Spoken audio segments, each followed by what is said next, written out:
In the year 129594 of the Star Chronicles, the Forest of Fallen Stars stands as a unique entity on the star continent. Spanning over 10,000 miles, this vast expanse of dense jungle, nurtured by its distinctive climate, harbors an innumerable array of ferocious magical beasts. While high-ranking magical creatures are a rare sight in the outside world, they abound within the inner realms of the Fallen Forest, where even the core areas are home to. Terrifying 10th-order Holy Realm beasts, whose fearsome reputations instill dread in countless hearts. However, as the saying goes, fortune favors the bold. Despite its perilous nature, the Forest of Fallen Stars is equally rich in resources and treasures. Simply put, the myriad high-level magical cores found here represent an unimaginable wealth, which draws many mages and warriors from across the continent to embark on expeditions in search of fortune. Moreover, not every part of the forest is fraught with danger. The outer regions and peripheries are relatively safe, with the true threats lurking only in the inner and core areas. At the edge of the fallen forest, in front of a cascading waterfall, a youth sits contemplatively upon a stone. Lost in thought, he appears to be around 14 or 15 years old, slim and with delicate features, his clear eyes reflecting a hint of confusion, as if he is somewhat at a loss. After some time, the boy tilts his head to gaze at the three suns hanging high in the sky, a bitter smile creeping across his face. So, I have indeed traversed to another world, haven't I? His name is Feng Zichen, an ordinary high school student from Huaxia on Earth, leading a life that revolved monotonously around home and school, much like the hundreds of thousands of his peers. Lacking any particular hobbies, he enjoyed watching spirited anime and reading novels, occasionally penning a few lines of his own for solace. This boy epitomized the essence of ordinariness. His life trajectory mirrored that of many, striving to gain admission to a respectable university, graduating after 4 years, entering society, and after a few years of toil, amassing some savings. He would then find an equally ordinary girlfriend, marry, raise a family, and together they would labor to support their household, living out their days in mediocrity, witnessing their children grow up, marry, and have children of their own, ultimately leading a tranquil existence until old age. His life seemed as placid as a still pond, devoid of any ripples. However, not long ago, this trajectory was irrevocably altered. The miraculous and fantastical event of crossing into another world had befallen him, leaving Feng Zichen in a state of bewilderment. Panic?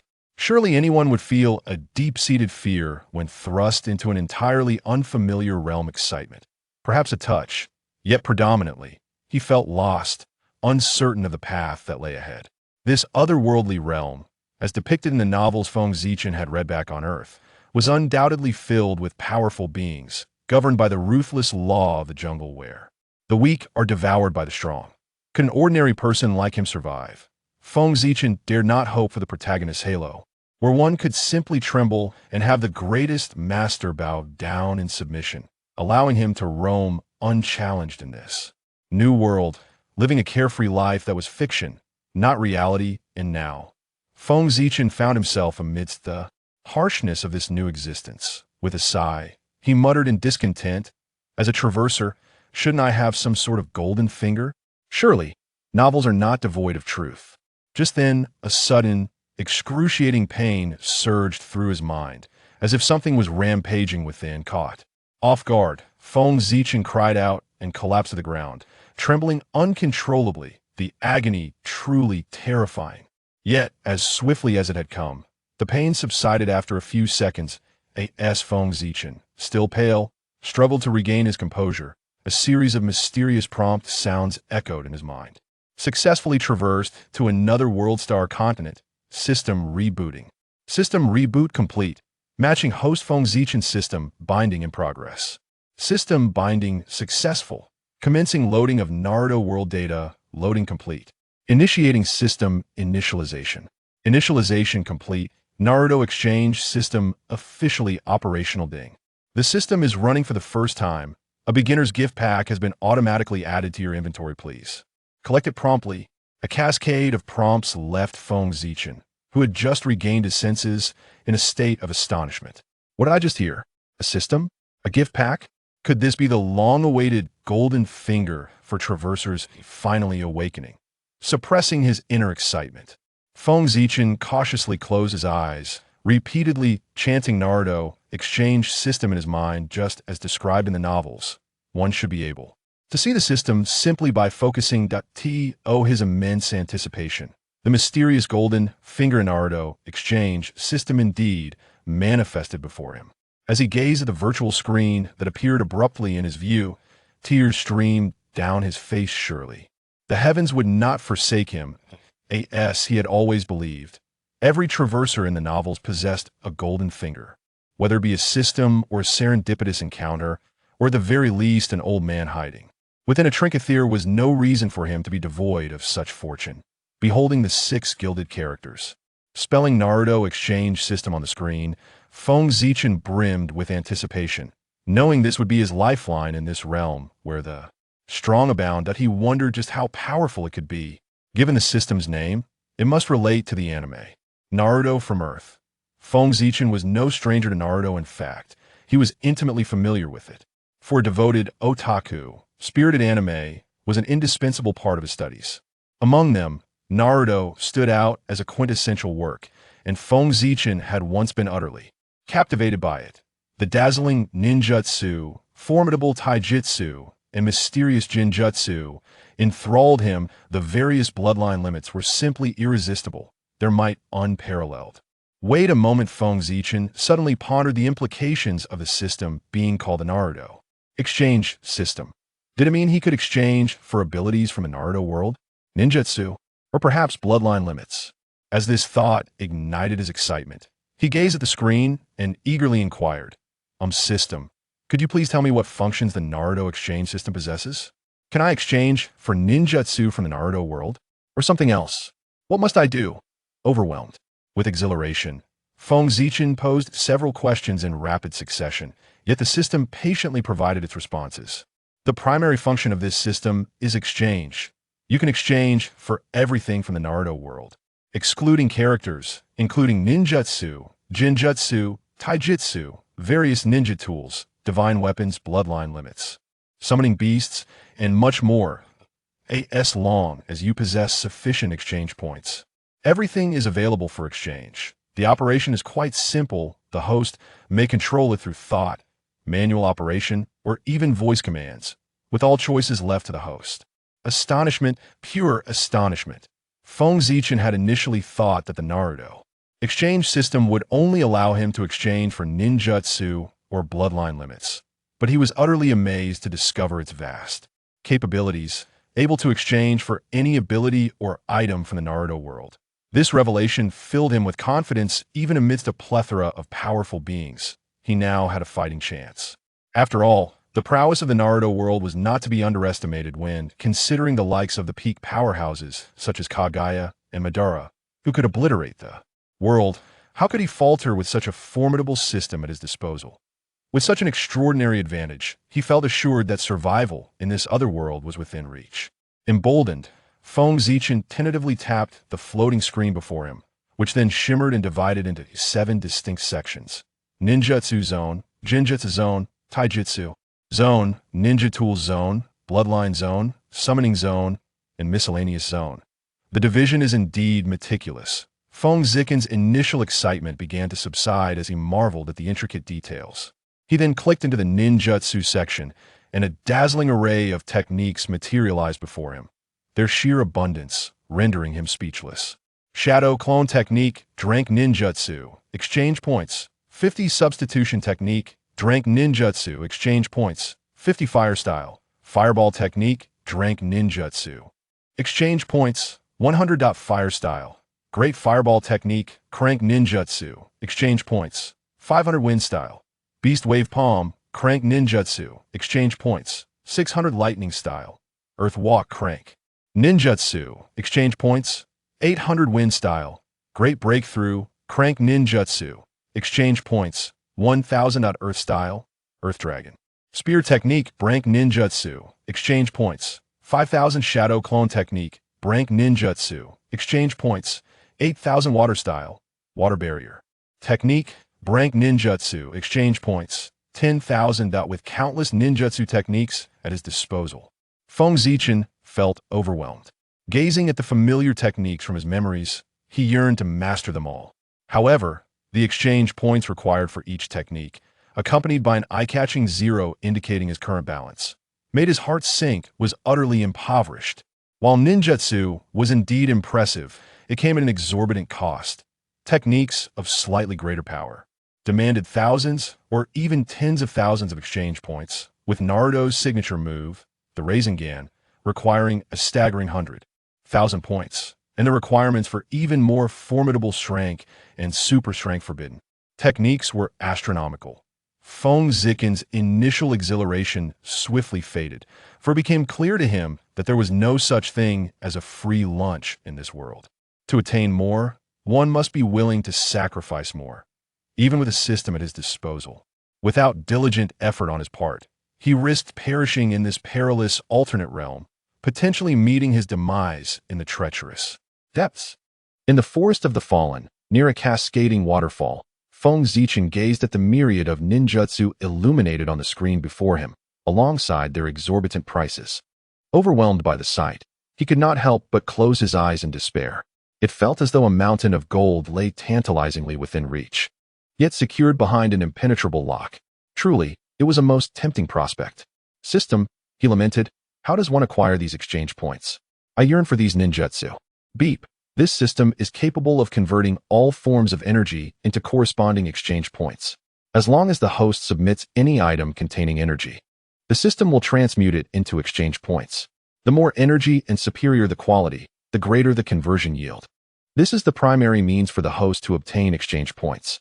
Additionally, the system will intermittently issue various tasks, which will also reward substantial exchange points. The system replied with meticulous precision. Energy? Feng Zichen murmured. Having been steeped in countless novels in his previous life, he was no stranger to this concept.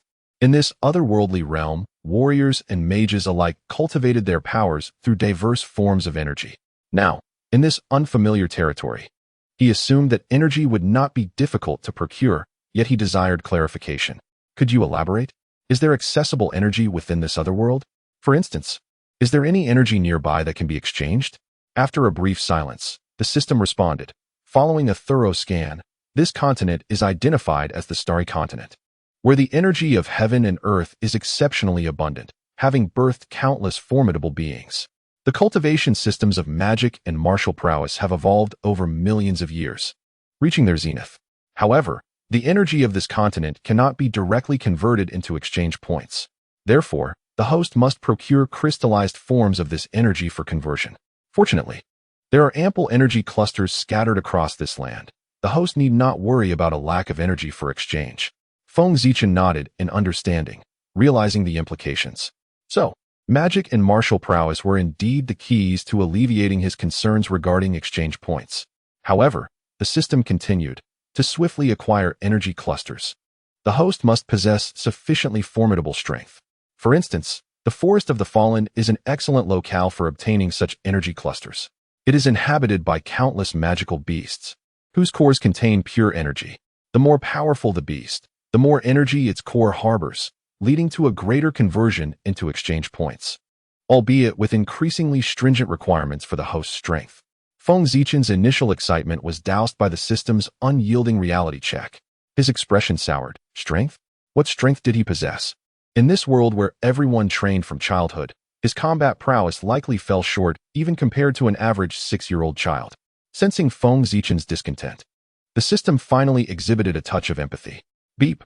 Friendly reminder. The host's backpack contains a novice gift pack, which includes items of current necessity. It is advisable for the host to claim it promptly.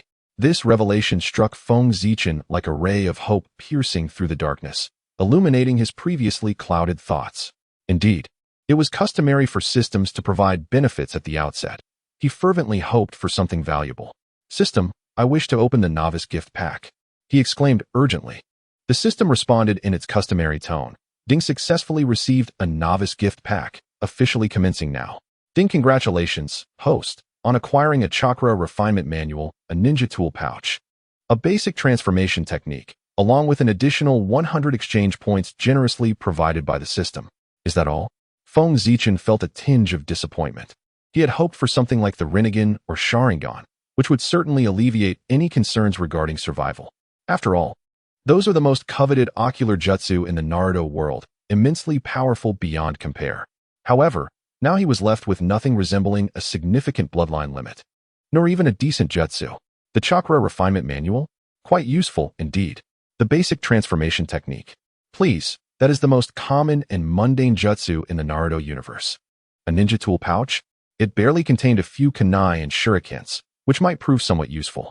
Yet, what left Feng Zichen utterly speechless was the system's meager gift of 100 exchange points. What could that possibly accomplish? Even a mere C-rank jutsu costs several hundred points. With such a paltry sum, one could only redeem a D-rank jutsu, which was hardly useful, perhaps a small fireball, merely to kindle a flame? Alas, system, is there not a more substantial gift package available? Or perhaps a generous allocation of tens or hundreds of thousands of exchange points would suffice? Feng Zichen weakly entertained such fantasies. The system's cold voice shattered the last remnants of his hopes and delivered some rather unwelcome news. The novice gift pack was singular and could not be duplicated. As for the exchange points, one could only dream, for they were limited to a mere 100.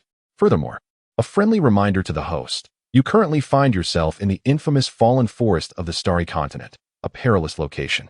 Though situated at the edge of the outer realm, devoid of high-level magical beasts, there remains an abundance of low-level, pack-hunting creatures.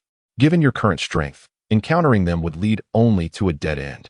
It is advisable for the host to refine chakra before the protective barrier established by the system dissipates.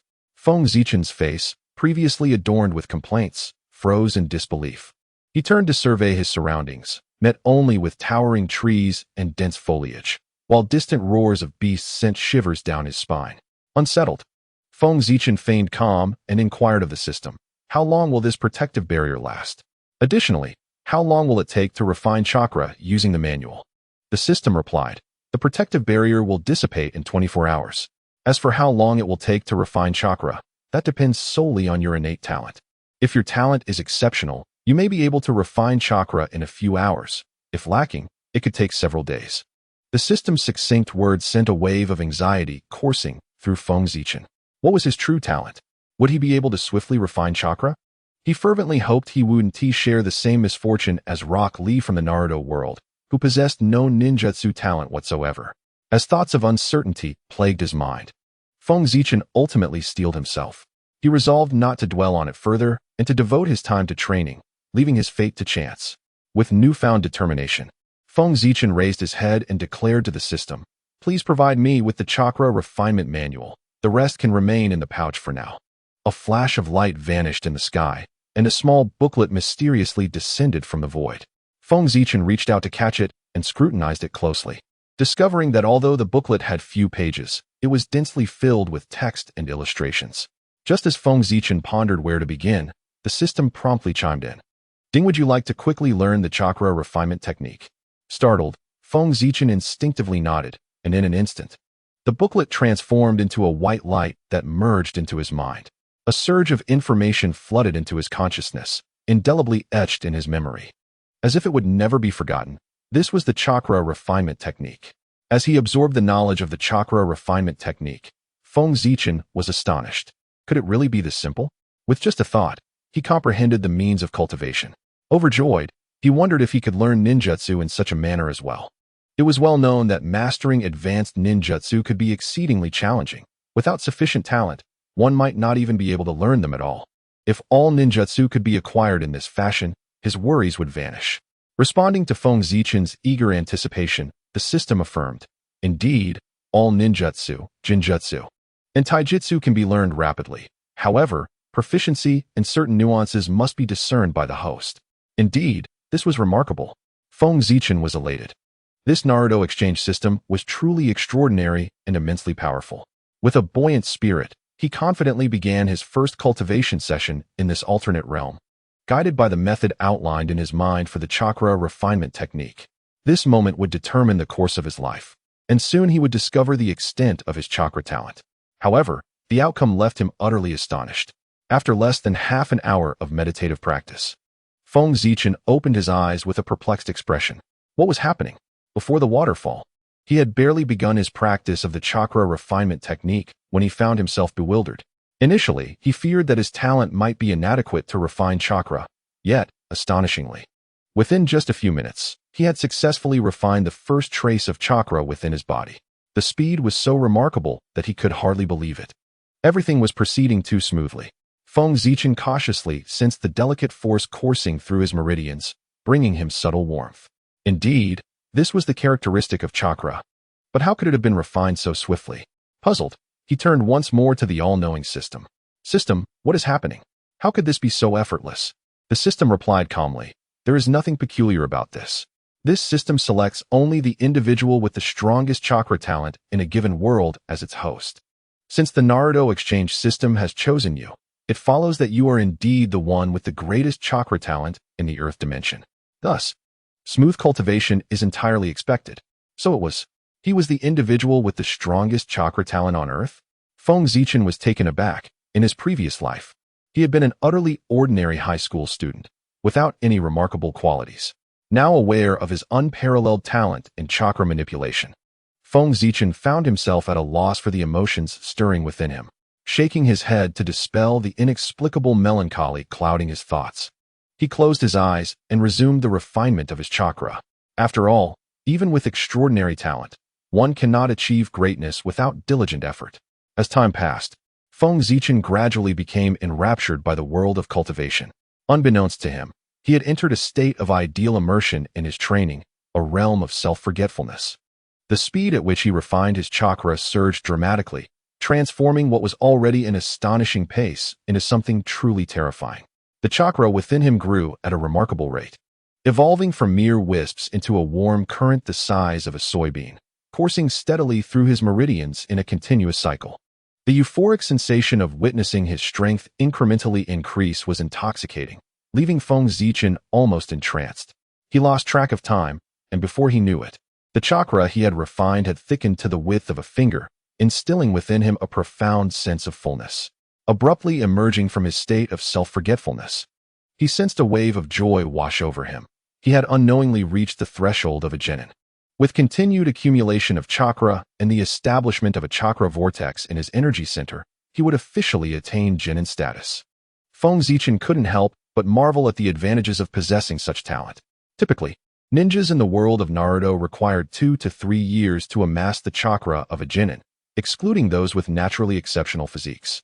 Observing his own progress, he realized that he could achieve the same level in less than a few days, leaving him at a loss for words. Is this the sensation of being a prodigious talent? It truly felt different, exhilarating. Reflecting on his past life in high school, he had always been the most unremarkable among his peers, utterly average. If only he had possessed such talent in his studies then. However, what use is it to dwell on the past? Now that he has arrived in a different world, embarking on a new life, he would let the past be. Having been granted a second chance, he was determined to forge ahead. With clarity in his eyes, the confusion that once lingered dissipated, leaving only unwavering resolve. All right, having chosen this path of strength, I shall persevere. The first step is to cultivate to the level of genin, Feng Zichen declared with a face full of determination. However, just then, a series of peculiar gurgling noises erupted from his stomach, abruptly freezing the fervor on his face. I'm so hungry. The sudden onset of hunger extinguished his ambitious spirit. He clutched his stomach in discomfort, bewildered by the intensity of his hunger. How could he feel this famished? He had never experienced such hunger before. It was the chakra. Realizing this, Feng Zichen understood that chakra is an energy formed by the amalgamation of mental and physical strength. He had refined far too much chakra at once. And with his current constitution, how could he possibly endure the withdrawal of so much physical energy? Feng Zichen valiantly suppressed the overwhelming hunger surging within him like a relentless tide. Rising to survey his surroundings, he noticed that the once clear sky was gradually shrouded in darkness. It seemed that his training had consumed more time than he had anticipated. I must seek sustenance, he mused inwardly. Otherwise, I may perish from starvation before I can even embark on the path of a formidable warrior. However, even in the depths of his hunger, Feng Zichen did not forget the words of the system. He found himself in the perilous fallen forest, where reckless actions could transform his quest for food into a banquet for the beasts. Although the protective barrier had yet to falter, The system had cautioned him that it merely ensured that the magical beasts would not attack him unprovoked. If he were to provoke them, the barrier would offer no protection, necessitating careful preparation. First, he retrieved the ninja tool kit bestowed upon him by the system. As expected, it contained a kunai, 2 shurikens, 3 explosive tags, and 4 medical bandages. Feng Zichen picked up the dark kunai, weighing it in his hand before instinctively thrusting it forward with all his might. A sharp whoosh sliced through the air, startling him. He clenched his fist, gathering chakra at its core, and delivered a powerful punch to a nearby boulder. A resounding crash echoed, leaving a half-inch deep imprint in the stone, with fine cracks radiating from the point of impact like a spider's web. The sheer force of his blow had fractured the sturdy rock, leaving even Feng Zichen astonished. He had not anticipated such power from chakra that had yet to reach the level of a genin. This newfound strength instilled him with confidence for his forthcoming hunting expedition. Binding the ninja tool kit to his thigh like a true ninja from the world of Hokage, Feng Zichen then took out the foundational technique of the 3-body technique gifted by the system, learning it directly as if from a chakra refinement manual. As he absorbed the knowledge of the 3-body technique, a smile spread across his face. Indeed, he had mastered it effortlessly. The 3-body technique refers to the essential skills that every ninja in the world of Hokage must learn: the shadow clone technique, transformation technique, and substitution technique. Although these techniques are considered the easiest to learn and the weakest in power, they remain authentic ninja arts. Having acquired the techniques he had long yearned for in his previous life, Feng Zichen eagerly commenced his experimentation. With a firm voice, he invoked the shadow clone technique, forming the necessary hand signs. With a resounding pop, smoke enveloped the area, and 2 versions of Feng Zichen appeared before the waterfall. One bore a radiant smile, his eyes sparkling with vitality. The other mirrored the smile, yet his gaze carried an unsettling emptiness, devoid of emotional fluctuation. This was Feng Zichen's shadow clone. Despite the clone's identical appearance to the original, it possessed several significant drawbacks. First and foremost, it was merely a clone, lacking any offensive capabilities and moving only in tandem with the user. Additionally, while it resembled the original, subtle flaws remained detectable upon closer inspection. Most critically, the clone held no defensive power. Even the slightest attack would cause it to dissipate instantly. These shortcomings relegated the shadow clone technique to the status of one of the most rudimentary ninja arts in the world of Hokage. Secondly, there was the art of transformation. With a series of hand seals, Feng Zichen's eyes glimmered with intensity, and with a sudden burst, smoke dissipated, revealing the visage of the renowned superstar Andy Lau from his previous life. Approaching the riverbank, he gazed at the reflection of his idol in the water, a smile unconsciously spreading across his face. The resemblance was striking, indeed. With another burst, he reverted back to his original form and began to employ the art of substitution. With the same hand seal, Feng Zichen vanished in an instant, leaving only a wooden log behind. 20 meters away, emerging from the smoke beneath a tree, he glanced at the log not far off and nodded in approval.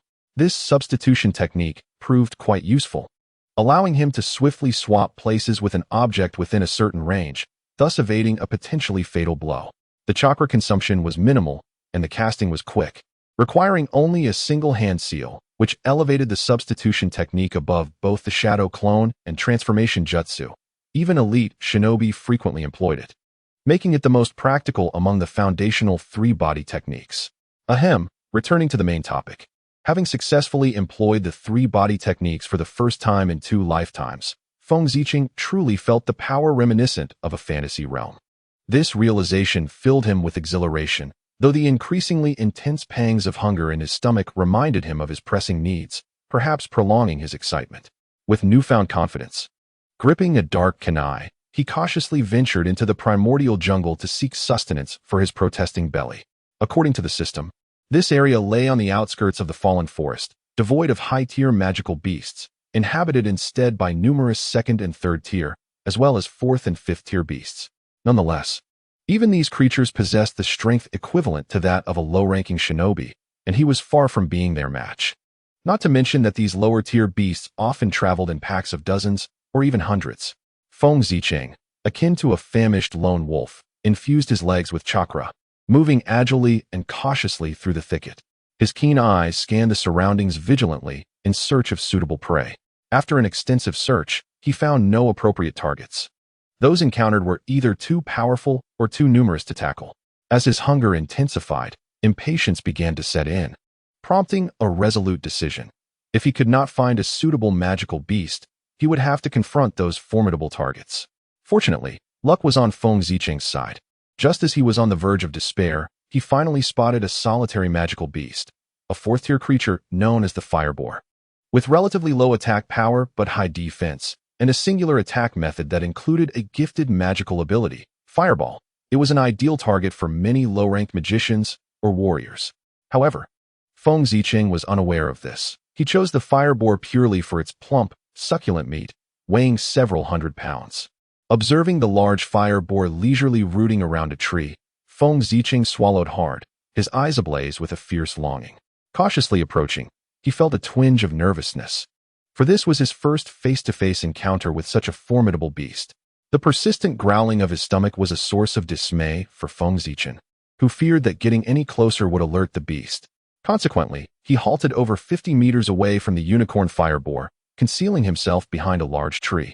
Breathing heavily and silently, his nerves on edge. Stay calm, he repeatedly urged himself, diligently channeling the chakra within him. The sensation of power gradually alleviated his anxiety, restoring his confidence. Gripping the sharp kunai tightly, Feng Zicheng fixated on the unicorn Fireboar, his legs slightly bent, poised to spring into action. Suddenly, the unicorn Fireboar turned slightly, presenting its back to Feng Zicheng. An opportunity. His eyes gleamed with determination as he unleashed his chakra, propelling himself towards the boar like a bolt of lightning. The dark blade of his kunai shimmered ominously, resembling the scythe of death as it swept toward its target. The sound of the blade piercing flesh echoed, yet no blood spattered forth, causing Feng Zicheng's expression to shift slightly. The kunai had merely grazed the softer flank of the unicorn Fireboar, leaving behind a long, pale mark with only a hint of blood, failing to penetrate its defenses. The boar's resilience was clearly beyond Feng Zicheng's expectations, casting a shadow of concern upon him. Reacting to the sudden assault, the unicorn Fireboar let out a low growl and charged fiercely at Feng Zicheng, its sharp horn glistening in the fading light of dusk. Lacking combat experience, Feng Zicheng found himself at a loss in this precarious situation.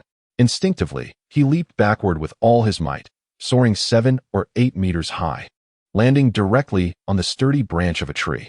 The unicorn Fireboar, deprived of its target, crashed headlong into the thick trunk, its sharp horn embedding deeply within. Unable to free itself, astonished by his own agility, Feng Zicheng observed the comically dramatic scene, realizing that it presented a fortuitous opportunity.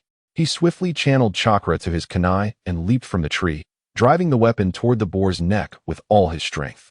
This strike finally bore fruit. The kunai, now sharper with chakra's enhancement, pierced the unicorn Fireboar's neck, laboriously breaking through its tough hide and plunging into the flesh, sending blood spraying forth. The boar emitted a piercing howl, its round eyes suddenly turning a vivid crimson, a faint red glow enveloping its towering frame. A sense of foreboding washed over Feng Zicheng, though he could not discern the cause of the change. Instinctively, he withdrew his kunai and leaped back up into the tree. The unicorn Fireboar had clearly entered a state of fury, as magical elements surged around it, converging upon its horn, which unleashed a powerful fireball spell.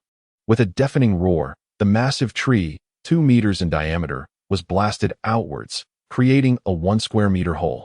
The sheer force of the explosion filled Feng Zicheng with trepidation. Such power could rival that of a C-rank ninjutsu fireball technique. As the lower part of the tree crumbled under the assault, the towering structure began to tilt dangerously toward the ground. Feng Zicheng had no choice but to land on the ground. Observing the enraged unicorn fire pig that had successfully escaped its predicament, while he felt a headache coming on, a flicker of confidence ignited within him.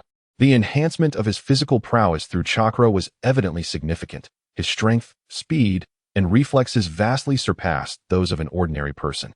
Confronting this 4th-tier magical beast, he felt emboldened, though its formidable defensive capabilities posed a considerable challenge. The wound on the unicorn fire pig's neck was indeed severe, with blood continuously flowing from it. The pain only served to fuel its fury further, and the crimson glow atop its horn reignited. With a fierce toss of its head, it launched a fireball the size of its own head towards Feng Zicheng. Startled, Feng Zichen recalled the devastating power of the previous fireball he had witnessed. If he were to be struck by this one, it would surely spell disaster. Without delay, he dove low and rolled, narrowly evading the fiery projectile. As he lifted his head, he was met with an ominous shadow looming above him. The enraged unicorn fire pig had already charged forward, its powerful front hooves crashing down. With a thunderous boom, the earth quaked beneath the force of its rampage, sending fragments of stone flying and fissures spider-webbing across the ground. The sheer might of such an assault would be overwhelming even for a seasoned chunin. The unicorn fire pig appeared supremely confident in its attack, a glint of pride flashing in its blood-red eyes. As the dust began to settle, the truth was revealed. Beneath the iron hooves of the unicorn fire pig lay not Feng Zichen, but a mere piece of wood. The creature blinked in confusion, unable to comprehend how a living being could have transformed into such an inanimate object, and it began to pace anxiously in circles. A few dozen meters away, hidden behind the trunk of a large tree, Feng Zichen leaned against the bark, catching his breath while observing the agitated unicorn fire pig. He silently acknowledged the narrowness of his escape. In that critical moment, he had activated the substitution technique, swapping places with a nearby piece of wood, thereby evading a fatal blow. His stomach continued to protest, growing increasingly ravenous, and Feng Zichen sighed internally. He had initially wished to engage further with this beast, as his combat experience was markedly insufficient, and finding a worthy opponent with such a straightforward attack style was rare. For the sake of my stomach, I must resort to some cunning tactics, he murmured to himself. Reaching towards his thigh, he retrieved a shuriken and an explosive tag from his ninja pouch. The explosive tag, akin to a bomb in the world of Naruto, wielded immense power and was simple to use. Even a chunin or jounin could meet their demise if caught in its blast radius. Although the unicorn fire pig's defenses were formidable, should it suffer the full brunt of the explosive tag's power, it would surely be finished. Carefully binding the explosive tag to the shuriken, Feng Zichen assessed the distance. Doubting his accuracy, he steeled himself and emerged from behind the tree. The unicorn fire pig immediately spotted the detestable human and, driven by its simplistic rage, charged at him with reckless abandon. Feng Zichen felt a flicker of panic rise within him, but quickly quelled it. Gripping the shuriken with the explosive tag tightly, he focused on the rapidly approaching unicorn fire pig, calculating the distance with precision. 20 meters, 15 meters, and 10 meters, the unicorn fire boar loomed near. A glint of determination flashed in Feng Zichen's eyes as he nimbly leaped onto a sturdy branch of a towering tree. The unicorn fire boar, being merely a fourth-tier magical beast with a simplistic mind, tragically collided with the robust trunk, becoming ensnared within it. However, this time it lacked the opportunity to cast any spells to extricate itself. Observing the situation unfolding as he had anticipated, Feng Zichen felt a surge of joy.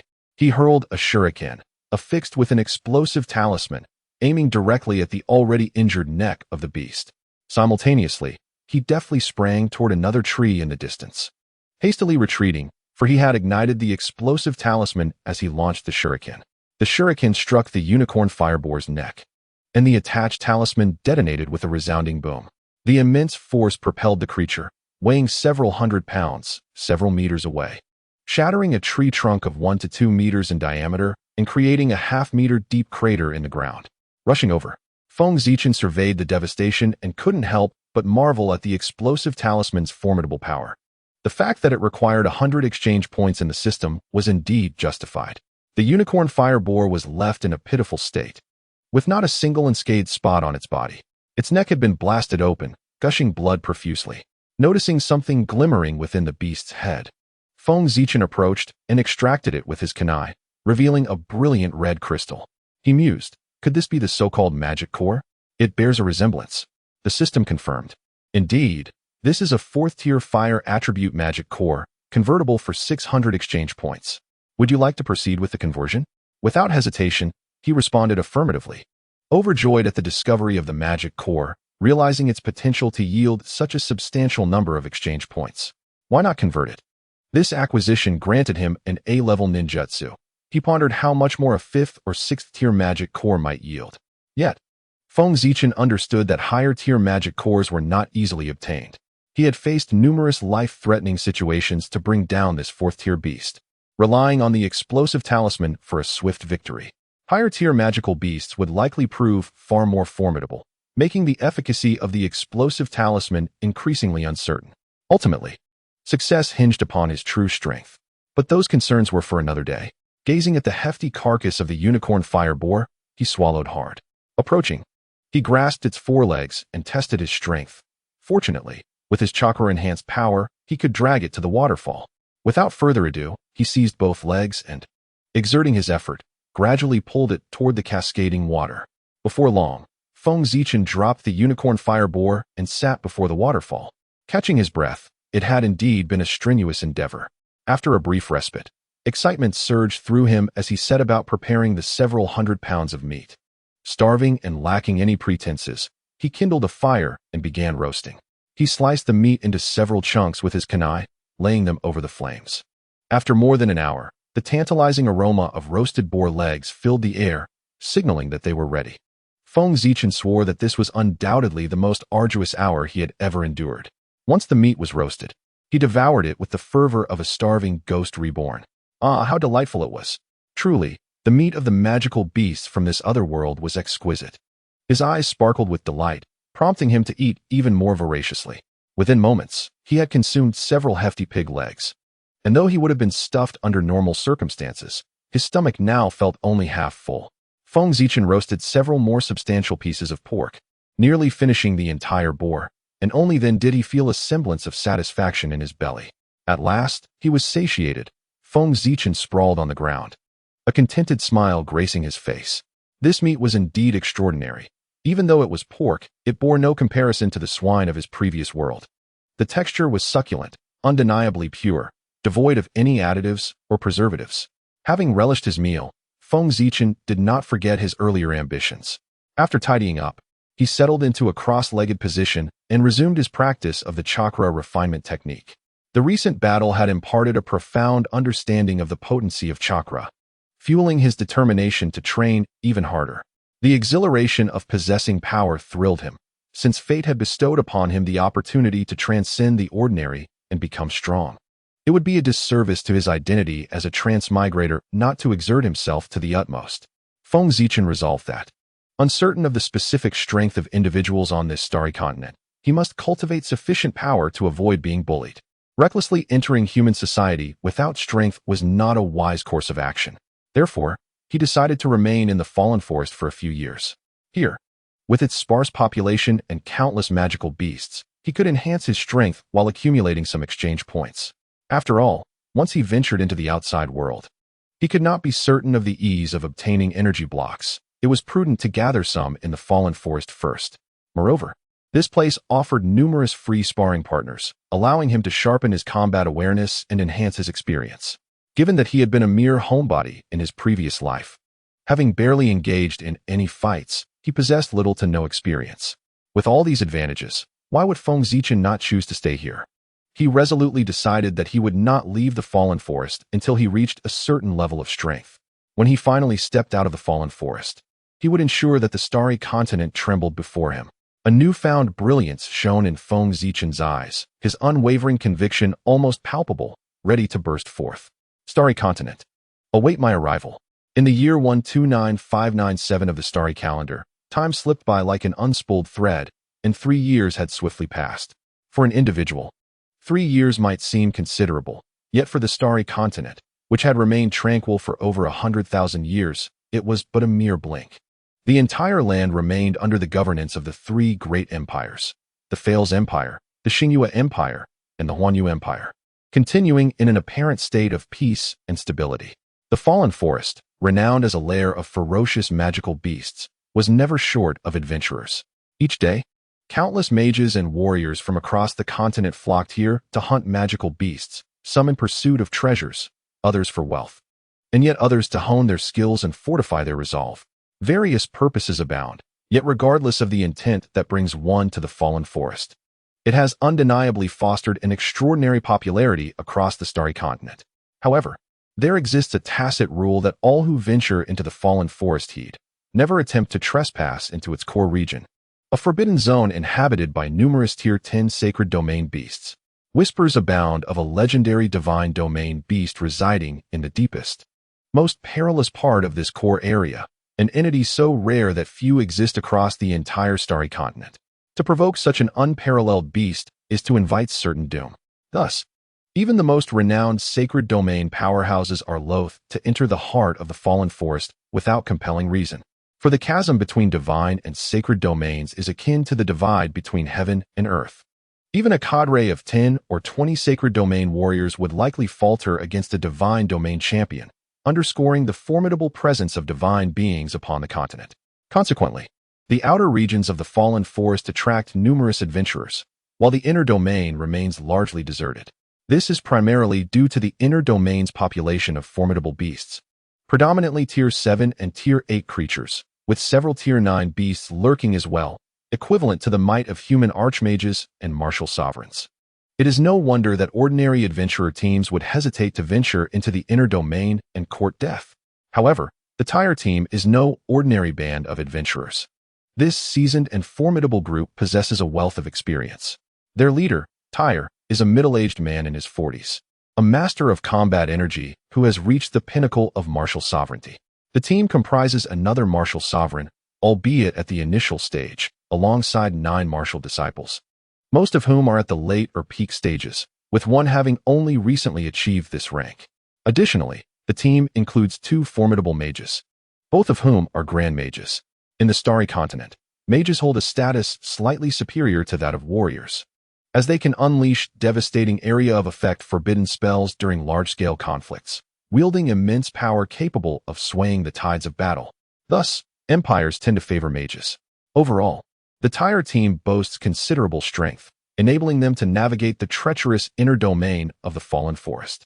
As such, they frequently embark on expeditions into the inner domain to hunt high-tier beasts, for the value of these creatures increases with their rank. A single magical core from a Tier 9 beast can fetch upwards of several 100,000 gold coins. Such a fortune, even if accumulated just 2 or 3 times a month, would suffice to ensure a comfortable existence for the Tyre team throughout the year. On this occasion, the Tyre team once again delves into the depths of the fallen forest, meticulously scouting for suitable prey. As Captain Tyre remains vigilant of their surroundings, he imparts wisdom to the less experienced members of the team. Though I know I have reiterated this countless times, I must stress once more, we are nearing the depths of the inner domain. Do not provoke the tyrant 3-eyed golden ape that resides here. It is beyond our capability to handle. One member of the team chuckled in acknowledgement. That creature bears a trace of the ancient magical ape's lineage, having cultivated for nearly a millennium, and has long since reached the pinnacle of Tier 9. The might of the 3-eyed golden ape rivals that of the most formidable beings in the sacred realm. Even the average martial master sorcerer would struggle to withstand more than 3 strikes from it. Who among us possesses the audacity to provoke such a creature?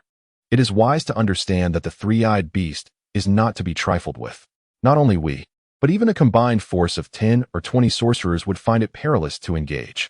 The 3-eyed golden ape wields a secret technique akin to a sorcerer's forbidden spell, a skill that has rendered it invincible within the inner domain for centuries. It would likely take a being from the sacred realm to have a chance of subduing it, remarked Tyre with a nod of acknowledgement. Another individual interjected, stating that as long as one remains cautious and avoids encroaching upon its territory, they should not attract its ire. Surely, no one would be foolish enough to provoke this tyrant of the inner domain. The other team members nodded in agreement, evidently believing that no one would dare to pull the tiger's whiskers. However, just as their conversation concluded, a thunderous roar echoed from afar, reminiscent of a gorilla yet tinged with the ferocity of a monkey, filled with rage and murderous intent. This sound traversed thousands of miles of forest, reaching the ears of Tyre's team, paralyzing them with fear. Heavens, could that be the roar of the 3-eyed golden ape? Has someone truly dared to provoke that beast? How audacious! The individual who had just spoken murmured in disbelief. Tyre too was momentarily stunned, muttering, could it be a being from the sacred realm? How could they dare challenge the 3-eyed golden ape? This is dire. Suddenly snapping back to reality, Tyre urged his companions, we must flee. The inner domain is about to descend into chaos. If we do not leave now, it will be too late. The other team members, shaken from their stupor, hurriedly followed their leader towards the outer domain.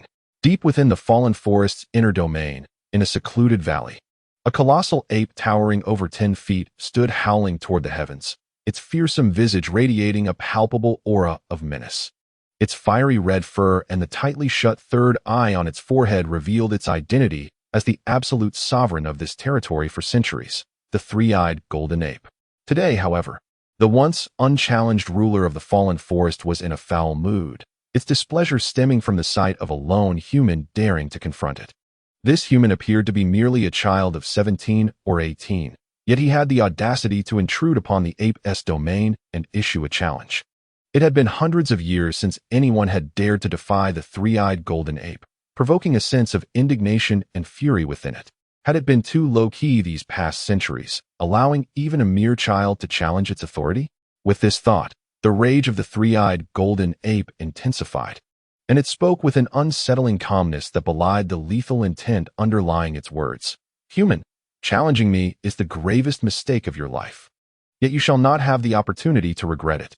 As the words left its mouth, the tone shifted abruptly, its predatory eyes gleaming with ferocity, and a massive paw descended upon the young human. You shall have no future. The powerful blow aimed at the boy compressed the air into a violent blast, hurtling toward him with terrifying speed. The youthful human remained silent, a charming smile gracing his handsome features. As he witnessed the colossal paw of the three-eyed golden ape descending upon him, he swiftly formed several hand seals before vanishing from sight. A tremendous explosion ensued as the ape's careless strike created a massive crater in the ground, with cracks sprawling out like a spider's web. A flicker of surprise flashed in the ferocious eyes of the three-eyed golden ape. At its level of intelligence, it possessed wisdom rivaling that of humans. Otherwise, it could not articulate human language. Drawing upon its nearly 1,000 years of combat experience, the ape found the human youth to be quite peculiar. Despite the absence of any magical or martial energy emanating from him, the boy exhibited an astonishing speed that allowed him to evade the force of its strike. However, if the ape believed that this would spare him from its wrath, it was gravely mistaken. With a glint of ferocity in its eyes, the three-eyed golden ape leaped towards the summit of the cliff with an agility that belied its massive size, rivaling the speed displayed by the human youth moments earlier. Meanwhile, at the cliff's pinnacle, the boy had barely appeared when he found himself shrouded in a shadow, the three-eyed golden ape. With a terrifying roar, the ape unleashed a pillar of crimson flames directed at the boy. The searing heat was palpable even before it approached him, yet the youth remained unfazed. A glimmer of icy resolve flickered in his clear eyes, realizing that the creature had underestimated him. With a cold smile, the boy swiftly raised his hand to block the fire, exclaiming, "Ice escape, ice mirror reflection." Suddenly, a mirror of ice, a foot in diameter and entirely composed of frozen water, materialized above him. The blazing fire pillar crashed down upon the ice mirror, to the astonishment of the three-eyed golden ape, leaving no trace upon impact. Instead, it was bizarrely reflected back with even greater force, now aimed at its original master. The ape, surprised yet unyielding, the three-eyed golden ape swiftly reacted, slicing through the fire pillar with a palm strike that demonstrated its formidable power, enough to disperse flames capable of severely injuring even a powerful mage or martial artist.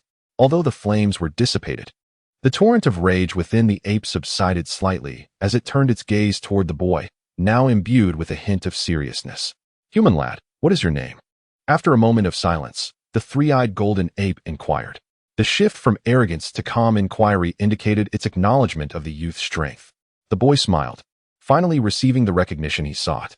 "I am Feng Zichen, the uncrowned king of the fallen forest's inner domain." His light-hearted voice echoed throughout the valley, resonating for a long time. Indeed, this human youth was none other than Feng Zichen, who had traversed from Earth. 3 years have elapsed, and the once youthful and inexperienced Feng Zichen has undergone a remarkable transformation. 3 years ago, upon his arrival in this new realm, he was merely a 14-year-old high school student, often marked by a hint of sorrow in his countenance. Now, he has shed his previous anxiety. Even when confronting the formidable rulers of the inner domain of the fallen forest, he maintains a serene smile, exuding an air of nonchalance. With a demeanor that conveys a sense of superiority, leaving onlookers in awe. The catalyst for Feng Zichen's extraordinary metamorphosis in such a brief span can be attributed solely to his ascendance in power. Since he resolved to pursue greatness 3 years prior, he devoted himself wholeheartedly to the cultivation of chakra. Given his exceptional talent, his rate of progress was nothing short of astonishing. Within 3 days, He ascended to the rank of Genin, within 3 months to Chunin, and within 10 months he had attained the chakra levels of a Jounin. After a year and a half, he transitioned into the realm of quasi-kekkei, and dissatisfied with merely battling the beasts of the outer domain, he bravely ventured into the perilous inner domain of the fallen forest for further training. 6 months ago, Feng Zichen successfully achieved the rank of Kage, significantly enhancing his prowess. Moreover, Feng Zichen is not merely a practitioner of chakra. He recognizes the importance of practical combat experience. After all, cultivation does not equate to combat strength, which is determined by a myriad of factors. He frequently sought out magical beasts to hone his combat skills, thereby augmenting his practical experience while simultaneously earning valuable exchange points, a dual benefit. Over the course of 3 years, Feng Zichen has undergone a true metamorphosis, refining his abilities through battles with magical beasts, allowing his strength to be fully realized. The exchange points he accumulated enabled him to acquire numerous ninjutsu techniques, including the body flicker technique and the ice release bloodline limit, which he had previously employed against the three-eyed diamond ape, merely the tip of the iceberg. In summary, the current Feng Zichen is no longer the timid youth who required explosive tags to slay a 4th-tier magical beast, the firehorn pig. Throughout these 3 years, he has persistently engaged in combat with magical beasts, and as his strength has surged, so too have the challenges he faces. Since his breakthrough to Kage rank 6 months ago, his capabilities have expanded further, and he has set his sights on battling 9th-tier magical beasts. In the treacherous fallen forest, 9th-tier magical beasts represent the pinnacle of power, each possessing formidable strength and a variety of innate magical abilities, making them formidable adversaries. Generally, 9th-tier magical beasts are considered equivalent to human magi, martial masters, and illusion masters, yet in practice, they tend to hold the upper hand, underscoring their formidable nature. However, Feng Zichen harbors confidence in his own strength. With mastery over dozens of B-rank ninjutsu and a number of A-rank techniques, his power is undeniably formidable.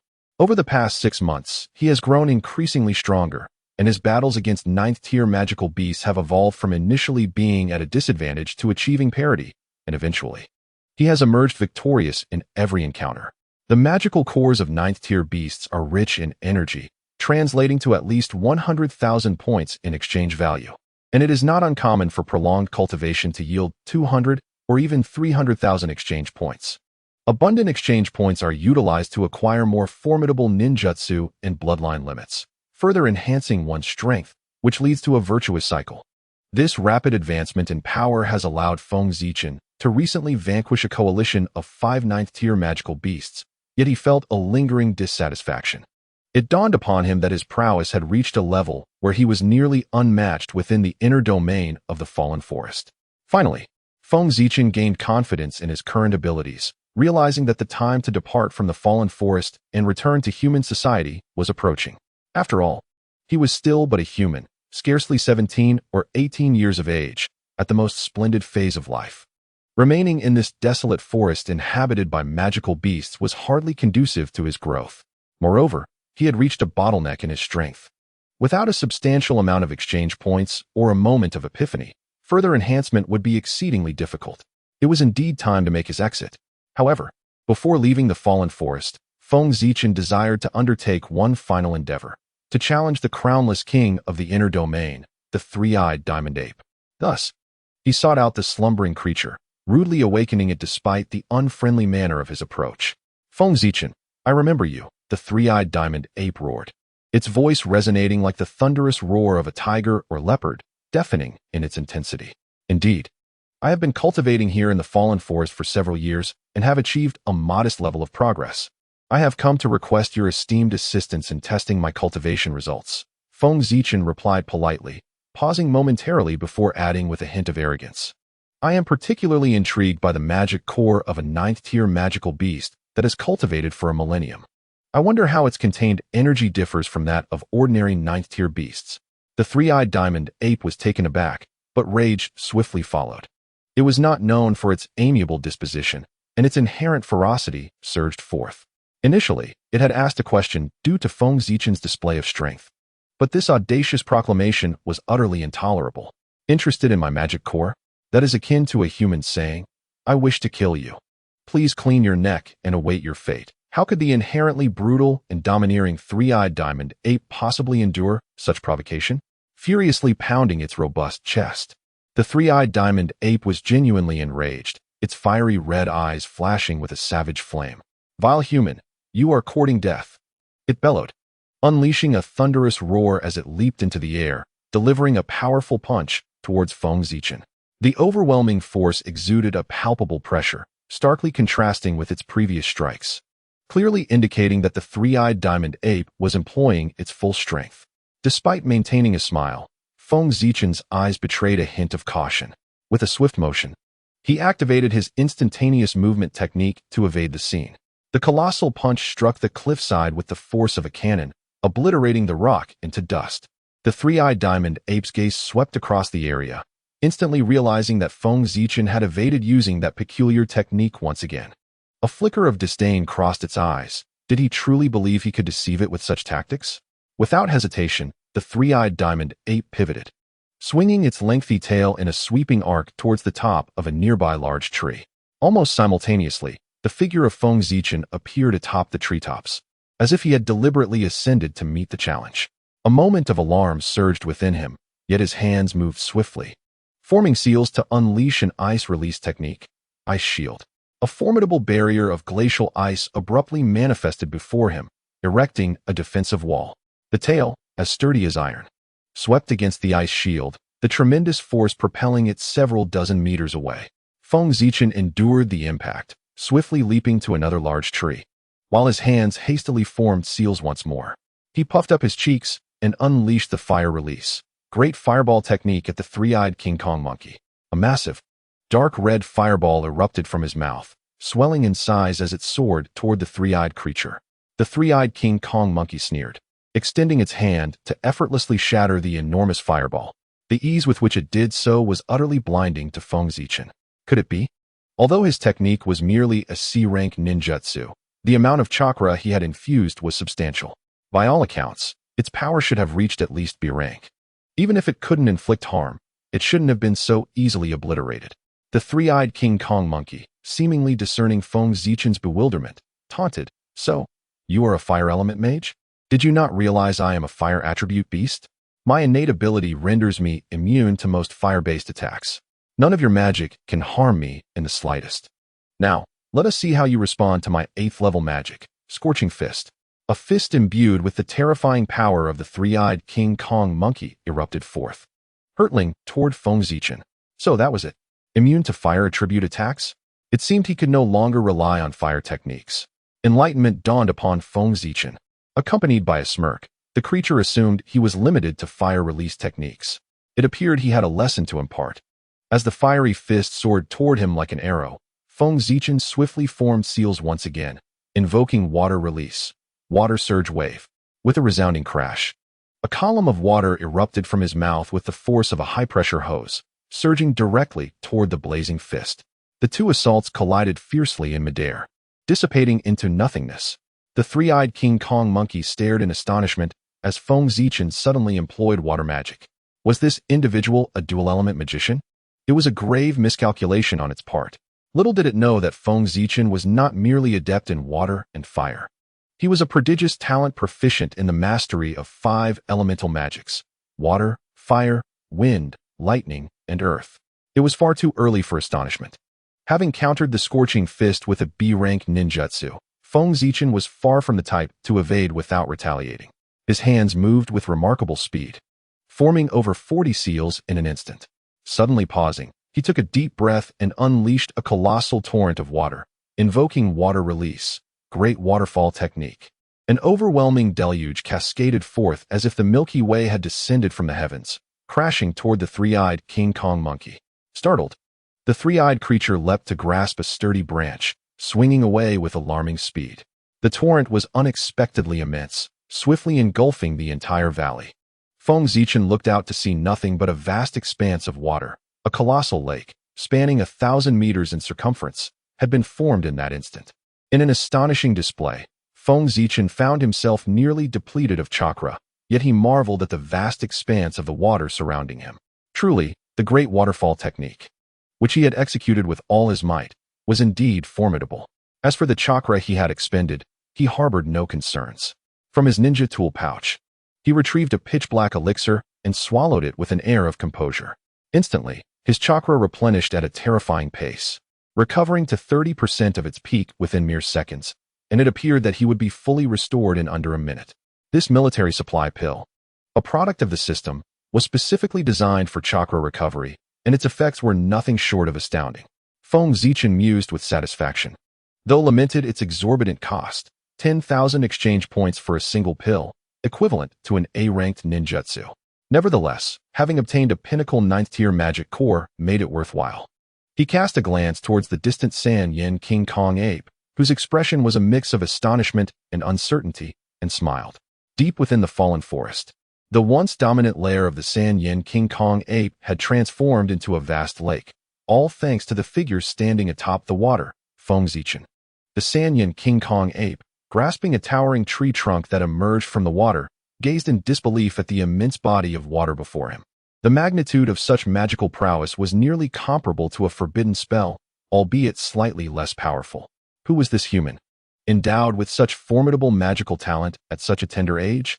Before the San Yin King Kong ape could reach a conclusion, Feng Zichen initiated his assault. With a resounding bang, 3 shadow clones emerged beside him. Feng Zichen smiled, sensing the fire attribute of his opponent. Then I shall counter with water release, he declared. For in this deliberately conjured aquatic domain, my water techniques will be greatly amplified. To the left, one clone swiftly formed seals with both hands and struck the water surface. Invoking water release, water dragon whip. A massive water whip surged forth, crashing violently towards the San Yin King Kong ape.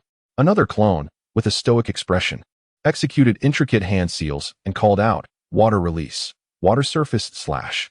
A water blade, roughly the size of a man, sliced through the water's surface, aimed at the ape. Simultaneously, the clone on the right completed its convoluted seals and slapped the water surface, unleashing water release, water shark bomb technique. From the water, a creature resembling both a serpent and a dragon erupted, roaring as it lunged towards the San Yin King Kong ape.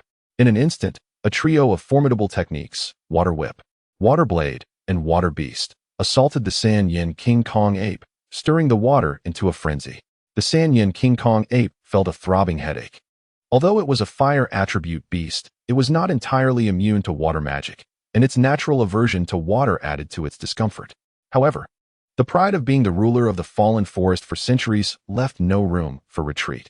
A brilliant red aura enveloped the ape as it forcefully clapped its palms together in front of its chest, unleashing a fiery barrier that surged forth, transforming into a colossal wall of flames. The water whip, water blade, and water beast surged forth, crashing against the wall of flames. What appeared to be a mere thin barrier proved unexpectedly robust. The 3 powerful ninjutsu techniques merely created ripples before dissipating into nothingness. A glint of ferocity flashed in the eyes of the 3-eyed golden ape as it pressed its hands against the fiery barrier and growled, 9th-level magic, celestial shattering fireball. A dense mass of magical fire elements coalesced from the air, and the flames on the barrier erupted with brilliant light, violently expelling a dark red fireball the size of several feet, hurtling toward Feng Zichen. Observing the ineffectiveness of his string of attacks, Feng Zichen was taken aback. The strength of the 3-eyed golden ape was indeed formidable. The combination of his attacks would have severely wounded any 9th-tier magical beast, yet it had effortlessly neutralized them. As the massive fireball, even larger than his previous fireball technique, approached, Feng Zichen's expression grew serious. With hands moving in swift patterns, he shouted, water escape, water barrier technique. A colossal wall of water surged upward from the surface, standing before him. Although the water barrier technique was merely a B-level ninjutsu, akin to 7th or 8th tier magic in the Starry Continent, it was challenging to withstand the 9th-level magic unleashed by the 3-eyed golden ape. However, Feng Zichen infused it with chakra equivalent to A-level ninjutsu, granting it sufficient power to resist. The dark red fireball collided with the water wall, unleashing a violent shockwave. Just as Feng Zichen breathed a sigh of relief that the barrier remained intact, the fireball abruptly spun and split into hundreds of smaller fireballs that circumvented the water wall, hurtling toward him. Such a trick? Feng Zichen was startled, instinctively forming a seal, only to be engulfed by the myriad of small fireballs. A gleam of triumph flashed in the three-eyed golden ape's fierce gaze. Did it hit? This spell, though not its trump card, was certainly a hidden ace. It doubted that this human boy could devise a means to counter such a peculiar assault. Lightning release, lightning slash. A thunderous shout erupted from the right of the three-eyed golden ape, shattering its hopes. The ape turned sharply to see the human boy had inexplicably appeared at its side, clutching a sphere of intensely concentrated lightning, charging toward it with alarming speed. The sharp aura emanating from the impending attack sent a wave of panic through the three-eyed golden ape, realizing that this strike was entirely different from the previous magic. Flame armor. The three-eyed golden ape instantly activated its strongest defensive magic, a layer of dark red flame armor rapidly enveloping it, providing formidable protection. Feng Zicheng's expression hardened as he charged forward, the concentrated lightning slash gaining potency from its high-speed motion. His eyes transformed into a blood-red hue, with 3 black tomo embedded within, exuding an air of eerie mystery. It was the Sharingan, the legendary eye technique from the Naruto world, known for its cursed and ominous reputation. The Sharingan stood as a paragon of prowess, renowned for its formidable and enigmatic abilities, and upon reaching the Mangekyo level, it became terrifyingly powerful, with various secret techniques of the Sharingan being extraordinarily potent.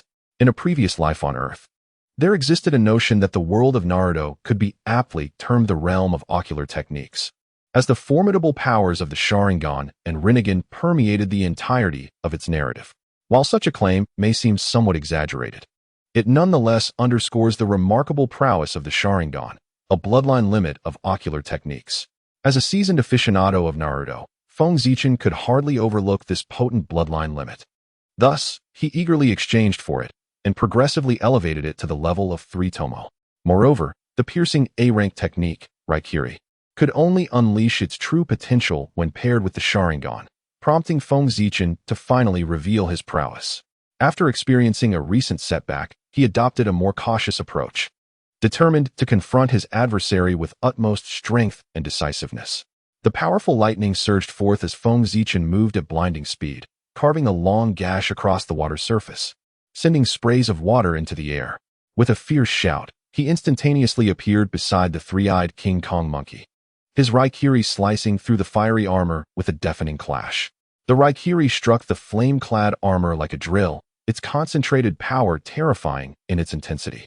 In the incredulous gaze of the three-eyed King Kong monkey, Feng Zichen's Raikiri resembled a razor-sharp dagger, its extraordinary sharpness rendering the seemingly indestructible fiery armor shattered within moments. Despite the diminished power of the lightning blade, it remained formidable, puncturing the monkey's chest and creating a gaping wound that exposed bone. The three-eyed King Kong monkey's eyes turned crimson with rage, its long tail striking Feng Zichen with the ferocity of divine retribution, sending him sprawling. The beast let out a frenzied roar, having sustained significant injury from the encounter. In retaliation, it unleashed an expansive inferno technique, engulfing the entire lake in an overwhelming sea of flames, the intense heat gradually evaporating the water within. Feng Zichen, compelled to act, took out a brush and paper, swiftly conjuring an eagle, invoking the technique, Super Beast Imitation. The majestic eagle burst forth from the paper, and Feng Zichen leaped onto its back, commanding it to soar high above the raging inferno, escaping the searing flames. As the water level dwindled and the flames receded, it was not long before the lake and fire were extinguished in succession.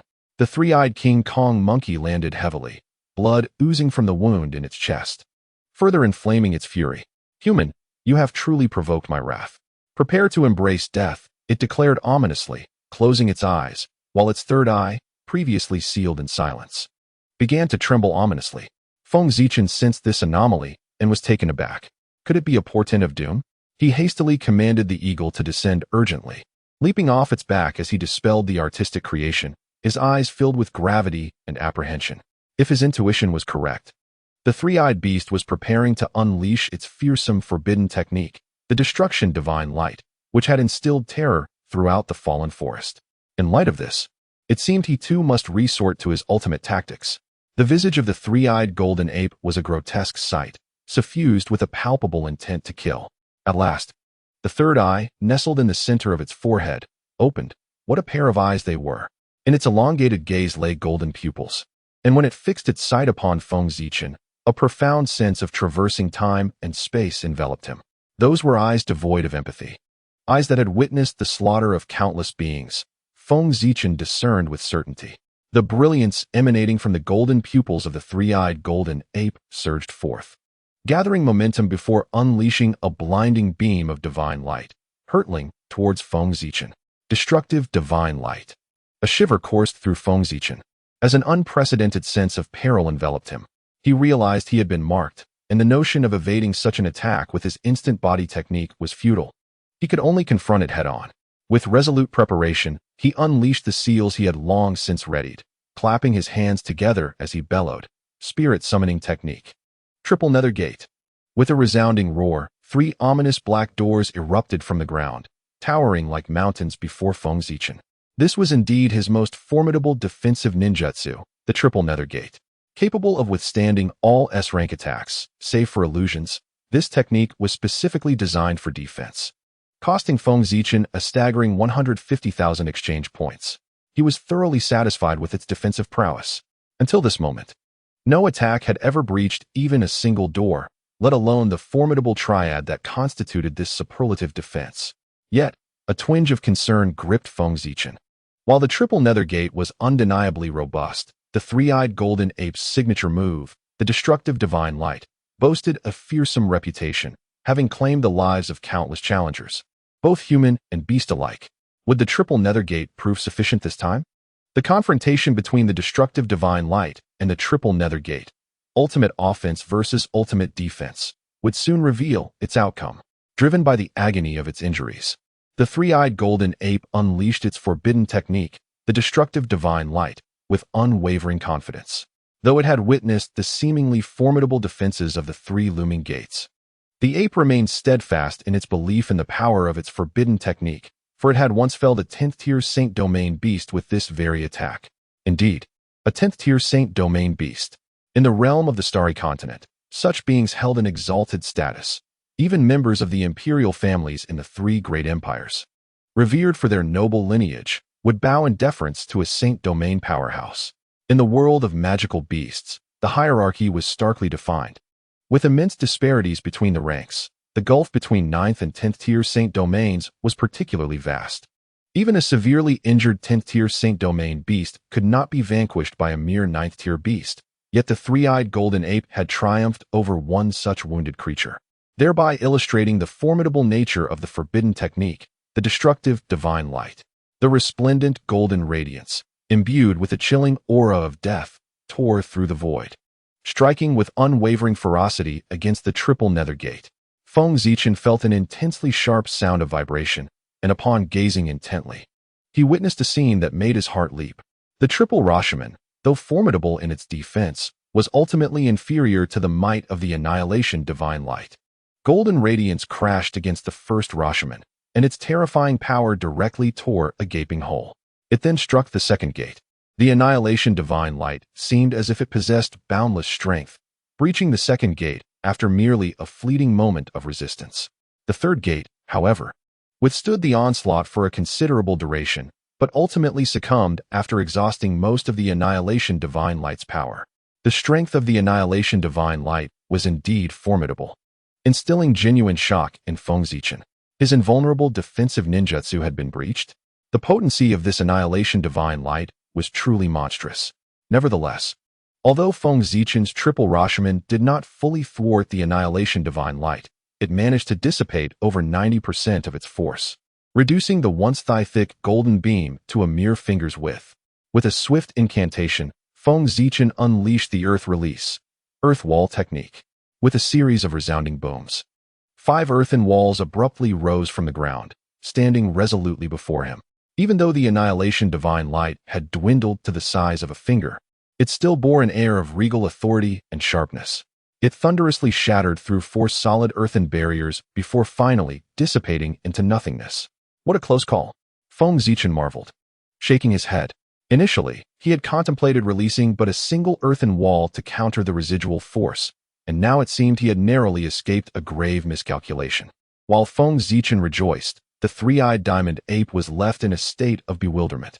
How could its most powerful technique, the annihilation-defying light, have been thwarted by this human youth? This was inconceivable. After all, it was a fearsome, forbidden technique capable of vanquishing even those of the sacred domain. Feng Zichen utilized a body flicker technique to appear before the three-eyed diamond ape, only to find it collapsed on the ground, its spirit waning, breath weak, and combat prowess nearly extinguished. Understanding dawned upon Feng Zichen. Indeed, the application of such a terrifying, forbidden technique came with considerable drawbacks. The three-eyed diamond ape looked feebly at the youth who had bested it, its heart a tumult of emotions. For hundreds of years, it had roamed the depths of the fallen forest, undefeated, relying on the forbidden technique, the annihilation-defying light. What grandeur it had known! Yet today, it had finally encountered a worthy adversary. Very well, it thought, to perish at the hands of such a prodigious talent is no disgrace. Feng Zichen, was it? Such youthful prowess surely heralded the emergence of another monstrous figure upon the starry continent. With this thought lingering in its mind, the three-eyed diamond ape uttered no words, directly severing its own life force in a final act of defiance. With its pride, it deemed it beneath itself to utter anything. Feng Zichen was momentarily taken aback by the creature's resolute choice, but soon comprehension dawned upon him. After a brief silence, the flicker of excitement that had risen within him began to fade. Shaking off the inexplicable melancholy that had arisen, Feng Zichen retrieved the three-eyed diamond ape's magic core. It was a fiery red crystal, substantial in size, comparable to a basketball, and larger than the typical ninth-tier magic core. System. How many exchange points can this magic core be converted into? Feng Zichen silently inquired within his mind. Ding. The pinnacle of the ninth-tier fire magic core, imbued with an exceptionally rich energy, is but a step away from ascending to the 10th-tier holy core, which can be exchanged for a staggering 500,000 points.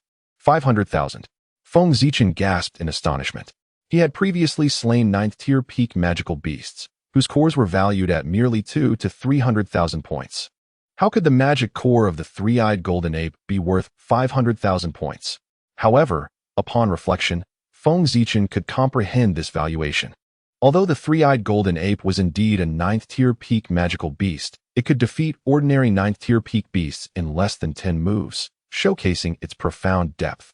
The magic core represents the essence of a magical beast's life, so it is reasonable for it to command such a high exchange value. 500,000 exchange points. You say? I have already accumulated 600,000 points. Combined, that amounts to 1,100,000. I wonder if I can redeem what I desire. Feng Zichen contemplated, as he summoned the Fire Shadow exchange system. A virtual screen suddenly appeared before Feng Zichen, who was now quite adept at navigating it. He directly accessed the bloodline area. Copper Family S Devouring Chakra Bloodline Limit. Ordinary level, 50,000 exchange points. Steel Release Bloodline Limit. Powerful level, 150,000 exchange points. Byakugan Bloodline Limit. Top level, 500,000 exchange points. Kaleidoscope Sharingan. Top level, 1,000,000 exchange points. Dust Release Bloodline Limit. Heavenly level, 2,000,000 exchange points. Reincarnation Eye. Divine level, 100,000 exchange points. Price halved under the condition of possessing the eternal Kaleidoscope Sharingan. Feng Zichen's gaze burned with fervor as he surveyed the formidable bloodline limits displayed on the screen. 3 years prior, he could only drool at the sight of them, unable to redeem a single one. Now, with over 1 million exchange points, he could be considered a millionaire, capable of redeeming some long-desired bloodline limits. The Kaleidoscope Sharingan. Feng Zichen bypassed the other bloodline limits and fixated on the coveted Kaleidoscope Sharingan, marked at 1 million exchange points, a smile creeping onto his face. Indeed, this time, Feng Zichen aimed to redeem the advanced version of the 3-tomo Sharingan, the Kaleidoscope Sharingan. A year ago, when Feng Zichen redeemed the 1-tomo Sharingan, he had his sights set on the powerful Kaleidoscope Sharingan. The Sharingan series is notoriously costly. The 1-tomo costs 100,000 points, progressing to the 2-tomo at 200,000 and the 3-tomo at 300,000 points. He had spent a total of 600,000 points, barely enough to redeem a Super S-level ninjutsu. Now, ascending to the Kaleidoscope level would require a full 1 million exchange points, which certainly pained Feng Zichen. Nevertheless, The power of the kaleidoscope Sharingan is indeed terrifying, justifying its exorbitant price. System, I wish to redeem the kaleidoscope Sharingan. Feng Zichen declared. Ding.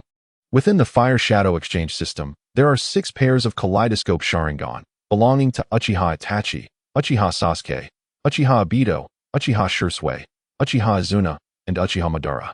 Each pair possesses unique abilities. Which pair does the host wish to acquire? The system inquired meticulously. 6 pairs? Feng Zichen was momentarily taken aback, then recalled that there were indeed 6 pairs of kaleidoscope Sharingan featured in the series, each with extraordinary powers. The kaleidoscope Sharingan techniques differ significantly in their focus. For instance, Uchiha Shisui's Mangekyo Sharingan leans heavily towards genjutsu, greatly enhancing his ability to cast illusions. Shisui possesses a singular technique, known as the most potent illusion, Kodoamet Tsukumi. In contrast, Uchiha Sasuke's Mangekyo Sharingan embodies ninjutsu capabilities, housing 2 distinct ocular powers, the left eye unleashing the eternal flame, Amaterasu, while the right eye wields the power to manipulate all forms of fire, Kagutsuchi. Nonetheless, all Mangekyo Sharingan share a common ultimate technique, Susanoo. This fearsome ocular prowess can only be unleashed upon mastering the Mangekyo to a certain degree, displaying terrifying strength and unparalleled defense.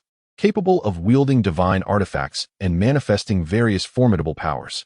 However, Feng Zichen harbored no desire to exchange for Shisui's or Sasuke's abilities. He yearned for the Mangekyo Sharingan of Sasuke's elder brother, Uchiha Itachi. Itachi stands as a captivating figure in the Naruto universe, his sacrifices and noble ideals earning him a legion of admirers, and his Mangekyo Sharingan is equally formidable. The left eye possesses the extraordinarily potent mental illusion, Tsukuyumi, while the right eye boasts the insurmountable physical attack, Amaterasu. When combined, these 2 powers culminate in the ultimate Susanoo. This is the Mangekyo ability that Feng Zichen cherishes most, prompting him to decisively choose to exchange for Itachi's Mangekyo. The exchange for Uchiha Itachi's Mangekyo Sharingan requires 1 million exchange points. With a current total of 110,000 points, he proceeded with the exchange. Upon confirming his choice, the system acknowledged his decision and initiated the ocular evolution. Detecting that the host possessed a 3-tomo Sharingan, Feng Zichen felt a refreshing aura coursing through his eyes, nourishing them while he distinctly sensed the enhancement of his Sharingan's power. Gradually, he noticed the cool energy dissipating, yet his ocular strength had undeniably ascended to a new level.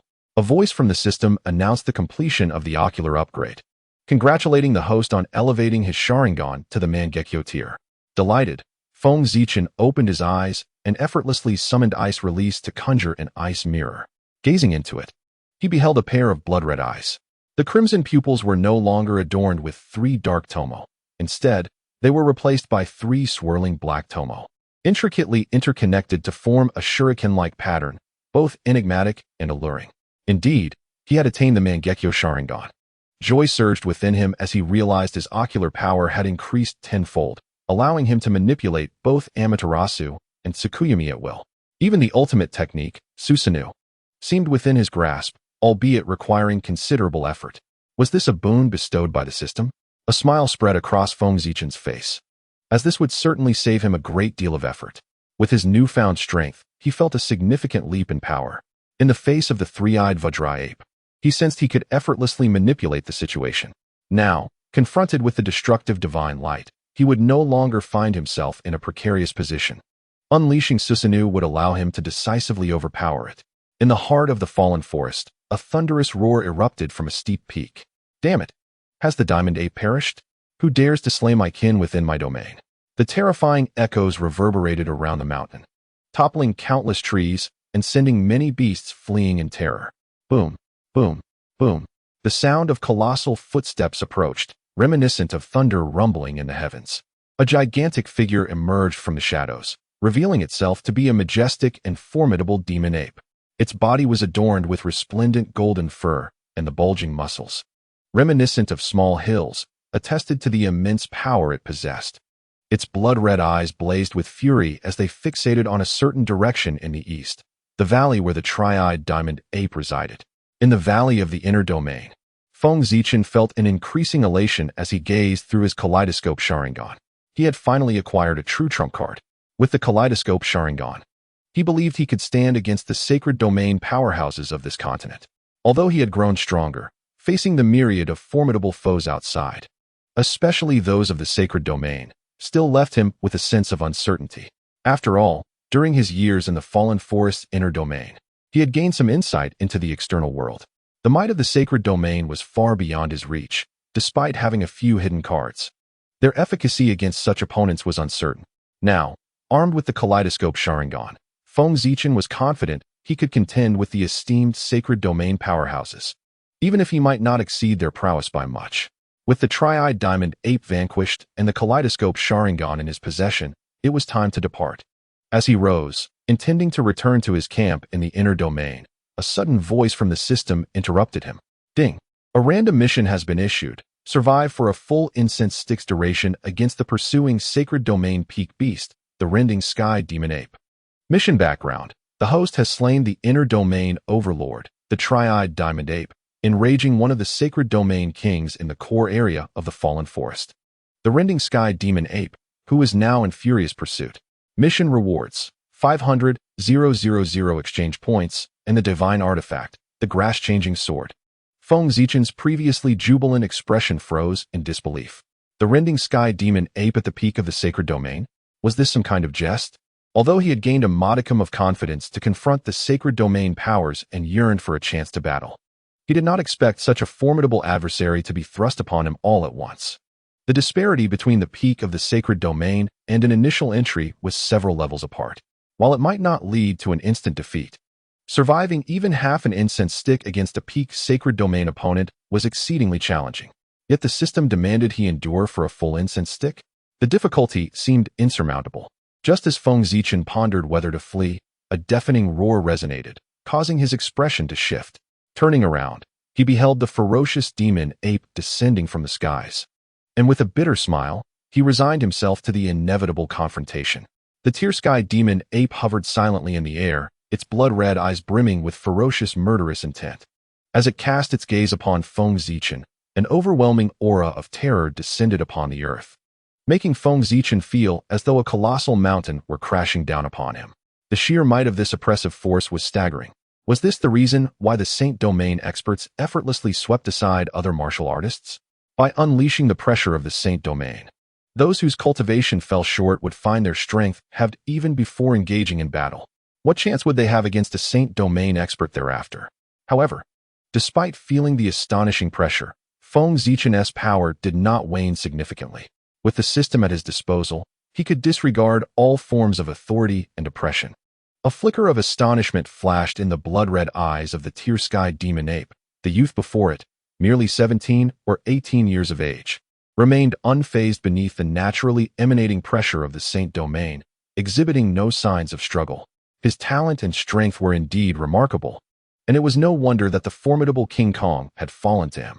While contemplating this, the tear-sky demon ape's visage grew increasingly menacing as it bellowed with a voice that resonated like thunder from the heavens. Human brat, are you the one who killed my kin, King Kong? Feng Zichen took a deep breath and replied calmly, if you are referring to the three-eyed King Kong ape, then that would be me. With a deafening roar, the tear-sky demon ape responded to this revelation without hesitation, launching a powerful punch.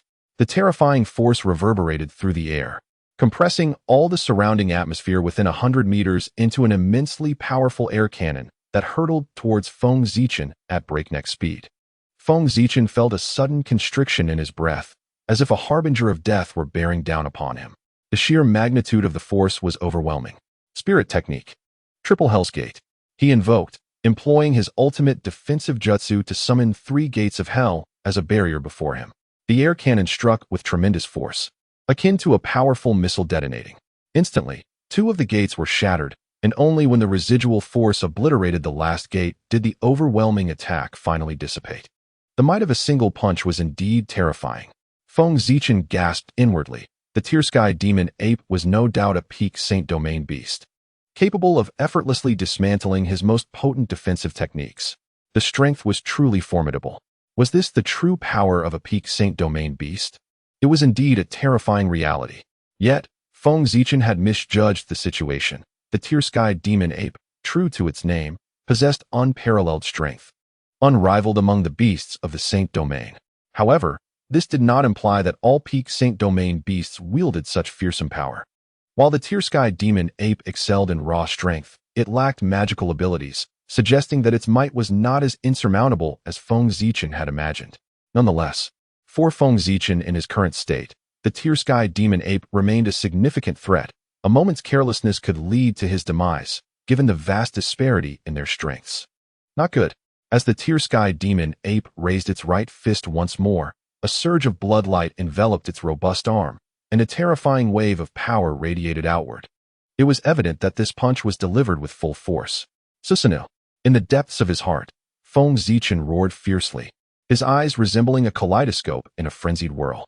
An astonishing power emanated from his gaze, and around him materialized a blood-red skeletal frame that swiftly elongated, forming a skeletal warrior towering over 10 meters high. It was as though a blood-red skeleton armor, magnified tenfold, enveloped Feng Zichen, exuding an eerie and terrifying aura. The Tear-Sky Demon Ape regarded this peculiar skeletal structure with a hint of solemnity, a wave of perplexity surging within. While this entity was undeniably formidable and capable of dealing with ordinary Sacred Realm beasts with ease, the sensation of a deathly crisis inexplicably arose in its heart. What a strange phenomenon. Little did it know that this Susanoo, despite its inability to inflict significant harm upon beasts of its caliber, possessed the potential to evolve into a complete form. With the monstrous power of a fully realized Susanoo, it could easily overpower the Tear-Sky Demon Ape, making its sense of impending doom entirely reasonable. Though confusion lingered, the pride of having dominated the fallen forest for millennia instilled in it an extreme confidence, prompting it to unleash a heavy punch. Shockwave Fist. This strike consolidated the entirety of the Tear-Sky Demon Ape's strength, resonating as if it truly shook the surrounding space, creating ripples in the void, and in an instant, it crashed against the outer skeletal frame of the blood-red Susanoo. The terrifying force sent Feng Zichen reeling back several dozen meters, and the residual shockwaves instantly shattered the surrounding mountains and earth, leaving the area in utter devastation. Observing the lengthy scar etched into the ground, the Tear-Sky Demon Ape narrowed its eyes, based on the earlier sensation that human lad should still be alive. As the dust gradually settled, revealing Feng Zichen within, the towering and fearsome Susanoo remained steadfast and resilient, though its chest was shattered in numerous places, presenting a rather tragic sight. However, sheltered by the Susanoo, Feng Zichen emerged unscathed, albeit with a slightly wan expression. That punch had nearly been 10 times more powerful than the previous one. Fortunately, the Susanoo had held firm, or he would have truly been in peril. A wave of trepidation washed over Feng Zichen, but simultaneously, he felt exhilarated by the strength of the Susanoo. This was merely a preliminary form. The advanced Susanoo would possess flesh and skin, significantly enhancing its defensive capabilities. At that point, he would likely be able to face the Tear-Sky Demon Ape without fear. The Tear-Sky Demon Ape, witnessing Feng Zichen's near-immaculate condition, finally changed its expression, realizing it had underestimated that bizarre move. Feng Zichen rose to his feet, and as the kaleidoscope in his eyes turned, the shattered skeletal frame gradually restored itself under the replenishment of his ocular power. Alas, this Susanoo did indeed consume a significant amount of ocular energy. Within just a few minutes, nearly half of his power had been expended. It was evident that prolonged use was not feasible. The Tear-Sky Demon Ape, seeing the Susanoo restored in an instant, felt a twinge of annoyance, recognizing that it would need to exert more effort. Upon realizing the unparalleled defensive prowess of Susanoo, Feng Zichen felt an exhilarating surge of excitement within him. This was his first encounter against a peak Saint Domain powerhouse, igniting a fervor he had never experienced before. As he calculated the remaining potency of his ocular prowess and the countdown of the incense within his system, he resolved to take a daring leap and expend all his strength for this battle. Although he was acutely aware of the disparity in strength between himself and the sky-rending Demon Ape, possessing the Kaleidoscope Sharingan and various trump cards instilled him with a glimmer of confidence for survival. Opportunities to engage in combat with a being of such formidable caliber were exceedingly rare, especially since it had been a considerable time since he faced a life-or-death struggle. Youth is often characterized by fervor and recklessness. After all, Feng Zichen was merely 17, in the throes of youthful exuberance. Confronted with such circumstances, It stirred the warrior-esque spirit within him. Let us fight, he thought, vowing that this would be the climactic final battle for his escape from the fallen forest. In the inner domain of the fallen forest, the blood-red skeletal frame once again enveloped Feng Zichen. He could palpably sense the terrifying power of Susanoo, a force that could rival the might of an A-class ninjutsu with a mere punch. However, Feng Zichen shook his head inwardly. While the power of Susanoo would indeed be advantageous against other peak Saint Domain beasts, his current adversary was the sky-rending demon ape, a beast renowned for its supremacy in raw strength. His own prowess seemed minuscule in comparison to the effortless might of the creature, revealing a vast chasm between them. Given this reality, Feng Zichen resolved to test the unique ocular techniques of the kaleidoscope Sharingan. With this thought, he took a deep breath, and the kaleidoscope within his eyes spun wildly, fixating intently on the sky-rending demon ape. In an instant, the left eye of Amaterasu snapped open, and Feng Zichen exclaimed. The world seemed to dim momentarily as a pitch-black flame appeared abruptly upon the sky-rending demon ape, akin to a parasite, searing all it touched. The sky-rending demon ape was besieged by an excruciating pain that penetrated deep into its very marrow, nearly overwhelming its resolute will. With a thunderous roar, the creature trembled violently, a crimson aura emanating from its body, enveloping the Amaterasu flames.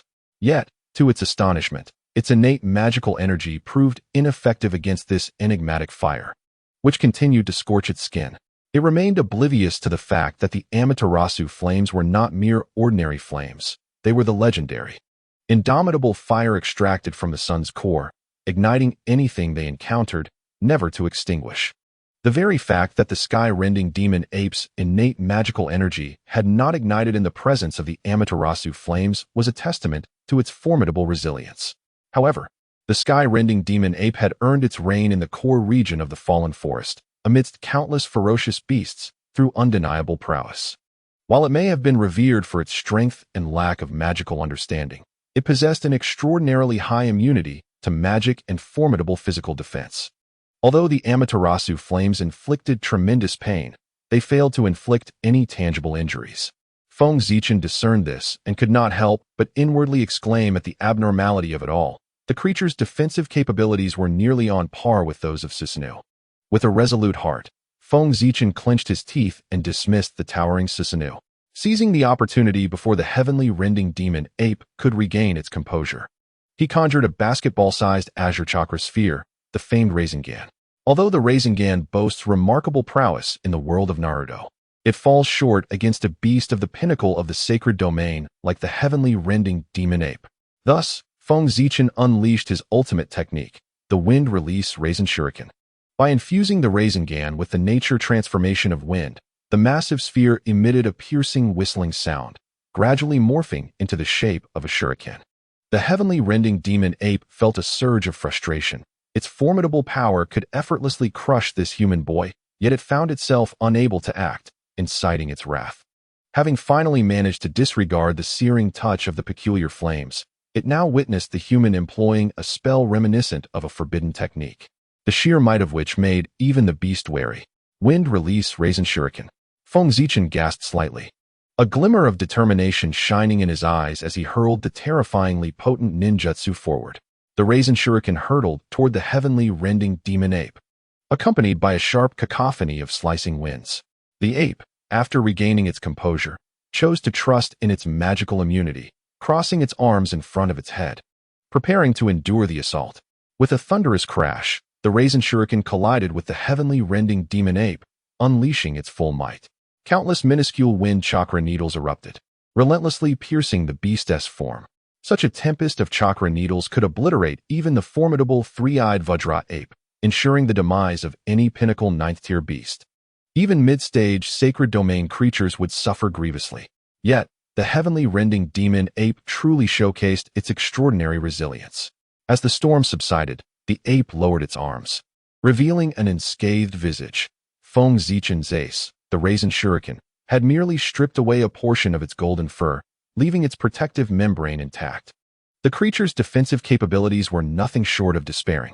Feng Zichen's heart sank. Had even this move proven ineffective? As the heavenly rending demon ape revealed its menacing visage, it taunted. "What other tricks do you possess, little one? Prepare to perish. With that, it lunged at Feng Zichen, a surge of crimson light emanating from its hands, radiating immense power as it unleashed a devastating punch. Feng Zichen glanced at the countdown timer in his system, just 1 minute remaining.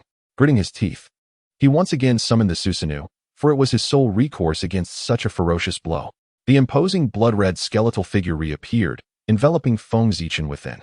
The cannonball-like fist crashed against the crimson frame, shattering the earth beneath them. However, due to Feng Zichen's deliberate amplification of the Susanoo's ocular power, it remained unbroken this time.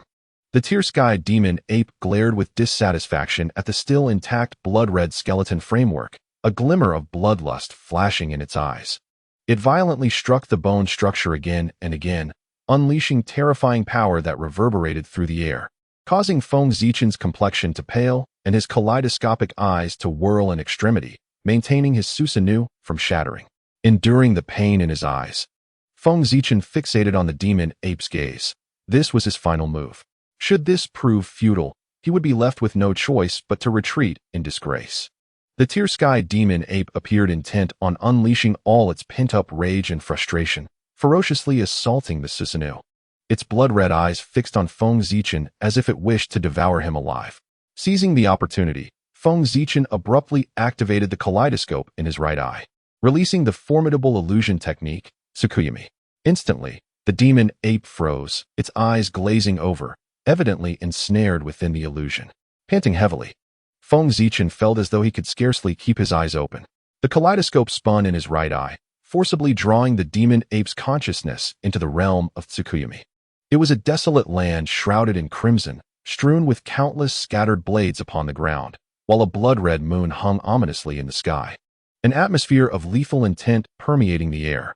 In the center of this realm, the tear-sky demon ape was bound to a massive crucifix, utterly immobilized. As the demon ape surveyed its surroundings and the unresponsive state of its own body, it finally changed hue. Is this an illusion? This boy is actually an illusionist? In the starry continent, illusionists exist. To some extent, they are an extension of mental mages, possessing formidable mental power capable of conjuring terrifying illusions that can claim lives without notice, rendering them exceedingly formidable adversaries. Beasts like the tear-sky demon ape, with both magical and physical defenses that are exceptionally robust, fear powerful illusionists the most, as illusions bypass physical defenses to directly assault the mind and soul. Feng Zichen's last resort, born from desperation, precisely countered the tear-sky demon ape. Seeing the creature rendered immobile, he finally exhaled in relief, having uncovered its weakness. Human brat, I never anticipated you to be an illusionist as well. I must have underestimated you. What manner of illusion is this? How can it bind me? The demon ape growled darkly. With a smile, Feng Zichen replied, This is my unique illusion, Tsukuyami. In the realm of Tsukuyami, everything, time, space, and dimension, is under my sole dominion. For instance, while 3 days may pass in the Tsukuyami world, perhaps only a moment elapses in the outside world. The tear-sky demon ape was struck with terror. Such a level of illusion had reached the realm of forbidden spells.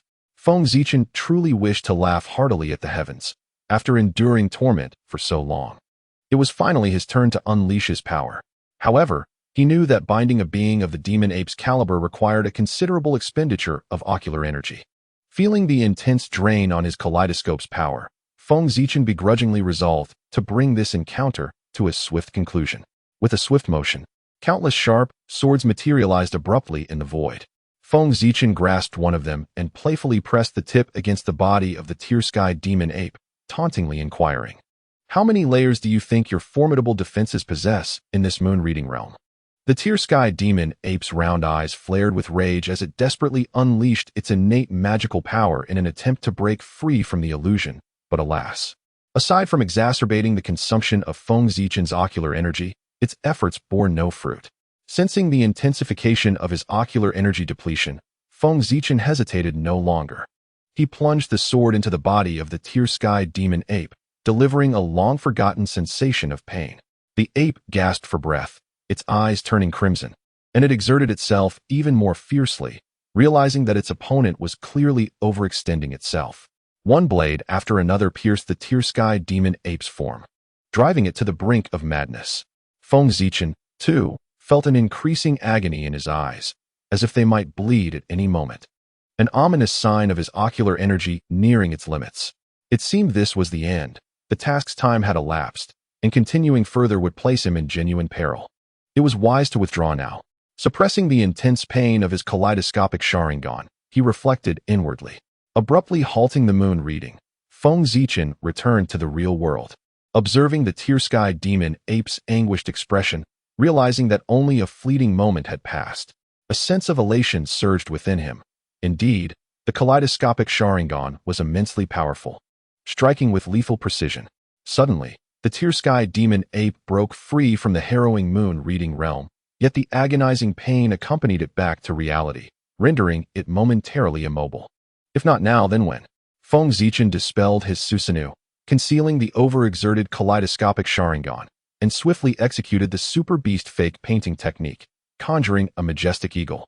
Mounting the eagle's back, he turned to glance at the tear-sky demon ape, offering a knowing smile and bidding farewell before soaring into the sky. Meanwhile, the tear-sky demon ape, engulfed in mental anguish, frantically battered the surrounding mountains and earth, creating vast fissures in the ground. Damn it! Why are these beasts so ferocious today? They are attacking us recklessly, a burly man exclaimed, sporting several bloody wounds. Nearby, a group of adventurers expressed their bewilderment. Something seems off about the fallen forest today. Those high-level beasts from the inner domain have inexplicably emerged, which is highly unusual. Furthermore, these formidable creatures are banded together, attacking humans on sight, almost as if they are organized in search of someone. It's utterly bizarre.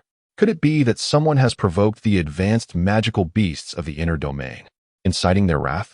Inside the tavern, a group of bloodthirsty adventurers spoke with trepidation about the recent upheaval caused by the beasts in the fallen forest.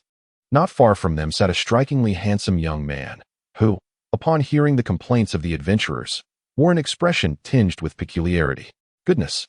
The rending sky demon ape is indeed ferocious and bloodthirsty, bearing grudges with fervor, to seek vengeance upon me. It has summoned countless high-level magical beasts for a sweeping retaliation against all humans in the fallen forest. I am fortunate to have escaped swiftly, otherwise, it surely would have discovered me. Indeed, the young man was Feng Zichen, who had just fled from the clutches of the rending sky demon ape. After his escape, he had decisively departed from the inner domain, soaring towards the outskirts of the fallen forest. After flying for half a day, he finally emerged from the forest and arrived at the nearby Maple Town, where he was recuperating when he witnessed numerous adventurers fleeing in disarray from the fallen forest, followed by their conversations. Undoubtedly, it was only the holy domain beasts from the core region of the fallen forest that could mobilize such a multitude of advanced magical beasts. Having recently offended the rending sky demon ape, it was clear that this chaos was its doing. In other words, these adventurers were suffering the consequences of his actions. Reflecting on this, Feng Zichen felt a touch of embarrassment. He cleared his throat and discreetly finished the fruit wine in his hand before slowly rising to depart. It was rather uncomfortable to remain and listen to their curses. Upon leaving the tavern, Feng Zichen strolled through the streets for a while before returning to the inn where he was staying. Lying on his bed, he let out a contented sigh, beginning to organize the information he had gathered over the past years in his mind. This continent is known as the Starry Continent, vast in expanse. Even a holy domain expert flying through the air would take several years to traverse from the eastern shores of the Eastern Sea to the western expanse of the Western Mountain Marsh, attesting to its immense size. The Starry Continent possesses its own cultivation system, which is not based on chakra, as in the world of Naruto, but rather on magic and combat energy. Furthermore, the history of this cultivation system far surpasses that of the Naruto world, spanning millions of years. Through the long passage of time, magic and combat energy have flourished on the Starry Continent, giving rise to countless formidable beings. Feng Zichen was no stranger to magic and combat energy, as these terms were frequently mentioned in novels from his previous life on Earth. He took the initiative to investigate and discovered that the magic and combat energy on the Starry Continent bore a striking resemblance to what was described in those novels.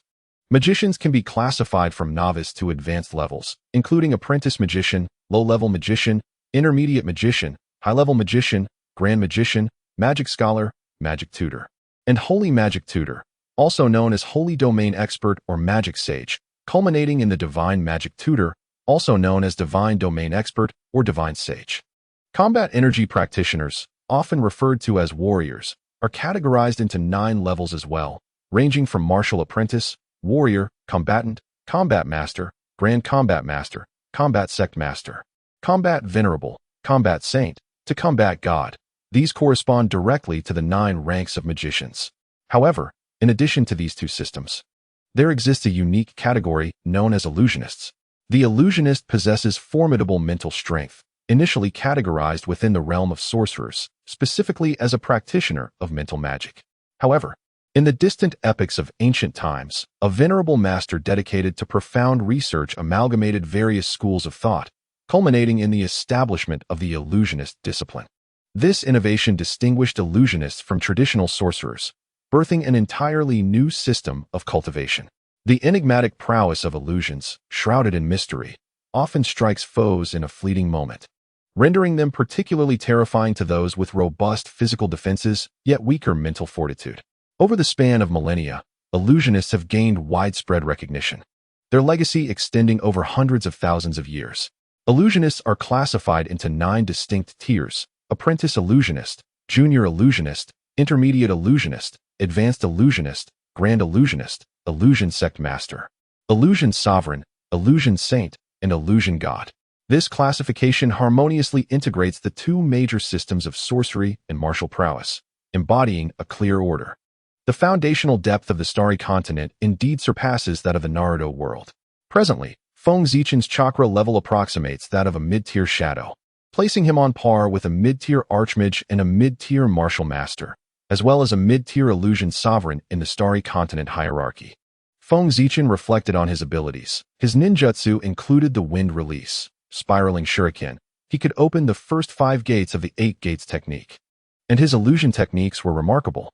Not to mention, he had mastered both ice release and the kaleidoscope Sharingan, 2 formidable bloodline limits. In terms of genuine combat prowess, he was indisputably invincible among equals, even rivaling mid-tier sacred domain experts without faltering. A confident smile graced Feng Zichen's face, for he understood that sacred domain warriors held esteemed positions, typically being the venerable elders of 100 to 180 years. Young individuals like himself were indeed rare across the continent. Yet, he remained humble, attributing his strength to the divine gift of the Naruto exchange system. Feng Zichen was acutely aware of the existence of sacred domain experts in this world. In his estimation, while their power may not surpass that of the Sage of 6 Paths from the Naruto universe, it was certainly comparable. Moreover, who could guarantee that the Starry Continent, flourishing for 1,000,000 years, did not harbor beings of extraordinary power beyond the sacred domain? Thus, he resolved to maintain a humble and serene heart, upholding the necessary reverence for the world to journey further.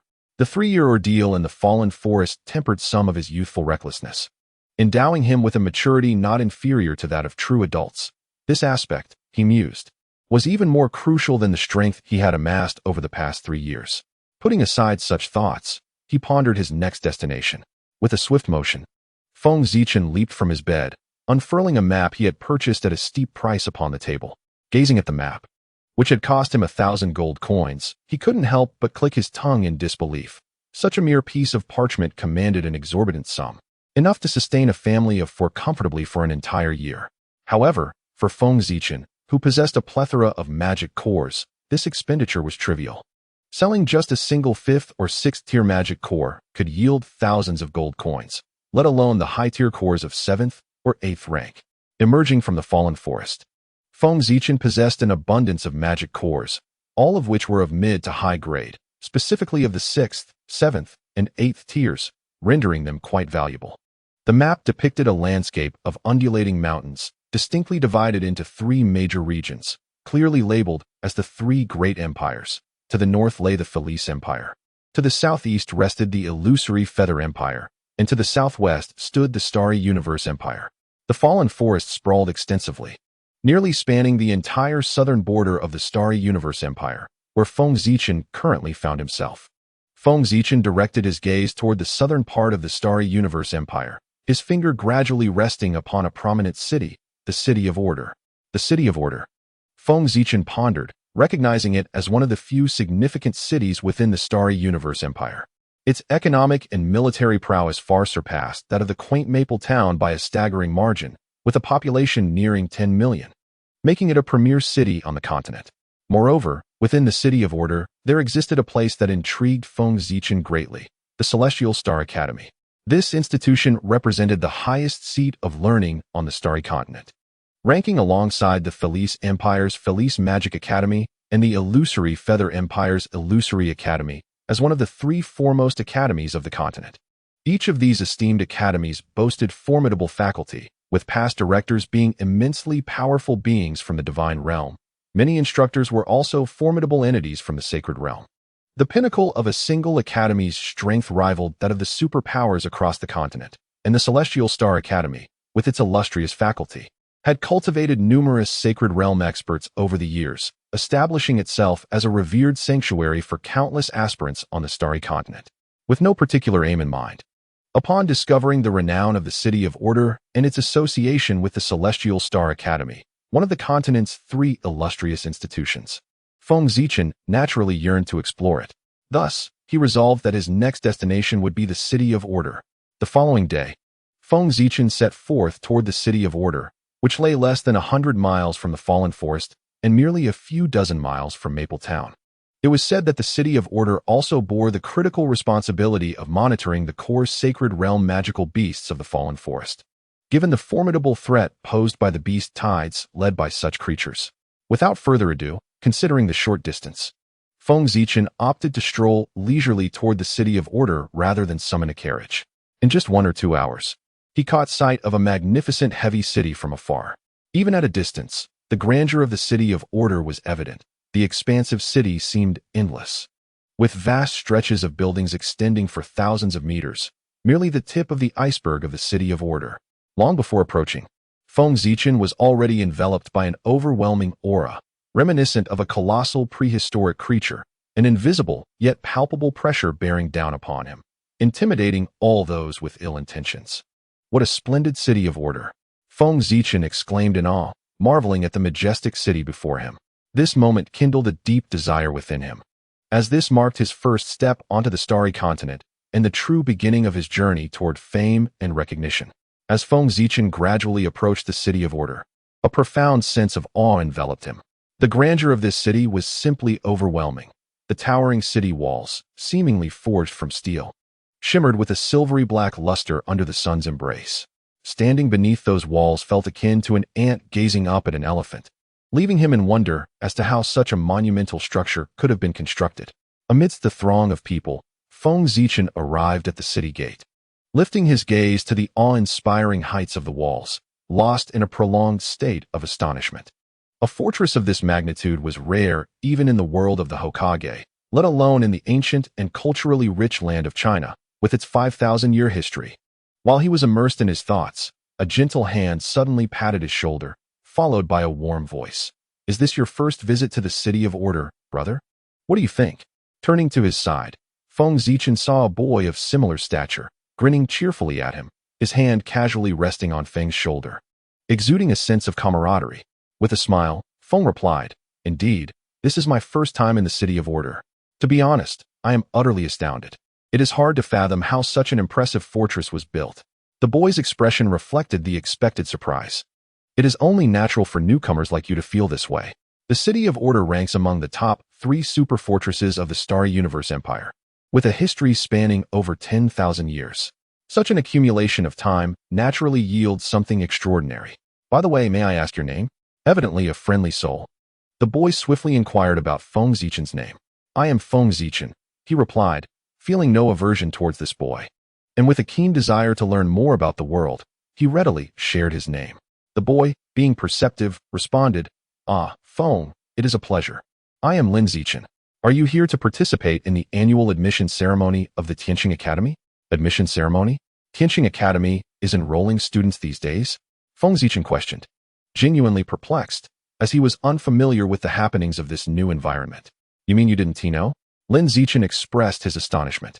He had been waiting for his sister, and, upon noticing Feng Zichen's astonished demeanor at the city gate, he discerned that Feng was a newcomer.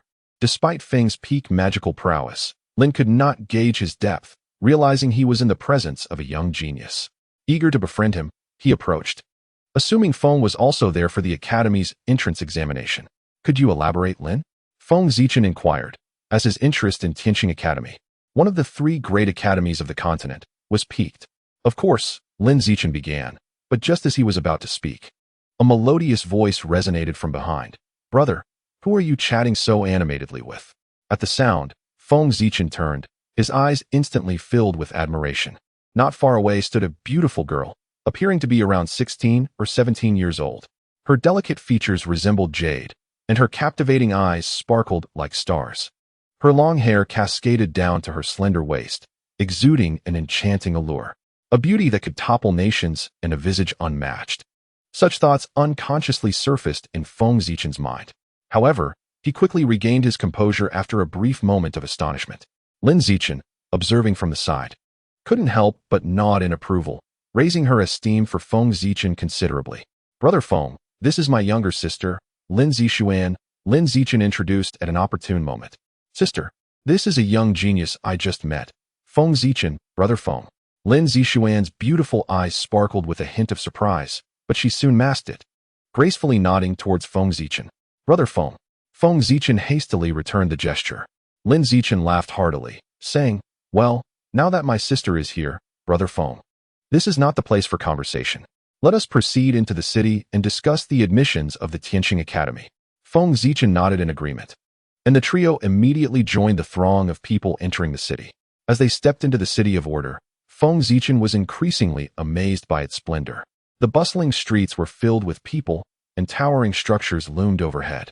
Various grand shops lined the streets, and Feng Zichen marveled, realizing it was indeed a vibrant metropolis, one of the top 3 cities in the Xingyu Empire. Before long, Lin Zichen, appearing quite familiar with the city of order, led Feng Zichen and Lin Zixuan into a prestigious restaurant. After settling on the 2nd floor, a keen-eyed waiter promptly approached them. What would you like to order, esteemed guests? Lin Zichen, clearly a regular, replied directly, a true dragon feast, along with 2 bottles of your finest 100 flowers wine. That will suffice. True dragon feast? Feng Zichen exclaimed in surprise. Is such a banquet truly available? Lin Zixuan, noticing his astonishment, smiled and explained, Brother Feng. The true dragon feast is actually the highest tier of banquet offered at this Mingwei restaurant.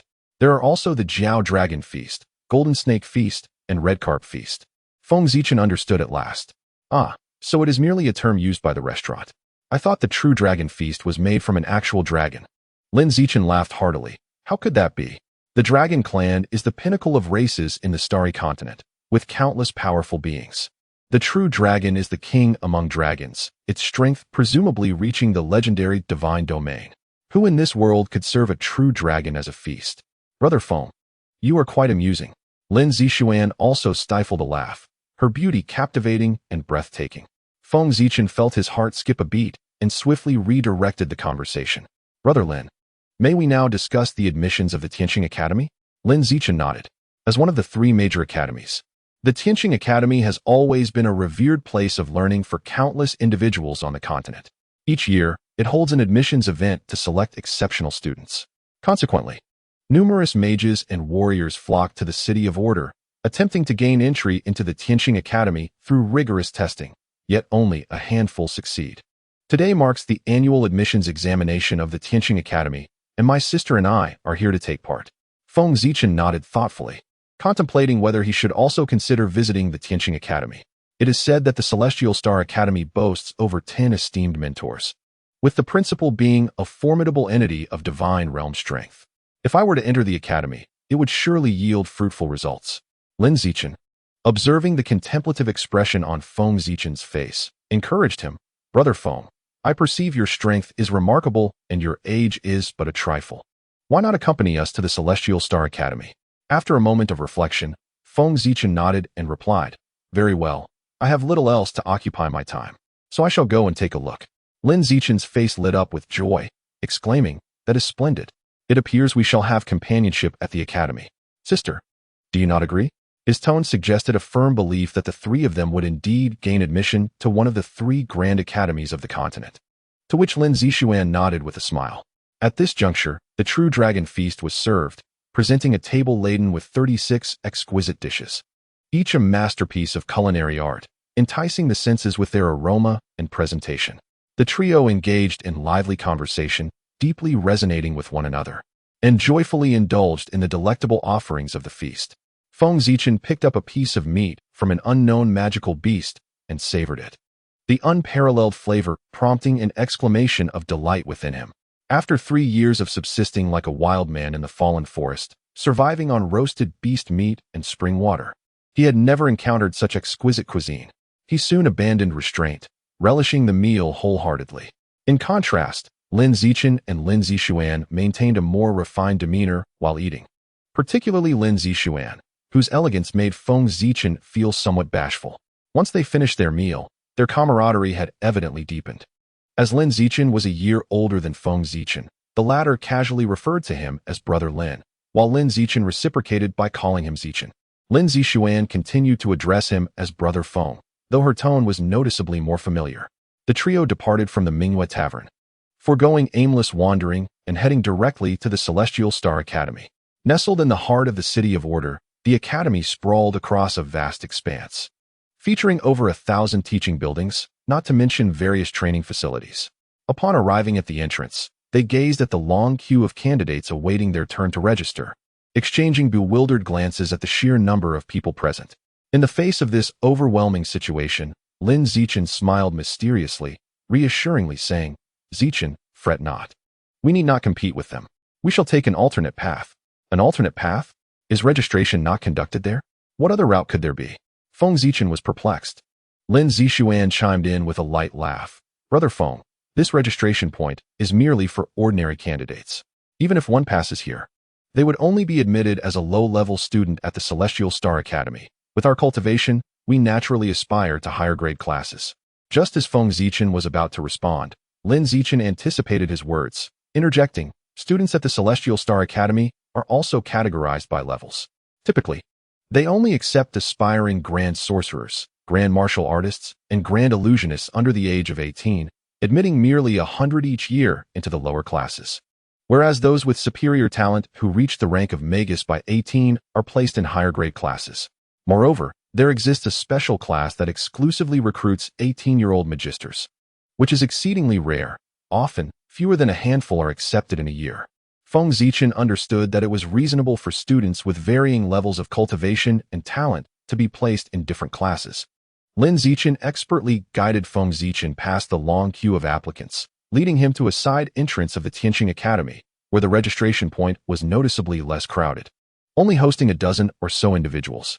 As Feng Zichen glanced around, he noted that aside from a long-bearded elder seated with his eyes closed, there were no other instructors present. A notice board nearby indicated that the formal assessment would commence at 3 in the afternoon, and the few early arrivals waited in silence. Lin Zichen took Feng Zichen and his sister to rest under a large tree, suggesting that they wait for the assessment to begin. Lin Zichen shrugged, indicating that they should simply wait. Feng Zichen had no objections, but out of boredom, he found himself gazing at the 4 characters Tianqing Academy engraved on the city wall. Suddenly, his expression shifted dramatically. The characters seemed imbued with a life of their own, and as he stared longer, a terrifying and formidable pressure descended upon him, as if Mount Tai were crashing down. The original inscription of Tianqing Academy appeared to vanish, replaced by a multitude of sharp sword energies rushing towards him, fierce and unparalleled. Is this an illusion? No, it's a mental force. How powerful! Feng Zichen's heart raced, and he swiftly activated his Sharingan. This mental force is too overwhelming. Kaleidoscope Sharingan. Activate. In an instant, the 3 dark tomo within his blood-red pupils began to spin rapidly, intertwining to form a shuriken shape, representing the Kaleidoscope Sharingan. Undoubtedly, this was Feng Zichen's most formidable trump card. As he harnessed the power of his eyes, clarity washed over him. The eerie blood-red pupils turned, and with a single glance, the countless piercing sword energies shattered like glass, dissipating into nothingness. Feng Zichen exhaled in relief, concealing his Kaleidoscope Sharingan, feeling a sense of dread. Had it not been for the Kaleidoscope Sharingan, he would have been left in a pitiful state against such a terrifying mental pressure. Lin Zixuan, sensing a hint of unease from Feng Zichen, inquired with concern, "Brother Feng, are you all right?" Lin Zichen also turned to look at Feng Zichen, noting his slightly labored breathing, and hurriedly added, I forgot to mention earlier, while you can glance at the 4 characters on the city wall, you must not stare at them for long. It is said that they were carved by the headmaster himself, containing his terrifying sword intent. Prolonged gazing can easily erode one's will, making it extremely perilous. The headmaster carved them himself? No wonder the mental force is so strong. Feng Zichen realized, for the headmaster was a formidable figure, a godly expert whose reputation resonated across the continent. Such power was indeed unsurprising. Not far away, the long-bearded elder, who had been reclining, awoke at some point and was now intently observing Feng Zichen, his eyes brimming with astonishment. This young lad managed to withstand the headmaster's sword intent pressure and even counter it. Could it be due to those peculiar eyes? The long-bearded elder, concealing his true abilities, quickly discerned that Feng Zichen's unusual eyes possessed an extraordinarily strong bloodline power, likely placing him among the ranks of holy bloodlines. Indeed, chaos is imminent on the mainland, heralding the emergence of prodigies. In recent years, the continent has witnessed a plethora of geniuses and extraordinary talents. There are those who, at the tender age of 16, have grasped the essence of martial arts. Others possess innate magical abilities across 5 elements. Now, a remarkable individual has arisen, endowed with an unprecedented ocular sacred bloodline.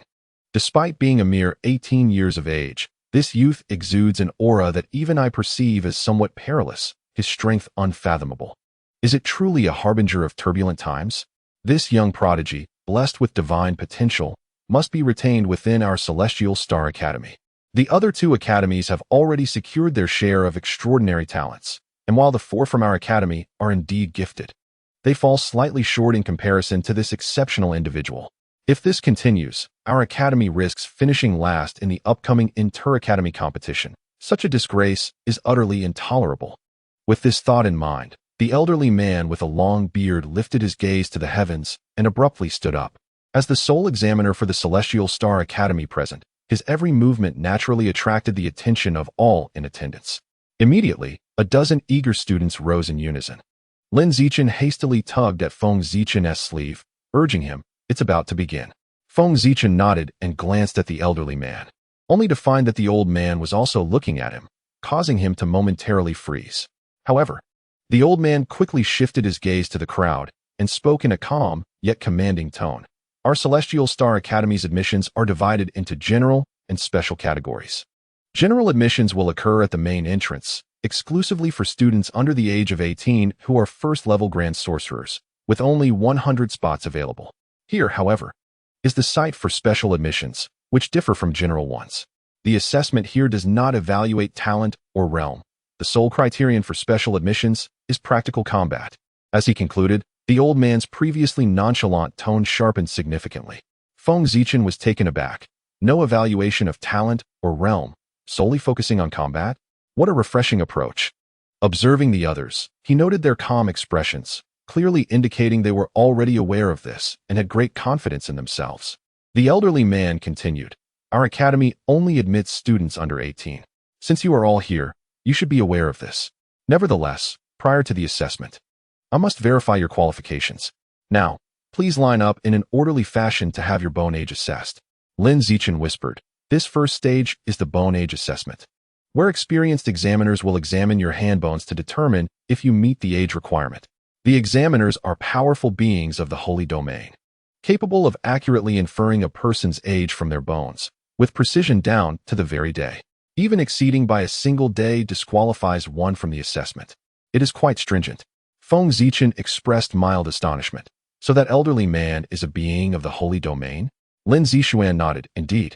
He is a being of the holy domain, and not just any ordinary one. He has likely reached the later stages of the holy domain, which is why he serves as the sole examiner for special admissions." Feng Zichen marveled at the Celestial Star Academy's formidable faculty. Even a single examiner was a being of the holy domain. The gathered applicants, including Feng Zichen and his companions, obediently formed a line to have their bone ages assessed.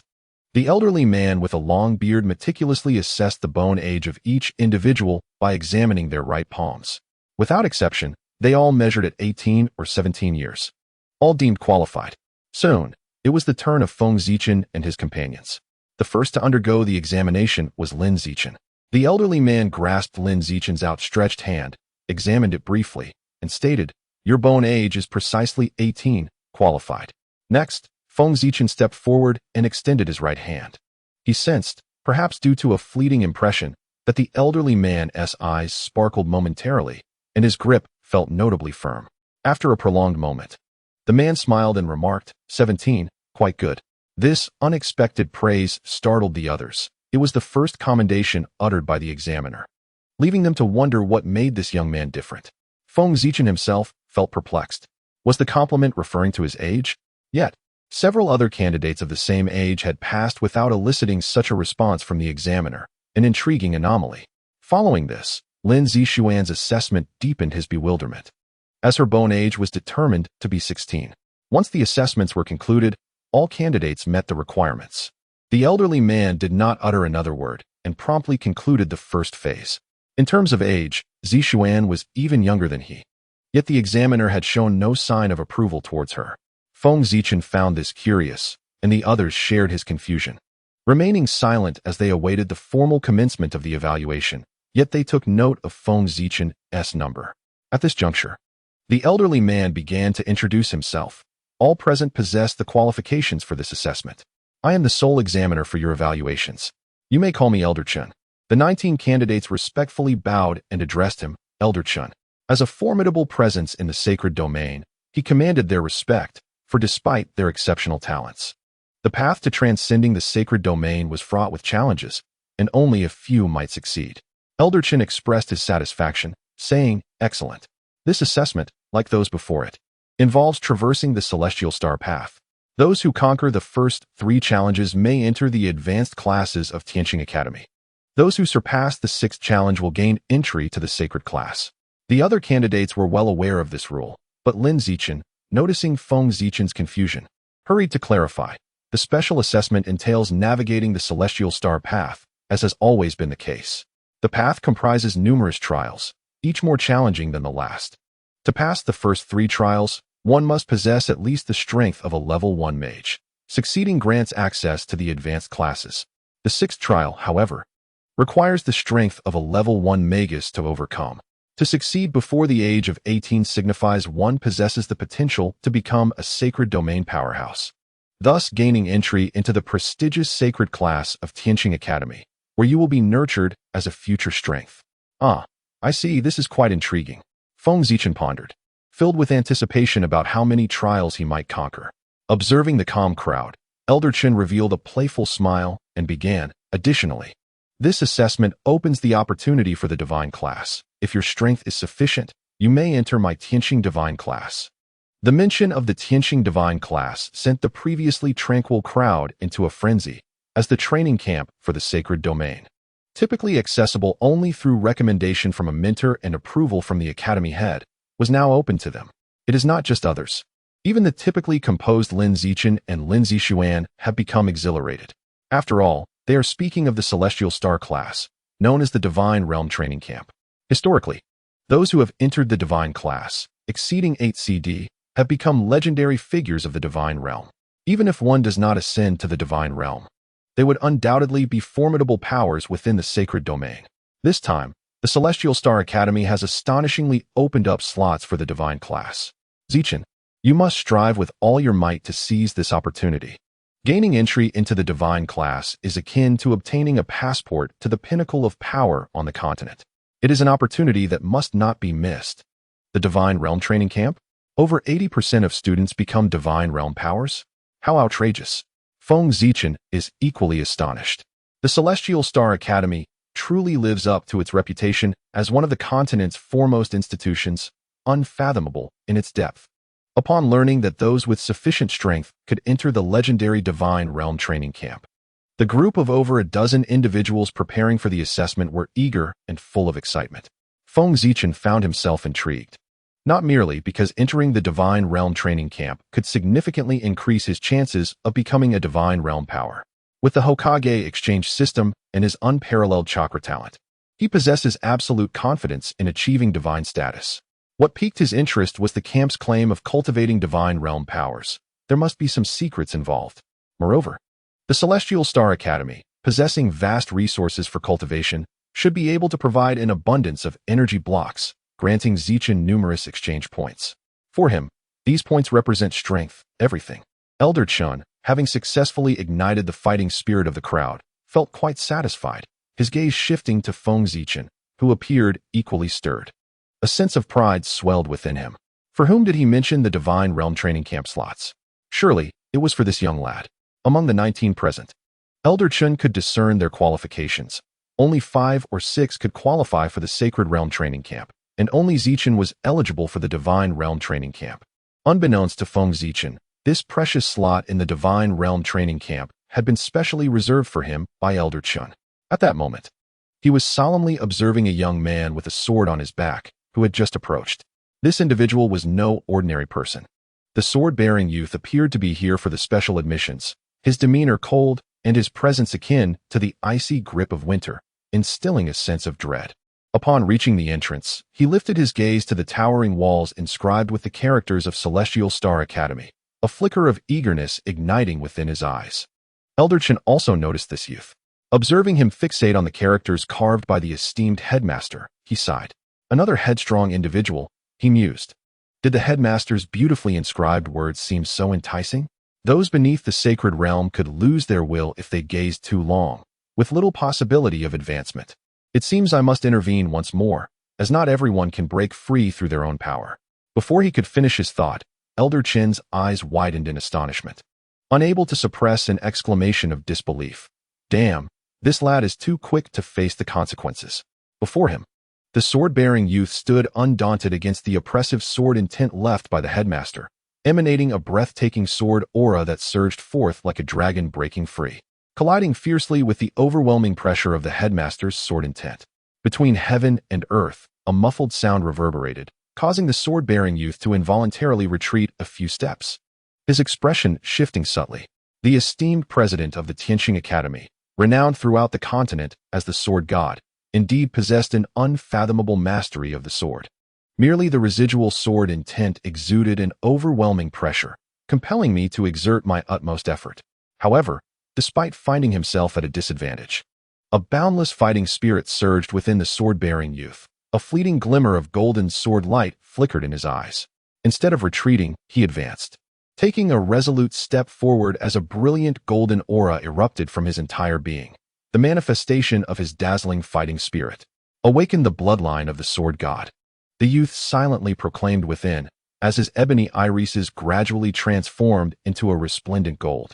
A surge of even more potent sword intent ascended skyward, colliding once again with the oppressive sword pressure. The outcome of this encounter was markedly different, bolstered by the sword god's bloodline. The youth's sword intent had evidently reached an elevated tier, unmatched in sharpness. It cleaved through the oppressive sword pressure with ferocity, shattering it into two halves, utterly dismantling its force. Observing this spectacle, Feng Zichen narrowed his eyes, recognizing the exceptional prowess displayed. The golden pupils and resplendent fighting spirit. Was this the so-called bloodline power of this continent? It bore a striking resemblance to the bloodline limits from the world of Naruto. In contrast to Feng Zichen's limited perspective, Old Chun was far more insightful. Upon witnessing the brilliant golden fighting spirit, he felt a flicker of recognition. When the sword-bearing youth's eyes transformed into gold, Old Chun finally discerned the true nature of this bloodline power. Could it be the pinnacle of the saint-grade bloodline? The sword god's bloodline? Does this imply that the youth belongs to that ancient lineage? Old Chin's heart raced in astonishment. Even the reclusive clan, hidden for millennia, had surfaced. Was this a portent? The sword-bearing youth retracted his dazzling fighting spirit and concealed his golden pupils. After a brief respite, he approached Old Chun directly, stating plainly, "I wish to enter the Divine Realm training camp." Before Old Chun could respond, discontent arose from the crowd. "What do you mean? We are about to begin the assessment, and you leisurely arrive, demanding entry into the Divine Realm training camp? How arrogant!" A blue-haired youth standing not far from Feng Zichen shouted, clearly displeased with the sword-bearing youth's tone. The sword-bearing youth turned, casting a cold glance at the blue-haired boy. In an instant, his sword intent was released, coalescing into a force that pressed down upon the blue-haired youth. Struck as if by lightning, the boy staggered, nearly falling to the ground. His gaze filled with shock as he beheld the sword-bearing youth. At the same age, he was so formidable. If a confrontation ensued, would he, a mere mage, be obliterated? Realizing this, the blue-haired youth dared not utter another word, lowering his head in submission. The sword-bearing youth shifted his attention back to Old Chun, speaking once more. Though now with a markedly different tone, the assessment has yet to commence. I wish to join. Old Chun stroked his long beard and replied, Indeed, it has not begun. Your timing is impeccable. The youth nodded in acknowledgement, remaining silent as he stood to the side. Clearing his throat, Old Chun announced, All 20 of you wishing to participate in the Tianqing Road assessment, follow me. With that, he turned and entered through the grand doors. The youth with the sword on his back was the first to advance, followed closely by Feng Zichen and the others. Elder Chun led the way, navigating through a series of twists and turns before finally halting before a grand entrance forged entirely of bronze. He spoke, This is the entrance to the Tianqing Road. In a moment, you will step through this portal to commence your assessment. After finishing his words, Elder Chun clapped his hands, and the heavy bronze doors creaked open slowly. It is worth mentioning that to gain entry into the Divine Realm training camp, you must at least conquer the 9th challenge. Otherwise, you shall have no hope whatsoever. Furthermore, during the assessment, the use of potions or similar aids is strictly prohibited. You must rely solely on your own strength. The Tianqing Road will be under constant surveillance, with the higher-ups of Tianqing Academy observing your every move, so do not deceive yourselves. Should any misconduct be detected, Tianqing Academy will no longer welcome you, Elder Chun added. Feng Zichen and the others listened attentively to Elder Chun's exposition on the assessment rules. After a moment, Elder Chun paused, gazing skyward, and announced, The assessment begins. You may enter. The sword-bearing youth, undaunted, strode boldly through the bronze doors into the Tianqing Road, with Feng Zichen beckoning Lin Zichen and Lin Zixuan to follow closely behind. The remaining participants surged into the Tianqing Road, embarking on their journey. Elder Chun observed the candidates as they commenced the assessment, a smile gracing his lips. The quality of the candidates this time was indeed impressive. In his estimation, everyone could surpass the 3rd challenge and advance to the higher classes at Tianqing Academy, with perhaps 5 or 6 qualifying for the Divine Realm training camp. However, what excited him the most were Feng Zichen and the sword-bearing youth, both possessing the potential to enter the elite training grounds. Beyond the entrance lay a passageway entirely crafted from bronze, extending into the depths, its end shrouded in mystery. The sword-bearing youth led the way, striding ahead. Feng Zichen, observing the silent figure before him, felt an urge to inquire about his name or other matters, yet sensed that this was not the appropriate moment for conversation, and thus refrained. Before long, they arrived at the first challenge of the Tianqing Road, a colossal arena, approximately 100 meters in length and width, with a passageway opposite it, presumably leading to the 2nd challenge. As Feng Zichen and the others approached the arena, a beam of light suddenly illuminated the space, dispersing to reveal a shimmering figure atop the platform. This was a magical projection of a formidable sage, possessing the strength of a grand sorcerer. Only by defeating it could one proceed to the 2nd challenge. From somewhere above, Elder Chun's voice echoed, resonating in the ears of Feng Zichen and his companions. A magical projection? Is it akin to my shadow clone technique? Feng Zichen mused with interest as he gazed at the figure on the arena. The sword-bearing youth was the first to step onto the platform.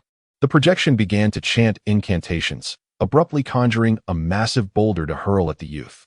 Unfazed, he swiftly drew the divine sword from his back, its brilliance flashing as he cleaved the boulder in two.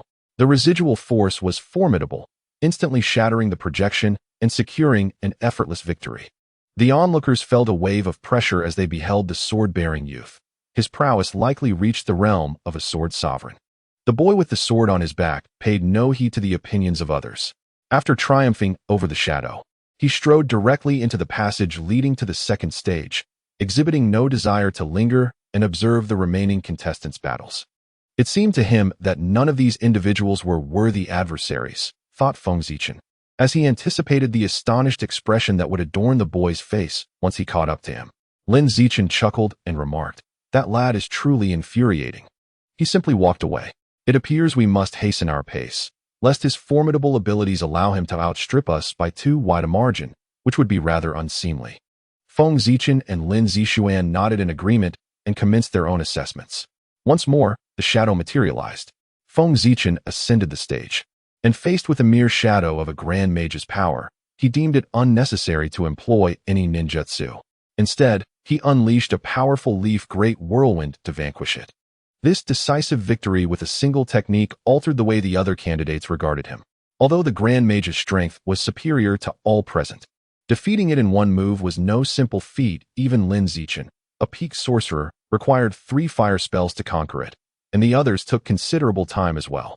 Remarkably, Lin Zixuan, a mere 16-year-old girl, also possessed sorceress prowess and displayed impressive combat capabilities, overcoming the first challenge in just a few moves, leaving the onlookers in awe. Having passed the first stage, Feng Zichen and his companions proceeded to the second, where the sword-bearing boy had already gained a significant lead. They wondered if he had already conquered the second challenge. Navigating through the deep passage forged of bronze, they arrived at the arena for the second round, which was a colossal platform, akin to the first. The boy with the sword is not here. It seems this challenge has presented him no obstacles. Feng Zichen remarked upon observing the empty arena. In truth, he too could have advanced more swiftly, but he had chosen not to leave Lin Zichen and the others behind. Lin Zichen gritted his teeth upon hearing this. That fellow is indeed quite capable. He moves so swiftly. The remaining 16 contestants gradually arrived at the second stage, where once again, a beam of white light illuminated the arena, manifesting a doppelganger of battle energy before them. As in the first round, this was a doppelganger of a domain lord's battle energy, but its strength had reached the pinnacle of a grand warrior. Defeating it would allow them to proceed to the third stage, as Elder Chen's voice echoed once more. The pinnacle of a grand warrior? That equates to the strength of a grand mage at its peak. It appears this round is considerably more challenging than the first. The crowd was taken aback, realizing that the second stage already presented the strength of a grand mage at its zenith. What might the third stage entail? Could it possibly demand sorcerer's prowess? And what of the sixth stage? Or even the ninth stage, which is essential for entry into the divine training camp? At this moment, these talented youths began to grasp the formidable difficulty of accessing the divine training camp. Feng Zichen observed the doppelganger of battle energy and noted Lin Zichen's disgruntled expression, prompting him to smile. Brother Lin, catching up to that boy with the sword is not beyond your reach. You merely wish to conceal your true capabilities for a while longer. Lin Zichen looked at Feng Zichen in astonishment. Brother, you noticed that long ago? As the young master of the Lin family, one of the 3 great superclans within the Star Universe Empire, Lin Zichen naturally possesses hidden strength, though he had never revealed it until now. To his surprise, his newly acquainted brother Feng had already been aware of it. Lin Zixuan, who had been quietly observing, turned her gaze towards Feng Zichen, her beautiful eyes sparkling like a dream. Feng Zichen smiled and nodded, sensing the situation. Since Brother Lin wished to catch up with that person swiftly, why not tackle the challenges at the fastest pace possible? This would certainly save us some time. It seems that Brother Feng is also quite the enigma, Lin Zixuan suddenly remarked, her eyes filled with mirth. Feng Zichen chuckled awkwardly, while Lin Zichen pondered for a moment before agreeing with Feng Zichen's suggestion. All right, then, I shall not hold back. Let us proceed with utmost speed. With that, Lin Zichen was the first to ascend the arena. As he moved, his black hair instantaneously transformed to a brilliant blue, and his aura underwent a remarkable shift. Previously exuding warmth as a fire mage, he now emanated an icy chill, which bizarrely intertwined with a hint of searing heat. The doppelganger, sensing an opponent, charged rapidly towards Lin Zichen, its fists brimming with swirling energy, aiming to strike him. Lin Zichen remained calm, gently stroking the ring on his left hand, from which a slender blue staff materialized. Grasping the staff, he struck the ground, unleashing a ring of ethereal blue flames that swiftly expanded from his center, repelling the doppelganger. The flames, upon contact, instantly froze the doppelganger in place on the arena. The temperature of these flames was astonishingly low, capable of freezing a person solid, indicating an exceptionally unique type of fire. Is this a manifestation of bloodline power? It truly wields formidable might, exhibiting extraordinary qualities, Feng Zichen mused inwardly. Having immobilized the doppelganger, Lin Zichen conjured a sword of ethereal blue flames, which shot forth like lightning, piercing the doppelganger and causing it to dissipate immediately. Lin Zichen stowed the blue staff and descended the arena, the entire confrontation lasting less than 10 seconds, during which he had effortlessly vanquished the doppelganger. A manifestation of peak Grand Mage power, this display of strength left the other youths present astounded, instilling within them a palpable sense of pressure. Approaching Feng Zichen and Lin Zixuan, Lin Zichen smiled and said, "Well, was that fast enough?" Feng Zichen gave a thumbs up, affirming that such strength undoubtedly qualified him for the Holy Domain training camp. Next to take the stage was Lin Zixuan. The seemingly gentle and demure girl unleashed her full potential, her dark hair transforming into a cascading shade of violet, while the flames she commanded morphed into a more advanced dark purple hue. The intense heat radiating from her was palpable, even to Feng Zichen below. Drawing her staff from the spatial ring on her right hand, Lin Zixuan unleashed a 7th-level magic firestorm, incinerating the doppelganger into nothingness and securing her victory in this battle. Once again, the crowd was left in shock. This young beauty was merely 16 years old yet possessed such formidable power, leaving those of 17 or 18 years, who were also mages, feeling utterly dwarfed. The young beauty swiftly descended from the arena, a hint of delight gracing her exquisite face as she looked at Lin Zichen and the others, seemingly communicating, "See, I am quite formidable as well." Naturally, Lin Zichen and Feng Zichen were generous with their compliments, which left Lin Zixuan feeling somewhat bashful.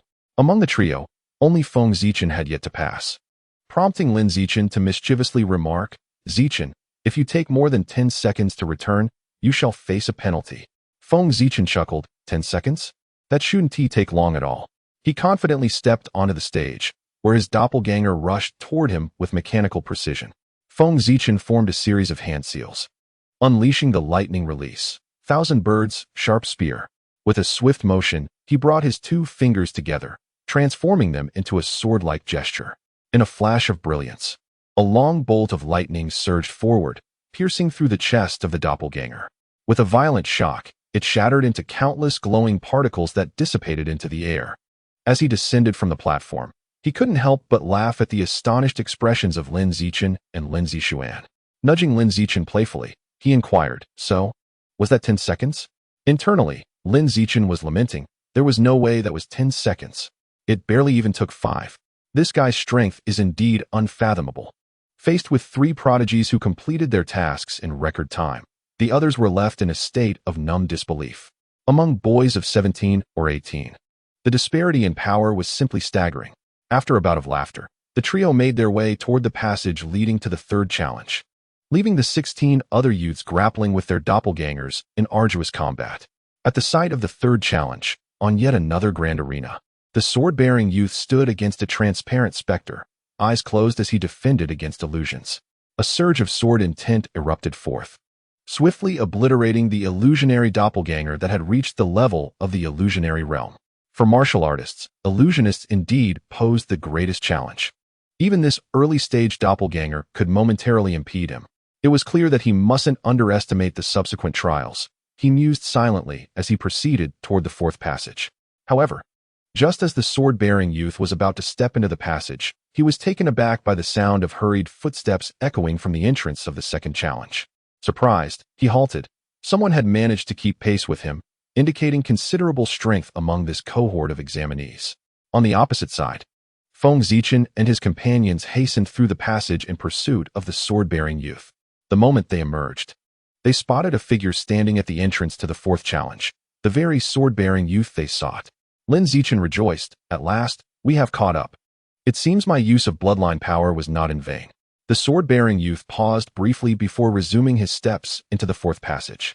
"You arrived quite swiftly, but first, you must overcome the obstacles posed by the illusionary doppelganger in the 3rd challenge. If you can truly catch up to me in the 4th challenge, then you will indeed be impressive," he thought to himself as he continued onward, acknowledging that the 3rd challenge held its own challenges. Lin Zichen observed that the sword-wielding youth merely cast a fleeting glance at the 3 of them before advancing to the 4th stage. Clenching his teeth, he declared, "Let us rush through this stage at the utmost speed and demonstrate our prowess to that cold individual." Lin Zixuan nodded in agreement, while Feng Zichen felt a surge of competitive spirit awaken from its slumber within him. He stepped forward and proclaimed, "Allow me to take the lead this time." Acknowledging that Feng's strength indeed surpassed his own, Lin Zichen acquiesced. "All right, Zichen, you shall go first. Ensure you pass through swiftly and leave that boy astonished in the 4th stage." Lin Zixuan encouraged, her large eyes brimming with anticipation. "Rest assured," Feng Zichen replied with a smile, hastily making his way to the arena. In an instant, his dark pupils transformed into a vivid crimson hue, revealing the three black tomo of the Sharingan, an eye technique renowned for its formidable resistance to genjutsu. With the Sharingan activated, he was determined to conclude the battle swiftly. As the genjutsu clone initiated its attack, it descended upon Feng Zichen without warning, attempting to ensnare him in an illusory realm. However, with the Sharingan now in effect, Feng Zichen was resolute in his desire to end the confrontation quickly. The ocular power of the Sharingan dismantled the genjutsu assault effortlessly, and in the blink of an eye, he vanished from his original position, reappearing directly before the genjutsu clone.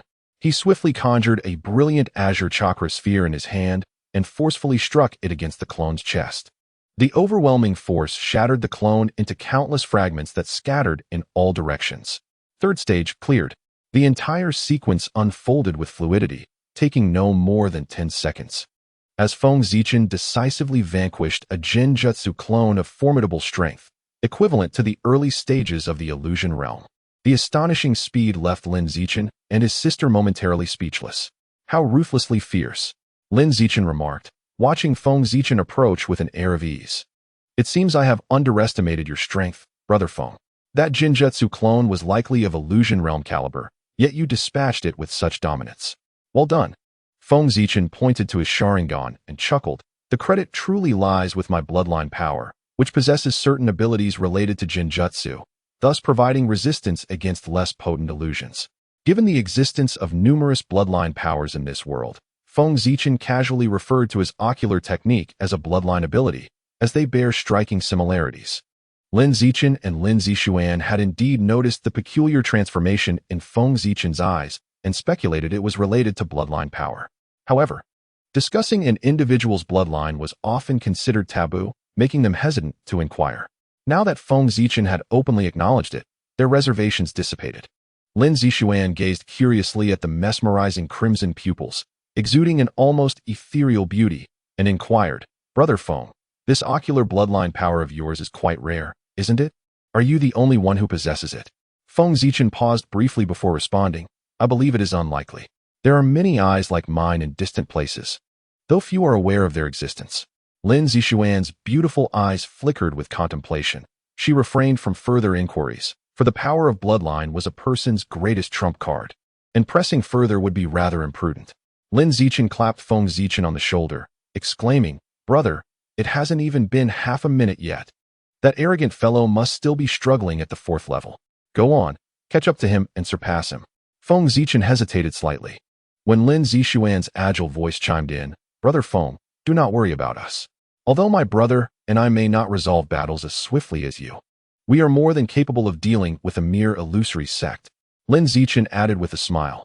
After all, our goal is the Sacred Realm training camp. This 3rd level will not deter us. Feng Zichen nodded, a hint of confidence blossoming on his face. Rest assured, I shall surpass him for you. With that, he dashed swiftly into the passageway. Lin Zichen and Lin Zixuan watched as Feng Zichen's silhouette faded from view.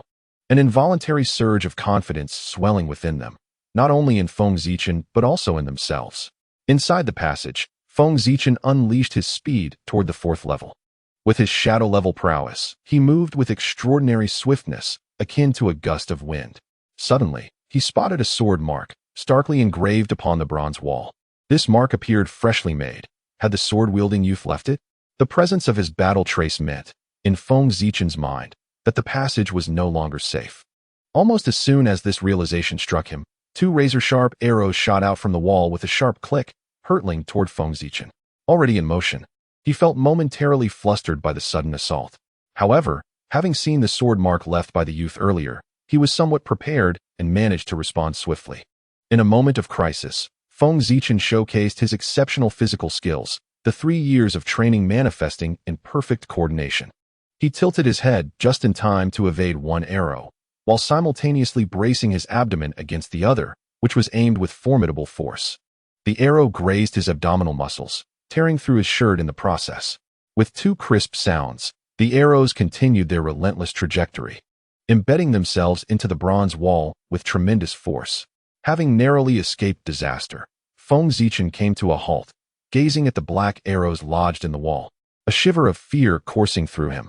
The power behind those arrows was beyond what an ordinary bow could unleash. Even a magic tutor would find themselves in dire straits under such circumstances. Feng Zichen fixed his gaze on the long passage ahead, where a glimmer of light beckoned, likely the exit. Yet, what usually could be traversed in under a minute now appeared fraught with traps and dangers. Remembering his promise to Lin Zichen and Lin Zixuan to catch up with and surpass the sword-wielding youth, how could he possibly halt here? With a swift motion, he positioned his hands across his chest and began to weave the hand seals. Shadow Clone Jutsu. After several muffled thuds, 10 clones of Feng Zichen materialized in the dimly lit corridor. Observing the depths of the passageway, they each commenced their charge, embarking on a perilous quest to clear the path ahead. The 10 shadow clones surged forward towards the exit, while Feng Zichen himself remained stationary, intently monitoring every movement within the corridor. After advancing 100 meters, the clones encountered a series of traps. Mechanisms revealed themselves along the walls, unleashing torrents of searing flames. 2 of the clones, caught unawares, were engulfed and dissipated with a resounding pop, while the remaining 8 nimbly evaded the fiery onslaught. Continuing onward, the ground suddenly caved in, exposing a line of iron spears beneath. Though the sharp points had been removed, falling into them would still spell disaster. 3 more clones met their end, leaving just 5 that were now within 300 meters of the exit. Feng Zichen stood back, issuing commands for the remaining clones to forge ahead. As they approached within 100 meters of the exit, the shadow clones faced their gravest loss. Just as they were about to reach safety, an invisible wave swept through the air. The 5 clones' expressions shifted in alarm, and with a series of pops, they disintegrated into smoke, resulting in total annihilation. Feng Zichen closed his eyes, absorbing the information and sensations transmitted from the dissipated clones. Murmuring to himself, illusions emerged at the end. These 10 shadow clones were merely expendable scouts, possessing little chakra, and thus were easily dispelled upon encountering danger. However, their sacrifice had paved a path to safety for Feng Zichen. Abruptly, he opened his eyes and dashed towards the exit of the corridor. Utilizing the prior experiences gained from the shadow clones' reconnaissance, he deftly evaded the flames before they could manifest and navigated the traps with relative ease. As he sprinted, avoiding numerous hazards, Feng Zichen reached the final stretch of 100 meters. An invisible illusion swept through again, yet he remained unfazed. His formidable mental fortitude safeguarding his spirit as he withstood the onslaught. With one decisive step, he exited the passageway, exhaling a sigh of relief. These traps posed little threat to him, albeit they were rather vexatious in their abundance. Had Lin Zichen and his sister been in his place, they might have met a tragic fate here. The previous corridors had posed little danger, but the sudden emergence of numerous traps would have overwhelmed them, especially as mages with frail bodies. In the face of unforeseen events, they would hardly have had time to cast spells, and even with some defensive measures, they would likely find themselves in a dire predicament. However, I have already left a mark, Feng Zichen thought to himself, confident that the observant Lin Zixuan would notice it. Coming back to his senses, he quickly surveyed his surroundings and felt a wave of relief upon spotting a sword-bearing youth standing on a platform not far away. Fortunately, he had not yet passed through this 4th trial. On the platform, the youth was poised against a figure clad in black, donning a bronze mask. As they prepared to clash, just then, Feng Zichen burst forth from the corridor. The youth's expression shifted dramatically, having just barely escaped that treacherous passage.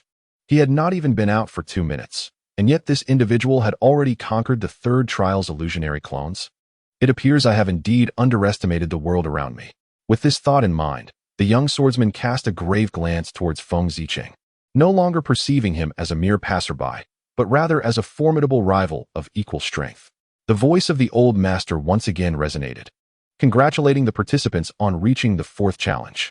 This stage would not entail merely facing clones. Instead, they would contend with students cultivated by the Celestial Star Academy, whose prowess had reached the mid-level of mage warriors. To succeed, they must either vanquish these opponents or compel them to concede defeat. The hope was that they would venture even further. It was clear that the complexity of this 4th challenge had escalated significantly.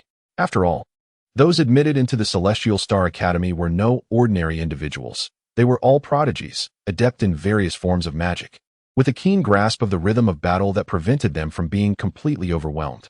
In summary, the difficulty level had visibly increased for the 4th challenge. Feng Ziqing observed with keen interest as the young swordsman engaged in combat against a cloaked student atop the arena.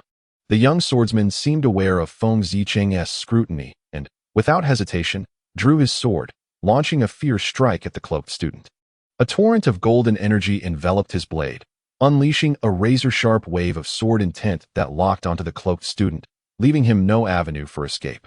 Despite his apprehension, the cloaked student remained composed, swiftly raising his staff to conjure 3 earthen walls before him, revealing himself to be an earth mage. The sword energy struck the first wall with tremendous force, shattering 2 of the barriers before dissipating. Seizing the opportunity, the cloaked student raised his staff once more, casting a 7th-level spell, Earth Spikes. The ground trembled violently, and a surge of spikes erupted beneath the young swordsman, threatening to pierce him. However, the swordsman remained unflustered. His mastery of swordsmanship granted him remarkable agility, allowing him to leap back several meters and evade the barrage of spikes. The cloaked student demonstrated precise timing in his attacks, following the earth spikes with a meteorite plummeting from above towards the young swordsman. Clearly displeased with being forced into a defensive position, especially in front of Feng Ziqing, the young swordsman unleashed a brilliant golden aura, emanating a suffocating sword intent that overwhelmed the cloaked student. With a secret technique of the sword god, he unleashed a colossal wave of golden sword energy, cleaving directly towards the descending meteorite. This time, the young swordsman evidently employed an extraordinarily potent technique, as the golden energy sliced through the meteorite with relentless force, continuing its trajectory toward the cloaked student. The lethal threat made the cloaked student acutely aware of the vast disparity in their abilities, prompting him to exclaim in resignation, "I concede." At the moment he uttered those words, a vast power surged through the void, obliterating the formidable golden sword energy. And the old master's voice resonated at just the right moment. 4th challenge, passed. The young swordsman, with his back turned, glanced at the void before descending from the arena. Feng Ziqing, eyes wide with astonishment, regarded the swordsman and spoke, "Such formidable sword energy. I am Feng Ziqing. May I inquire about your name, esteemed brother?" The young swordsman hesitated for a moment, his gaze shifting to Feng Ziqing, a flicker of uncertainty crossing his eyes. Yet he eventually replied, "I am called Jian Wuji." "Jian Wuji, you say?" Feng Ziqing smiled, recognizing the significance of the swordsman's willingness to reveal his name, indicating a newfound regard for himself. "If you do not mind, please wait for me. Let us venture forth together, for I believe you, too wish to challenge the 9th gate." Feng Ziqing invited. Jian Wuji regarded Feng Ziqing, remaining silent, though his forward momentum faltered. A smile graced Feng Ziqing's face as he turned and leaped back onto the arena, leaving behind a promise, "I shall not be long." On the stage stood another student clad in black with a bronze mask, who, upon seeing Feng Ziqing, offered a slight bow and drew forth a staff. Feng Ziqing returned the gesture, his smile fading gradually. If he sought Jian Wuji's recognition, he knew he must demonstrate overwhelming strength. Otherwise, no amount of eloquence would sway the swordsman. The black-clad student chanted incantations, brandishing his staff with a swift motion, summoning a colossal fire serpent that surged menacingly toward Feng Ziqing, clearly indicating his prowess as a fire mage. A glimmer of determination sparkled in Feng Ziqing's eyes as he swiftly formed hand seals, inhaling deeply before unleashing a powerful gust of wind, the vacuum sphere. The air sliced with sharp, whistling sounds. Invisible blades of wind swept forth, dismembering the fire serpent into fragments. The force of the wind continued its relentless assault toward the black-clad student. Caught off guard by the sheer might of the magic, the student hastily waved his staff, conjuring a wall of flame to shield himself. The wind blades collided with the fire wall, and he felt a tremor ripple through him. The wall could not withstand the onslaught, shattering into pieces. However, the chakra sustaining the wind blades was nearly exhausted, dissipating into a gentle breeze that caressed the black-clad student's face, prompting him to silently exclaim, "That was close." Before he could fully regain his composure, Feng Ziqing surged forward, his right hand crackling with lightning, sharp as a sword, as countless arcs of electricity intertwined, producing a distinctive chirping sound reminiscent of 1,000 birds in unison, piercing and attention-grabbing. Lightning release, thunder slash. The black-clad student was taken aback. Realizing the swiftness of the attack left him no chance to react. forcing him to watch helplessly as the terrifying magic hurtled toward him. In the blink of an eye, an overwhelming force descended upon the black-clad student. Feng Zichen, anticipating the intervention of Elder Chen, instinctively maneuvered aside, narrowly avoiding the student as he thrust forward. With a thunderous boom, the thunder slash carved a long, shallow trench into the ground, the sheer power of it startling the onlookers present. Without mentioning the black-clad disciple who narrowly escaped, internally exclaiming freak, even the hidden Elder Chen was moved by the display of power. This force undoubtedly reached the pinnacle level of a mage lord. It seemed that the first 8 trials of the celestial star path posed no threat to him. Only the 9th trial remained, and then there was that swordsman, Jian Wujia, equally formidable in strength. It appeared that this session of the Divine Domain training camp would require 2 additional slots. Feng Zichen leaped down from the arena and approached Jian Wujia. At that moment, he refrained from inquiring about Jian Wujia's feelings or whether he deemed himself worthy of a partnership, for he observed a flicker of astonishment on Jian Wujia's typically aloof visage. Jian Wujia was indeed taken aback. Even he felt a sense of threat from that last move, which was a clear indication that Feng Zichen's strength was not inferior to his own, perhaps even surpassing it. Jian Wujia's gaze towards Feng Zichen revealed a hint of combativeness. Although he recognized Feng Zichen's formidable prowess, his innate warrior spirit still surged within him, a subtle sword intent rising as if striving to pierce the heavens. However, he quickly suppressed his desire for battle. After all, they were on the perilous celestial star path of the Celestial Star Academy. Unaware of how many formidable opponents awaited them ahead, it would be unwise to squander energy here. Excellent. 4th trial cleared. Feng Zichen, Jian Wujia. I hope to see you at the 9th trial. Elder Chen's voice echoed from the void, tinged with satisfaction, resonating endlessly. Feng Zichen and Jian Wujia slightly bowed to the void, exchanged a glance, and simultaneously set forth towards the bronze passage leading to the 5th trial. Inside the passage, both understood that it would be fraught with even greater peril, thus they prepared themselves thoroughly. Jian Wujia, relying on his exceptional physical prowess befitting a sword master, deftly evaded the myriad attacks. Feng Zichen similarly showcased his impressive physique, closely trailing Jian Wujia, narrowly dodging each assault. Jian Wujia's eyes twitched in exasperation at Feng Zichen's somewhat opportunistic approach, yet he chose to remain silent. Feng Zichen felt a surge of satisfaction. As Jian Wujia navigated through the traps, they activated in succession, sparing Feng Zichen the need to test each one individually. With their preparedness and formidable strength, the duo swiftly arrived at the 5th trials arena. Once again, a colossal platform awaited them, where stood a disciple clad in white with a silver mask, wielding a long spear. The sharp spearhead gleamed ominously under the lights. Sensing the unrestrained and powerful aura of battle emanating from the white-masked disciple, it was evident he had reached the pinnacle realm of a martial sovereign. Jian Wujia said nothing, taking a single leap onto the platform, his calm eyes betraying no emotion. To him, as long as an opponent had not reached the sacred realm, they posed no issue. He would simply cleave through any adversary with his divine sword. In an explosive moment, the white-clad disciple stomped the ground, creating a resounding shockwave as he launched towards Jian Wujia like an arrow. His spear danced through the air, radiating chilling light as it lunged at Jian Wujia with tremendous force, causing a series of sonic booms to reverberate through the atmosphere.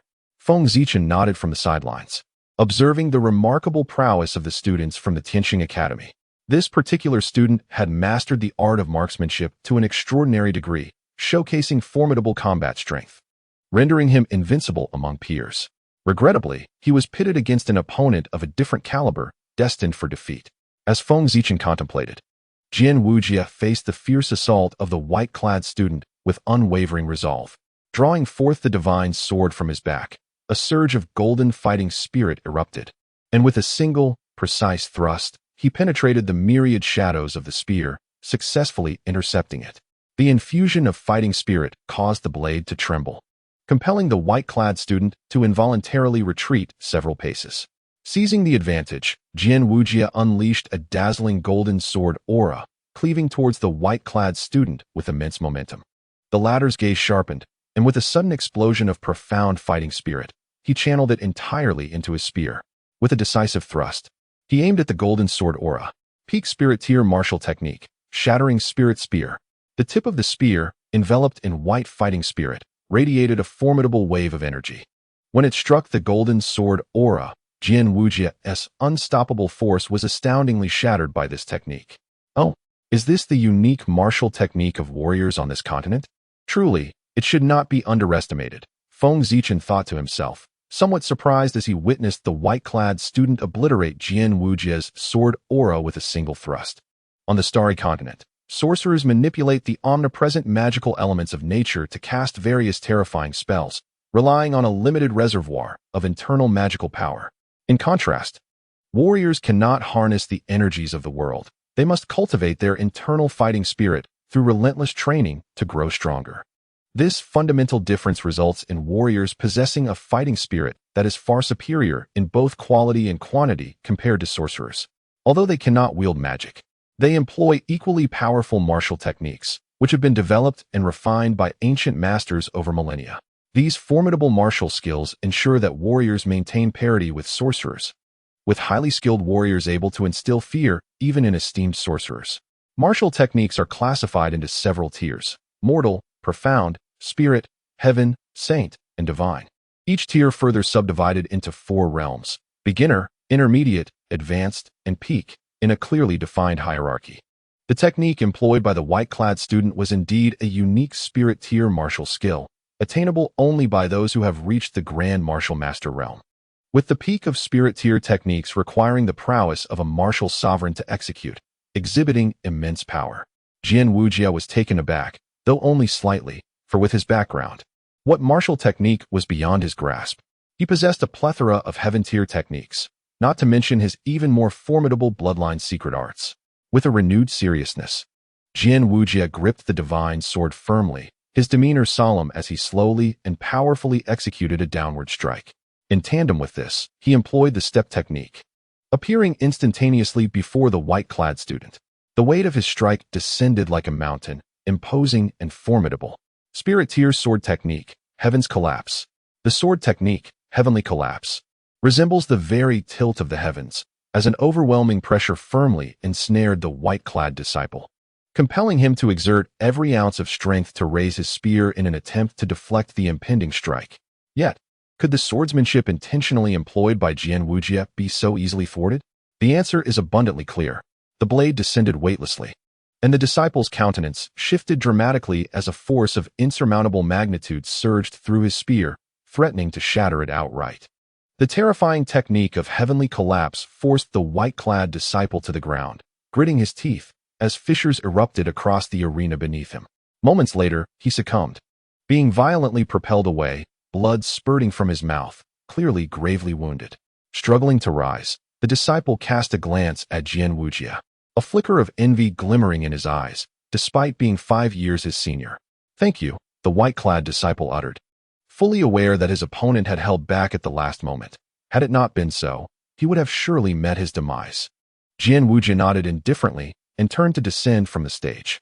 Feng Zichen gave him a thumbs up, winking with a broad smile, surprised to discover that the seemingly cold and unfeeling Jian Wujia possessed such a humane side. However, Jian Wujia's expression faltered, and he shot Feng Zichen an irritated glare, only to find that this thick-skinned individual was wholly unfazed, prompting him to turn away in resignation. After teasing the stoic figure, Feng Zichen's spirits soared as he observed another white-clad disciple appearing on stage, executing a swift movement to arrive at the arena. This new disciple, akin to the one Jian Wujia had previously vanquished, was at the pinnacle of the martial sect, wielding a spear that suggested a comparable level of strength. It seemed that Tianqing Academy had indeed put considerable thought into this aspect, Feng Zichen mused. Upon noticing Feng Zichen's presence, the white-clad disciple offered a distant salute, his spear twirling to create a few floral patterns as he pointed it towards Feng Zichen. The smile gradually faded from Feng Zichen's face, his expression suddenly turning grave.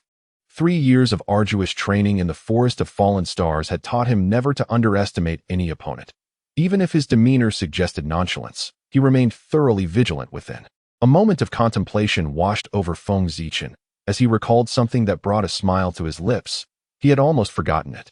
Grasping at the void, a long sword materialized in his hand, approximately 3 fingers wide and nearly 3 feet long, its razor-sharp blade glimmering with a faint white light. exuding an air of magnificence. This was the Kusanagi sword, the first weapon belonging to Orochimaru that had captured everyone's attention in Naruto. Feng Zichin had recently obtained this extraordinary weapon after enduring a trial against the tearful sky demon ape for a brief instance's duration, as part of a random mission released by the system. Initially, Feng Zichin had been perplexed. While the Kusanagi sword was indeed a fine chakra weapon, how could it possibly be worthy of the title divine artifact? In his recollection, only the legendary Six Paths weapons were deserving of such a designation.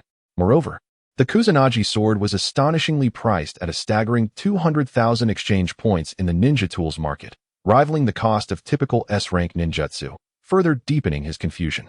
However, upon witnessing the unique attributes displayed by the Kusanagi sword within the system, he altered his previous perspective. The Kusanagi sword, a weapon possessed by the legendary Orochimaru, one of the three ninjas in the world of Naruto, boasts exceptional chakra absorption and flexibility, coupled with an extraordinary sharpness. Following enhancements from the system, it attained two distinctive attributes, significantly augmenting its power and earning its place among the divine artifacts. The first attribute, sharpness, increases damage by 10. The second attribute, armor penetration, ignores 50 points of defense. Each of these attributes is more formidable than the last. Sharpness, for instance, implies that wielding the Kusanagi sword elevates one's overall strength by a substantial margin of 10%, which is a remarkable enhancement for Feng Zichin. The second attribute, however, is even more outrageous, as it negates half of the opponent's defense, thereby effectively diminishing their defensive capabilities and amplifying his own damage output. This is undoubtedly a nightmare for monstrous beasts like the Tear Sky Demon Ape, which possess formidable physical and magical defenses. Reducing its defense by half would nearly diminish its overall strength by 30%. It is likely that even some late-stage beasts from the sacred realm would dare to challenge him under such circumstances. After observing these two exceptional attributes, Feng Zichin could not deny that the Kusanagi sword, following its enhancement, truly deserved the title of a divine artifact. Gazing at the slender blade of the Kusanagi sword, which shimmered with a chilling light, Feng Zichin felt a surge of anticipation as he eagerly watched the white-clad disciple nearby, brimming with the desire to test his newfound power. On the sidelines, Jian Wujie was taken aback as Feng Zichin suddenly produced a long sword, astonished by the revelation that this individual, previously perceived as merely a magician, was now wielding a sword. Could it be that he also possesses martial skills? Unbeknownst to Feng Zichin, Jian Wujie's astonishment was palpable as he grasped the divine Kusanagi sword.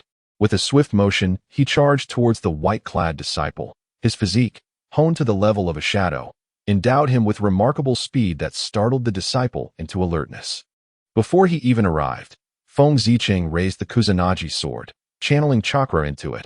Its unique properties magnified the chakra by 10 times, transforming it into a brilliant blue sword aura that sliced towards the disciple. The white-clad disciple, not daring to underestimate the threat, shook his long spear, which surged forth like a dragon, piercing through the blue sword aura with ferocious intent. Employing a spirit-level martial technique, the Dragon Piercer, the concealed power within the spear erupted upon contact with the sword aura. The spear tip met the sword aura, unleashing an astonishing force that shattered the latter. The disciple, undeterred, thrust the spear towards Feng Zichin, the long spear cutting through the air like a roaring dragon breaking through the clouds. Feng Zichin remained unfazed. The Kusanagi sword blazed with blue light as an immense surge of chakra flowed into it, escalating its power to a terrifying level. He thrust the sword directly toward the spear tip. The clash resonated with a sharp sound, as the sword's keen point met the spear's head, resulting in an invisible shockwave. The white-clad disciple's expression shifted as he felt an overwhelming force emanating from the spear, a perilous energy that seemed to surge back into his own body. Feng Zichin was pleasantly surprised to feel that his chakra had significantly increased in potency after being amplified by the Kusanagi sword. Each of his strikes now possessed the formidable power of a B-rank ninjutsu, which, in the context of the Starry Continent, equated to the might of a spiritual tier martial technique. Truly terrifying. Was this the power of a divine artifact? Filled with bravado, Feng Zichin disregarded the intricacies of physical and sword techniques, opting instead to slash forward relentlessly. This left the white-clad student in a state of despair. Each blow he parried drained a considerable amount of his energy, and the force of the impacts became increasingly overwhelming, nearly beyond his endurance. I concede. The white-clad student finally could bear it no longer. After desperately blocking one more strike, he found himself struggling to maintain his grip on the spear and promptly leaped away. Calling out loudly, Feng Zichen halted in response, steadying his breath, his eyes gleaming with delight. The Kusanagi sword was indeed extraordinary. If only his opponent had been a warrior with robust defenses, it would have been even easier to teach him a lesson. The fifth challenge. The voice of old Chen echoed from the void, seemingly astonished as well. With a buoyant spirit, Feng Zichen descended from the stage and approached Jian Wujia, inquiring, "What do you think of my swordsmanship? Quite impressive, isn't it?" Jian Wujia gazed at Feng Zichen's expectant countenance, speechless. He finally uttered a few words, "Pathetic." Feng Zichen's proud expression froze instantly, resembling a rooster with its throat grasped. "Where is it lacking? You'd better provide a decent reason, or I won't hold back." Feng Zichen glared at Jian Wujia, feeling increasingly irked by his demeanor. Jian Wujia disregarded Feng Zichen's sullen expression and continued, "You dare call that swordsmanship? It is merely a haphazard flailing of a decent sword without any semblance of structure or continuity in your techniques." Feng Zichen was rendered speechless, indeed. He had never studied swordsmanship. Although his recent display seemed masterful, easily overpowering the white-clad student, it was solely due to his own strength and the formidable power of the Kusanagi sword. While ordinary observers might not discern this, it was all too apparent to Jian Wujia, a true master of the sword. For the first time, Jian Wujia felt a sense of vindication as he observed Feng Zichen's silence. "You think I am feeble? Did you believe I was on the brink of demise? You dare showcase swordsmanship before me? When I began my training, you were still playing in the mud." Seeing a rare glimmer of pride on Jian Wujia's otherwise stoic face, Feng Zichen felt an urge to strangle him. After a brief period of playful banter, their relationship had noticeably improved, and they promptly made their way toward the passage leading to the sixth challenge. In the fourth challenge of the Celestial Path, Lin Zichen and Lin Zixuan exchanged silent glances at the empty arena. These two have moved far too quickly. It's only been a few minutes, and they've vanished. Lin Zichen remarked, "Indeed, Brother Feng's strength is far beyond what it seemed. He has likely reached the pinnacle of Archmage status," Lin Zixuan responded. Her beautiful eyes reflected a hint of admiration as she gazed at the bronze passage behind them. Had it not been for the markings left by Brother Feng, we might have found ourselves in peril. Lin Zichen felt a tinge of astonishment as he shook his head, exclaiming, "The traps set by the Tianqing Academy are exceedingly treacherous. The previous passages posed little danger, and suddenly there are so many traps laid out. Who could possibly react in time?" He pondered whether Brother Feng had caught up with the sword-bearing youth. Lin Zixuan gazed at the passage leading to the fifth level, murmuring to herself, Lin Zichen's heart skipped a beat as he noticed his sister's unusual demeanor. He could not help but inquire, "Little sister, why are you so concerned about Zichen?" A delicate blush instantly graced Lin Zixuan's exquisite visage. With playful reproach in her captivating eyes, she retorted, "How could you say such things, brother? Is it fitting for a brother to concoct tales about his own sister?" Scratching his head with a chuckle, Lin Zichen replied, "It's truly no trouble at all. As long as you are content, brother will certainly support you." "Ha. Brother, you still dare to jest? Ha, are you feeling shy?" "Not at all." While the Lin siblings indulged in light-hearted banter, the 16 young men struggling in the third level were far from enjoying themselves. Faced with the illusory manifestations of the illusionist realm, most of them, being mere early-stage sorcerers or martial artists, found themselves in dire straits. The sorcerers had an advantage. As magic practitioners, they inherently possessed a robust mental fortitude, enabling them to resist illusions somewhat effectively. However, the less capable martial artists faced considerable challenges, for they seldom prioritized mental strength, rendering them particularly vulnerable to such illusions. Hence, none had yet succeeded in passing the third level. In a secluded chamber along the Tianqing Road, Old Chen sat leisurely in a chair, several magical screens floating before him, displaying the 20 individuals navigating the trials.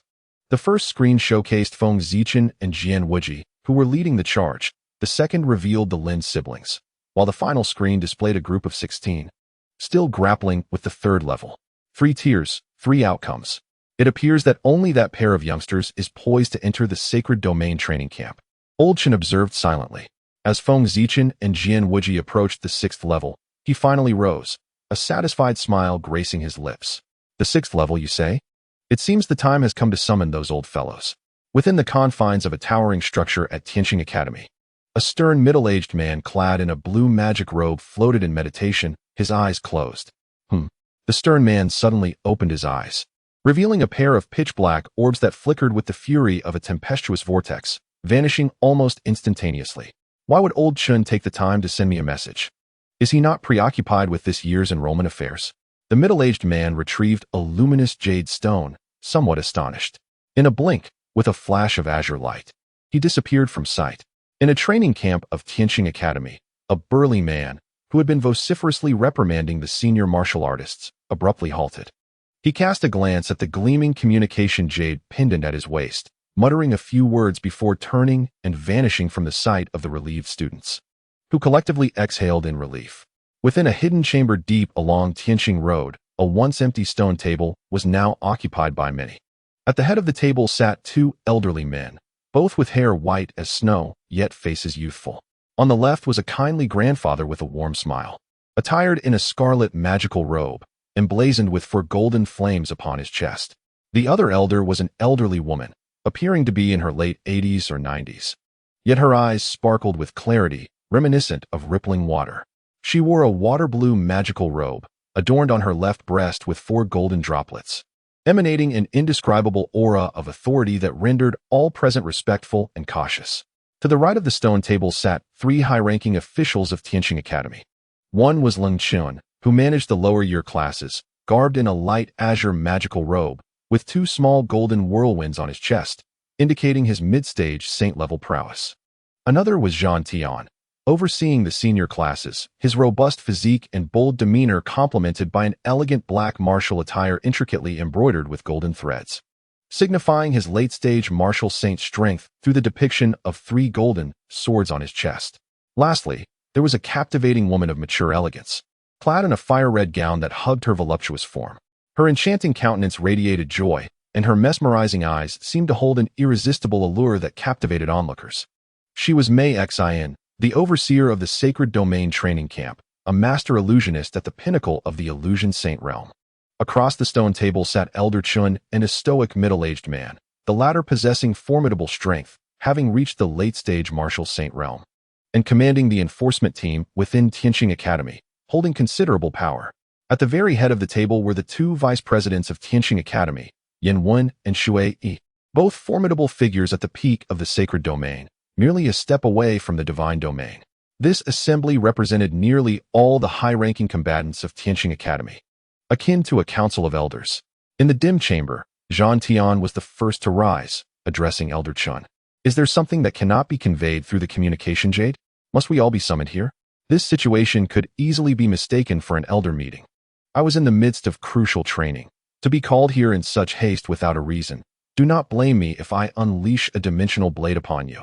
With a mysterious smile, Elder Chun observed the impatient individuals, saying nothing, which nearly provoked Zhang Tian to strike him. Now, everyone, let us remain calm. Elder Chun, please enlighten us on the matter that necessitated my presence here, interjected Yan Wen, the vice president, with a cheerful demeanor. Initially, I intended to hasten the pace. But Elder Chun cast a glance at Zhang Tian that conveyed a sense of fortunate luck, successfully igniting his wrath. With satisfaction, he spoke, as you all know. This year it falls upon me to oversee the admissions examination. Fortunately, I have discovered several promising talents worthy of cultivation. As he spoke, Elder Chun summoned a series of magical screens. The crowd gazed intently, and on the first screen, a multitude of silhouettes emerged. One by one, they faltered against the illusory avatars of the illusion realm, prompting a collective shake of the head. These youths could barely qualify for the advanced classes. Merely becoming magic tutors would be a stroke of luck, let alone being deemed worthy of cultivation. Turning to the second magical screen, the senior members of Tianqing Academy expressed their surprise. Had they truly passed the fourth challenge? Moreover, it seemed they had done so with relative ease, indicating a promising chance to enter the Sacred Domain training camp. However, was it not somewhat excessive to summon nearly the entire Elder Council for just these two promising individuals? Cold Chun and his companions cast puzzled glances at Elder Chun, who wore a smug grin, brimming with delight. The two youths caught the attention of Vice Dean Shui Yi, who spoke for the first time with a tone laced with astonishment. Cold Chun and the others looked to her, only to find her fixated on the third magical screen, her eyes shimmering with excitement. They quickly turned their gaze to the third screen, where two young men, appearing no older than 17 or 18, navigated effortlessly through a corridor filled with intricate mechanisms, which surprisingly led to the sixth challenge. What? These two children are advancing swiftly to the sixth challenge? That is the threshold to the Sacred Domain training camp. Cold Chin exclaimed in astonishment. The enchanting and alluring Huaxin illusion saint spoke for the first time, her melodious voice tinged with an alluring undertone. Not only that, judging by their ease, it seems they are unlikely to stop at the sixth challenge. The crowd was taken aback, and Vice Dean Yin chuckled, addressing the gathering with a relaxed demeanor. Talents of the divine realm, indeed? Elder Chun, you have truly surprised us this time. Elder Chin beamed with pride, exclaiming, indeed. These two are talents of the divine realm, comparable to Lei Xian and his peers. Thus far, I have yet to see them exert their full strength. I believe they can challenge the 9th level and gain entry into the Sacred Domain training camp. The atmosphere in the chamber grew fervent following Elder Chin's declaration, as eager eyes turned toward the magical screen displaying Feng Zichen and Jian Wujia. After careful observation, many felt it was not beyond the realm of possibility. Truly, we are blessed by the Lord God at Tianqing Academy. I was concerned that we lacked sufficient ace participants for the upcoming inter-academy exchange competition, yet here we are, gifted with two talents of the divine realm. Now, we need not worry, Zhang Tian exclaimed excitedly, his gaze toward the magical screen filled with growing satisfaction, even regarding Elder Chun with newfound appreciation. At this moment, Elder Chun adopted a humble demeanor, and this is merely the sixth challenge? Ultimately, it remains to be seen whether they can conquer the 9th. Yet, the mirth dancing in his brows betrayed his unwavering confidence. Cold Morning and the others discerned the insincerity in Elder Chin's words, secretly scoffing at his arrogance, yet remaining indifferent to his momentary pride, for Elder Chun had significantly contributed to Tianqing Academy by discovering two prodigies from the divine realm. These two children had already reached the sixth challenge. Let us observe their performance, Vice Dean Yinwen remarked leisurely, his eyes shimmering with anticipation. Meishin, the illusion sage, and the others nodded in agreement, collectively gazing at the two individuals who emerged from the passageway on the magical screen. On the Tianqing Road, sixth challenge. Feng Zichen and Jian Wuji stepped forth from the passage. Feng Zichen glanced back at the seemingly innocuous passage and muttered, "Why do I feel that this passage is more challenging than the actual level?" Jian Wuji nodded in profound agreement, acknowledging the various dangers encountered within the passage that were indeed formidable, making the traversal quite arduous. Feng Zichen surveyed the colossal arena of the sixth challenge. Speechless, I can guarantee that the guardian of this level is undoubtedly an illusionist, possibly even one of the illusion sovereign realm. Having traversed 5 or 6 challenges on the Tianqing Road, Feng Zichen had gleaned some insights. The mage should go first, followed by the warrior, and finally the illusionist to conclude, with the only distinction being the varying strengths of their powers. Jian Wuji remained silent, casting a disdainful glance at the smug Feng Zichen. As if to say, what else is there to say? Everyone is aware. Feng Zichen took a deep breath, suppressing the urge to unleash a spiral projectile upon him, and directed his gaze to the opposite end of the arena, where a graceful woman clad in purple, adorned with a golden mask, elegantly ascended the stage. Sensing the enigmatic and profound power emanating from the purple-clad woman, Feng Zichen laughed heartily. Indeed, she is an illusionist, and a beautiful one at that. Wuji, would you like me to let you take the stage first? Jian Wuji, with an air of pride, turned away with a huff, asserting, no need, you may proceed. I have no interest in battling a woman. Feng Zichen playfully wrapped his arm around Jian Wuji's neck, teasing, what is the matter, feeling shy? Fear not. I shall not mock you. Jian Wuji, flustered and indignant, released a surge of golden energy, shaking off Feng Zichen's embrace and stepping aside. Unfazed, Feng Zichen called out from behind, hey, if you don't go up, I shall. Jian Wuji coldly retorted, then go ahead, spare me your incessant chatter. Feng Zichen's earlier intimate gesture, which disregarded the boundaries of personal space, left the typically solitary Jian Wuji feeling quite unsettled. However, inexplicably, he felt a warmth bloom within him, a peculiar sensation that caused him to instinctively grow colder in tone. Feng Zichen, startled, murmured, why so fierce? Before turning to ascend the arena. As he did so, he slowly closed his eyes, then suddenly opened them, revealing his jet-black pupils transformed into blood-red Sharingan. The eerie yet potent aura heightened the purple-clad woman's sense of caution. In a hidden chamber deep within the Tianqing Road, observing the evident transformation in Feng Zichen's eyes, Cold Morning softly remarked, "Is that his bloodline power? It appears quite extraordinary." Mei Xin, the illusion sage, with curiosity gleaming in her beautiful eyes, murmured thoughtfully, "Is this ocular bloodline power related to illusions?" Chen had long been aware of Feng Zichen's bloodline power, and he couldn't help but chuckle. As you continue to observe, it will become evident. Feng Zichen's crimson Sharingan fixated on the woman in purple attire, the three black toma within his pupils spinning slowly, emanating an enthralling and formidable aura. The purple-clad woman gazed at the beguiling Sharingan, a wave of inexplicable trepidation surging within her, though she swiftly suppressed it. After all, she was an elite student from the Holy Domain training camp of the Celestial Star Academy. How could she be intimidated by a newcomer? With this thought, the purple-clad woman felt her confidence swell, and a powerful illusionary energy surged within her. She raised her hands, forming an intricate seal, and launched her attack with fervor. Illusory enchantment. A subtle and profound illusionary force silently penetrated Feng Zichen's mind, while a strong sensation of drowsiness enveloped him, nearly lulling him into slumber on the arena. However, a sudden coolness flooded his eyes, awakening him sharply. He marveled inwardly. Was this the illusionary art that had been passed down for nearly 1,000,000 years in the Starry Continent? Indeed, it was remarkably intricate. Had he not activated his Sharingan, this single technique would have been sufficient to incapacitate him. Heightening his vigilance, Feng Zichen leaped forward swiftly towards the purple-clad woman, knowing that an illusionist's physical prowess was typically lacking. Once he closed the distance, his advantage would considerably increase. Yet, the purple-clad woman was acutely aware of her weaknesses and was not oblivious to the need for defense. As she saw Feng Zichen approaching at breakneck speed, she remained composed. A glimmer of divine light flickering in her eyes as she fixed her gaze upon him. Boom! Feng Zichen felt a powerful mental force crash into his mind, akin to a massive hammer striking his head, causing him to stagger momentarily. Was this the mental assault commonly employed by illusionists against warriors? Indeed formidable, he thought in astonishment. He had long heard that illusionists not only wielded illusions, but also excelled in various forms of mental attacks, and it proved true. Yet, the brilliance in Feng Zichen's eyes intensified. His formidable mental strength quickly alleviated the pain inflicted by the mental assault. With renewed vigor, he surged towards the purple-clad woman at an even swifter pace, convinced that such a level of mental impact could not hinder him.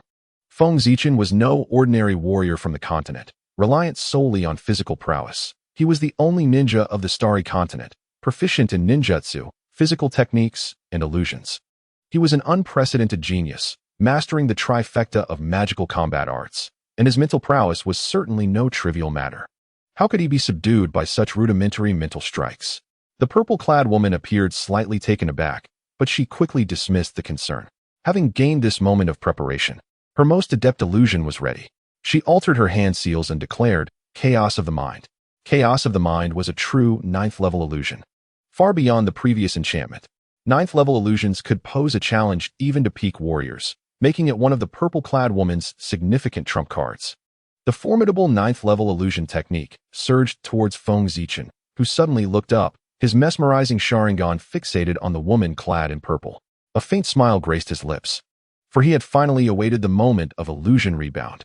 The immense power of his Sharingan surged into action, and as the illusion approached, it erupted with intensity, rebounding the attack back towards its original caster. The returning illusion, known as the chaos of illusions, enveloped the purple-clad woman, causing her body to stiffen. A wave of disarray swept through her mind, rendering her thoughts uncontrollable. Is this my chaos of illusions? How could he so effortlessly reflect my most adept illusion back at me? The woman's heart sank in terror. This was a 9th-level illusion. Just how powerful could this youth be? Feng Zichen took a moment to catch his breath, concealing his Sharingan. Rebounding such a potent illusion was indeed a challenging feat. Fortunately, he had exchanged for the Mangekyo Sharingan, significantly enhancing his ocular power. Otherwise, the success of the rebound would have been uncertain. Approaching the stunned woman, he gazed into her astonished eyes. Lightning flickered in his hand as he pointed a finger at her throat, smiling as he said, "Yield." The purple-clad woman, having just dispelled the chaos of illusions, found herself locked onto by Feng Zichen's fingertip at her vital throat. After a brief moment of silence, she conceded. her ethereal voice reminiscent of a clear bamboo flute, leaving a lasting impression. Feng Zichen lowered his hand, nodding with a smile, acknowledging her defeat. The woman cast a deep, lingering glance at him, remained silent, and turned to exit the stage. Jian Wujia watched as Feng Zichen descended, his eyes reverting to their natural ebony hue. A sense of frustration bubbled within him. This young man indeed concealed formidable strength. The earlier gaze had instilled in him a profound sense of danger. Recognizing it as a potent bloodline power, rivaling even that of his family's ancestral sword god bloodline. In the depths of the Starry Path, within the Elder Council, several high-ranking members of the Tianqing Academy regarded Feng Zichen with increasing fervor. The sacred bloodline power capable of effortlessly rebounding a ninth-level illusion was likely of a divine grade. Throughout the Starry Continent, the inheritance of bloodline powers has persisted since the ancient wild eras, evolving over hundreds of thousands of years into distinct classifications: inferior, medium, superior, heavenly, sacred, and the most formidable, divine bloodlines. The hierarchy is clear. Inferior and medium bloodlines are commonplace, while superior bloodlines are considerably powerful yet rare. Heavenly bloodlines are regarded as precious, capable of elevating a magician or warrior's power by one level. Sacred bloodlines, on the other hand, are exceedingly rare and potent across the continent, typically passed down through familial lineages.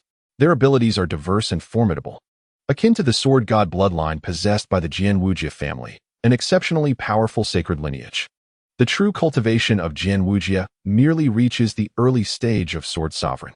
Perhaps, owing to the formidable martial techniques possessed by his family, he could attain the mid or even late stages of sword sovereign's combat prowess.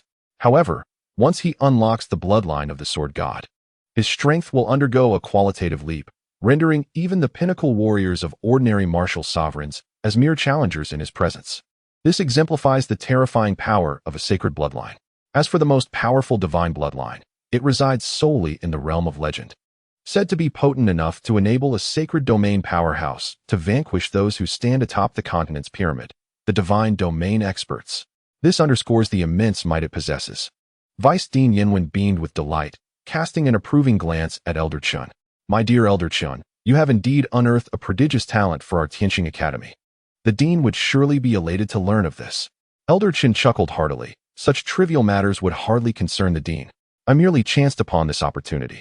The other elders regarded Elder Chun with envy, pondering why they had not encountered a divine domain talent during their own recruitment efforts. Oh, look! Another child with a sword has begun the evaluation. Vice Dean Shui pointed at the magical screen with a smile. The elders hastily directed their attention to the screen, observing a young swordsman with a cold demeanor stepping onto the stage, confronting another youth clad in purple robes. This young man also seems quite extraordinary. His aura and sword evoke a sense of familiarity within me, mused Vice Dean Yinwen. On the magical screen, Jian Wujia unsheathed his divine sword the moment he stepped onto the stage, executing a swift strike without hesitation. The golden sword energy surged forth with a fierce momentum, stirring deep-seated memories within Vice Dean Yinwen's mind. Elder Chun, no longer keeping them in suspense, softly stated, his name is Jian Wujia. Sword? Could he be from that clan? Vice Dean Yinwen's murky eyes suddenly shimmered with clarity as he inquired slowly. Elder Chen nodded solemnly, affirming, it should be correct. Yinwen sighed deeply, lapsing into silence. The younger elders exchanged puzzled glances. Sword? That clan? What does it signify? However, they prudently refrained from probing further, recognizing that this was an ancient secret. As they observed Jian Wujia frowning while resisting the powerful illusions cast by the purple-clad man, inching closer with each step, Vice Dean Yinwen regained his composure and remarked, it appears they have successfully passed the 6th trial. What arrangements do you propose for the 7th trial? Given that few could pass the 6th trial of the Tianqing Road, the subsequent 3 trials lacked a predetermined evaluation, necessitating the elders to devise a challenge on site. After a moment of contemplation, Elder Chen's eyes brightened, and he proposed, why not use the 9th-tier magical beasts captured by the Academy for the 7th trial? 9th-tier magical beasts? The elders gasped in astonishment, questioning whether this evaluation might be overly daunting. After all, magical beasts inherently possess greater combat strength than humans. While these 2 young individuals, merely 17 or 18 years of age, exhibited remarkable prowess, the elders were acutely aware of their lack of genuine experience in battling magical beasts, raising concerns about potential mishaps. Vice President Yinwen pondered carefully, remaining silent. Elder Chun, understanding their concerns, boldly declared that if they wished to ascertain their true strength, a formidable challenge was necessary. As for safety, he assured them that he would personally oversee the matter, ensuring their protection from the shadows. Yanwen nodded in agreement, ultimately conceding to this proposal. Let us employ a 9th-tier magical beast, then. Elder Chun, the safety of these two prodigies is entrusted entirely to you. Elder Chun rose, solemnly assuring, rest assured. I will ensure their safety. On the Tianqing Road, at the 6th checkpoint, as Jian Wujia held his sword against the neck of the purple-clad man, the assessment finally concluded. Feng Zichen and Jian Wujia wasted no time and hastened towards the location of the 7th checkpoint, where Elder Chun had already prepared the next challenge, waiting in the shadows for their arrival. Hey, can you guess what opponent awaits us this time? Feng Zichen suddenly turned to Jian Wujia with a mysterious smile as they approached the 7th checkpoint. Jian Wujia, with a hint of resignation flashing across his indifferent face, casually replied, it should be a magician, considering the trends of the previous challenges. Upon hearing Jian Wujia's response, a knowing smile crept onto Feng Zichen's face. Oh, that may not necessarily be the case. Just moments ago, as they neared the 7th checkpoint, the instinctual vigilance honed over 3 years in the fallen forest stirred within Feng Zichen, sensing a wave of danger. This sensation felt eerily familiar. Aside from the magical beasts he had encountered over the past 3 years, he could think of nothing else. It seems we are finally approaching an interesting challenge. A glimmer of excitement shone in Feng Zichen's eyes, and his demeanor became more austere. Jian Wujia, keenly aware of the shift in Feng Zichen's aura, felt as if a sharp sword had finally revealed its brilliance, poised to pierce the heavens, and could not help but be secretly astonished. Before long, the two overcame numerous obstacles and arrived at the site of the 7th checkpoint. Jian Wujia's brows furrowed. The setting had changed, suggesting some alterations to this challenge. Instead of the previous grand arena, they found themselves in an expansive plaza, considerably larger than the arenas of prior challenges, stretching nearly 1,000 meters in length. Welcome to the 7th checkpoint of the Tianqing Road, Feng Zichen and Jian Wujia. Elder Chen's ethereal voice resonated from the void. What is the nature of the assessment at the 7th checkpoint? They looked up, Feng Zichen remaining silent while Jian Wujia inquired with a hint of curiosity. The opponents at the 7th checkpoint are not fellow students of the academy, but rather, them.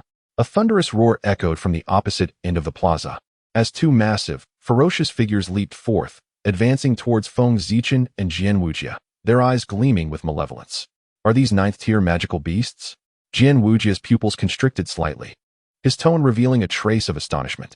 He did not anticipate that Tianqing Academy would boldly utilize 2 9th-tier beasts as subjects for assessment. Among the 2 beasts, one resembled a tiger, towering over 10 meters, its body cloaked in blue-silver fur, the epitome of strength. Strangely, it possessed a pair of wings on its back, belonging to the rare winged tiger clan among magical beasts. Another formidable creature was the lion-like beast, its towering and powerful frame adorned with golden fur that stood erect, and a fierce visage accentuated by a pair of eyes brimming with martial spirit. An astonishing aura enveloped it, prompting one to ponder whether it was a 9th-tier magical beast or a 10th-tier sacred beast. This was none other than the Golden Battle Lion, a clan revered in the realm of magical beasts for its martial prowess. The winged tiger and the Golden Battle Lion are among the most powerful species in the magical beast hierarchy, naturally endowed with extraordinary gifts and exceptional combat capabilities. Even a 7th-tier winged tiger or Golden Battle Lion could contend with an ordinary 8th-tier beast with remarkable ferocity, let alone the 9th-tier variants. Feng Zichen gazed at the 2 towering beasts with a hint of astonishment. Although he was aware that the 7th trial would involve confronting magical beasts, he had not anticipated these 2 specific types. 9th-tier magical beasts are inherently stronger than typical magical masters or martial sovereigns, and the winged tiger and Golden Battle Lion surpass the common 9th-tier beasts. Thus, it follows that without the pinnacle strength of a magical master, one would find it nearly impossible to defeat them. Both the winged tiger and Golden Battle Lion are classified as early 9th-tier beasts, yet in terms of true combat strength, most mid to late-stage magical masters would find themselves outmatched. Your assessment task is to defeat these 2 9th-tier beasts. Elder Chen's voice resonated from the void, tinged with a hint of expectation. A flicker of excitement appeared on Jian Wujia's face as the divine sword on his back trembled slightly. Had an intriguing opponent finally arrived? Just as Jian Wujia prepared to step forward, a hand halted him. Turning, he found it was Feng Zichen. However, Feng Zichen appeared somewhat different now. His lips pressed tightly together, and an astonishing sharpness radiated from his calm eyes, devoid of any emotion as he regarded the two ninth-tier beasts, as if gazing upon corpses. This round, allow me to take the lead. Feng Zichen's voice was soft yet delivered a profound shock to Jian Wujia. You aren't suggesting you intend to face both ninth-tier beasts alone, are you? Jian Wujia asked in astonishment. These were two ninth-tier beasts, and not just ordinary ones. Battling them simultaneously would likely overwhelm even the most powerful magical masters, even if he activated the divine bloodline of the sword god with full combat power. It could only be said that he might achieve a stalemate, and that would be under the condition of employing forbidden bloodline techniques. Was it truly necessary to risk so much for a mere assessment? Feng Zichen offered a gentle smile, patting Jian Wujia's shoulder as he strode forward. Do not worry. I won't overreach myself. I am merely feeling a bit excited at the sight of these two beasts. Indeed, there was a sense of exhilaration. During the 3 years spent in the Fallen Forest, Feng Zichen had to remain constantly vigilant against the attacks of magical beasts, and when his strength was feeble, every step was fraught with difficulty, truly suffering the torment of these creatures. Although he later grew stronger and no longer feared magical beasts, the 3 years of perpetual combat with them had left a lingering thrill at the sight of such creatures, much like he felt in this moment. Upon arriving at the square, Feng Zichen gazed at the towering magical beasts before him, a flicker of battle intent igniting in his eyes. Ah, we meet again. Though it had only been 3 or 4 days since leaving the Fallen Forest, for Feng Zichen, who had been entangled with magical beasts for 3 years, this span felt considerably lengthy.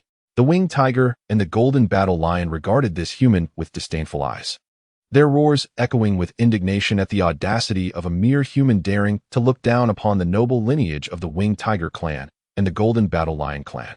In the realm of magical beasts, those who reached the 9th tier possessed an intellect rivaling that of humans, though they were still unable to articulate human language with precision. Only upon attaining the 10th tier, the realm of the holy beasts, could they converse like ordinary humans. Generally, 9th tier magical beasts remained mute, yet exceptions existed. Some exceptionally gifted and noble-blooded apex beasts could articulate human speech even at the 9th tier. A prime example would be the three-eyed golden monkey, the sovereign of the inner domain of the Fallen Forest, a rare exception indeed. However, despite the noble lineage of the winged tiger and the golden battle lion, they still fell short compared to the three-eyed golden monkey. Thus they could only manage to convey rudimentary meanings with great difficulty. Nonetheless, Feng Zichen comprehended their intent. A cold smile crept across his face as he disdainfully remarked, "A month ago, I could have taken on 5 of your kind at once, let alone now."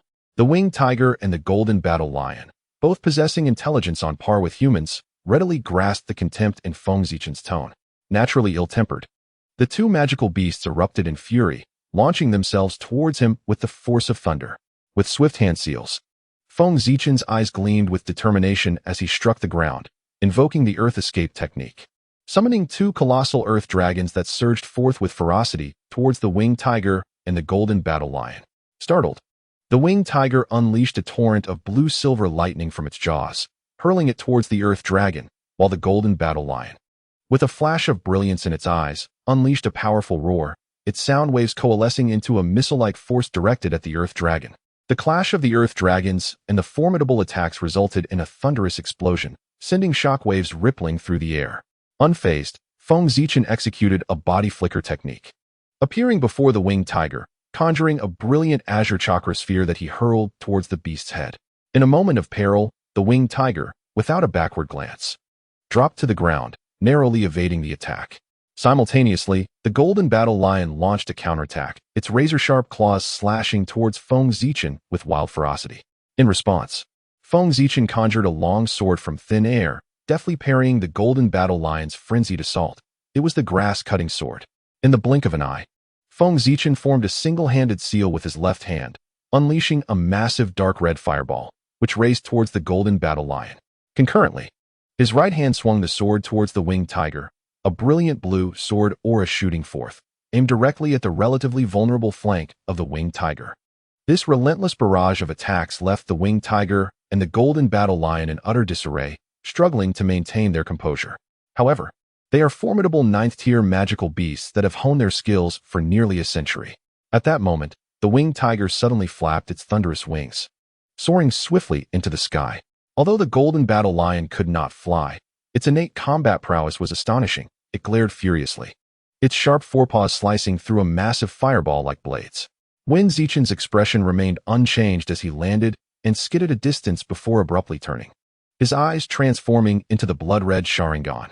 The illusion technique, Naro's vision, manifested as three black tomos spun wildly within his blood-red pupils. The golden battle lion, upon catching sight of those eyes, froze in place.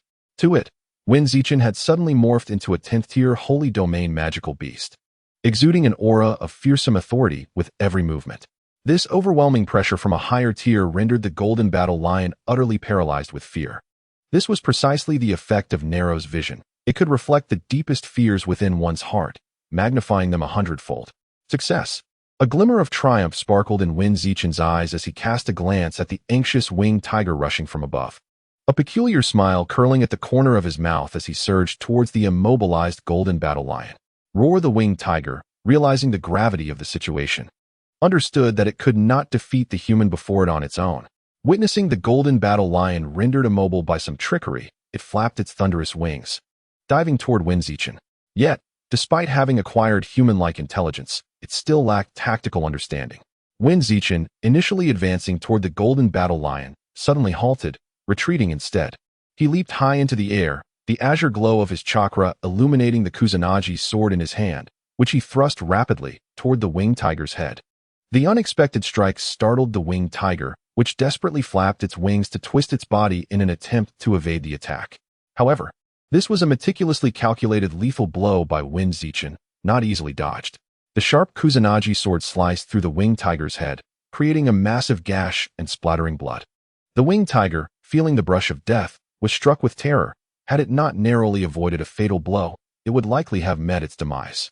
Even so, it was gravely wounded, letting out a mournful roar as it ascended into the heights, unwilling to descend. Wen Zichen lamented the situation, turning his attention back to the golden battle lion, which had finally shaken off the illusion's effects, now seething with anger. It unleashed a lion's roar directed at Wen Zichen. With an air of indifference, Wen Zichen raised his hand, channeling chakra as he swung his sword. The azure sword energy sliced through the golden battle lion's roar like lightning, cleaving it in two before dissipating into the wind. The golden battle lion, filled with dread, recalled the old man's words about fighting to the finish, promising freedom regardless of the outcome. Gritting its teeth, it unleashed a brilliant golden light that shone radiantly. Secret technique, battle lion's rending claw. Its razor-sharp claws, akin to blades, slashed toward Wen Zichen with a tempestuous ferocity, a clear indication that it was unleashing its desperate ultimate move. Feng Zichen's expression finally turned grave. This move was already a subtle threat to him. It appeared that the renowned power of the Golden War Lion clan was not mere boast, not daring to be negligent. Feng Zichen swiftly withdrew the grass sword with a flick of his mind and formed 5 hand seals with remarkable speed.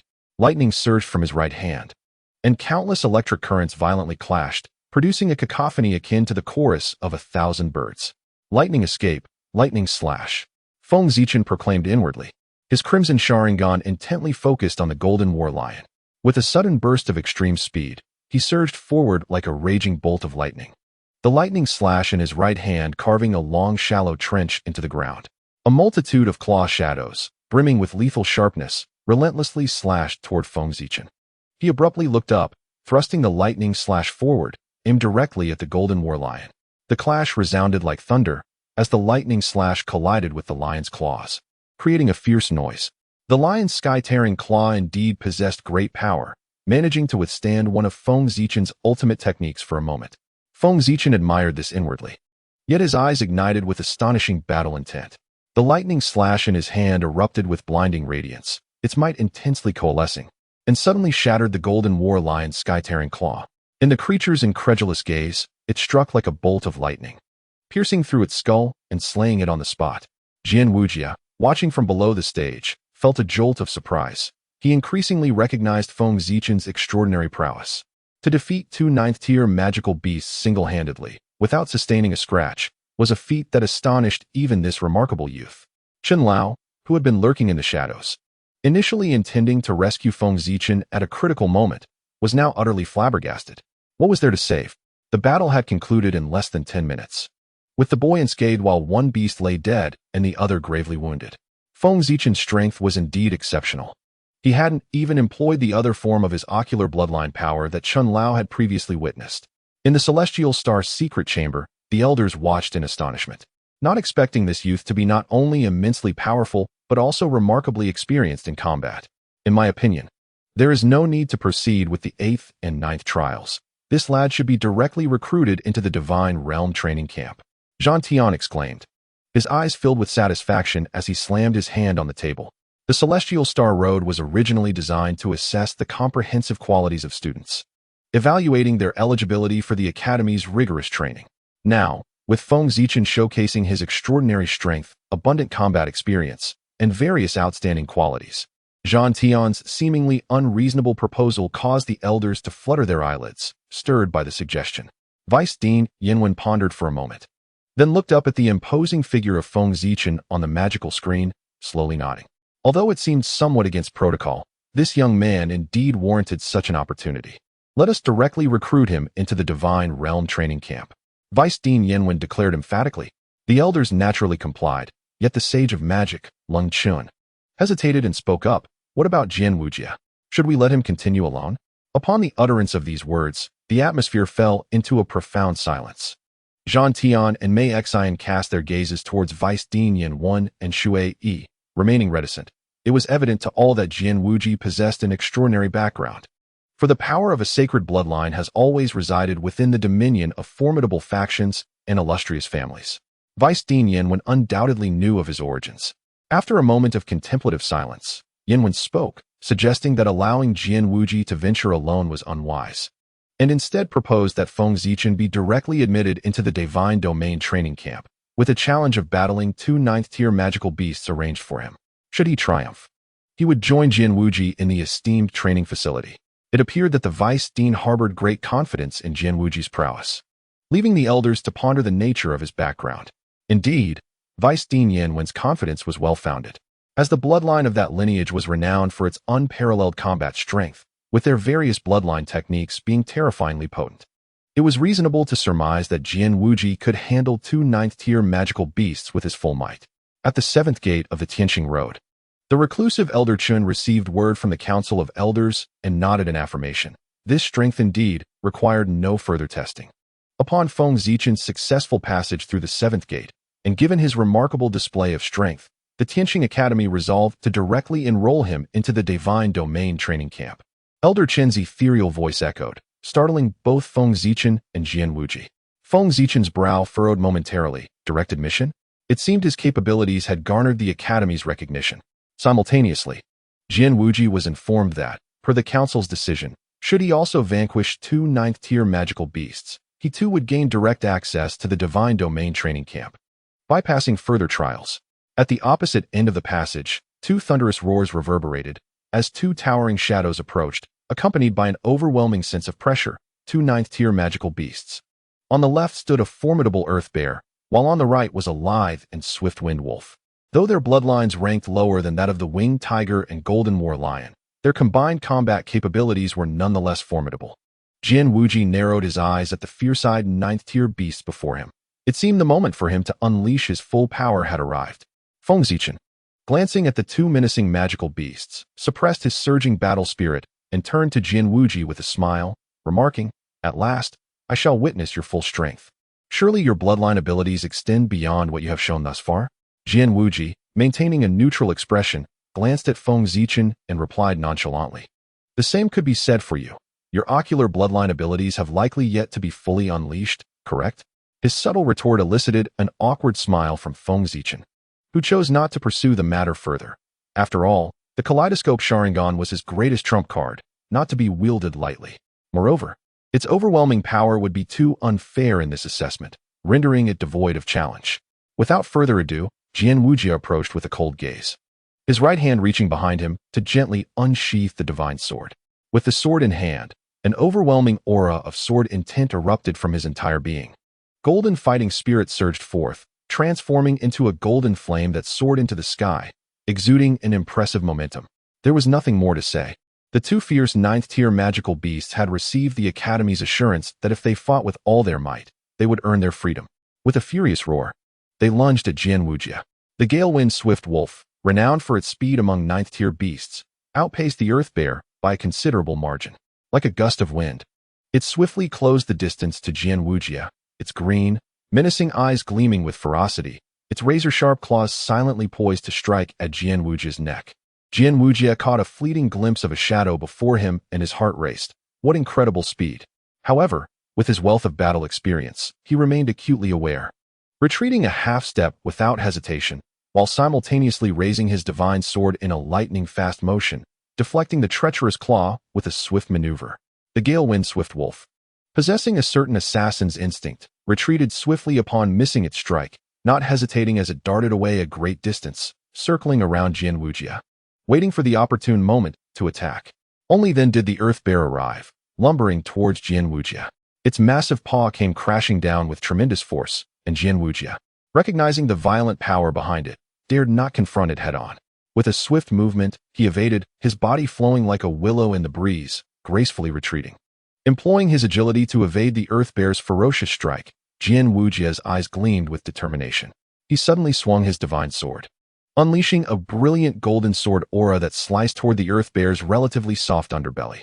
Given Jian Wujia's prowess and the might of the divine sword, even a hurriedly conjured sword aura was sufficient to vanquish an ordinary 8th-tier magical beast.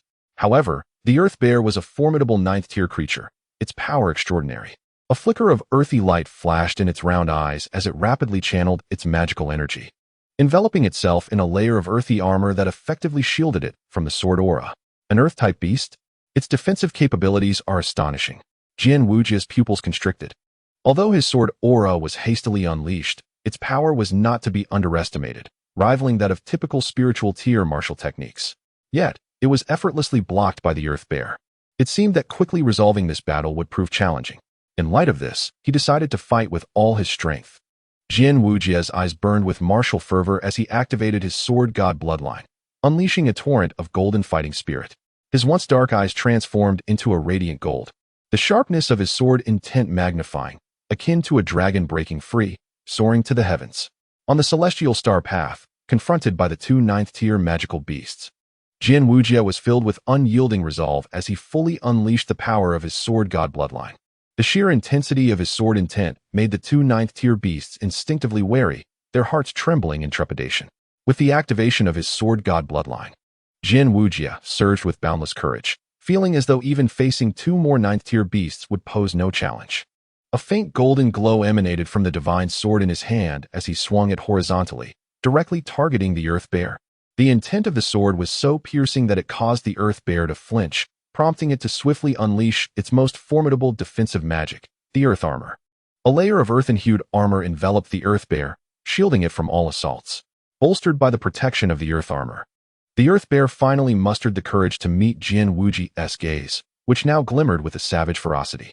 With a resounding clang, the divine sword struck against the Earth Armor, producing a sound reminiscent of metal clashing against stone. A flicker of astonishment danced in Jian Wujia's eyes. The Earth Bear's defense was indeed formidable.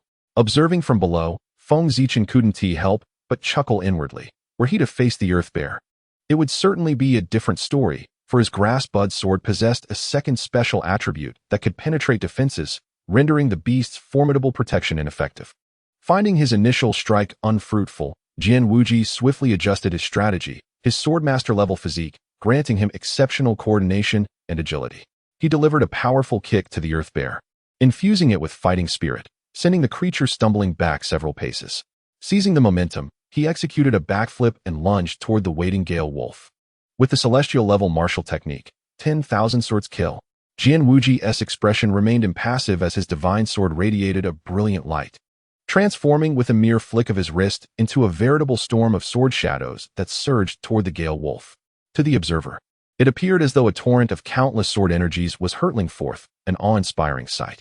Startled, the Gale Wolf sought to exploit its speed and flee. But the overwhelming sword energies approached with alarming rapidity, closing the distance in the blink of an eye. With a low growl, the Gale Wolf shimmered with a deep azure glow, preparing to unleash its innate magic. 9th-tier magic, Storm Tornado. As expected of a 9th-tier beast, the Gale Wolf conjured a colossal tornado that reached toward the heavens, filled with myriad razor-sharp wind blades emanating a menacing azure light. The deluge of sword energies, imbued with lethal intent, crashed against the storm tornado, resulting in a thunderous explosion. The storm tornado possessed formidable tearing power, and the multitude of wind blades contained within wielded significant destructive capability, marking it as one of the most powerful spells in the 9th-tier wind magic arsenal, and the Gale Wolf's most potent attack. Nevertheless, even in the face of Jian Wuji's unparalleled sword energies, the Gale Wolf did not dare to underestimate the threat. Sensing a hint of peril within this encounter, Jian Wuji regarded the storm tornado that had intercepted his ultimate attack with slight astonishment. It seemed that effortlessly dispatching it would not be a simple task. However, having resolved to engage in a full-throttle battle, he would not relent. His golden eyes shimmered with divine light as he abruptly shifted the sword's momentum, coldly declaring, 10,000 swords return to one.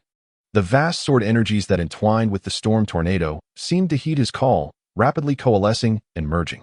Soon, before the astonished gaze of the Gale Wolf, they transformed into a colossal golden divine sword, descending with overwhelming might, its unmatched power cleaving the storm tornado in two, scattering it to the winds. How could this be? The Gale Wolf was engulfed in sheer disbelief, yet the golden divine sword, having severed the storm tornado, did not cease its advance. Instead, it swept toward the Gale Wolf with an unstoppable force, poised to strike. A fleeting expression of panic flashed across the verdant eyes of the swift-winged wolf as an uncontrolled surge of magical energy erupted from within. In a desperate attempt to evade disaster, it conjured dozens of wind shields, which indeed provided a modicum of protection. Yet, as the colossal divine sword shattered the wind shields, the remaining force was significantly diminished. When the sword finally reached the swift-winged wolf, it was no longer afraid. It unleashed a massive wind blade that collided with the golden sword, resulting in a spectacular shattering. At that moment, Jian Wuji leaped before the swift-winged wolf like a gust of wind, his divine sword thrusting fiercely towards various parts of its body. The ferocity of his assault left the swift-winged wolf struggling to defend itself, moving clumsily to parry the relentless strikes. The earth bear's eyes ignited with a furious blaze. This human had disregarded him from the outset, a truly despicable act. With a thunderous stomp, the earth bear summoned its earth-based magical energy, causing dozens of sharp earth spikes to erupt from the ground beneath Jian Wuji's feet, aiming directly at him. With remarkable agility, Jian Wuji executed a swift backward leap just before the spikes emerged, narrowly escaping the onslaught. The cunning swift-winged wolf seized the opportunity and unleashed a barrage of wind blades, one of which unexpectedly grazed Jian Wuji's left arm, slicing a small wound, a first for him since embarking on the celestial star path. Watching from the sidelines, Feng Zichen's expression grew increasingly grave. At this juncture, it was time for Jian Wuji to reveal his true trump card. Just as Feng Zichen anticipated, Jian Wuji glanced at the cut on his arm, though minor. The trickle of blood caused a frown to crease his brow. While Feng Zichen had faced two 9th-tier magical beasts unscathed, Jian Wuji had incurred a wound. It was evident that his opponent's strength was indeed formidable. He realized that the synergy between the swift-winged wolf and the earth bear was becoming more pronounced. Prolonging the battle would only serve to disadvantage him further. It appeared that resorting to his bloodline's secret technique was now unavoidable. The bloodline of the sword god, as a pinnacle of sacred bloodline power on the continent, possessed far greater potential than merely amplifying sword intent and enhancing sword techniques. Its true supremacy lay in its terrifying bloodline secret techniques. These secret techniques, akin to martial artist skills or mage spells, were renowned for their formidable might and represented the most potent abilities of bloodline bearers. However, ordinary bloodlines lacked secret techniques. Only those of heavenly grade or above were endowed with their own unique secret arts. Thus, while low, middle, and high-grade bloodlines were commonplace, heavenly-grade bloodlines were rare, and sacred-grade bloodlines even more so. As for divine-grade bloodlines, they existed solely in legend. This phenomenon was attributed to bloodline secret techniques, which were immensely powerful, sufficient to render a martial artist of the same rank invincible. Sacred-grade secret techniques were even more terrifying, their might comparable to forbidden spells. Though merely 17 years of age, Jian Wuji possesses an exceptionally pure bloodline power, marking him as a rare prodigy within his clan. He has mastered various secret techniques associated with his bloodline at an early stage, earning the recognition of the elders in his lineage, which allowed him to embark on his journey of cultivation. Taking a deep breath, the golden light in Jian Wuji's eyes intensified, and faint golden specks within his body began to illuminate, merging from top to bottom into a sword-like shape. An extraordinary manifestation that emerges only when the bloodline power is pushed to its limits. With his golden gaze fixed upon the two formidable beasts, he raised his divine sword, unleashing an infinite cascade of golden sword light, imbued with an unparalleled sharpness, cascading forth like a torrential storm. This was the sword god's secret technique, the sword blade storm. The storm appeared boundless, surging forth with a wild and terrifying ferocity towards the earth bear and the gale wolf. The air was saturated with a murderous intent, the momentum overwhelming. In Wen Zicheng's eyes, a glimmer of admiration shone. Indeed, this young man possessed remarkable hidden strengths. This technique had already reached the threshold of the holy domain, and few magic masters at the martial sovereign level could withstand it. Even he would have to exert himself to the fullest to endure it. Without mentioning the astonished reactions of Elder Chun and the other elders hidden in the shadows, the Gale Wolf was struck with dread at the sheer ferocity of this assault. It was far superior to the previous celestial-level martial technique, both in speed and the onslaught of lethal intent that left it feeling utterly hopeless. The Gale Wolf was not skilled in defense, and with such a terrifying attack, it feared it would be utterly annihilated. Naturally cunning, the Gale Wolf instinctively leaped behind the massive form of the Earth Bear, which was equally astonished, letting out a low growl as its earth armor was brought to its utmost potential. The earthy yellow armor transformed into a deep black hue, enveloping its entire being. In an instant, the sword blade storm overwhelmed the two ninth-tier magical beasts. The relentless barrage of golden sword light struck the earth bear hundreds of times each second. Despite the protection of the earth armor, the bear was racked with agony from the relentless bombardment.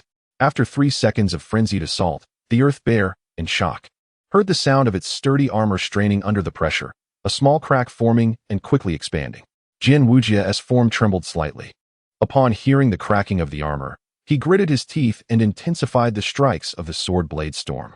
Countless golden sword lights continued to rain down upon the earth bear's armor, and the formidable, seemingly inexhaustible sword blade storm ultimately caused the earth bear to falter. The cracks multiplied until, like a row of dominoes, the armor shattered spectacularly. With the obstruction gone, the sword blade storm surged forth. Its razor-sharp light, though slightly diminished, was still beyond the capacity of flesh and blood to withstand. The two ninth-tier magical beasts struggled for but a moment before being reduced to mere fragments, their lives extinguished completely. Deep within the depths of the Tianqing Road, in a secret chamber, the elders stared blankly at the magical screen displaying the shredded remains of the ninth-tier beasts, their hearts laden with disbelief. No wonder Vice Dean Yinwen exuded such confidence. This young man's bloodline techniques had reached such a formidable level. This was surely the pinnacle of holy-grade bloodline power. Typical holy-grade bloodlines do not possess such might. In the enchanting depths of Mei Xinhuan's mesmerizing gaze, a profound admiration radiated, suggesting that this year, the Tianqing Academy would indeed bask in glory at the Inter-Academy exchange competition. Although Ruobing and her companions were formidable, they were but 3 in number, while other academies likely boasted 4 or 5 participants. With the presence of Feng Zichen and Jian Wuji by their side, they would at least not be at a numerical disadvantage. The other elders nodded in agreement, their expressions brimming with delight as they beheld the 2 young men displayed on the magical screen. Their arrival was perfectly timed. On the Tianqing Road, Jian Wuji unleashed a spectacular and fearsome sword blade storm, decisively vanquishing 2 ninth-tier magical beasts and securing a resounding victory in the assessment. However, he had exerted his full strength, especially with that final sword blade storm. Its terrifying power had taken a considerable toll, nearly exhausting all his stamina. Gritting his teeth against the sensation of fatigue, Jian Wuji descended from the arena with an impassive expression, maintaining his usual aloof demeanor.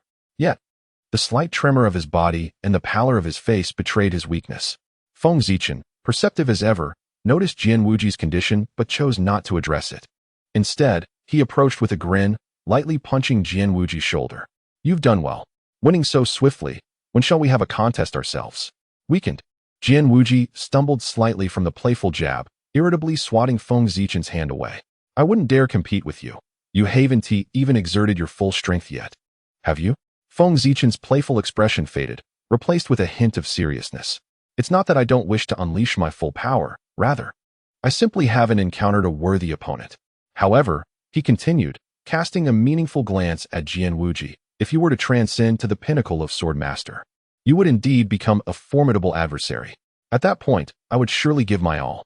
At present, Jian Wuji was at the early stages of Sword Master cultivation. Yet his combat prowess rivaled that of those at the apex of sword mastery. Should he attain the pinnacle, his strength would undoubtedly receive a substantial enhancement.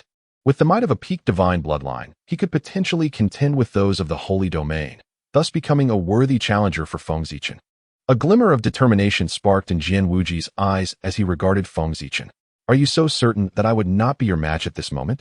Feng Zichen replied candidly, "With your current abilities, it would indeed be quite challenging for you to best me." Jian Wuji met Feng Zichen's tranquil gaze, falling into contemplative silence before nodding in resignation. Though somewhat reluctant, he acknowledged the truth. His current capabilities were indeed inferior to Feng Zichen's. Throughout the trials of Tianqing Road, Feng Zichen had navigated the challenges with apparent ease, even against the two ninth-tier magical beasts, which had merely extended the duration of the battle without indicating any struggle. Having encountered such a prodigious talent so early in his journey, Jian Wuji reflected on the Elder's warnings not to underestimate the world's inhabitants. He pondered what other extraordinary individuals might reside within the illustrious Tianqing Divine Domain training camp. With these thoughts in mind, Jian Wuji heightened his vigilance, accompanied by an urge to rise to the challenge. "I never anticipated that this recruitment assessment would unveil two prodigies of the divine domain. Truly, it is a blessing for our Tianqing Academy." Feng Zichen and Jian Wuji turned to see Elder Chen emerging from the shadows, stroking his long beard with an expression of unrestrained joy. Jian Wuji retained his icy demeanor, while Feng Zichen greeted Elder Chen with a smile. "Elder Chen, does this mean we are both permitted to enter that so-called Divine Realm training camp?" Elder Chen laughed heartily, "As I mentioned before, as long as you pass the final assessment, entrance to the Divine Realm training camp is assured. I would never go back on my word." At this point, Elder Chen's expression turned solemn, and he earnestly addressed the two. "Feng Zichen, Jian Wuji, the Tianqing Academy has officially decided to admit both of you into the Divine Realm training camp, making you the fourth and fifth talents of the Divine Realm within our institution. Do you both accept?" Feng Zichen and Jian Wuji exchanged glances and simultaneously proclaimed, "We accept." A smile returned to Elder Chen's face. He was relieved to finally welcome these two prodigies into the academy. Prior to their agreement, a sense of worry lingered, but now he could finally ease his mind. The fourth and fifth? Feng Zichen mused internally, realizing that there must have been three other prodigies within the Divine Realm training camp, indicating a solid foundation of talent at Tianqing Academy. He understood that those who managed to enter the Divine Realm for cultivation would possess talents no less remarkable than Jian Wuji, and perhaps even superior. Upon receiving the affirmative responses from Feng Zichen and Jian Wuji, Elder Chen led them through a passage to a secluded chamber deep within Tianqing Road, the very venue of high-level meetings for the academy. Upon entering, Feng Zichen's eyebrows raised in surprise at the sight of the assembled senior members of Tianqing Academy. There stood a mid-stage wind domain powerhouse, a late-stage martial saint, and astonishingly, a peak late-stage illusion saint beauty. Furthermore, there were two peak domain elders, showcasing the formidable strength of Tianqing Academy. In the Starry Continent, mages typically donned robes that symbolized their powers and status through color and patterns. Wind mages wore green robes, fire mages red, water mages blue, lightning mages silver-white, earth mages yellow, light mages white, and dark mages black, each distinctly categorized. The embroidered patterns on these robes represented the mage's strength. For instance, Lung Chun, clad in a green robe, bore two golden tornadoes on his left chest, gold signifying the domain level, and the two tornadoes indicating mid-stage prowess. Similarly, Vice President Yin Wan, a peak fire domain saint, wore a bright red robe adorned with four golden flames on his chest. Such knowledge was elementary for anyone on the Starry Continent. Feng Zichen had learned this back in Hongfeng Town, thus recognizing the ranks of those present merely by their attire. Nevertheless, he felt no fear. Having set his sights on the Divine Realm and even beyond, Feng Zichen was undeterred. Jian Wuji, too, remained unfazed in his clan. Even the most ordinary elder was a domain powerhouse, so he was accustomed to such company and felt no astonishment. Upon noticing Feng Zichen and Jian Wuji's arrival, Lung Chun and the others exchanged discreet nods, appreciating the composure and poise of the two young talents. Indeed, they were extraordinary individuals, rare gems within the continent.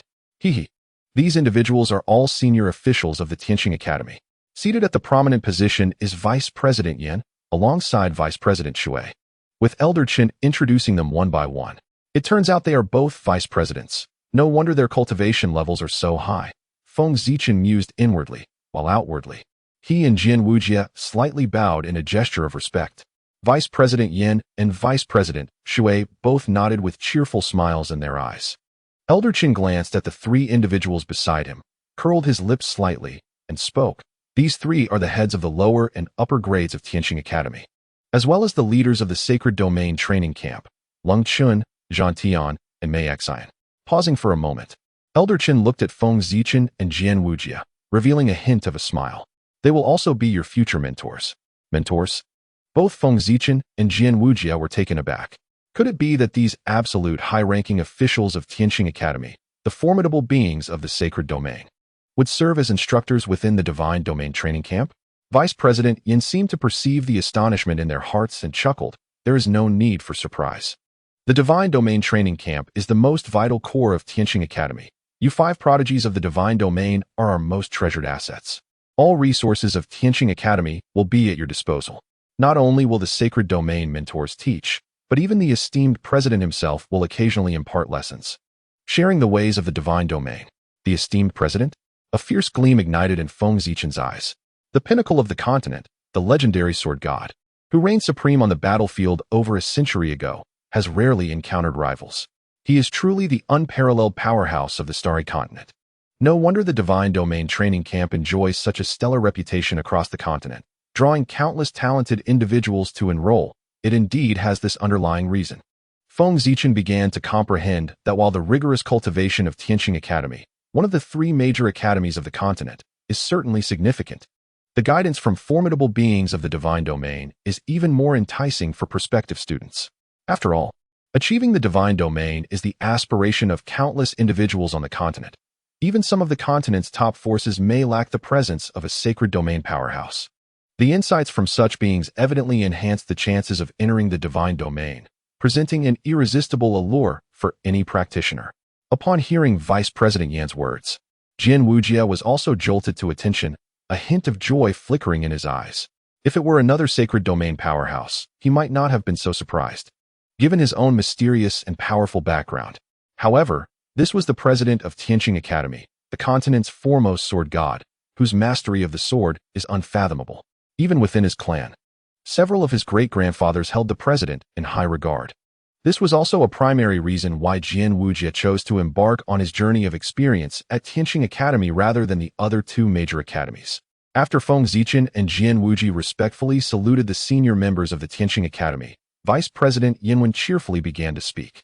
Ordinarily, upon the admission of two prodigies from the Divine Realm, I, as the Vice President of Tianqing Academy, would be expected to deliver a plethora of congratulatory remarks and expressions of gratitude. However, noticing Jian Wuji's pallid complexion, he gently continued. It seems you both have endured considerable fatigue after a series of battles and require time to recuperate. Therefore, I shall refrain from the usual formalities and suggest that Brother Chen escort you to your quarters for some well-deserved rest. Should you have any requests, feel free to communicate them to him. The other elders nodded in agreement, hastily urging Elder Chen to lead them away to recuperate. For these two are invaluable treasures of our Tianqing Academy.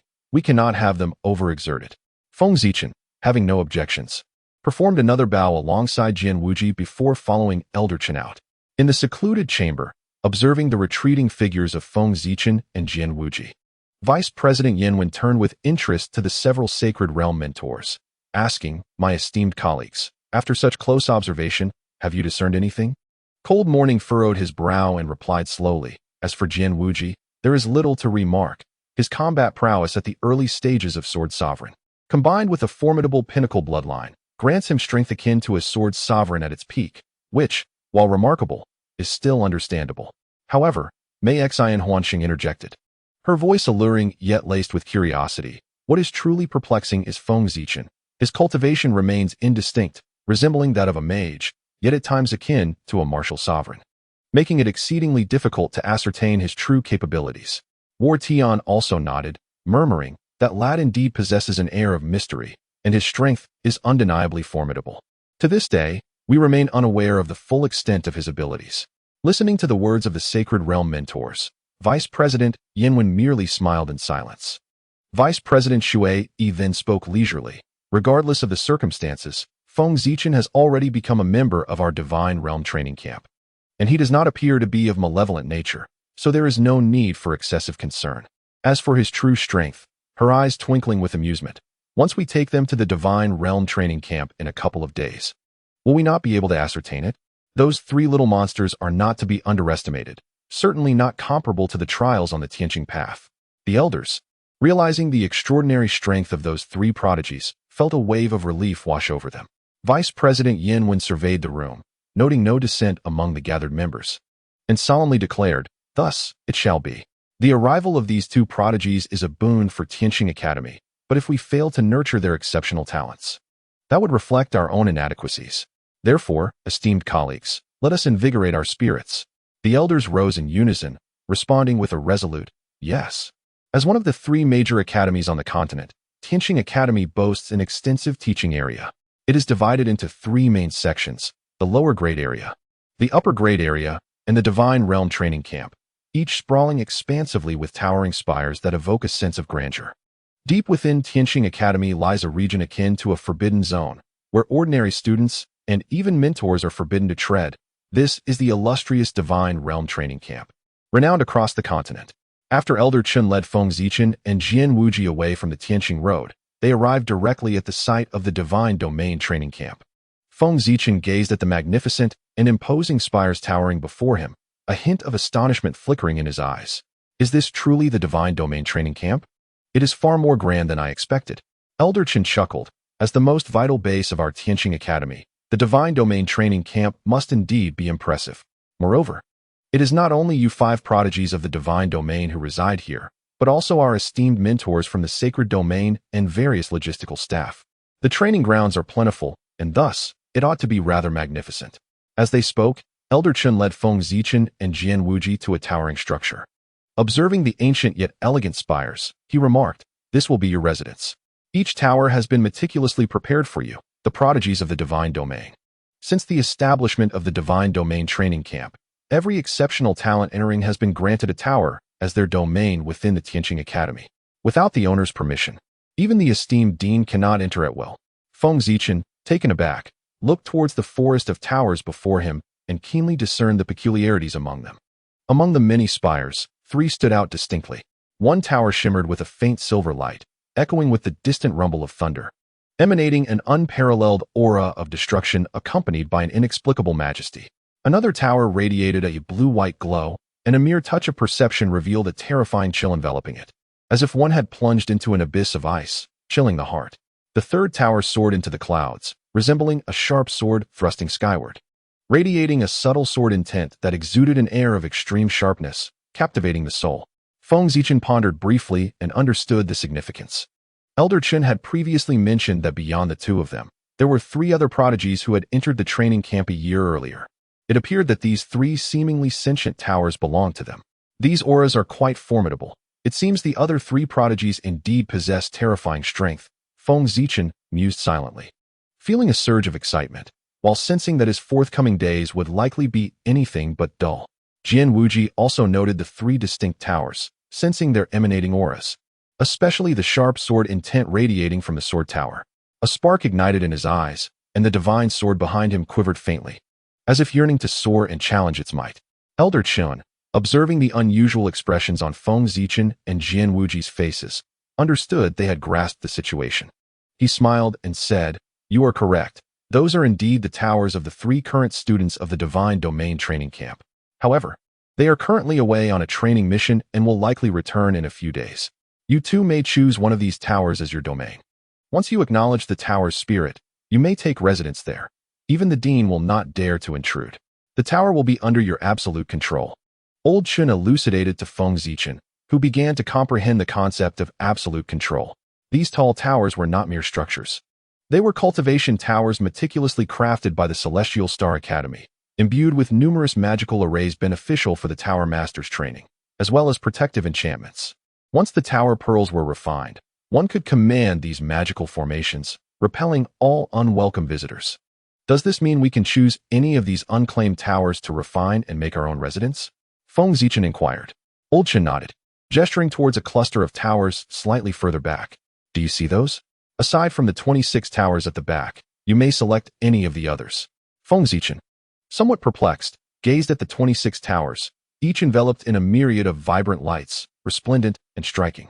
Jian Wujie interjected, "I've been meaning to ask. What is the significance of those 26 towers?" Old Chen chuckled, his gaze fixed on the towers, his eyes gleaming with a mixture of excitement and pride as he spoke slowly. "Those are the cultivation towers previously inhabited by students of various epochs from the Divine Domain training camp. After their graduation, they departed from the Celestial Star Academy to pursue their own paths to the Divine Domain. Ultimately, they all became formidable beings within the Divine Domain, instilling fear across the continent. All of them are masters of the Divine Domain." Jian Wujie's pupils contracted, his voice barely above a whisper, clearly astonished by this revelation. Feng Zichen was equally taken aback.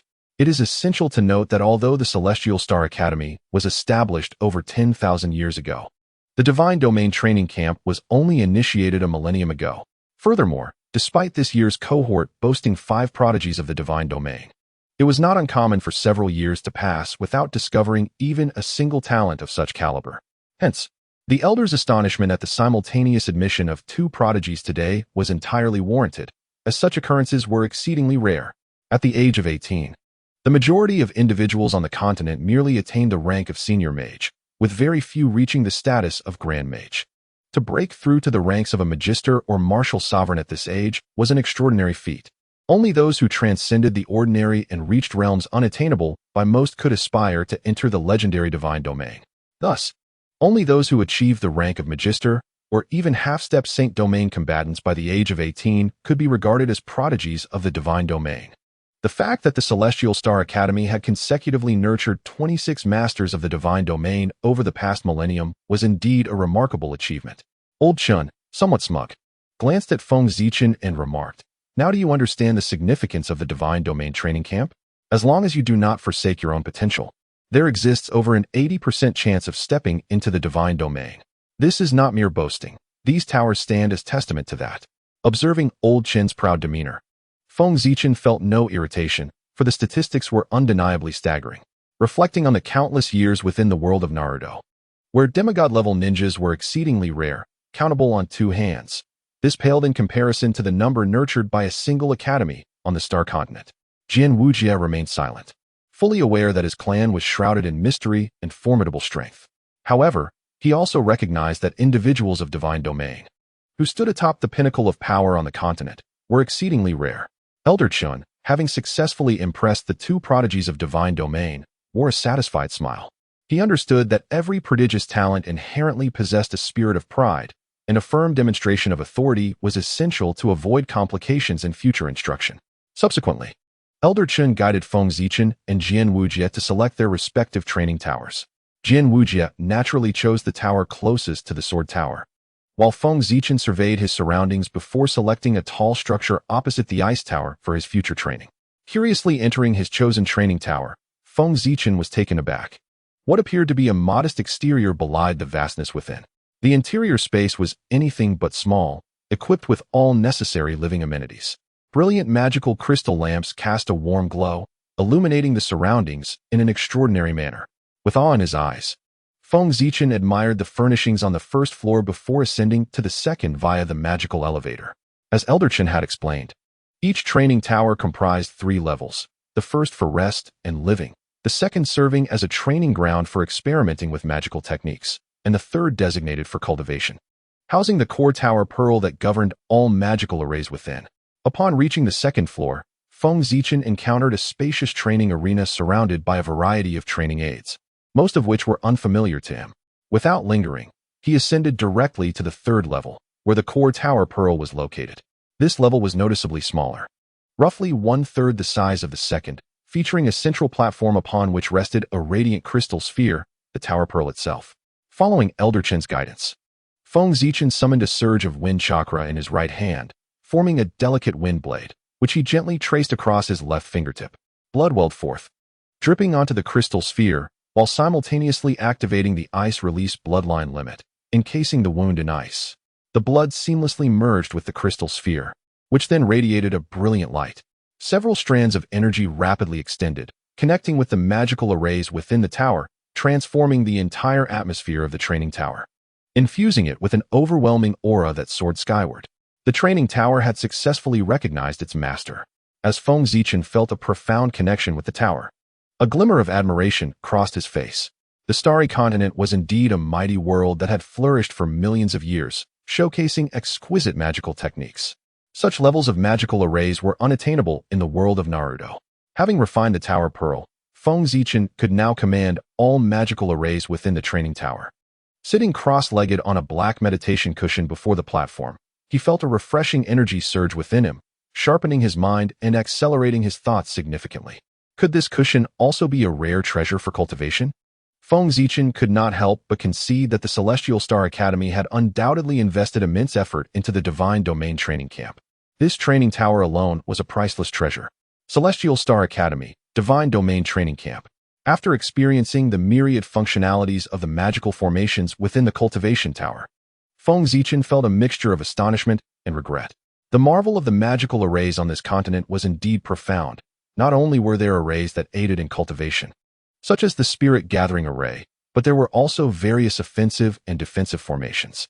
The entire cultivation tower resembled a fortress adorned with an assortment of magical arrays.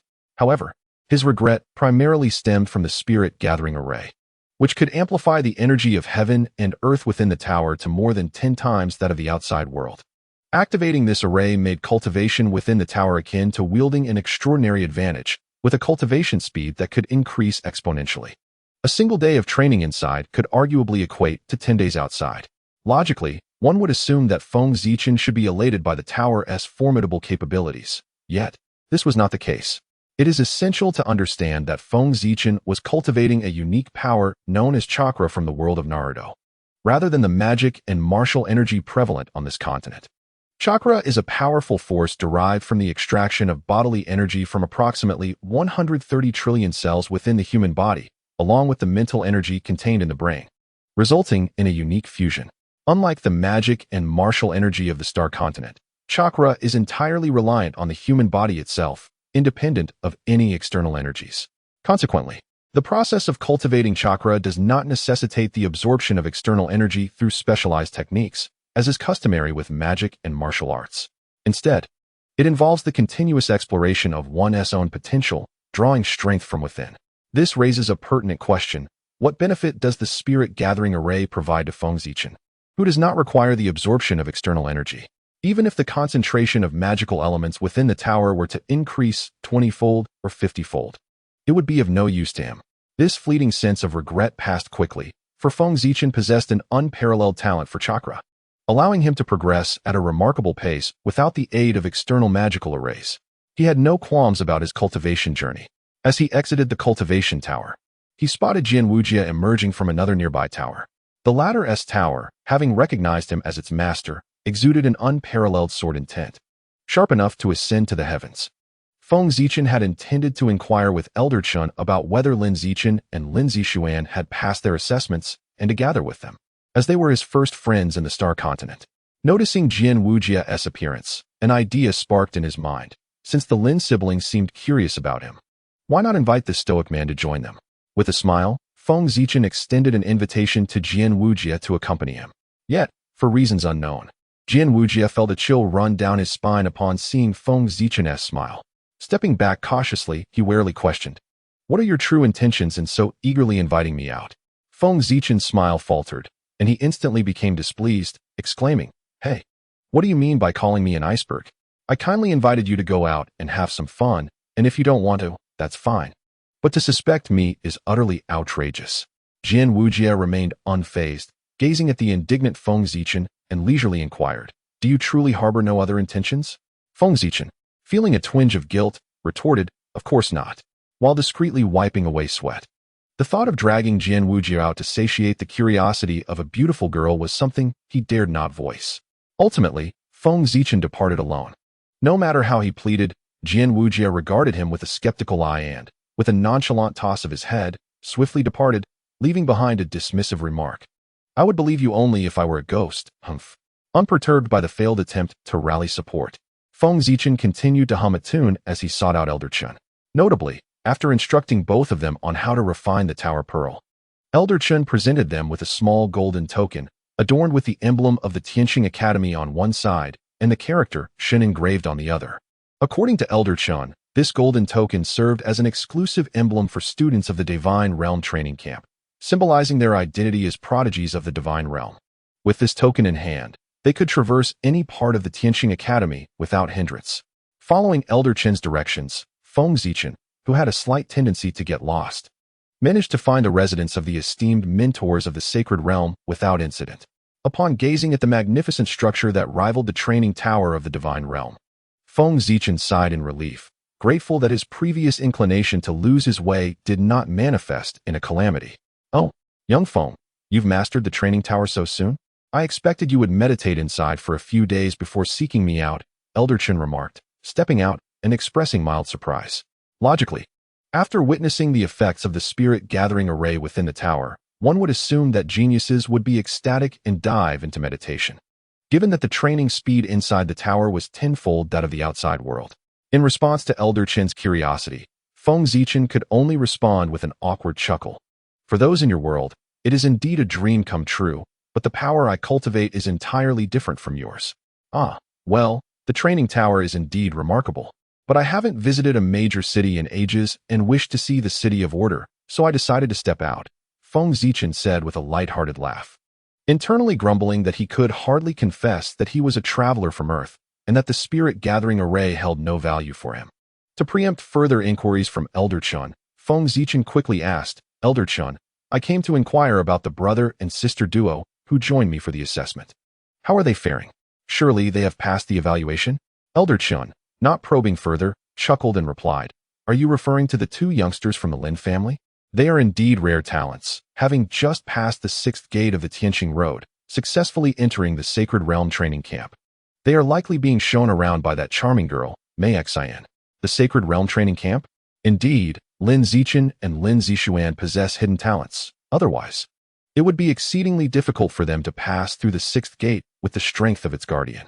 Feng Zichen inquired about the location of the Sacred Domain training camp, and Elder Chen, realizing his intent to find the Lin siblings, readily indicated the direction. Feng Zichen, somewhat helpless, committed to memory the route described by Elder Chen. Although it was not particularly complicated, it posed a considerable challenge for Feng Zichen, who was somewhat directionally challenged. As he hesitated, preparing to thank Elder Chen and take his leave, his gaze inadvertently fell upon the crystalline ring adorning Elder Chen's thumb. A sense of curiosity stirred within him, prompting him to ask, "Is that a legendary spatial ring you possess?" Elder Chen glanced at the ring on his right hand with a puzzled expression and replied, "Indeed, this is a spatial ring. However, while it is rare and valuable, it is hardly a legendary artifact." Feng Zichen almost chastised himself for his naivety. He momentarily forgot that this was a different realm where spatial rings were commonplace. Quickly regaining his composure, he cleared his throat and nonchalantly inquired about the details of spatial rings. Elder Chen regarded Feng Zichen with mild intrigue, bemused that someone of his exceptional caliber in the Divine Realm would be unfamiliar with spatial rings. Nevertheless, he proceeded to enlighten him. Spatial rings are exceedingly precious storage devices that have been passed down since ancient times in our starry continent. They are crafted by the exceedingly rare spatial mages, who possess a profound understanding of spatial laws. The deeper their comprehension, the larger the internal space of the rings they create. Spatial rings vary in size, and there has long been a detailed classification based on their internal capacity. Those with 1 square meter of space are deemed inferior. Those with 1 to 10 square meters are of medium quality. Those with 10 to 50 square meters are superior. Those with 50 to 100 square meters are heavenly. Those with 100 to 1,000 square meters are sacred, and those exceeding 1,000 square meters are divine. However, spatial mages are extraordinarily rare. It was only during the pinnacle of magical development in ancient times that numerous spatial mages existed. In the present day, they are as scarce as phoenix feathers, appearing only once in a century. Most spatial rings currently in existence on the continent have been inherited from ancient times and are exceedingly rare.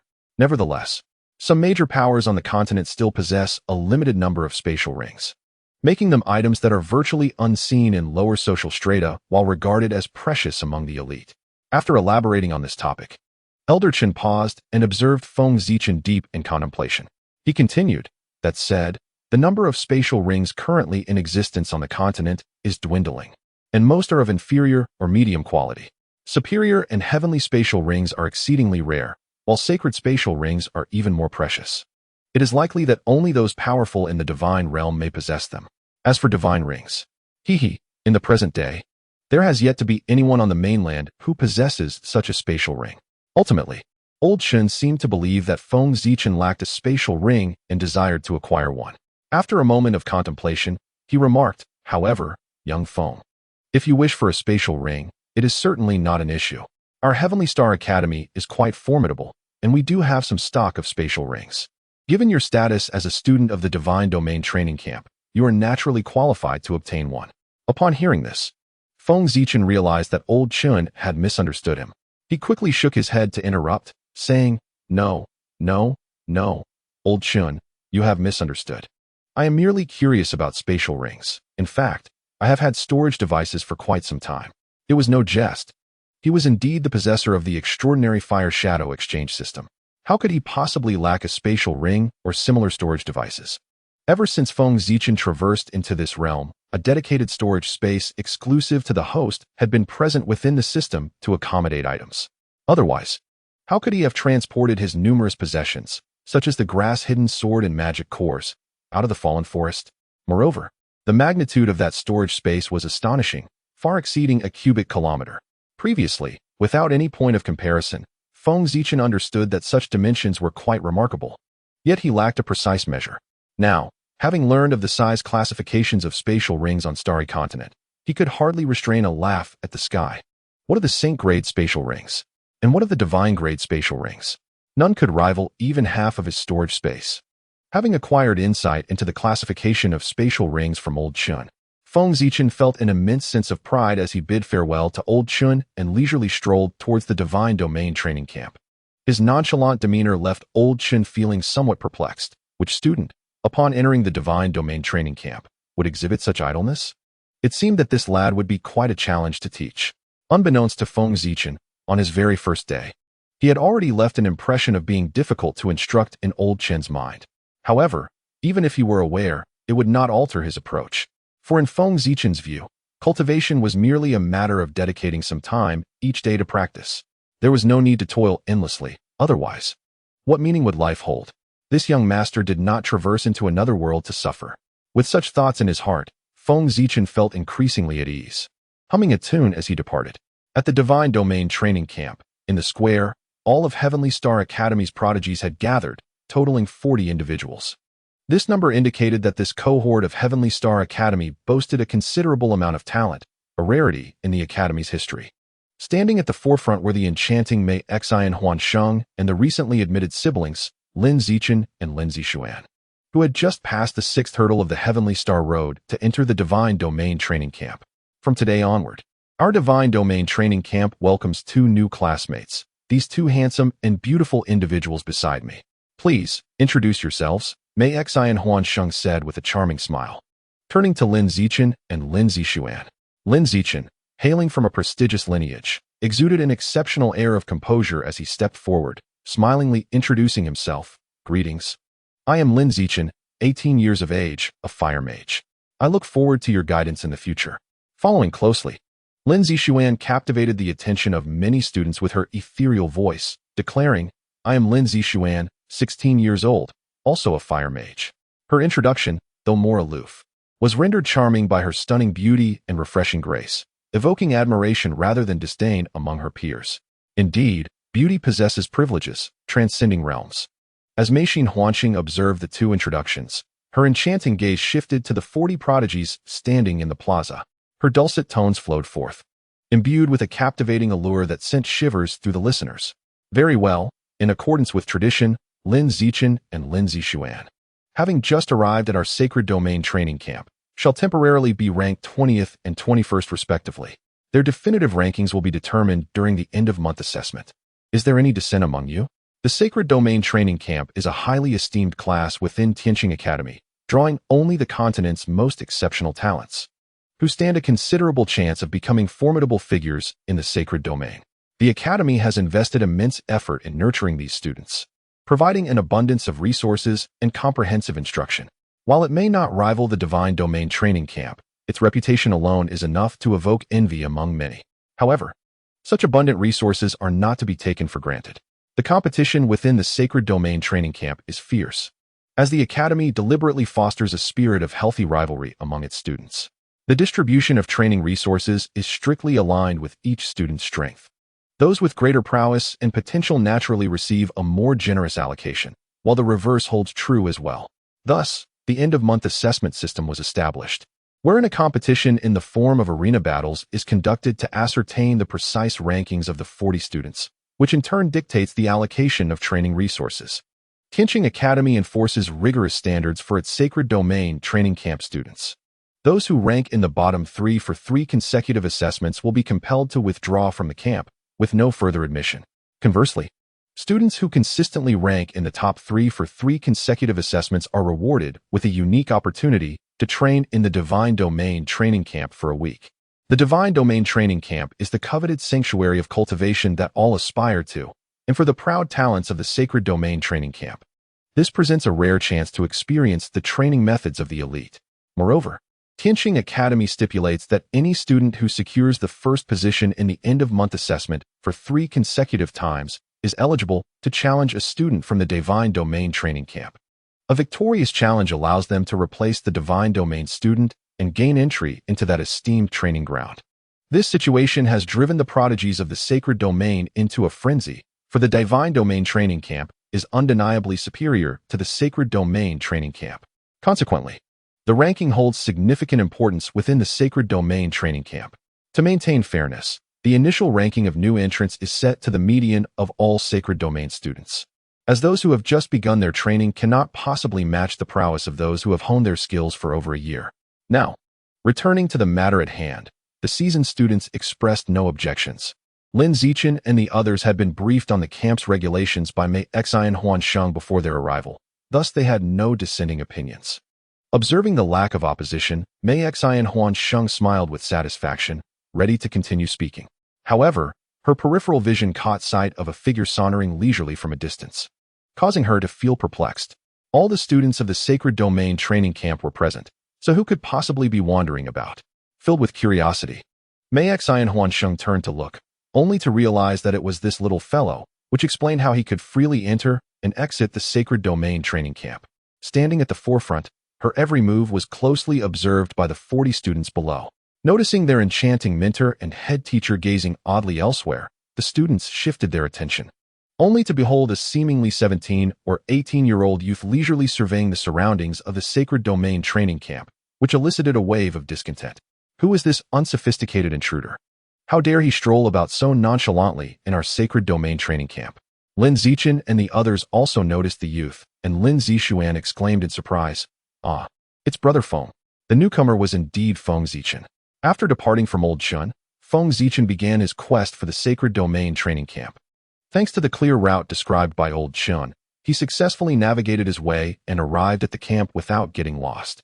Upon presenting his student token from the Divine Domain Training Camp, he swiftly subdued the guard who attempted to block his path and confidently entered the Sacred Domain Training Camp. Arriving at the square, "Oh, Zishuan, so you are here." Feng Zichen spotted the large group ahead and naturally recognized the Lin siblings standing at the front, a smile breaking upon his face as he strode forward. Mei Xi and Huan Sheng's enchanting eyes sparkled as she teased, "Brother Feng, why do your eyes only seek out Sister Zishuan? Am I so lacking in allure?" With this, she struck a delicate pose, exuding an irresistible charm. The 40 students of the Sacred Domain Training Camp had never witnessed their captivating head teacher display such an enchanting demeanor. Instantly, they directed murderous glares towards Feng Zichen, questioning his intentions for arriving and seemingly trying to charm their beautiful teacher. "Am I lacking?" Upon hearing Mei Xi and Huan Sheng's sultry voice and her flirtatious self-reference, Feng Zichen nearly stumbled, taken aback by her audacious display of charm. Upon witnessing the gritting teeth of the several dozen individuals behind him, Feng Zichen felt an increasing headache. He hastily waved his hand, imploring the elder not to jest, for he was not one to bear such burdens. The enchanting Saint Meishin Huanxing continued to chuckle, her mature and supple figure quivering alluringly. "Brother Feng, you are indeed a prodigy nurtured by our Tianqing Academy. Excessive humility may not serve you well." The phrase prodigy of the divine realm caused the trainees from the Sacred Realm Training Camp to abruptly change color, their gazes fixated on Feng Zichen, brimming with astonishment. Meishin Huanxing, noticing the shift in the expressions of the Sacred Realm trainees, imperceptibly raised the corners of her mouth into a seductive smile. Feng Zichen, not lacking in wit, quickly grasped Mei Xin Huanqing's intentions. She aimed to use him to intimidate these proud prodigies from the sacred realm. Feeling somewhat disgruntled, he merely sought to find someone and had no time for such banter. With a forced chuckle, he intended to brush off the situation. Casting a glance towards Lin Zixuan and her brother Lin Zichen, who understood the signal and prepared to leave with him. However, as Feng Zichen turned to depart, Mei Xin Huanqing clenched her teeth in frustration, reluctant to truly impede him, for he was a treasured asset of their entire Tianqing Academy. Yet, her hesitation did not prevent others from stepping forward. Just as Feng Zichen was about to step away, a sharp voice rang out, halting his advance. Hold on. With a sense of resignation, Feng Zichen turned around to face a young man who had boldly stepped forward, exclaiming, "What business do you have, dear classmate?" The individual was a handsome youth in his 20s, exuding an extraordinary aura, his eyes brimming with combat fervor. He was none other than Sikong Yu, the top genius of the Sacred Realm training camp. Sikong Yu, with an inflated sense of self-worth, had reached the pinnacle of the Mage Master realm at a young age. Stemming from a prestigious lineage as one of the 10 great families of the Xingyu Empire, born with a proverbial golden key, he had never known failure, fostering a character steeped in arrogance.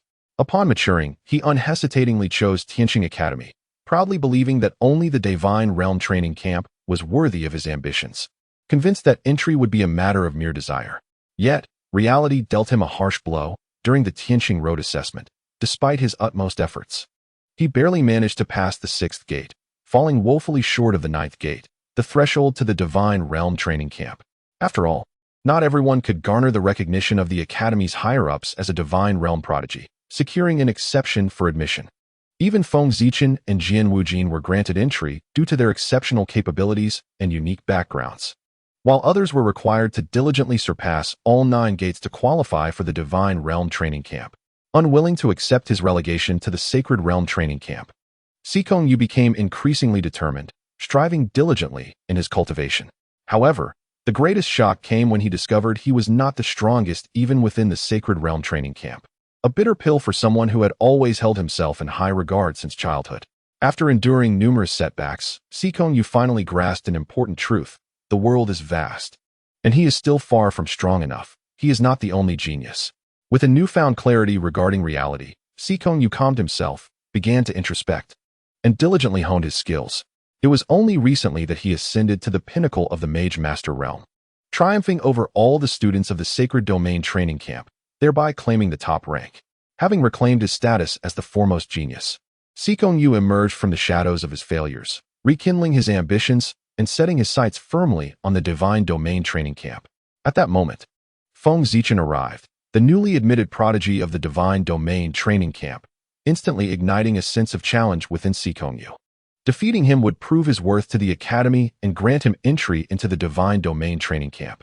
With this thought in mind, as Feng Zichen prepared to depart, Sikong Yu could no longer restrain himself. With eyes ablaze with determination, he boldly proclaimed, "I, Sikong Yu, the top-ranked student of the Sacred Domain training camp, challenge you." Feng Zichen, upon hearing these words, felt an overwhelming sense of exasperation. Another student daring to challenge him? What a farce. Did he have time for such trivialities? Thus, without a moment's hesitation, he replied, "I'm afraid I must decline your challenge. I would rather spend this time cultivating my relationship with Sister Zixuan." Sikong Yu was evidently taken aback by Feng Zichen's blunt rejection. However, noticing that Feng Zichen intended to leave, a sense of urgency welled up within him. He summoned a faint azure magic aura and leapt forward, blocking Feng Zichen's path. Wait. A chill swept through Feng Zichen's gaze as he regarded the obstruction before him, his tone darkening. "What? Do you intend to stop me by force?"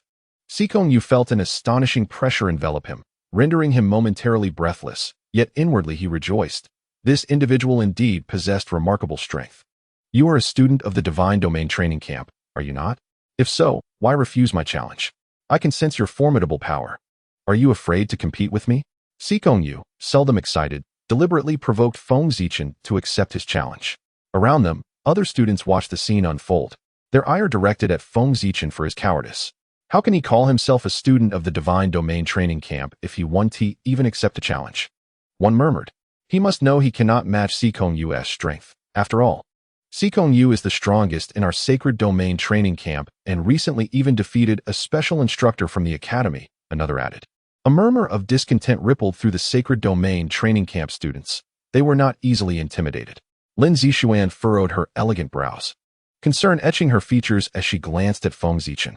In contrast, her brother, Lin Zichen, displayed no worry, merely watching the unfolding drama with keen interest, sensing that an entertaining spectacle was imminent. Meanwhile, Meishin Huanqing stood by, silent and composed, a hint of amusement sparkling in her beautiful eyes. She was eager to witness someone challenge Feng Zichen. Feng Zichen gazed at Xikong Yu's provocative eyes and listened to the mocking whispers around him.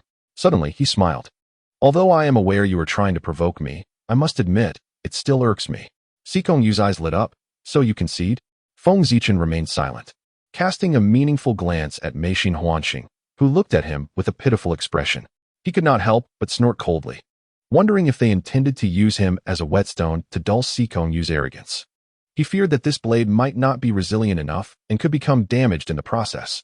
Feng Zichen chose not to respond, which Xikong Yu interpreted as tacit acceptance, eliciting his delight. Excellent. The arena is just over there. Let's proceed. Feng Zichen shook his head and calmly replied, there is no need for such formality. The battle will conclude swiftly, right here. The students of the Holy Domain training camp erupted in astonishment upon hearing Feng Zichen's words. Conclude swiftly? This fellow is rather arrogant. Does he truly believe that Xikong's prowess can be compared to those adversaries on the stellar path? How presumptuous. Xikong Yu, too, was filled with rage. Conclude swiftly? Does he think he is a Holy Domain powerhouse? Even among Holy Domain experts, one cannot easily defeat me. This individual is more arrogant than I am. Feng Zichen paid no heed to their thoughts. He was already somewhat angered by Xikong Yu's actions.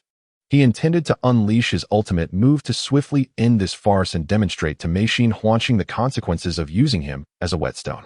Arriving at the center of the square, Feng Zichen and Xikong Yu stood facing each other, with Meishin Huanqing and 40 students from the Holy Domain training camp watching from a distance.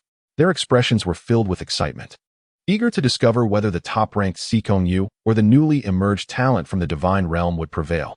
Xikong Yu's gaze was sharp, and his fighting spirit was palpable.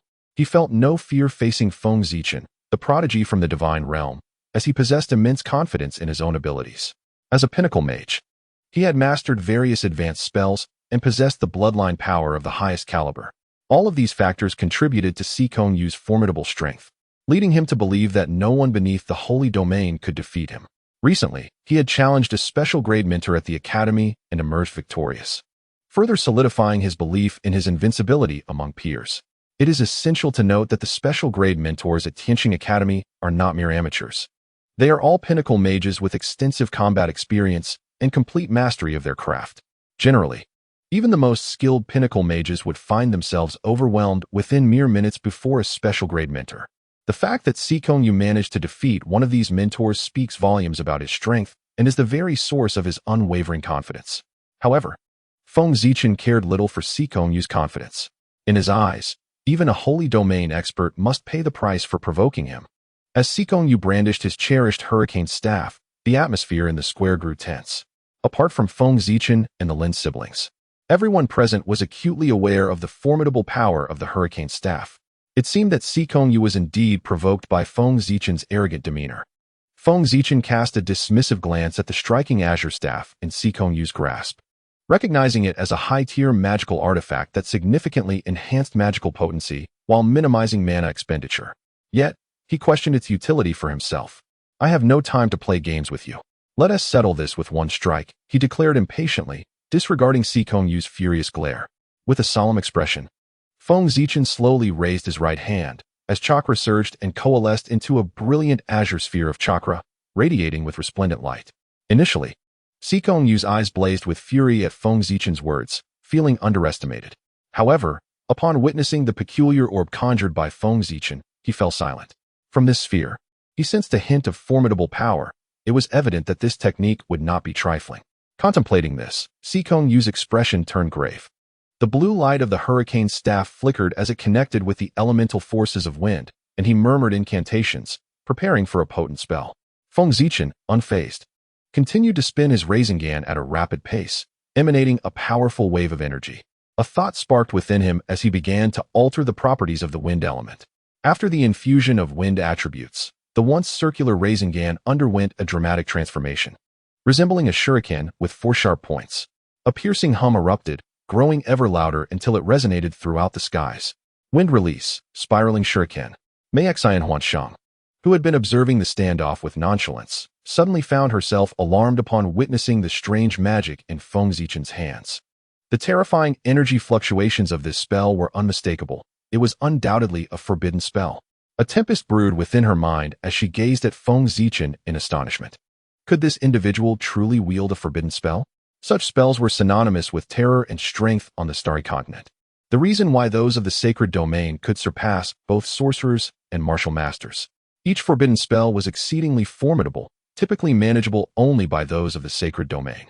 Those below it who could wield such spells were rare prodigies indeed. After her initial shock subsided, Mei Xianhuansheng composed herself and regarded Feng Zichen with a strange expression, having long suspected he harbored hidden strength. She hadn't anticipated it to be a forbidden spell. It seemed that in a few days, when Ruobing and the others confronted him, the outcome would be uncertain. Not to mention the astonishment within Mei Xianhuansheng, Sikongyu, faced with Feng Zichen's technique, felt an acute sense of gravity. Sensing the terrifying aura emanating from the wind magic, he, as a fellow wind mage, too considered the notion of a forbidden spell. His lips twitched as an ominous premonition settled in. A forbidden spell, you say? I shall see which is superior, your forbidden spell or my fusion magic. Sikongyu, truly deserving of his title as the top genius at the Sacred Domain training camp, experienced a brief moment of shock before an astonishing determination ignited in his eyes. With a swift motion of his hurricane staff, he unleashed a formidable 9th-level magical storm tornado. The storm tornado reached skyward and descended to the earth, its terrifying pulling force radiating outward, surpassing the scale and might of the 9th-level magical beast, the Gale Wolf. Under ordinary circumstances, this storm tornado would have sufficed to thwart his adversary. However, in the face of Feng Zichen's forbidden spell, Sikongyu felt a twinge of uncertainty. Gritting his teeth, he began to chant an incantation, summoning the wind magic elements from the heavens and the earth, coalescing into hundreds of crescent-shaped wind blades, each about a yard in size, which seamlessly integrated into the storm tornado as soon as they formed. 9th-level magic, Dance of the Great Wind Blades. The fusion magic, Wind Blade Tornado. The Wind Blade Tornado, Sikongyu's most powerful trump card and his proudest technique. Combine the might of 2 9th-level magics, the Storm Tornado and the Dance of the Great Wind Blades. Each, when unleashed individually, was an immensely powerful spell, typically insurmountable for an ordinary magic master. The fact that Sikongyu could merge the Dance of the Great Wind Blades into the Storm Tornado without any repulsion, allowing them to complement each other and elevate their power even further, speaks volumes of his remarkable talent. The Wind Blade Tornado formed from the fusion of the 2 9th-level magics began to exceed the limits of 9th-level spells, emanating a faint yet terrifying aura reminiscent of forbidden magic. As Sikongyu sensed the dreadful essence of the Wind Blade Tornado, he gradually shook off his fear of the forbidden spell, regaining a confident demeanor. What of the forbidden spell? I refuse to believe that this younger individual can truly wield such a terrifying power. It must be an incomplete form of the spell. If that is the case, my Wind Blade Tornado stands a chance. With this realization, Sikongyu's momentum surged, and he appeared eager to engage. With a vigorous swing of his hurricane staff, the raging Wind Blade Tornado howled forth towards Feng Zichen, its might seemingly capable of overwhelming even 2 or 3 peak magic masters in an instant. Feng Zichen's eyes revealed a flicker of surprise. Indeed, he was worthy of his reputation as the top genius at the Sacred Domain training camp. This attack was undeniably formidable, feeling even stronger than the bloodline secret technique wielded by Jian Wuji on the Tianxing Road. However, as the impressive Wind Blade Tornado approached, a hint of dominance glimmered in Feng Zichen's eyes. He enlarged the spiral shuriken in his hand, unleashing an even greater aura of destruction. With a sudden throw, he propelled it towards the incoming Wind Blade Tornado. Wind Escape Spiral Shuriken. The spiral shuriken shot forth, its inherent destructive essence finally bursting forth without restraint. Though the shuriken was merely a yard in size, it collided with the all-encompassing Wind Blade Tornado, resembling a mayfly attempting to shake a tree. Yet astonishingly, the terrifying aura of destruction emanating from the small spiral shuriken enveloped the entire sky, its might overpowering that of the Wind Blade Tornado. With a resounding crash, the spiral shuriken collided fiercely with the Wind Blade Tornado, unleashing a terrifying tempest of chakra. Countless minute chakra needles rained down upon the colossal vortex, utterly piercing and subsequently extinguishing its formidable might. The ninth-level fusion magic, the ultimate trump card of Sikong, proved utterly ineffectual against the dread forbidden spell of Feng Zichen. Shattering at the first contact, this brutal reality struck Sikong like a thunderbolt, leaving him momentarily dazed. How could this be? His proud technique, a paragon of fusion magic within the entire sacred domain training camp, had been so thoroughly vanquished. Though the power of the spiral shuriken diminished after obliterating the wind blade tornado, residual waves of energy surged towards Sikong, whose momentary distraction left him unable to evade. In this critical moment, a graceful figure appeared, elegantly waving her sleeve. The potent magic surged forth, dispersing the oncoming force into the void. It was the enchanting Meishin Huanqing. Awakening abruptly, Sikong broke into a cold sweat. After expressing his gratitude to Meishin Huanqing, he turned to gaze at the serene Feng Zichen. His eyes filled with a complex mix of emotions. Was this truly the genius of the divine realm? At merely 17 years of age, he could wield forbidden magic. How could Sikong, in comparison, consider himself a prodigy? A myriad of thoughts raced through his mind, yet Sikong was not one to shy away from defeat. After a prolonged silence, he bitterly admitted, "I concede." With his admission, the other students in the square awakened from their stupor, their eyes wide with fear as they beheld the composed Feng Zichen not far away. The overwhelming aura of destruction emanating from Feng Zichen's spiral shuriken had indeed left these talented individuals astounded. Recognizing the extraordinary nature of the technique, their gazes shifted from disdain to profound respect. Truly, the students of the Sacred Domain training camp were remarkable, capable of executing such fearsome forbidden spells at such a tender age. What did this signify for those already in their 20s? Feng Zichen observed the somewhat disheartened Sikong and shook his head, pondering whether he might have gone too far. While he intended to teach Sikong a lesson, he certainly did not wish to render him irreparably defeated. However, on second thought, Sikong was the top genius of the Sacred Domain training camp and likely would not crumble so easily. Meanwhile, Meishin Huanqing, after dispersing the remnants of the spiral shuriken, noted a slight change in her expression. Despite the diminished power, its nature was exceedingly peculiar, exuding an intense and sharp aura. Generally, forbidden spells lacked such formidable strength, did they not? This force was nearly on par with the void-breaking level of forbidden spells Meishin Huanqing used. Forbidden spells were classified into 4 tiers on the Starry Continent: ordinary, void-breaking, starfall, and world destruction. Even the mightiest of the sacred domain could only wield ordinary and void-breaking forbidden spells, while starfall and world destruction belonged solely to the realm of divine beings, possessing the terrifying capability to annihilate the heavens and earth. The prowess of this young man is far more complex than it initially appeared. A faint smile graced the lips of the enchanting Meishin Huanqing, leaving one to ponder who possesses greater strength, Lei Xian or himself. Having triumphed over Sikong, the top-ranked contender in the Sacred Domain training camp, Feng Zichen faced no further opposition, allowing him to depart the Sacred Domain with Lin Zichen and Lin Zixuan, fulfilling his desires. Initially, Feng Zichen anticipated that Meishin Huanqing might express displeasure. However, throughout the encounter, the captivating woman remained enigmatic, regarding him with a bemused smile, prompting a sense of bewilderment within Feng Zichen. What a peculiar woman she is. Order City, one of the 3 largest super-cities within the Star Universe Empire, boasts a level of prosperity that is almost beyond imagination. The streets, 5 to 6 meters wide, branch out in all directions, lined with countless diverse shops bustling with activity. As Feng Zichen strolled along the streets of Order City, he was struck by the vibrant atmosphere. Indeed, the grandeur of this city was unparalleled. The scale of the city and its bustling energy far surpassed that of many premier metropolises from his past life on Earth, leaving him utterly awestruck. Accompanying Feng Zichen were the siblings Lin Zichen and Lin Zixuan.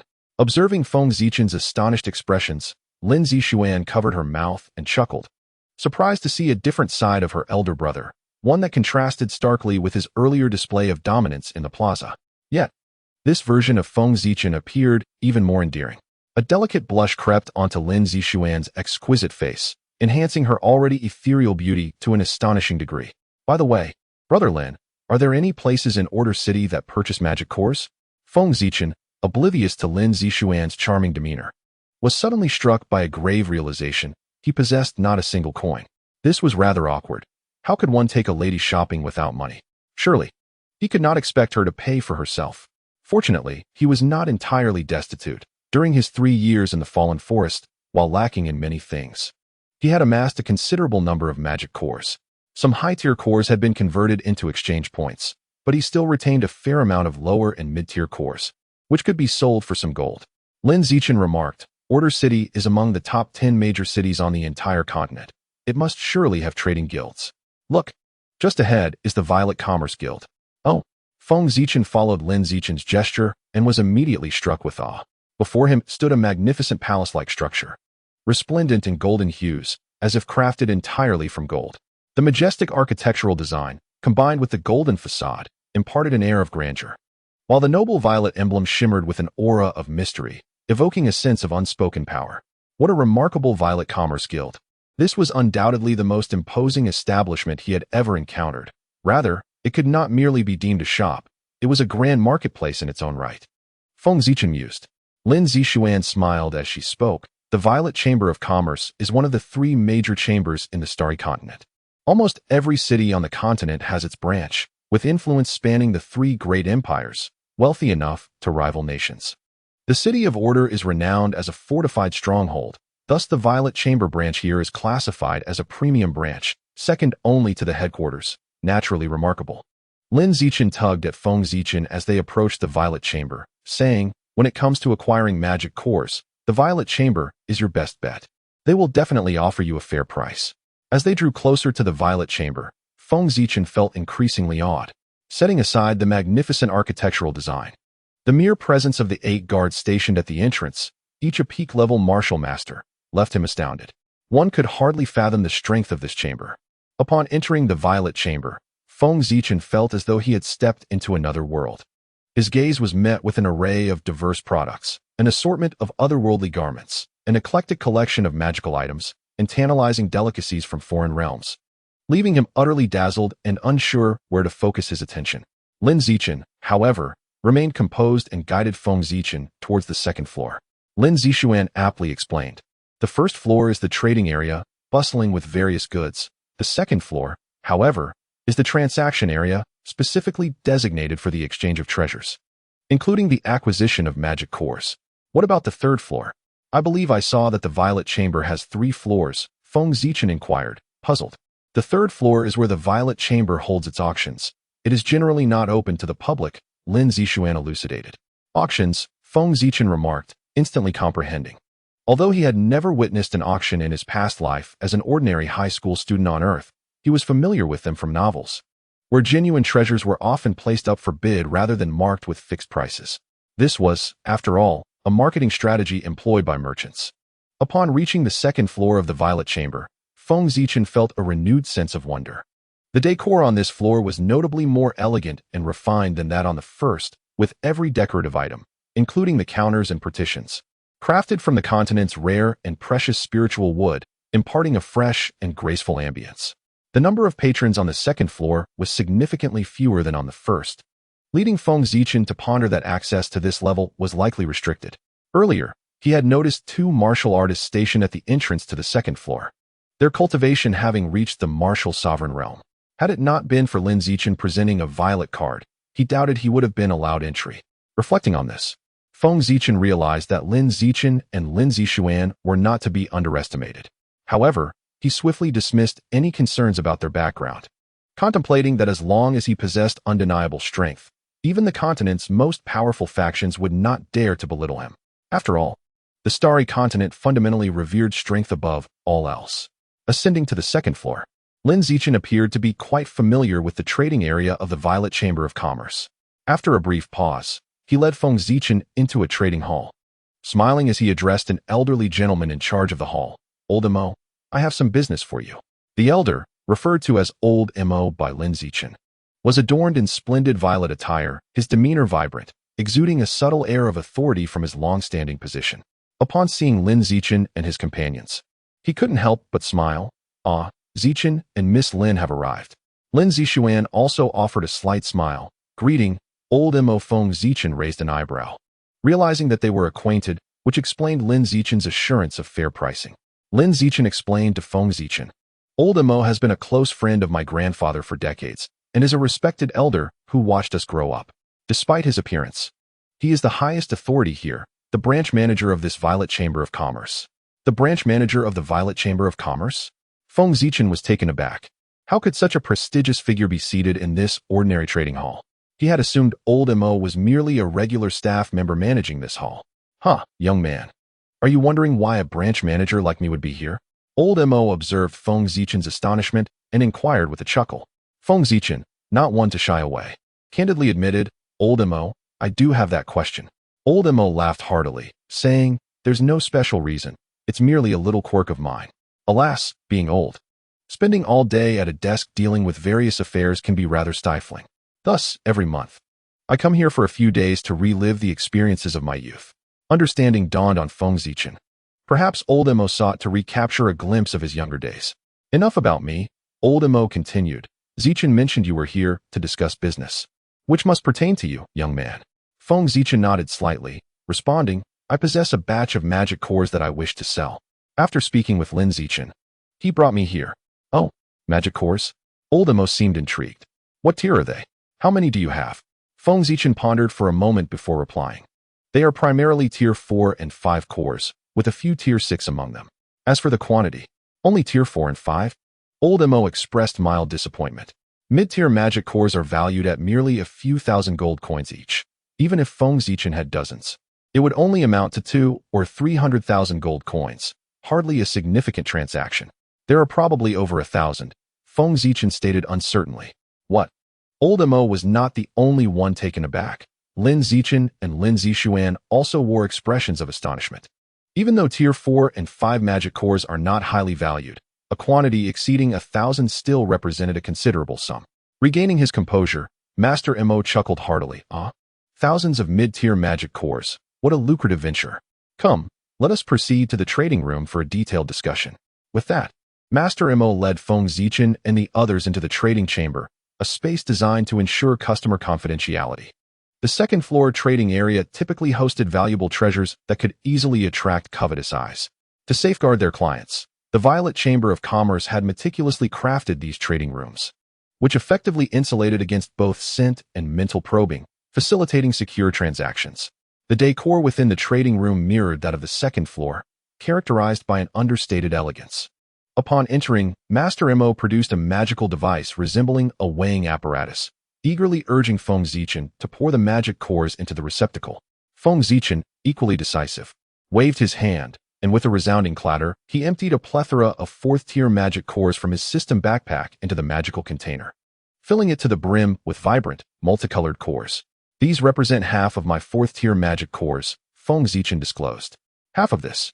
Lin Zichen and Lin Zixuan exchanged bewildered glances, astonished at how many cores Feng Zichen had amassed. Master Mo's eyes sparkled with intrigue as he manipulated the peculiar magical device. Feng Zichen sensed a potent surge of mental energy emanating from it. After a dazzling display of multicolored light, Master Mo exhaled deeply, rising to address Feng Zichen. In total, there are 498 fourth-tier magic cores here. If we include the other half in your possession, it indeed amounts to approximately 1,000 cores. Feng Zichen smiled, I assure you. Master Mo, I would not deceive you. Pray tell, what is the value of these 1,000 fourth-tier magic cores in gold coins? Master Mo replied with a smile.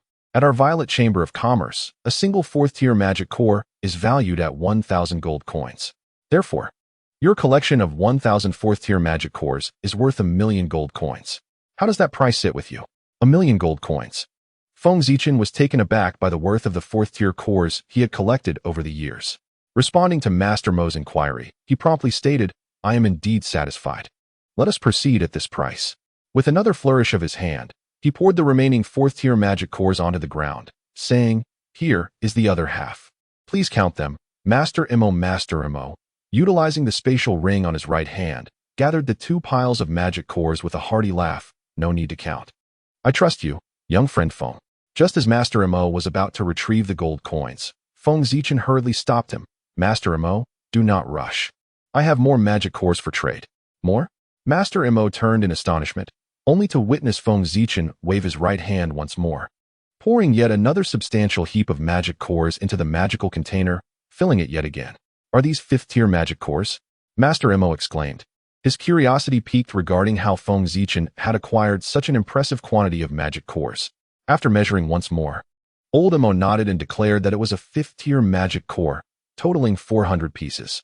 The price for a 5th-tier magic core at our Violet Chamber of Commerce is 5,000 gold coins each, so these 400 cores are worth 2 million gold coins.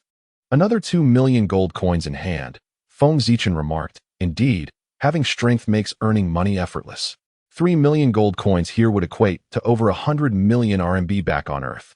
In the past, it would have taken me decades of hard work to earn that amount, yet here, it is merely a matter of moments. Old Emo stowed away the 400 5th-tier magic cores and handed Feng Zichen a crystal-clear ring. This was an inferior space ring, with a capacity of 5 cubic meters. Your 3 million gold coins are all inside, he smiled. Feng Zichen, feeling a bit curious, accepted the space ring but hesitated to count, saying, I trust Old Emo. But this space ring must also be worth over 100,000 gold coins. I feel rather embarrassed to accept it. Old Emo laughed heartily, since you insist. I certainly wouldn't mind such a ring. Moreover, you are a friend of Zichen and Lin Girl, just accept it. Lin Zixuan chimed in, Big Brother Feng. Just take it. Old Emo is a high-ranking member of the Violet Chamber. He wouldn't bat an eye at a space ring worth over 100,000 gold coins. Hearing this, Old Emo chuckled, Little girl Lin, your words carry weight. Very well, since you and I share a good rapport. Here is a VIP card from the Violet Chamber of Commerce for you to take. Old Emo produced a shimmering purple card and handed it to Feng Zichen, who quickly recognized it as the same card Lin Zichen had shown him when they went upstairs. What is this? Feng Zichen inquired. Lin Zixuan gently nudged him, urging him to accept it. Although Feng Zichen was unaware of the card's significance, he sensed it was something valuable and promptly accepted it, thanking Old Emo. With a knowing glance at Lin Zixuan's little gesture, waved his hand and said, No need for thanks. This purple gold VIP card is a privilege we extend to customers who reach a certain transaction amount at our chamber. Holding this card grants you a 30% discount on all purchases at the Violet Chamber of Commerce, and it has several other uses that you will discover in due time. Feng Zichen understood. This was akin to the membership cards back on Earth. It seemed that the commercial model in this other world was not so different from that of Earth. What he did not know was that the VIP cards from the Violet Chamber of Commerce were tiered. Customers who transacted 100,000 gold coins received a gold VIP card. Those who reached 1 million received a crimson gold VIP card, and only those who transacted 10 million gold coins received a purple gold VIP card. It was said that above the purple gold VIP card, there existed a mysterious gold VIP card, reserved for the true elite customers of the Violet Chamber, an exceedingly rare accolade. Over the centuries, countless gold, crimson gold, and purple gold VIP cards had been issued, but the mysterious gold VIP card remained a rarity, with most individuals only attaining the status of purple gold VIP card holders at best. According to reason, Feng Zichen, having traded 3 million gold coins, would merely receive a crimson VIP card. However, given that Old Emo has long been a senior member of the Violet Chamber of Commerce, frequently interacting with a myriad of individuals, his discerning eye is exceptionally sharp. After careful observation, Old Emo concluded that this young man must be extraordinary. Coupled with the relationship between Lin Zichen and Lin Zixuan, he decisively granted Feng Zichen a purple gold VIP card. Perhaps even Old Emo did not realize the immense benefits this action would bestow upon the Violet Chamber of Commerce. In the near future, when the chamber faces a crisis, Old Emo will undoubtedly be grateful for his sagacious decision. No one anticipated that such a seemingly trivial act of kindness could ultimately save the entire Violet Chamber of Commerce. However, that is a tale for another time. Having sold all the 4th and 5th tier magic cores from his backpack, Feng Zichen obtained 3 million gold coins and, in the process, acquired the precious purple gold VIP card, which left him quite satisfied. After bidding farewell to Old Emo, with money in his pocket, Feng Zichen finally had the opportunity to leisurely explore the bustling Order City, renowned for its grandeur across the continent. He promptly took Lin Zichen and Lin Zixuan down from the 2nd floor of the Violet Chamber of Commerce, not in haste to exit, but first to peruse the trading area on the 1st floor. The trading area on the 1st floor of the Violet Chamber of Commerce is vast, extending beyond the eye's reach, with stalls and counters lined up, displaying an array of splendid goods. Feng Zichen appeared as a rustic country boy who had never seen the world, marveling at the diverse merchandise from this otherworldly realm. Wow, look at this lamp. The light it emits is simply exquisite, Feng Zichen exclaimed, pointing at a colorful palace lantern in a lighting store. Lin Zichen's lips twitched, letting out a sigh. That is merely the most common magical crystal lamp on the continent. Why does this sword also emit light? In the blink of an eye, Feng Zichen spotted a weapon shop, gazing in wonder at the large swords displayed within. Lin Zichen facepalmed, groaning in exasperation. That is the most commonly used magical core weapon among warriors on the continent. Brother, from which remote mountain forest did you emerge? How can you be unaware of such well-known items? Feng Zichen fell silent, a sheepish grin on his face. Surely, he couldn't admit to being a naive outsider from another world. Lin Zixuan, standing nearby, stifled a laugh, her beautiful eyes fixed on Feng Zichen, filled with curiosity. What kind of person is this Brother Feng? Initially, she found him to be quite mysterious. Who would have thought that Brother Feng could pass the Celestial Star Road assessment and enter the legendary Divine Domain training camp? And previously, he had displayed such formidable and cold demeanor when defeating the number 1 genius of the Holy Domain. Yet now, he exhibited such an endearing side. Lin Zixuan was genuinely intrigued by Feng Zichen. However, this charming side of Brother Feng did not seem unappealing to her. As she pondered this, a faint blush emerged on her exquisite face, an enchanting beauty that few could resist. Yet, amidst the embarrassment, Feng Zichen remained oblivious to the breathtaking scene unfolding before him. Conversely, in a corner of the Violet Chamber of Commerce, another individual beheld the ethereal beauty of Lin Zixuan as it graced the moment. Zhou Yang, a notorious young scion of the City of Order, was 25 years of age, endowed with considerable talent, and had barely attained the rank of a mage. In the realm of the City of Order, he was regarded as a formidable figure. Born into the Zhou family, one of the city's 3 prominent clans, he was the son of the current patriarch, Zhou Tianming. Despite his innate gifts, Zhou Yang, spoiled since childhood, exhibited a disinterest in earnest cultivation. Instead indulging in a life of extravagance and debauchery, he paraded through the city with a retinue of guards, delighting in bullying merchants one day and teasing beautiful women the next, savoring a life replete with pleasure, much to the chagrin of the city's residents. Nevertheless, due to the City of Order's reputation for maintaining law and order, security was far stricter than in ordinary towns. Formidable law enforcement patrols roamed the streets daily, which kept Zhou Yang from overstepping his bounds. He had yet to commit any heinous acts such as murder or abduction. Today, as usual, Zhou Yang strolled through the city accompanied by several capable guards, and the Violet Chamber of Commerce, the most bustling locale in the City of Order, was a familiar haunt for this young rogue. Upon entering, Zhou Yang casually surveyed his surroundings, initially expecting nothing to capture his interest, only to serendipitously encounter a captivating spectacle. Not far away stood a dreamlike maiden, adorned in a resplendent light blue attire that gracefully enveloped her enchanting figure.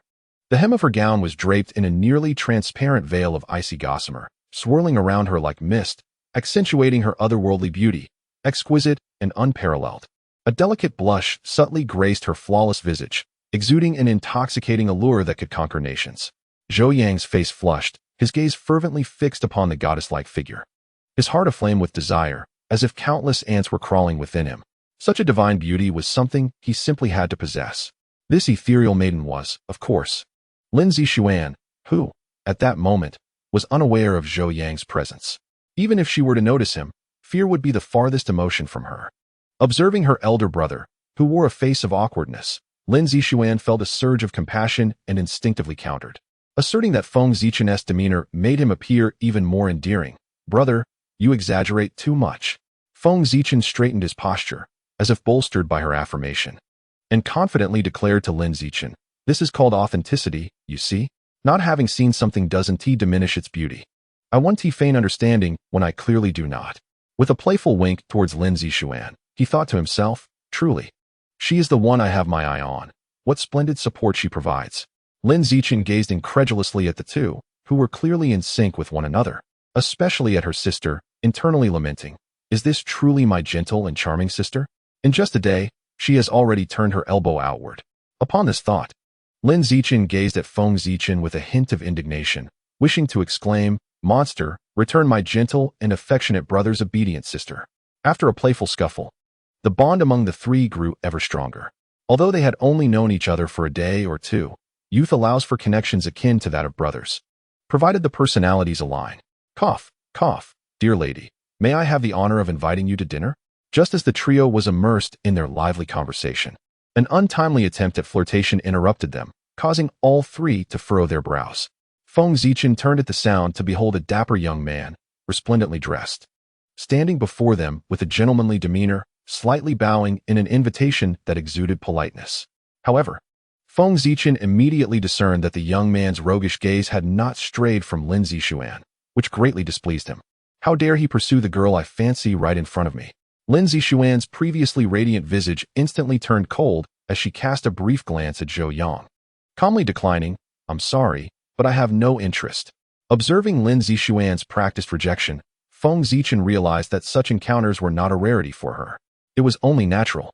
A beauty of her caliber would undoubtedly attract suitors. Lin Zichen, too, was unfazed, folding his arms and scrutinizing Zhou Yang. A responsible brother must vigilantly guard against those with ulterior motives, and years of experience quickly yielded an assessment, dressed lavishly with some background, lacking in cultivation, lazy and unambitious. Comporting himself decently yet displaying a frivolous gaze, his demeanor was inconsistent, coupled with his audacious approach, clearly lacking discernment. The overall evaluation rendered him merely a playboy, posing no threat.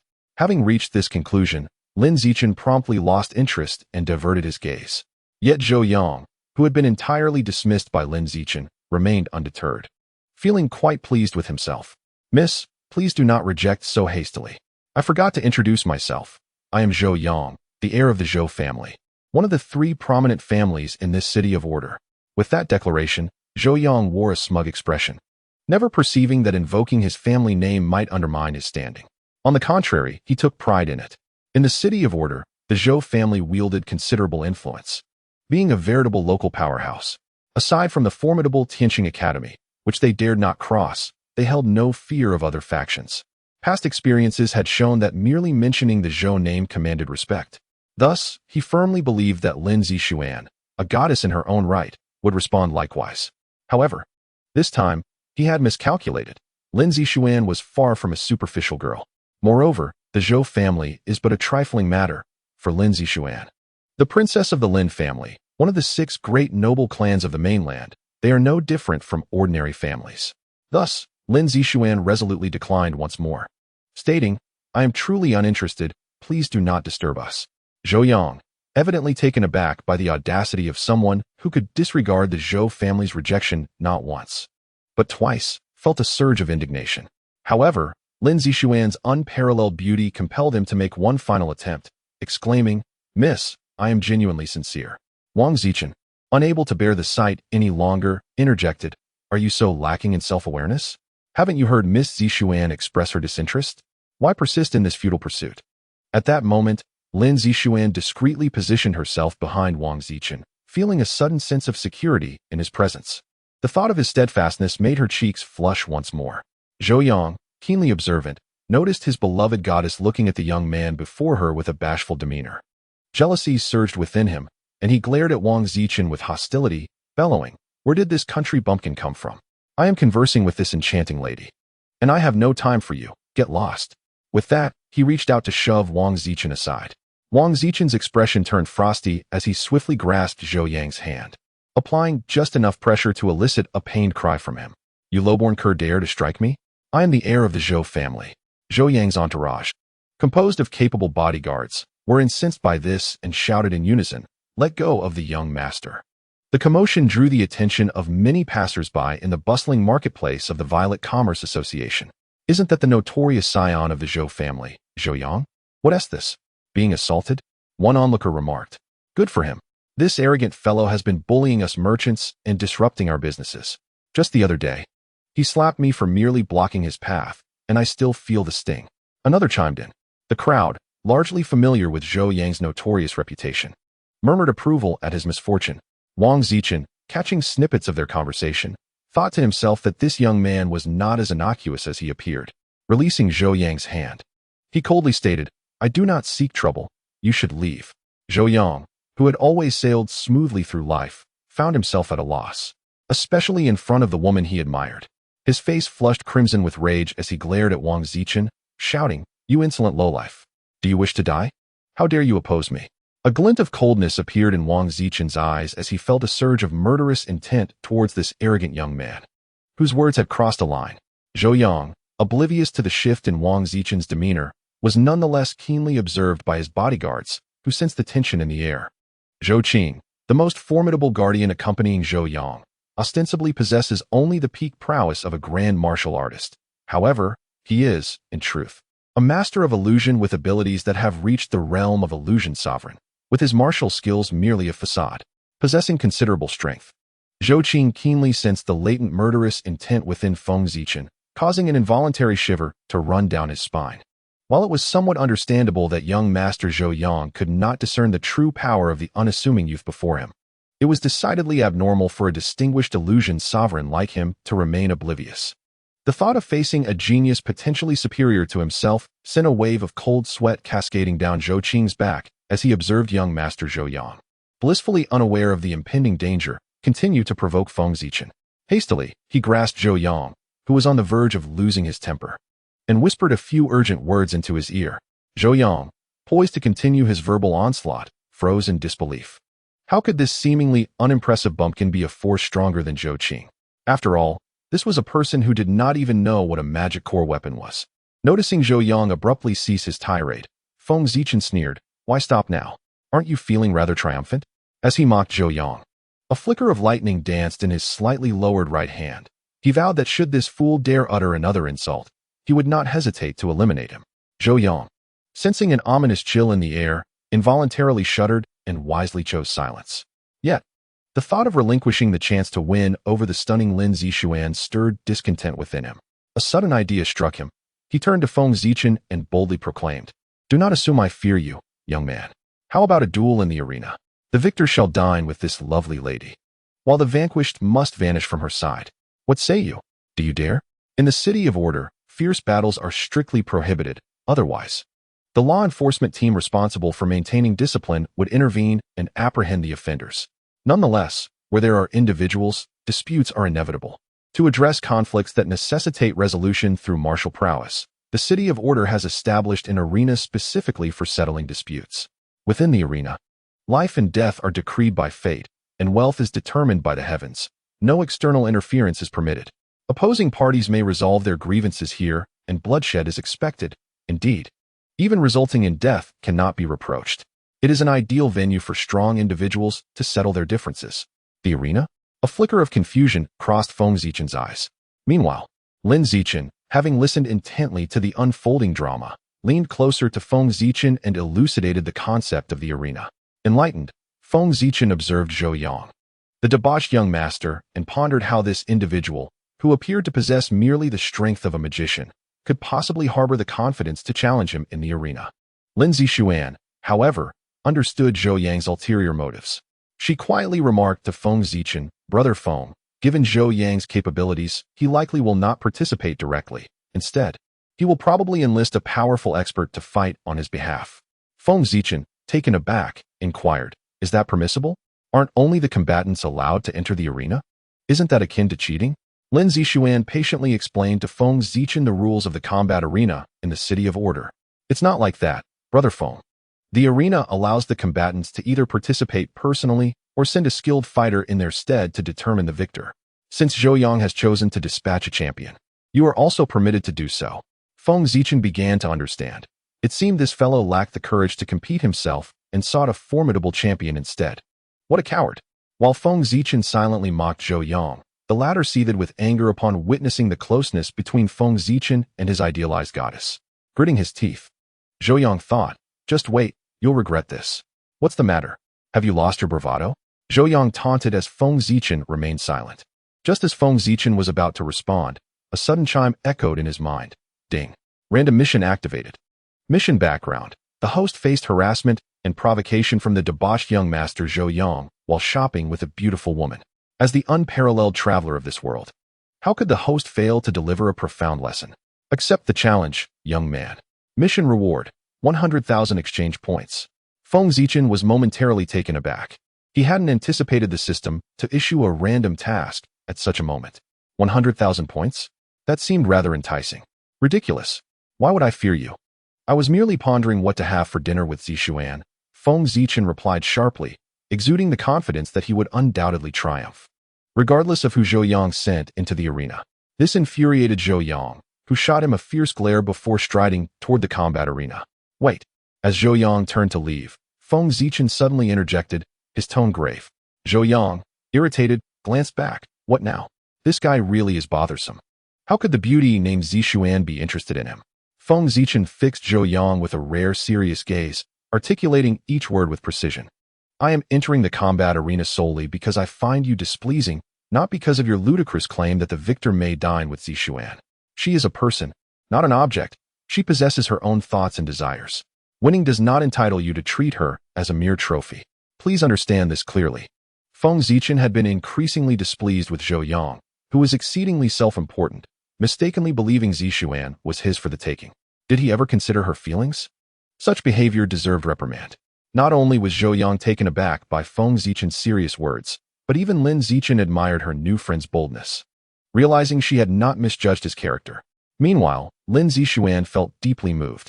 Only she understood the surge of anger that arose within her when Zhou Yang spoke without even glancing in her direction, treating her as an object. This behavior was undeniably infuriating. Simultaneously, she felt anxious about Feng Zichen's response. If he were to agree to Zhou Yang's challenge without regard for her feelings, her impression of him would plummet. Zixuan is a person, not an object. She has her own thoughts and is not a toy to be taken away upon victory. Please understand this.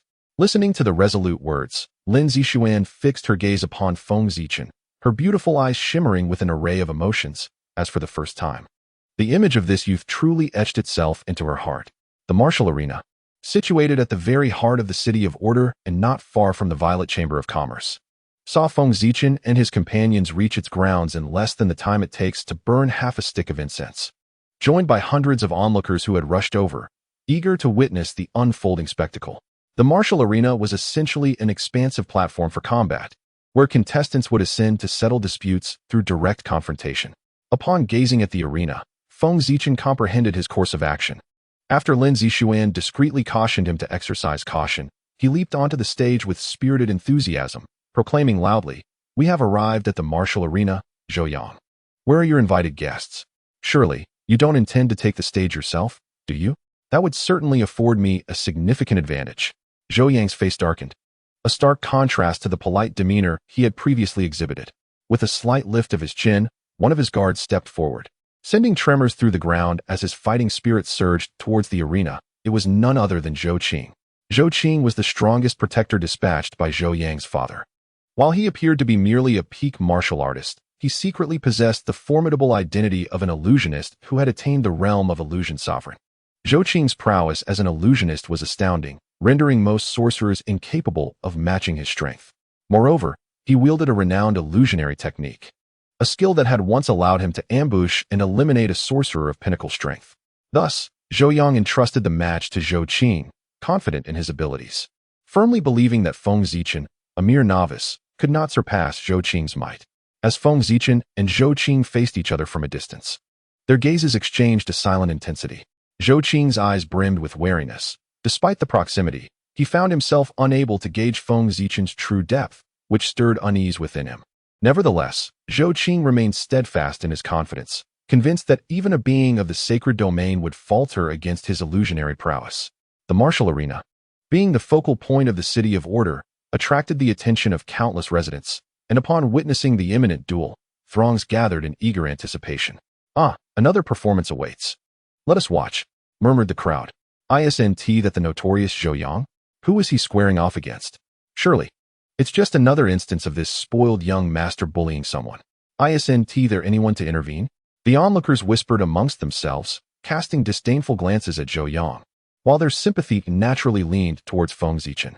The question lingered, who would emerge the victor? Feng Zichen suffering a great loss, or Zhou Yang facing humiliation? Let us remain attentive to developments.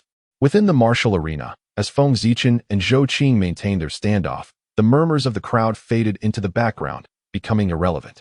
Standing there, Feng Zichen exuded an intangible pressure that gradually bore down upon Zhou Qing, who, already unsettled by his inability to discern Feng Zichen's strength, found himself increasingly anxious. Yet, true to his reputation as the strongest protector dispatched by Zhou Tianming, Zhou Qing quickly regained his composure. A surge of fighting spirit erupted from Zhou Qing, who unleashed a formidable stream of energy aimed directly at Feng Zichen, primarily to gauge his strength. This decisive strike marked the commencement of their duel. Faced with this attack, which barely reached the pinnacle level of a grand martial master, Feng Zichen displayed a remarkable indifference, effortlessly conjuring the Chao Ji sword in his right hand with a mere gesture. With a graceful flick, a striking blue chakra blade cleaved through the air, effortlessly dispersing Zhou Qing's energy and continuing its relentless trajectory toward him. Surprisingly, rather than being dismayed by the dissolution of his attack, Zhou Qing's spirits soared. Acknowledging Feng Zichen as a martial artist, he felt a surge of confidence. After all, illusionists held a distinct advantage over martial practitioners, who were far easier to handle compared to the formidable mages endowed with potent mental prowess. Emboldened by this realization, Zhou Qing prepared to unleash his full potential. Easily evading the powerful blade of energy, Zhou Qing's eyes shimmered with a glint of white light as he summoned the vast reserves of illusionary power within his mind. Once more, he hurled a stream of fighting spirit toward Feng Zichen, outwardly indistinguishable from his previous attack, yet imbued with the carefully prepared illusion. Feng Zichen, unable to discern any variation from before, merely smirked in boredom and effortlessly shattered the assault with another swing of his sword. Just as he was about to deliver a taunt, he suddenly froze in place, confronted by a multitude of enchanting women, each possessing exquisite beauty and diverse charm. They were all stunningly attractive, with figures that captivated the eye, each one smiling seductively as they grasped Feng Zichen's arms. Their sultry gazes and soft breaths intoxicating enough to ensnare his senses. A flicker of confusion crossed Feng Zichen's face, his eyes glazed over, appearing entranced by the mirage. Zhou Qing's heart surged with elation. Indeed, it worked. Dealing with martial artists was a walk in the park, unlike those mages, who were endowed with formidable mental fortitude and strong immunity to illusions. This was all too easy. With a glint of malice in his eyes, Zhou Qing seized this golden opportunity. He could not afford to hesitate any longer. Transforming his fighting spirit into a colossal blade of energy, he directed it toward Feng Zichen. Although this technique barely reached the spiritual tier, it was unlikely to have any effect on Feng Zichen under normal circumstances. Yet, ensnared in the illusion, Feng Zichen remained unresponsive as the blade of energy approached. Below, Lin Zixuan gasped in alarm, barely restraining herself from rushing to his aid. Overwhelmed by guilt that if not for her, her brother would not be engaged in this duel and consequently would not face such peril. Sister, remain calm. Once the martial contest begins, interference is forbidden. You must have faith in Zichen, Lin Zichen urged, concern etched on his face. Managing to hold back Lin Zixuan just in time. Unbeknownst to them, the seemingly unremarkable bodyguard was a formidable illusionist, a miscalculation indeed. But if it were you, would it not be effortless? Zhou Yang observed Lin Zixuan's overzealous reaction, his jealousy igniting anew. He cast a glance at Feng Zichen, a hint of satisfaction gleaming in his eyes, relishing the thought of this seemingly rustic fellow finally facing his reckoning. In the arena of martial combat, the moment was fleeting. The immense blade aura was rapidly approaching Feng Zichen, seemingly poised to cleave him in two. Just as it seemed inevitable, Feng Zichen appeared to make a slight movement, and suddenly vanished from sight. The blade aura, in the next heartbeat, struck nothing but air, erupting with a tremendous sound. Zhou Qing, who had initially brimmed with confidence, was struck with shock upon realizing Feng Zichen had disappeared, sending a chill down his spine. He anxiously scanned his surroundings, incredulous that this adversary could escape. Are you searching for me? A low voice resonated from behind Zhou Qing, causing him to freeze in place. It was indeed Feng Zichen. At that moment, Feng Zichen was engulfed in a mix of emotions, astonished that he had stumbled into a trap. How ironic it was. I didn't expect you to be an illusionist. It appears I have underestimated you. The illusion he had just faced was remarkably potent, likely rivaling that of the purple-clad woman he encountered on the Celestial Star Road. However, on that occasion, he had been well prepared, allowing him to effortlessly rebound the attack. This time, however, he had been caught off guard, especially as Zhou Qing had expertly timed his illusion to strike the moment Feng Zichen's focus wavered. Fortunately, in the crucial instant, a refreshing aura surged through Feng Zichen's eyes, swiftly liberating him from the illusion. As he beheld the incoming blade aura, he adeptly formed a single-handed seal and evaded the attack. Indeed, exchanging for the Sharingan had proven to be a sagacious decision. Those eyes had saved him countless times. Feng Zichen gently caressed his right eye, reflecting on this. Below, Lin Zixuan let out a sigh of relief, as she gazed upon her brother Feng's enigmatic and mysterious blood-red three-tomo Sharingan. She had momentarily forgotten about his illusionary lineage. Was this what they meant by concern leads to confusion? Lin Zixuan felt her cheeks flush once more. in stark contrast to Lin Zixuan's relief. Zhou Yang was far from pleased. "What is that fool still doing up there?" he bellowed. "Zhou Qing, what are you waiting for? Hurry up and eliminate that brat. What about your forbidden technique? Use it." His exasperation painted a comical picture, prompting a raised eyebrow from Feng Zichen. "Oh, you possess a forbidden technique? Very well, unleash it, and I shall show you what true illusions entail." Zhou Qing's face shifted through shades of white and green, filled with dissatisfaction towards his own master. "Of course, I will use my forbidden technique, but please don't announce it," he muttered inwardly, his gaze toward Feng Zichen growing increasingly serious, tinged with disdain. "True illusions? We shall see how you fare against my forbidden technique." With a solemn expression, Zhou Qing summoned the utmost limit of his illusionary power, a shimmering aura enveloping the arena, mesmerizing the onlookers. Forbidden technique, infernal realm. Zhou Qing clapped his hands together, his eyes ablaze with intensity as a formidable illusion descended upon Feng Zichen. Instantly, Feng Zichen found himself engulfed in a blaze of crimson, plummeting into a sea of molten lava, the searing flames mercilessly scorching him, as if intent on refining him to ashes. Even though he was aware that this was merely an illusion, the extraordinarily intense sensation caused Feng Zichen's expression to shift. This illusion was indeed peculiar, seemingly blinding his senses. Below, Lin Zixuan and the others observed Feng Zichen's body freeze, his entire form glowing a fiery red. Upon hearing Zhou Qing utter the name of the illusion, their faces turned pale. This was truly dire. It was the infamous Sengluo Hell. Sengluo Hell, a notorious forbidden illusion in the continent, was said to be the supreme masterpiece crafted by a genius from ancient times. It consisted of 18 transitions, corresponding to the legendary 18 layers of the underworld, possessing formidable power. Reaching the third transition could rival forbidden spells. This technique has been passed down since ancient times, with numerous families on the continent documenting it. However, the power of Sengluo Hell was indeed astonishing, and its training difficulty was notoriously high. The first transition, the Flame Hell, was not overly challenging, but the subsequent transitions became increasingly arduous. Those who could master the third transition were exceedingly rare, let alone the remaining 15. Zhou Qing evidently possessed a certain talent for illusions, having successfully mastered the first transition of Sengluo Hell, though merely the first transition of a complete forbidden technique. Its power was incomparable to ordinary 9th-level illusions. Lin Zixuan couldn't help but begin to worry whether Brother Feng's bloodline power could withstand it. At that moment, Feng Zichen found himself ensnared within the first layer of the Sengluo Hell illusion, the Flame Hell. As he looked around, he was surrounded by an inferno, with relentless flames scorching him at every moment, the sensation truly akin to being burned. Feng Zichen understood that illusions were a blend of reality and unreality. If one believed it was merely an illusion and disregarded it, one would meet their demise. Should you perish in the flames of the illusion, your real self would also succumb to death through mental torment. Such was the terror of illusions.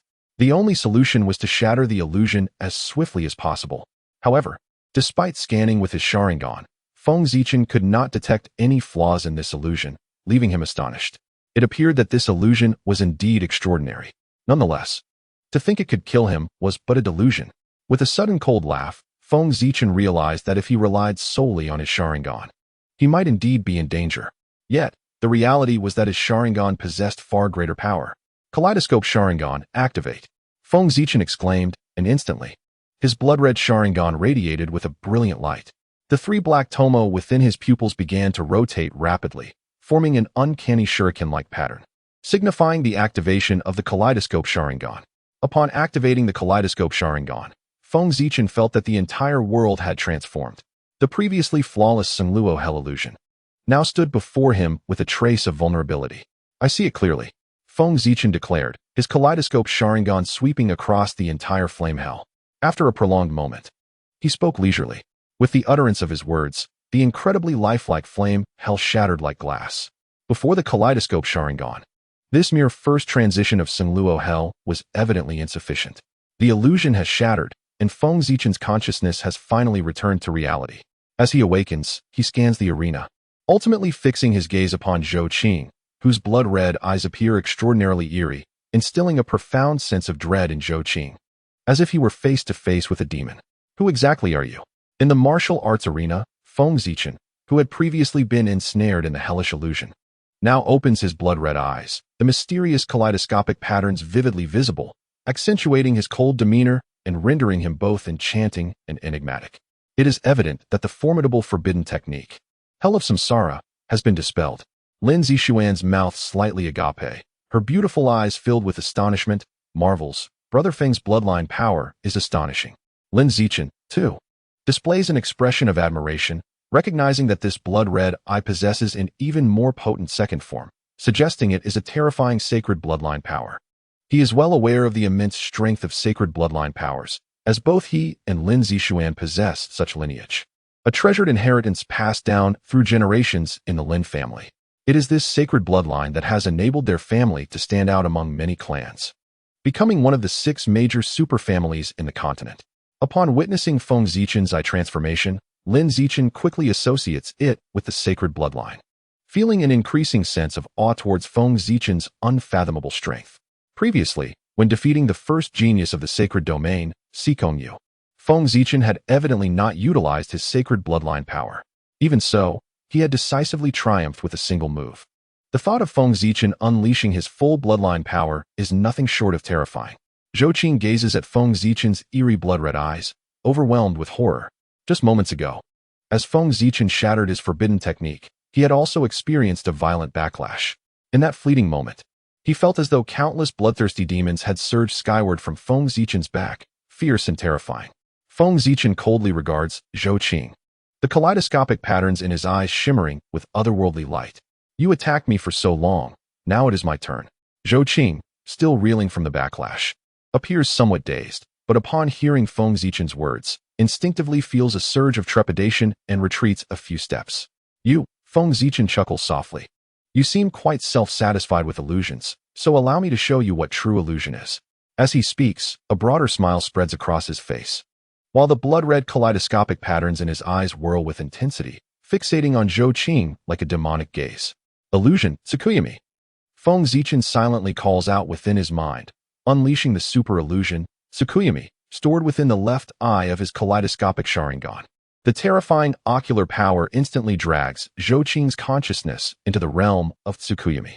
It is a world shrouded in crimson, a desolate land littered with the remnants of war. Countless blades scattered haphazardly.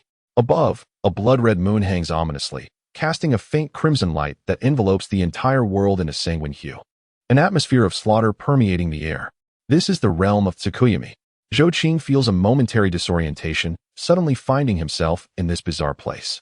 He attempts to move, only to discover that he is bound to a massive cross, utterly immobile. What an astonishing illusion this is. Having regained a semblance of composure, Zhou Qing immediately discerned that he was ensnared in an illusion. However, after fruitlessly attempting to summon the illusory power within his mind to break free from its grasp, he was struck with terror. The potency of this illusion was utterly formidable.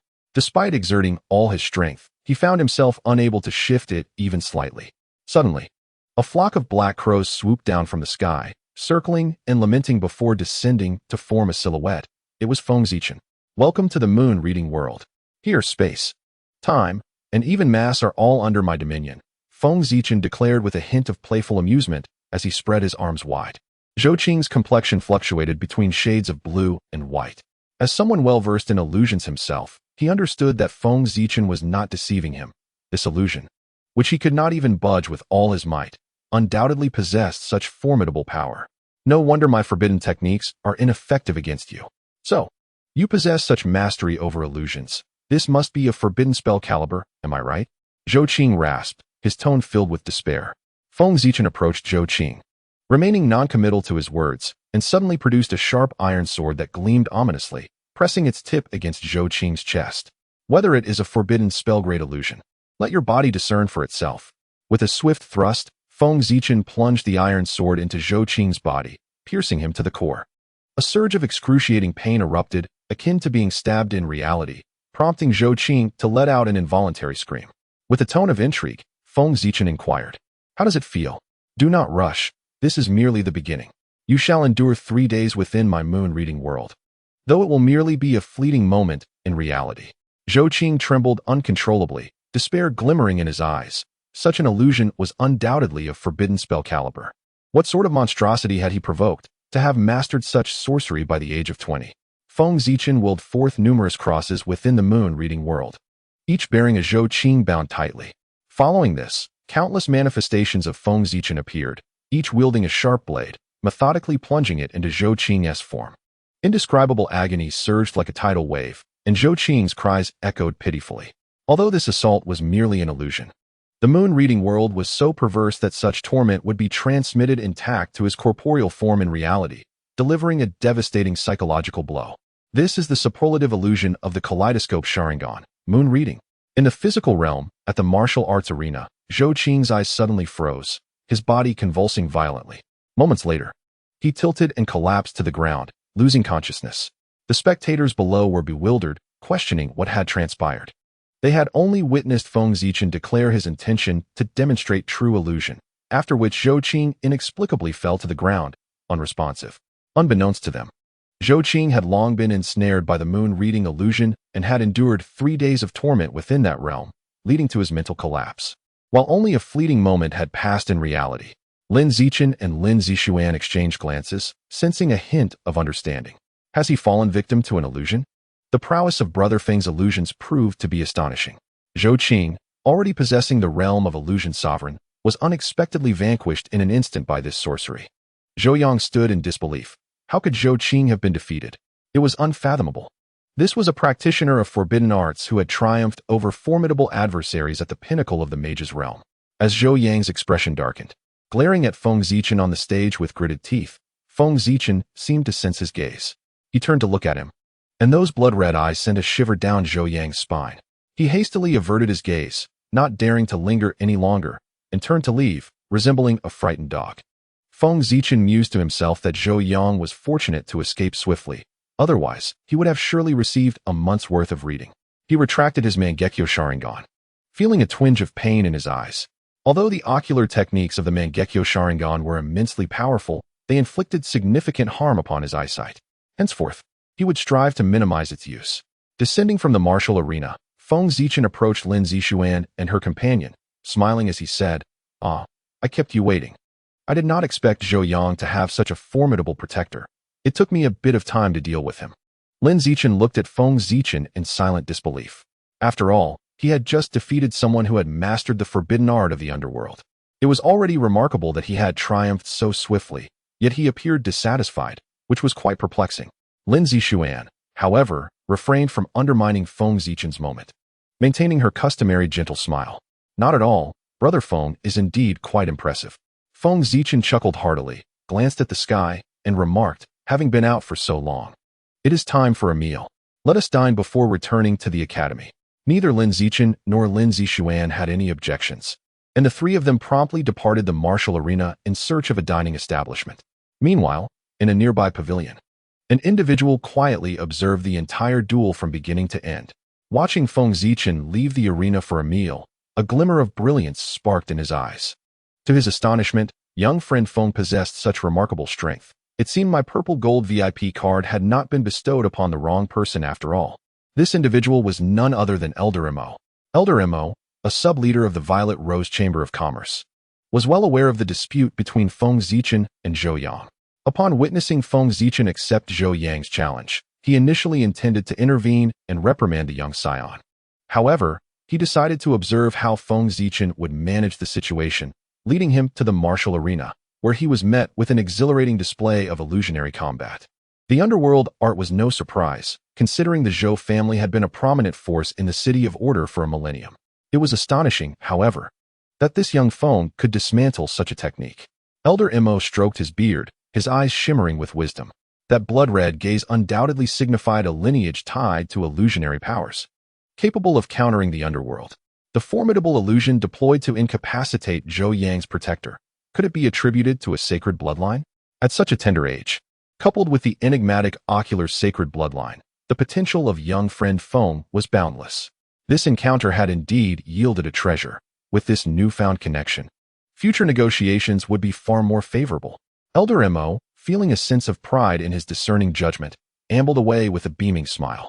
As night fell, the Divine Realm training camp of the Celestial Star Academy awaited. Feng Zichen returned to his dedicated training tower. After dining with Lin Zichen and Lin Zixuan, the three of them headed back to the academy. Lin Zichen and Lin Zixuan, being students of the Sacred Domain training camp, naturally had to return to their training grounds. As newly inducted members, they were compelled to diligently cultivate their skills, striving to enhance their rankings. Opportunities for leisure would likely become scarce in the future. Feng Zichen felt a tinge of regret, but understood that not everyone possessed an extraordinary system like his own, which allowed for the exchange of powers akin to a fire shadow. Their paths to divine realms were still shrouded in uncertainty, while his was already laid out before him. Upon returning to the training tower, Feng Zichen subdued his relaxed demeanor and ascended to the third-floor training chamber. He settled onto the meditation mat, closing his eyes to focus on his chakra cultivation. Despite possessing an unparalleled talent for chakra refinement, he dared not to truly relax. Leisure was one thing, but the time for cultivation was imperative, otherwise, he would squander his unique gifts. At the Celestial Star Academy, within the Sacred Domain training camp, after a night of rigorous training, Feng Zichen stretched, standing up to feel the renewed surge of chakra within him. A smile graced his lips. The sensation of being a genius was exhilarating.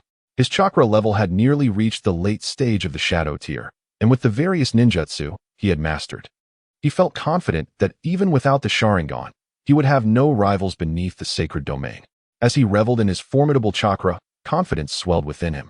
He pondered just how remarkable the other three prodigies of the Sacred Domain training camp might be. Approaching the window, he pushed it open, letting in the golden sunlight that cascaded from the sky. Taking a deep breath, he embraced the dawn of a new day. With a light heart, he stepped out of the training tower.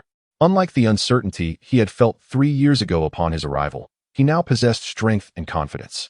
Feng Zichen had established his initial goals, aspiring to reach the pinnacle of true strength on the starry continent. As the saying goes, a person without their own beliefs and pursuits is no different from a mere shell of existence.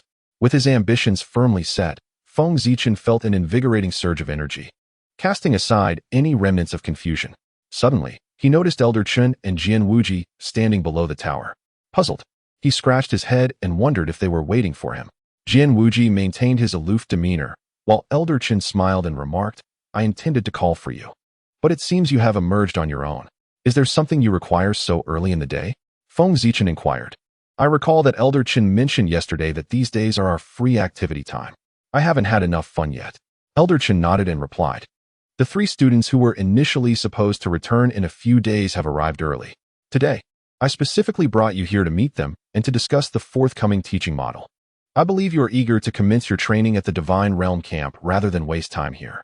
Feng Zichen displayed a rather indifferent expression, thinking to himself that he wasn't particularly keen on starting his studies so soon, having only just spent a day enjoying himself here. However, he was indeed curious about the other 3 students of the Divine Realm camp. Embracing this curiosity, he refrained from contradicting Elder Chen and followed him and Jian Wujia towards the central plaza of the camp with a look of keen interest. The central plaza, located at the heart of the Divine Realm camp, was quite expansive and served as the venue for practical teaching. After traversing numerous educational buildings, Feng Zichen and the others soon approached the plaza. With his keen eyesight, Feng Zichen spotted several figures standing in the square. He observed that both vice presidents of the Tianqing Academy were present, along with the junior grade director, Saint Lung Chenfa, and the senior grade director, Zhang Tian. In addition, 3 prodigies of the Divine Realm stood proudly in the plaza. Feng Zichen, who had long harbored curiosity about them, immediately cast his gaze in their direction. On the left stood a young man who appeared to be in his 20s, tall and unremarkable in appearance, seemingly an ordinary individual at first glance. Yet, his eyes shone with an extraordinary brightness, flickering with subtle lightning, exuding an overwhelming aura. The second was a smiling youth who seemed no older than 18 or 19. With striking features and an effortless charm, he carried a legendary sword on his back, with a sharp sword intent emanating from him that stirred Jian Wujia's battle spirit. A fellow swordsman. As for the third prodigy, Feng Zichen was momentarily taken aback, his eyes reflecting a hint of admiration. In the center stood an exquisite young lady, around 18 or 19, tall and graceful, clad in a flowing white dress that accentuated her flawless figure. The sheer fabric of her attire seemed to pale in comparison to her snow-like complexion. She slightly tilted her head, her jade-like visage radiating an enchanting aura that captivated all who beheld her. Yet, this stunning beauty bore an expression as frigid as ice, devoid of any smile, reminiscent of a celestial being fallen to the mortal realm or a snow lotus blooming on the Tianshan Mountains, elegant and solitary, exuding an ethereal charm that seemed to warn others to keep their distance. "Ah, Yet another exquisite beauty, rivaling even Zixuan, Feng Zichen mused, a trace of admiration gleaming in his eyes. It appeared that his days at the Divine Realm camp would not be devoid of excitement. Upon seeing Elder Chen lead Feng Zichen and Jian Wujie to their vicinity, Vice President Yanwen greeted them with a smile, inviting them closer. Welcome to our Divine Realm camp. How do you find it so far? Is there anything you are not accustomed to? Jian Wujie's gaze remained fixed on the young man with a sword on his back. It was only upon hearing Vice Dean Yanwen's inquiry that he diverted his attention, responding with a mere nonchalant remark before lapsing into silence. Vice Dean Yanwen, well acquainted with his temperament, paid it no mind and turned to Feng Zicheng, who wore an incessant grin. Yet, his words were equally perplexing. Well, it's not too bad. I simply wasn't around the academy much yesterday. However, the City of Order is indeed quite impressive, far larger than the city I resided in before, with numerous entertaining spots. I had intended to explore a bit today. The others were taken aback, their expressions marred by disbelief. The Divine Realm training camp of Tianqing Academy was a revered sanctuary for countless prodigies across the continent, boasting an array of cultivation magic arrays and resources. Yet, on your very first day here, instead of hastening to familiarize yourself with rapid cultivation, you chose to wander aimlessly in the City of Order? How do you expect those talented individuals who would give anything to gain entry to feel about this? It was not just the elders who were left speechless. The three distinguished prodigies of the Divine Realm, standing apart in the square, raised their eyebrows at Feng Zicheng's remarks, their gazes reflecting a hint of surprise. This newly minted genius of the Divine Realm appeared to be quite an intriguing individual. Ahem, Vice Dean Yanwen cleared his throat, redirecting the conversation. Well, you will have your chances in the future. Have you laid eyes on these three? I trust you are aware that they are the other three geniuses of this session's Divine Realm training camp, aside from you. Yanwen gestured towards the ever-smiling swordsman, exclaiming, This is Ling Jian, aged 19, who has already attained the realm of a half-step sword sage. Moreover, he possesses the formidable sacred bloodline, the extreme sword bloodline, granting him combat prowess comparable to that of a sacred realm expert. A flicker of astonishment crossed Feng Zicheng's eyes.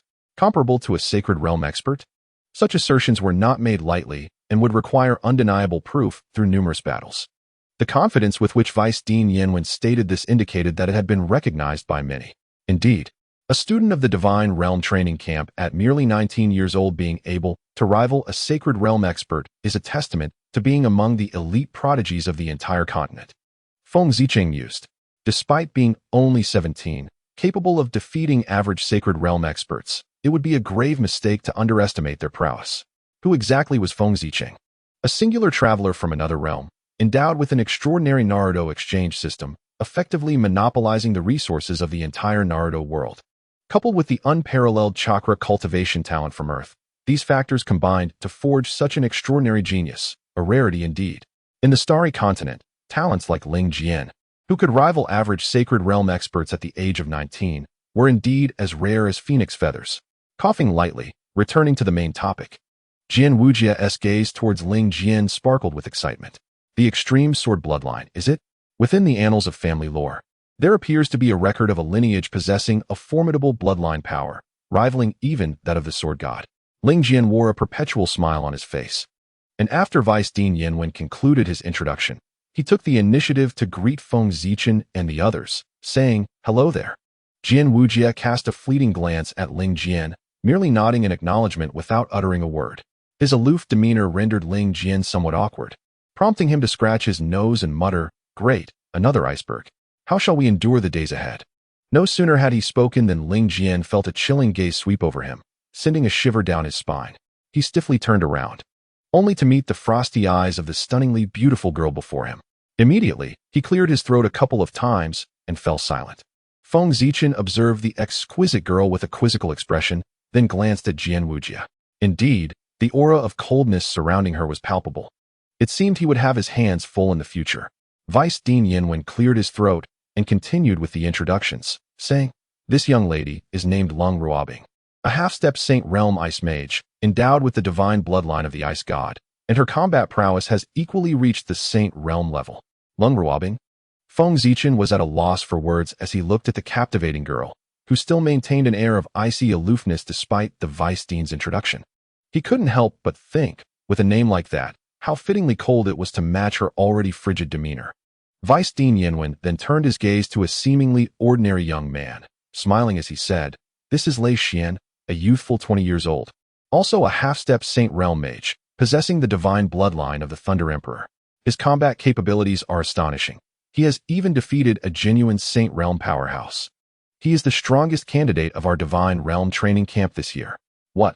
Both Feng Zichen and Jian Wujia were taken aback. To defeat a true Saint Realm powerhouse? It is essential to note that being comparable to a Saint Realm powerhouse is entirely different from actually defeating one. While it is immensely challenging for those below the Saint Realm to contend with such figures, it is a far more daunting task to vanquish them. As fellow half-step Saint Realm practitioners, Ling Jian and Lung Ruobing could only hope to match a Saint Realm powerhouse. Yet this unassuming Lei Xian had achieved the remarkable feat of overcoming one. Truly, one cannot judge a book by its cover. Feng Zichen marveled inwardly, feeling a flicker of battle spirit igniting within him. To possess the power to defeat a true Saint Realm powerhouse was a strength that could rival his own. Now enhanced by the kaleidoscope Sharingan, even he surmised that defeating Lei Xian would not be an easy endeavor. In the Divine Realm Training Camp Central Plaza, Vice Dean Yinwen continued to introduce these three prodigies to Feng Zichen and Jian Wujia, noting that despite their mere 19 or 20 years of age, they had already attained true Saint Realm combat strength. Among them, Lei Xian's achievement of overcoming a Saint Realm powerhouse was particularly astounding, leaving Feng Zichen both impressed and astonished. Upon the conclusion of Vice Dean Yinwen's introductions, the trio reacted differently. Lei Xian, with his steady and serious demeanor, maintained a friendly smile during his introduction. Ling Jian, on the other hand, seemed to possess a naturally affable personality, wearing a beaming smile and greeting Feng Zichen and Jian Wujia when it was his turn to introduce himself. Only the extraordinarily beautiful girl, cold as ice, possessed an icy demeanor. She merely lifted her enchanting eyes to glance at Feng Zichen and the others, offering a barely perceptible nod as a greeting. Such a frigid attitude was indeed in harmony with her ethereal temperament. After introducing the three prodigies of the divine domain, Vice Dean Yinwen turned his attention to Lei Xian and his companions, smiling as he remarked, "You are already aware of these two. They are the talented Feng Zichen and Jian Wujia, who have just passed the assessment to enter our Divine Domain training camp yesterday."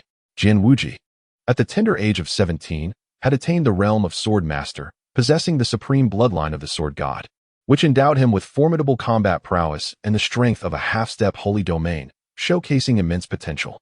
As Vice Dean Yinwen concluded his words, Lei Xian and cold as ice remained unresponsive, while Ling Jian, ever cheerful, raised an eyebrow, a glimmer of intrigue flashing in his eyes. The Sword God bloodline, how fascinating, he mused. After speaking of Jian Wujia, it was only natural for Vice Dean Yinwen to turn to Feng Zichen. After a brief pause, a flicker of cunning light passed through his eyes, and he smiled broadly as he began. As for Feng Zichen, to be honest, I am uncertain of the exact level of his cultivation or whether he specializes in magic or combat energy. What I do know is that his strength is remarkable. Even a peak magus would struggle to withstand him for long. At merely 17 years of age, his talent is extraordinary. He is more than qualified to enter our Divine Domain training camp. Yinwen's words instantly froze the atmosphere in the room. Feng Zichen stared in disbelief at Yinwen, who had so brazenly made such proclamations, feeling as though 1,000 stampeding horses had charged through his mind. Goodness, Vice Dean, you must be doing this on purpose. You're elevating me before these paragons, clearly inviting animosity. After Yinwen spoke, he paid no heed to Feng Zichen's reproachful gaze, stepping back with an air of calm, patiently awaiting the ensuing developments. The elders present were initially taken aback, but soon grasped the intent behind Yinwen's remarks, revealing expressions of keen interest, as if they were spectators at a play. A peculiar tension enveloped the atmosphere, and the gaze of Lei Xian and his companions towards Feng Zichen grew somber. To receive such high praise from Vice Dean Yinwen signified that this individual was indeed exceptional. Cough, since neither of you wishes to speak, let me take the lead. Ling Jian suddenly laughed after a lengthy silence, tilting his head to glance at the motionless Lei Xian and cold as ice. With a hint of resignation, he stepped forward. Lei Xian and cold as ice expressed no dissent, clearly agreeing to let Ling Jian initiate the first round. Feng Zichen and Jian Wujia exchanged puzzled glances, wondering if there were unspoken rules for newcomers in this camp. Observing the confusion on their faces, Ling Jian smiled and explained. Although passing the Tianqing Road assessment qualifies you to enter our Divine Domain training camp, there remains a hidden assessment that must be passed to truly become a member of our camp. Feng Zichen, deep in thought, looked at Vice Dean Yanwen and then at the ever-smiling Ling Jian, realization dawning in his eyes. An undisclosed assessment, indeed. The cold, indifferent visage of Jian Wujie remained enveloped in silence, as if nothing could stir his emotions. Yet, an aura of sharp sword intent gradually permeated his entire being, exuding an unmistakable intensity. Ling Jian, with an air of resignation, raised his hands in surrender, acknowledging that the so-called hidden assessment required the approval of the three of them. Indeed, Feng Zichen let out a sigh, his gaze towards Vice Dean Yanwen laden with helplessness. It was no wonder this old fellow had sought to challenge me earlier. It turns out there was more to this than meets the eye. Now, with Vice Dean Yanwen elevating my stature so high, one could only imagine how exhilarated they would be for the forthcoming hidden assessment. Jian Wujie listened intently to Ling Jian's words, his sword intent intensifying further. As he spoke in a calm yet piercing tone, "So, we still have to engage in battle?" Ling Jian, observing Jian Wujie's fervor for combat, inexplicably acquiesced, "Perhaps so. However, you need not concern yourself, for I shall be your opponent." Feng Zichen, puzzled, wondered what it meant that he would fight, yet with Ling Jian as his adversary, there was no need for him to engage. What logic was this? Yet Jian Wujie comprehended the implication, as the divine sword behind him trembled subtly. A monumental sword intent threatening to soar skyward. A flicker of admiration crossed Ling Jian's face, his heart swelling with excitement, as he softly declared, "Let us commence." No sooner had he spoken than a brilliant glimmer flashed in Ling Jian's eyes, and an overwhelming sword intent erupted forth, reverberating through the heavens and earth. This sword intent brimmed with formidable power, akin to a tempest of sword energy, rending the very fabric of reality, and it was truly terrifying. Feng Zichen was taken aback, witnessing the astonishing sword intent emanating from Ling Jian. It was hard to fathom that this was the same Ling Jian who had just moments ago appeared so unassuming and devoid of presence. The pressure from this sword intent surpassed even that which he had felt from Jian Wujie on the Tianqing Road. If Jian Wujie required another year and a half to contend with him, then Ling Jian was already a formidable threat at this moment. As Jian Wujie absorbed the astonishing sword intent, a fervor ignited in his eyes, and the repressed sharpness of his own sword intent could no longer be contained, erupting fiercely. It was an extraordinary and immense sword intent, resembling a dragon breaking free, revealing its unparalleled brilliance. In the plaza, two terrifying sword intents surged skyward, their intangible essence seemingly imbued with consciousness, locked in a mutual gaze as they roared. Ling Jian's lips curled slightly, unleashing his terrifying sword intent upon Jian Wujie. The astonishing momentum exerted a palpable pressure even on Feng Zichen, who stood nearby. As the sword intent descended like a cataclysm, Jian Wujie emitted a muffled grunt and took a small step back, astonished by the sheer potency of the sword intent.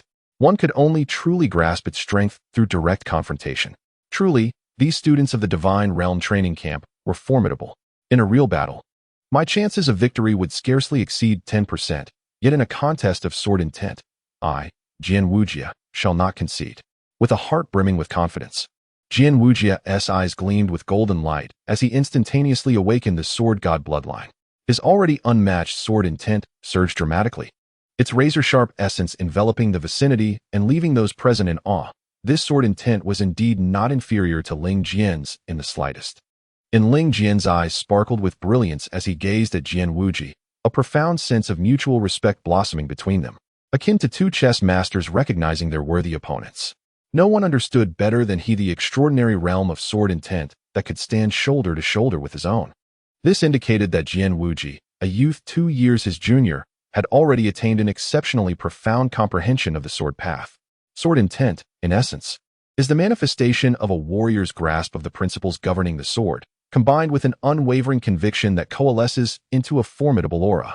The deeper one comprehends the sword path, the firmer their belief becomes, leading to a stronger sword intent.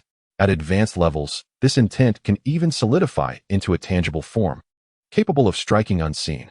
However, such a realm remains distant for both Ling Jian and Jian Wujie. Throughout the entire continent, there are likely fewer than a handful who can actualize sword intent.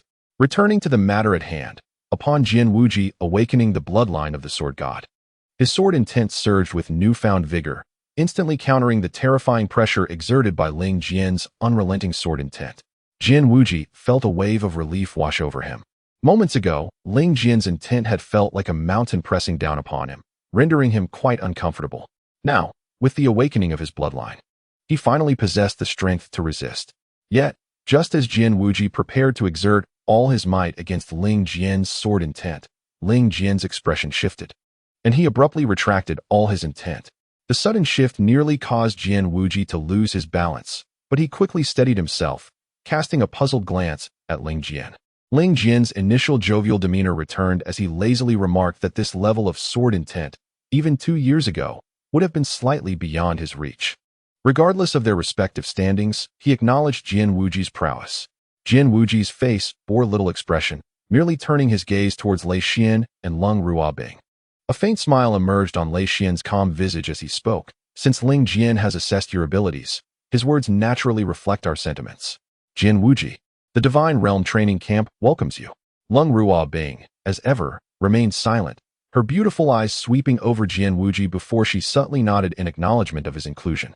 Her aloof goddess-like demeanor left Feng Zichen in awe. Even without uttering a word, her mere presence was a breathtaking spectacle.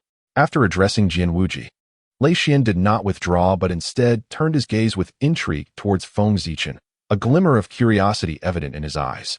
The Vice Dean Yan Wen and others also looked towards Feng Zichen, sharing knowing smiles. They had finally witnessed this moment. As the focal point of attention, Feng Zichen belatedly grasped that with Jian Wuji's assessment concluded, it was now his turn.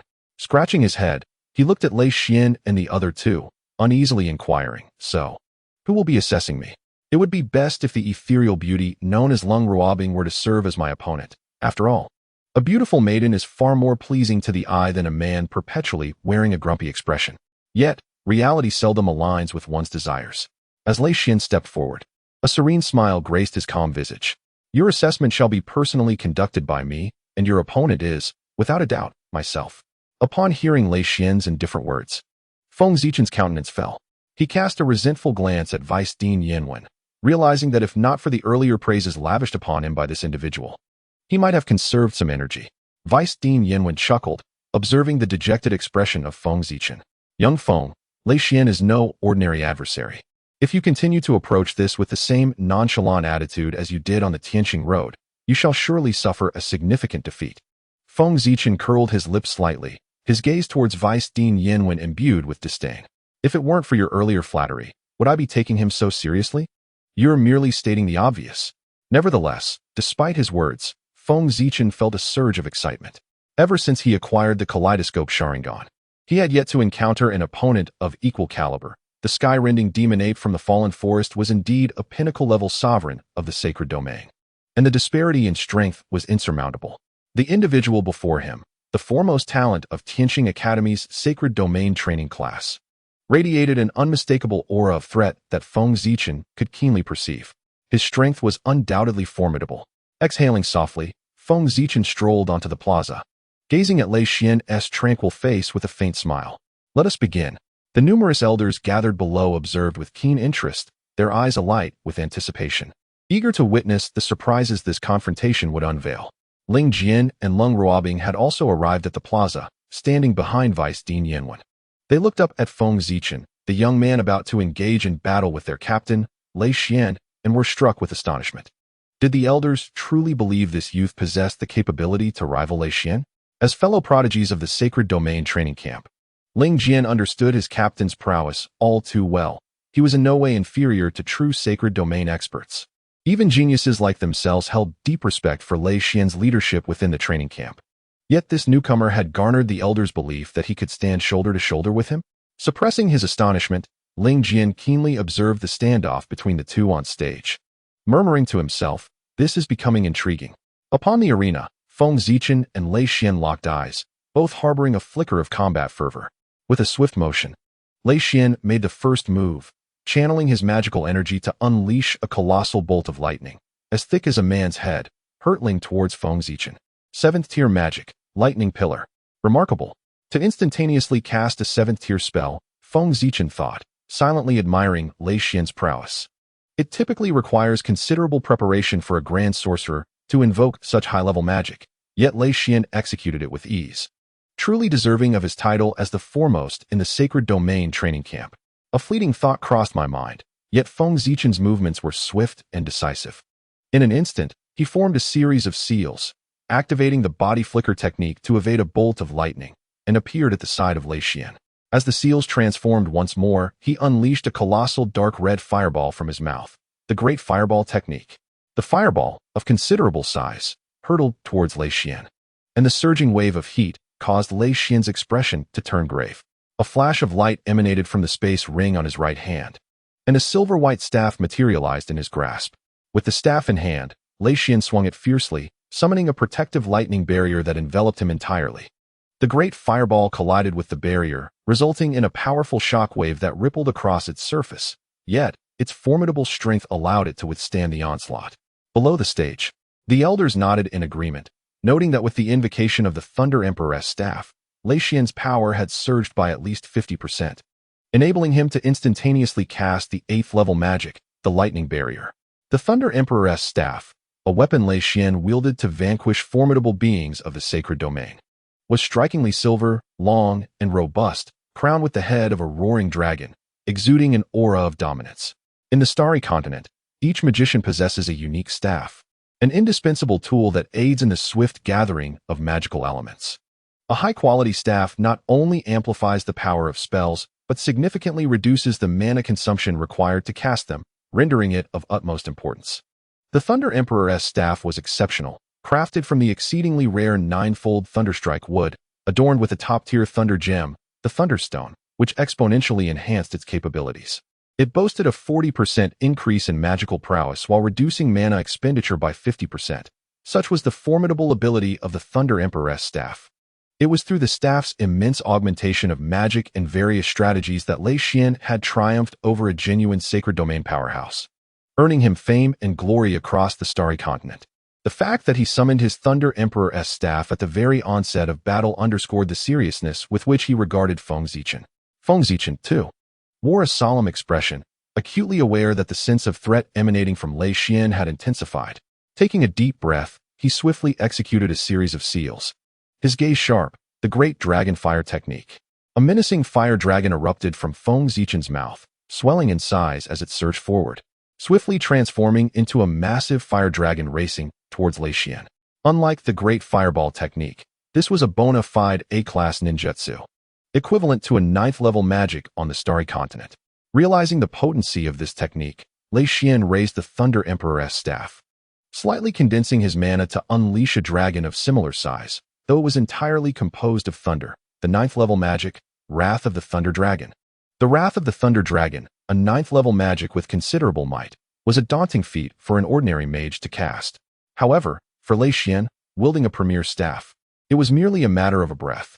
The searing fire dragon and the roaring thunder dragon were enveloped in powerful energy waves, clashing with a force akin to the meeting of two titans, erupting in a tumultuous shockwave that swept outward in all directions.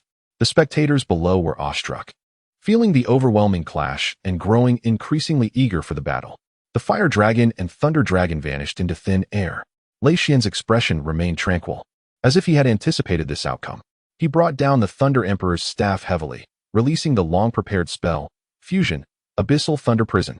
In an instant, countless thick silvery bolts of lightning descended, enveloping the entire square like a celestial net. Thunder serpents danced wildly, accompanied by flashes and roars, creating a prison forged from thunder. Magnificent and indescribable, the signature fusion spell of Lei Xian, the Abyssal Thunder Prison, had emerged.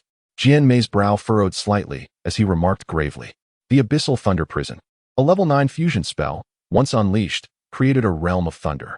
Each bolt of lightning within possessed the might of an 8th level magic, and the combined power of countless strikes approached that of a forbidden spell, rendering it exceedingly fearsome. It had become Lei Xian's secret weapon.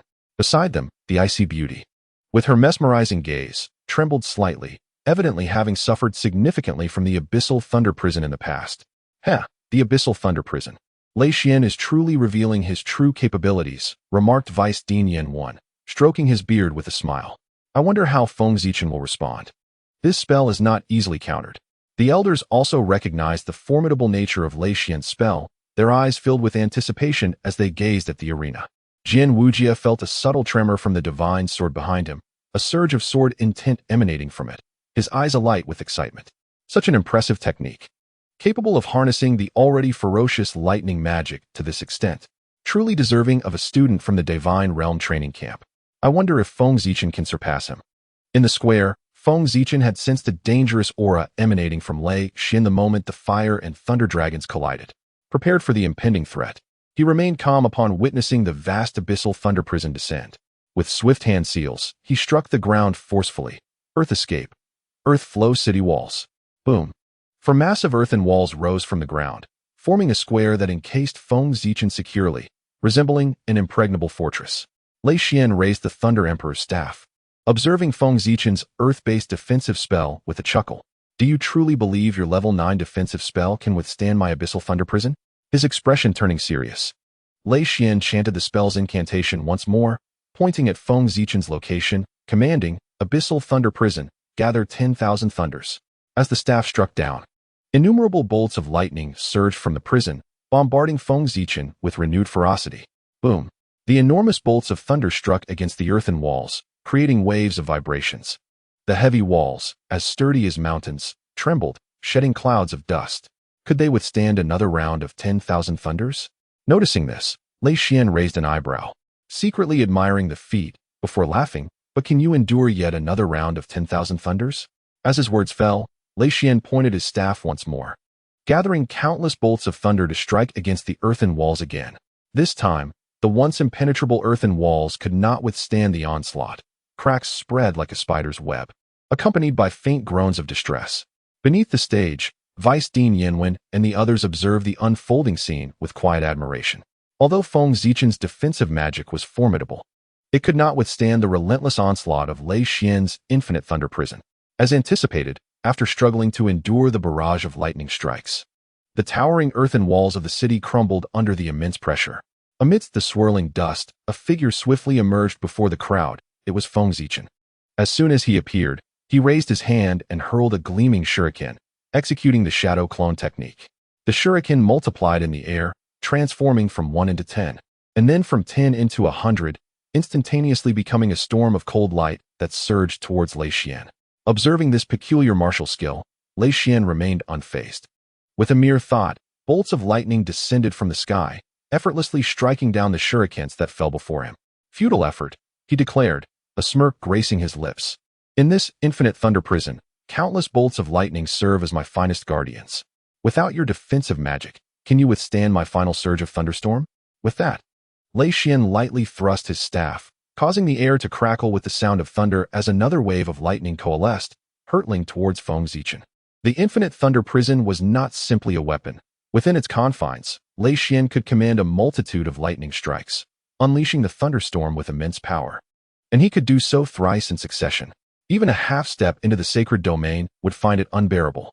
The final wave of thunderstorm, imbued with tremendous force, descended with greater intensity than the previous two. Yet, in the face of this lightning-fast lethal move, Feng Zichen appeared to lack the time to react, standing resolutely to absorb the impact of the thunderstorm. What? Lei Xian was taken aback, unable to comprehend why Feng Zichen remained immobile, helplessly witnessing the thunderstorm collide with him. The elders watching from below gasped in astonishment. The potency of Lei Xian's thunderstorm was immense, and even a half-step sacred domain warrior would suffer grievous injury, or worse if caught unprepared. How could Feng Zichen display such audacity? As the audience watched with bated breath, Feng Zichen, upon being struck by the lightning, erupted into a cloud of white smoke, revealing it to be but a shadow clone. At that very moment, among the dozens of shurikens scattered at Lei Xian's feet, one seemingly ordinary shuriken suddenly transformed back into its original form, revealing the true Feng Zichen. With a calm gaze, Feng Zichen stepped forward, charging towards the still reeling Lei Xian, a dazzling blue chakra sphere radiating brilliance in his grasp, hurtling towards him. Rasengan. The entire sequence unfolded in an instant. Lei Xian, still reeling from the audacity of Feng Zichen to withstand his thunderstorm with mere flesh, had no time to react as Feng Zichen closed in with the Rasengan. In a desperate instinct, he barely managed to move his Thunder Emperor's staff before being violently propelled away by the powerful Rasengan, crashing awkwardly to the opposite side of the arena. The elders and cold Ruobing, witnessing this sudden reversal of fate, stood in stunned silence, bewildered by the unfolding events. What on earth had just transpired? In a moment of dire straits, it was surprising to witness Lei Xian being sent flying instead of Feng Zicheng. With a gentle sigh, Feng Zicheng revealed a faint smile, evidently pleased with his recent series of attacks. The moment the walls of his Earth Flow City were shattered, Feng Zicheng had cleverly used the rising clouds of dust to create a shadow clone, substituting it for his own position. Meanwhile, his true self utilized a transformation technique to become a shuriken, which he concealed on his person. As the dust settled, he threw it alongside dozens of shuriken towards Lei Xian. Unbeknownst to Lei Xian, who casually batted them aside, Feng Zicheng's true form was hidden among the shuriken, leading to a devastating tactical ambush that even the formidable Lei Xian could not evade.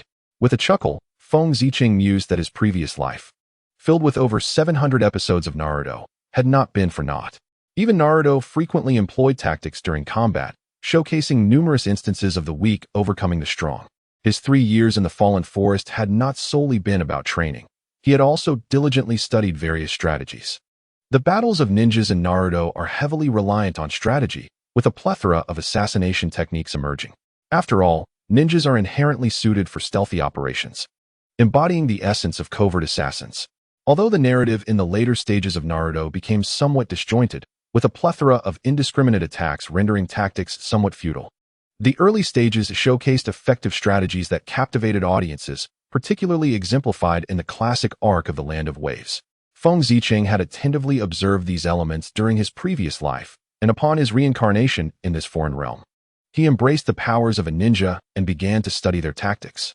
The combination of shadow clone and transformation techniques that he had executed was one such outcome, and its effectiveness was evident. Understanding now, at the moment when the defensive magic was breached, Feng Zicheng had cleverly utilized the dust to mask his mirror magic, substituting it for his true self, while he approached Lei Xian disguised as an unusual weapon, launching a surprise attack. The ingenuity of this young lad was indeed unexpected. The esteemed Vice Dean Yan Wan, a seasoned peak powerhouse of the Holy Domain, was quick to comprehend Feng Zicheng's strategy after a brief contemplation. Stroking his beard with a satisfied sigh, his eyes gleaming with delight, the other elders soon followed suit, realizing the nature of the strategy employed. Although mirror magic is merely a level 1 spell, classified as an introductory technique, and transformation magic, albeit slightly more complex, is only a level 7 spell. Both are relatively obscure forms of magic. It was truly astounding to witness such adept application in the hands of Feng Zicheng. The Saint of Cold Morning expressed his astonishment and admiration. In the Starry Continent, magic has thrived for millions of years and has reached its zenith. A vast array of peculiar spells exists, including those akin to the shadow and transformation techniques from Naruto. However, they remain relatively uncommon. Consequently, Vice Dean Yan Wan and his colleagues naturally perceived Feng Zicheng's shadow technique as mirror magic and his transformation as transformation magic, given their similar manifestations. Even the elders are astonished, how much more so the likes of Ling Jian and Lung Ruobing, who only grasped the tactics employed by Feng Zicheng under the guidance of Vice Dean Yan Wan. A sense of surprise welled up within them, their gazes now imbued with a newfound brilliance as they regarded Feng Zicheng. Feng Zicheng, you are indeed formidable. However, our captain is not easily vanquished, Ling Jian silently mused.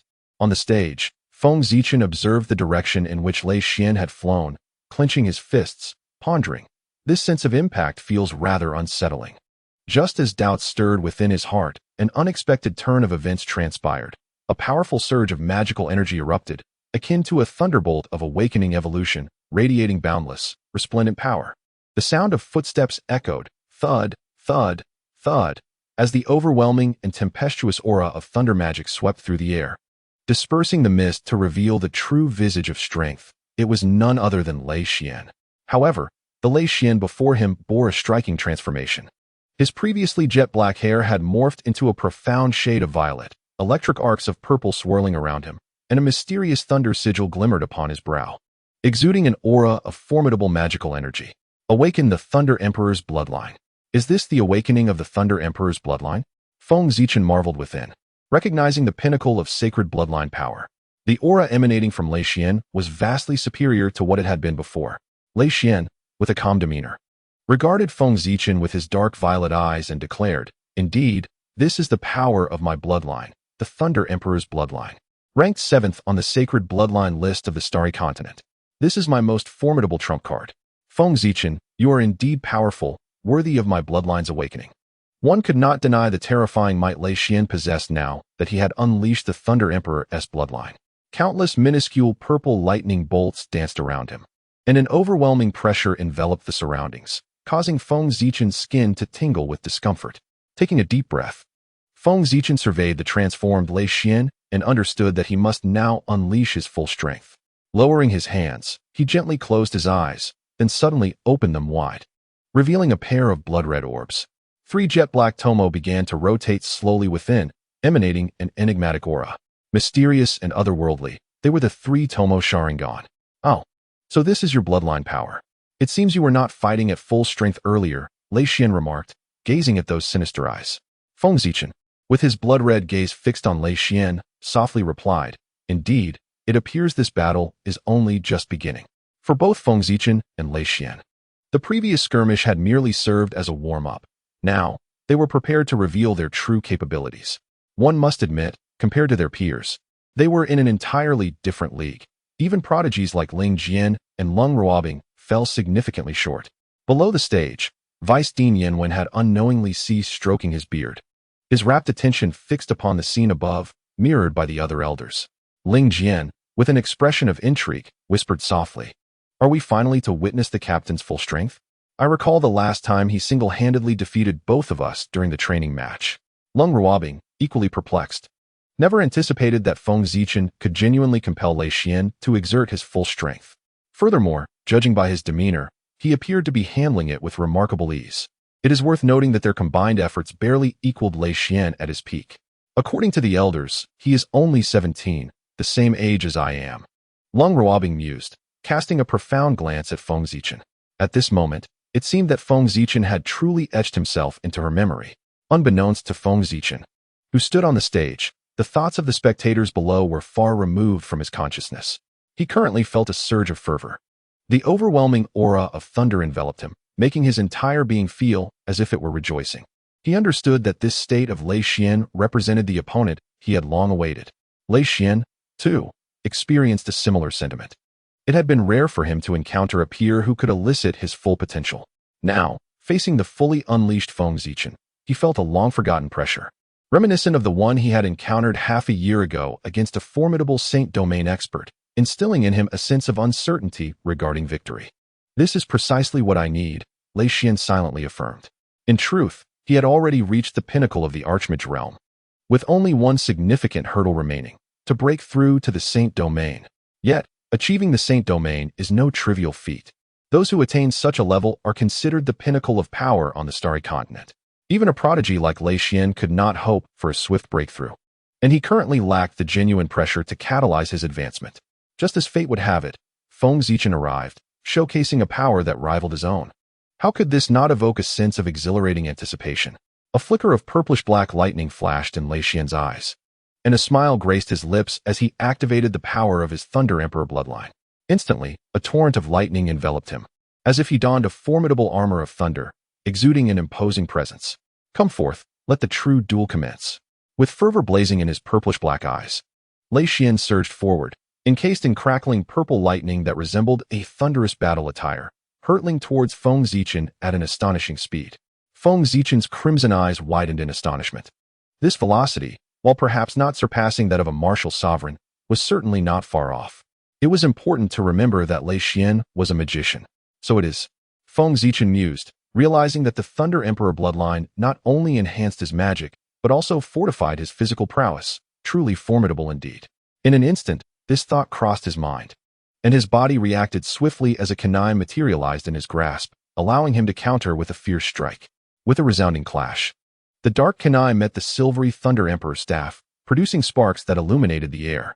Their gazes locked, and both Feng Zichen and Lei Xian exerted force simultaneously, forcefully separating. Ultimately, Lei Xian remained a magician, even with the enhancements from the Thunder Emperor bloodline, granting him near martial sovereign physical capabilities. Close-quarters combat was not his forte, and he naturally refrained from engaging in a short-range confrontation. Purple lightning descends. As Lei Xian distanced himself, he unleashed a powerful 9th-tier spell.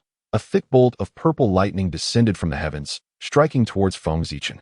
Feng Zichen's gaze remained composed as he executed a shuanpa to evade the lightning strike, simultaneously forming hand seals that released a beam of lightning from his palm, piercing through the air like a keen sword, aimed directly at Lei Xian. Thunder Escape, Thousand Birds Sharp Spear. Among the various ninjutsu derived from the Chidori technique, the Chidori Sharp Spear stands out as one of the swiftest and quite formidable, a personal favorite of Feng Zichen. However, this time, he found himself outmaneuvered. As he watched the bolt of lightning shoot towards him like a sharpened arrow, a smile crept onto Lei Xian's face. How adorable you are. Attempting to wield lightning magic before the Master of Thunder. With this, Lei Xian gently lifted his Thunder Emperor's staff, causing the Chidori Sharp Spear to lose its momentum, transforming into a mere ordinary thunder that encircled him, as if it had betrayed its master. Feng Zichen's expression darkened at this bizarre turn of events.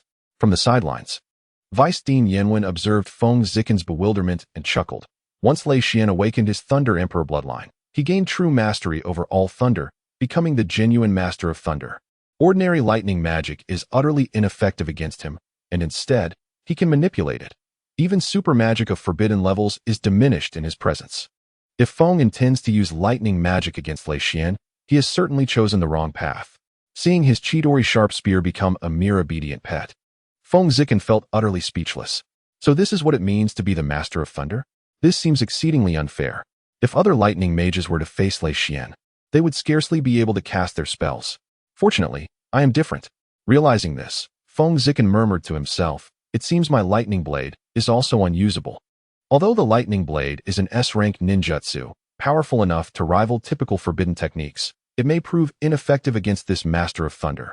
Perhaps, for safety's sake, I should resort to wind release for my attacks. He reasoned that even though they were now in the starry continent, the principle of wind overcoming lightning would likely still hold true. Determined, Feng Zichen executed the hand seals to unleash the B-rank ninjutsu. Wind release, violent wind, beast wave palm. Instantly, dozens of massive wind blades sliced toward Lei Xian with ferocious speed. Simultaneously, Feng Zichen propelled himself forward, his kekkei vanishing to be replaced by the chilling grass cutter sword, a divine artifact. Lei Xian silently acknowledged the challenge, raising his Thunder Emperor's staff. Countless purple-black bolts of lightning coalesced, compressing into a singular purple lightning sword, emanating an unstoppable force of thunderous magic. The Bloodline secret technique, Thunder Emperor Sword. This was one of the secret techniques derived from Lei Xian's Thunder Emperor bloodline, designed to vanquish evil and obliterate any resistance. Grasping the Thunder Emperor Sword, Lei Xian swung it down, shattering the approaching wind blades and directly confronting the fierce charge of Feng Zichen, his sword striking with unwavering confidence. Feng Zichen, undeterred, wielded the divine grass cutter sword, each swing equivalent to a spirit-level martial technique, its power immense. He met Lei Xian's strike head-on, refusing to evade. With a thunderous collision, the grass cutter sword clashed against the Thunder Emperor's sword, unleashing a wave of shock that scattered lightning in all directions. What? Feng Zichen could distinctly sense that this clash was significantly more powerful than the previous encounter with Lei Xian. It was astonishingly capable of achieving an equilibrium with his own strength. Could this be the extraordinary enhancement from the Thunder Emperor sword? Feng Zichen clicked his tongue, pondering that the Thunder Emperor bloodline was akin to a cheat. Unbeknownst to him, Lei Xian was equally astonished by his own strength. Despite the augmentation from the Thunder Emperor sword, he was merely able to barely parry Feng Zichen's blade, unable to gain the upper hand. It seemed he had underestimated Feng Zichen's martial prowess. As a myriad of thoughts flickered through their minds, their hands remained in constant motion, the strikes colliding fiercely, generating violent shockwaves interspersed with surging bolts of lightning that swept outward. Upon the arena, Feng Zichen and Lei Xian appeared as two warriors, forsaking magic and ninjutsu, engaging purely in physical strength and swordsmanship, battling from one end of the platform to the other. The sounds of thunderous clashes were incessant, with occasional flashes of sword light or lightning slicing through the air. Such an intense confrontation was nearly unbelievable for two supposed mages. However, it must be noted that neither Feng Zichen nor Lei Xian could be deemed purely magical practitioners. Feng Zichen, for instance, practiced the unique ninja system of the Starry Continent, defying conventional classifications of mages or warriors. Even Lei Xian, in this moment, transcended the role of a mere lightning mage. Awakened by the Thunder Emperor bloodline and empowered by its essence, his martial skills rivaled those of a true martial sovereign, rendering him a formidable hybrid of magic and martial arts. faced with such an extraordinarily potent combination of magical and martial prowess in Lei Xian. It was no wonder that Ling Jian and Lung Ruobing found themselves utterly outmatched in one-on-one encounters. Lei Xian's capabilities were indeed beyond the norm. With a resounding crash, Feng Zichen and Lei Xian finally separated once more, both breathing heavily, their eyes ablaze with fervor, a look of exhilaration evident on their faces. Ultimately, Lei Xian conceded that he still harbored a distaste for close combat. As he steadied his breath and glanced at Feng Zichen, a wry smile appeared in his eyes. Moreover, your bloodline power is likely quite advantageous in close quarters. From earlier, he had sensed the discomfort of having his attacks anticipated. It felt as though his every move was foreseen, allowing Feng Zichen to react preemptively. Although it appeared they were evenly matched, in reality, the outcome was a result of Lei Xian exerting all his strength to maintain parity. If the battle continued, he would undoubtedly succumb. It was this understanding that prompted Lei Xian to decisively disengage from the close-quarters duel and create distance. Furthermore, Lei Xian discerned the source of Feng Zichen's formidable prowess in close combat was undoubtedly linked to those eerily enchanting blood-red eyes.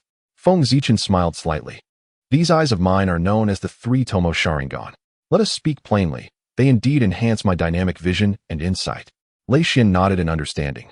The three-tomo Sharingan, indeed an exceptional bloodline power for close combat. However, it must be noted that the three-tomo Sharingan possesses abilities beyond these.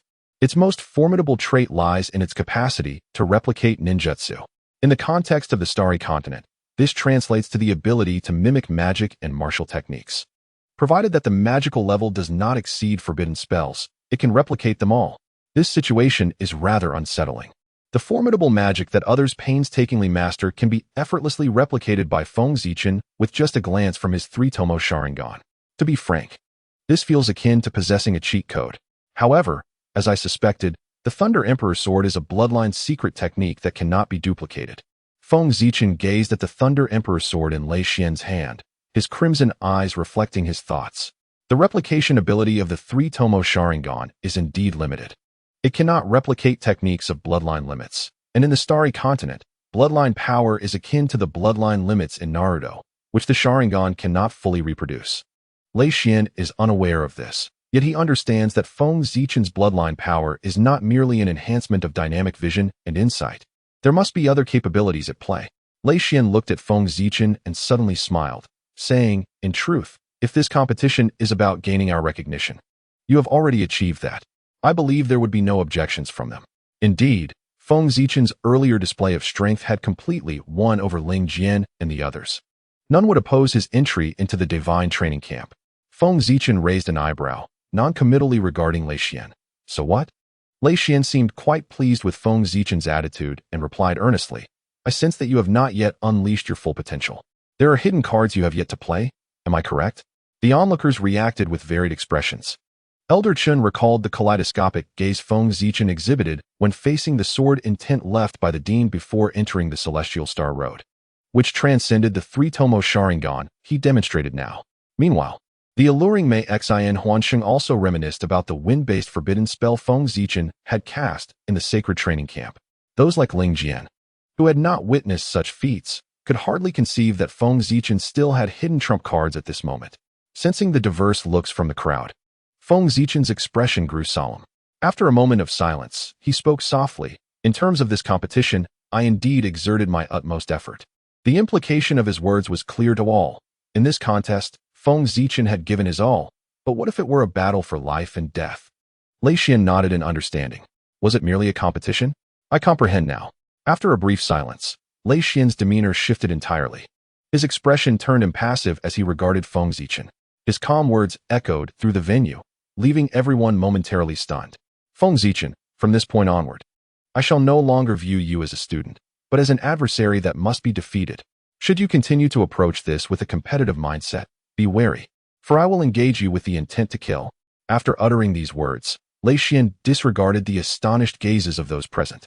His violet-black eyes danced with the fury of lightning, and the thunder symbol on his brow erupted with a dazzling brilliance. A torrent of purple lightning emanated from his being, transforming the surrounding 10 miles into a sphere of thunder. The violent and formidable wave of lightning magic surged forth, exuding a power that sent chills down the spine. Clearly, Lei Xian's impending attack was anything but ordinary. As he had just proclaimed, he was truly intent on annihilating Feng Zichen. Feng Zichen's expression immediately turned grave. He sensed that Lei Xian was not lying. As this astonishing attack unfolded, he detected an inexplicable aura emanating from Lei Xian. One that he had not sensed before, a murderous intent. If you truly wish to compel me to unleash my full strength, then I shall oblige. Feng Zichen took a deep breath, his gaze piercing as he spoke calmly. He then slowly extended his right hand, and the surging chakra within him converged towards it. In an instant, it coalesced into a brilliant azure sphere of chakra, the Rasengan. Yet this time, the Rasengan was significantly larger than before, nearly the size of a grinding wheel. However, in the face of Lei Xian's unknown and terrifying assault, even the colossal Rasengan would likely struggle to withstand the onslaught. Thus, a glimmer of determination flashed in Feng Zichen's eyes as he raised the giant Rasengan high. With a swift motion, he pressed his left hand against it, generating an invisible transformation of wind-release chakra that fused into the Rasengan, causing it to undergo a remarkable metamorphosis. The once smooth and flawless sphere gradually morphed into a shuriken-like form with 4 sharp corners, emitting a sharp, resonant hum that gradually intensified, echoing throughout the skies. Wind release, Rasen Shuriken, full power. The elders and students, witnessing Feng Zichen unleash such a formidable spell for the first time, collectively gasped in astonishment. The overwhelming, destructive aura emanating from it raised the question, could this be a forbidden spell? In the realm of the Starry Continent, any association with forbidden spells invariably signified terror. Advanced forbidden magic possessed the power to obliterate the heavens and the earth. Even the weakest of such spells could not be resisted by anyone below the holy domain. Truly fearsome. Among those present, the most astounded was the enchanting saint of illusions, Mei Xian. Not long ago, she had witnessed Feng Zichen employ this very wind-release forbidden spell. During his challenge against the top genius of the Holy Domain training camp, Sikongyu, Feng Zichen had grown impatient with the entanglement and unleashed this technique, swiftly defeating Sikongyu. Had it not been for Mei Xian personally intervening to save him, that top-ranking genius would have met a grim fate. Mei Xian was astonished to feel that the forbidden spell Feng Zichen wielded now was more than twice as powerful as the one he had used against Sikongyu. The atmosphere was saturated with a destructive aura that made her expression solemn, her eyes gleaming with intrigue. This young man, did he not use his full strength in the previous forbidden spell? As Feng Zichen finally unveiled his ultimate trump card, a subtle smile flickered across Lei Xian's otherwise expressionless face. This overwhelming pressure felt akin to a lethal threat, a sensation both potent and foreboding. With a disdainful scoff, purple lightning crackled ominously around Lei Xian, resonating with a terrifying thunderous roar. Raising the Thunder Emperor's staff, he pointed skyward as if summoning a deluge of thunder. The skies ignited with radiant lightning as he bellowed, echoing the divine voice of the Thunder Emperor, Bloodline's secret technique, the descent of the Thunder Emperor. In the depths of the void, an indescribable force seemed to descend, igniting the countless strands of purple lightning enveloping Lei Xian into a frenzied dance of rotation and fusion, gradually coalescing into a towering purple lightning specter nearly 10 meters high. This spectral figure, composed entirely of the purple lightning unleashed by Lei Xian, surged with serpentine arcs of electricity, erupting in a cacophony of thunderous explosions, embodying the majesty of a sovereign of storms, reigning supreme. Here it manifested, the pinnacle of Lei Xian's bloodline's secret techniques, the descent of the Thunder Emperor. Ling Jian gazed at the magnificent purple lightning specter dominating the arena, murmuring to himself, as a peak-grade bloodline power of the sacred tier, the might of the Thunder Emperor bloodline was indisputable, not only dramatically enhancing thunder-based magic, but also housing incredibly fearsome secret techniques.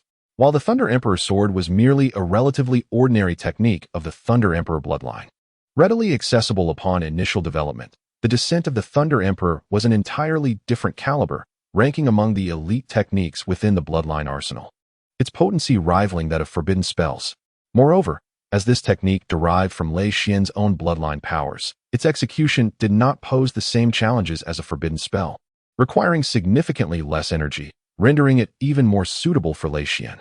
Observing Feng Zichen wielding the spiral shuriken, Lei Xian unleashed the descent of the Thunder Emperor, prompting shared wry smiles among Vice Dean Yanwen and the others seated below, who never anticipated that this contest would escalate to such heights. The might of Lei Xian's descent of the Thunder Emperor was formidable. Not long ago, He had successfully countered a forbidden spell launched by a sacred domain expert with this very technique, ultimately defeating his opponent. Would Feng Zichen be able to withstand it? Pondered Wu Tian Wuxing, stroking his chin.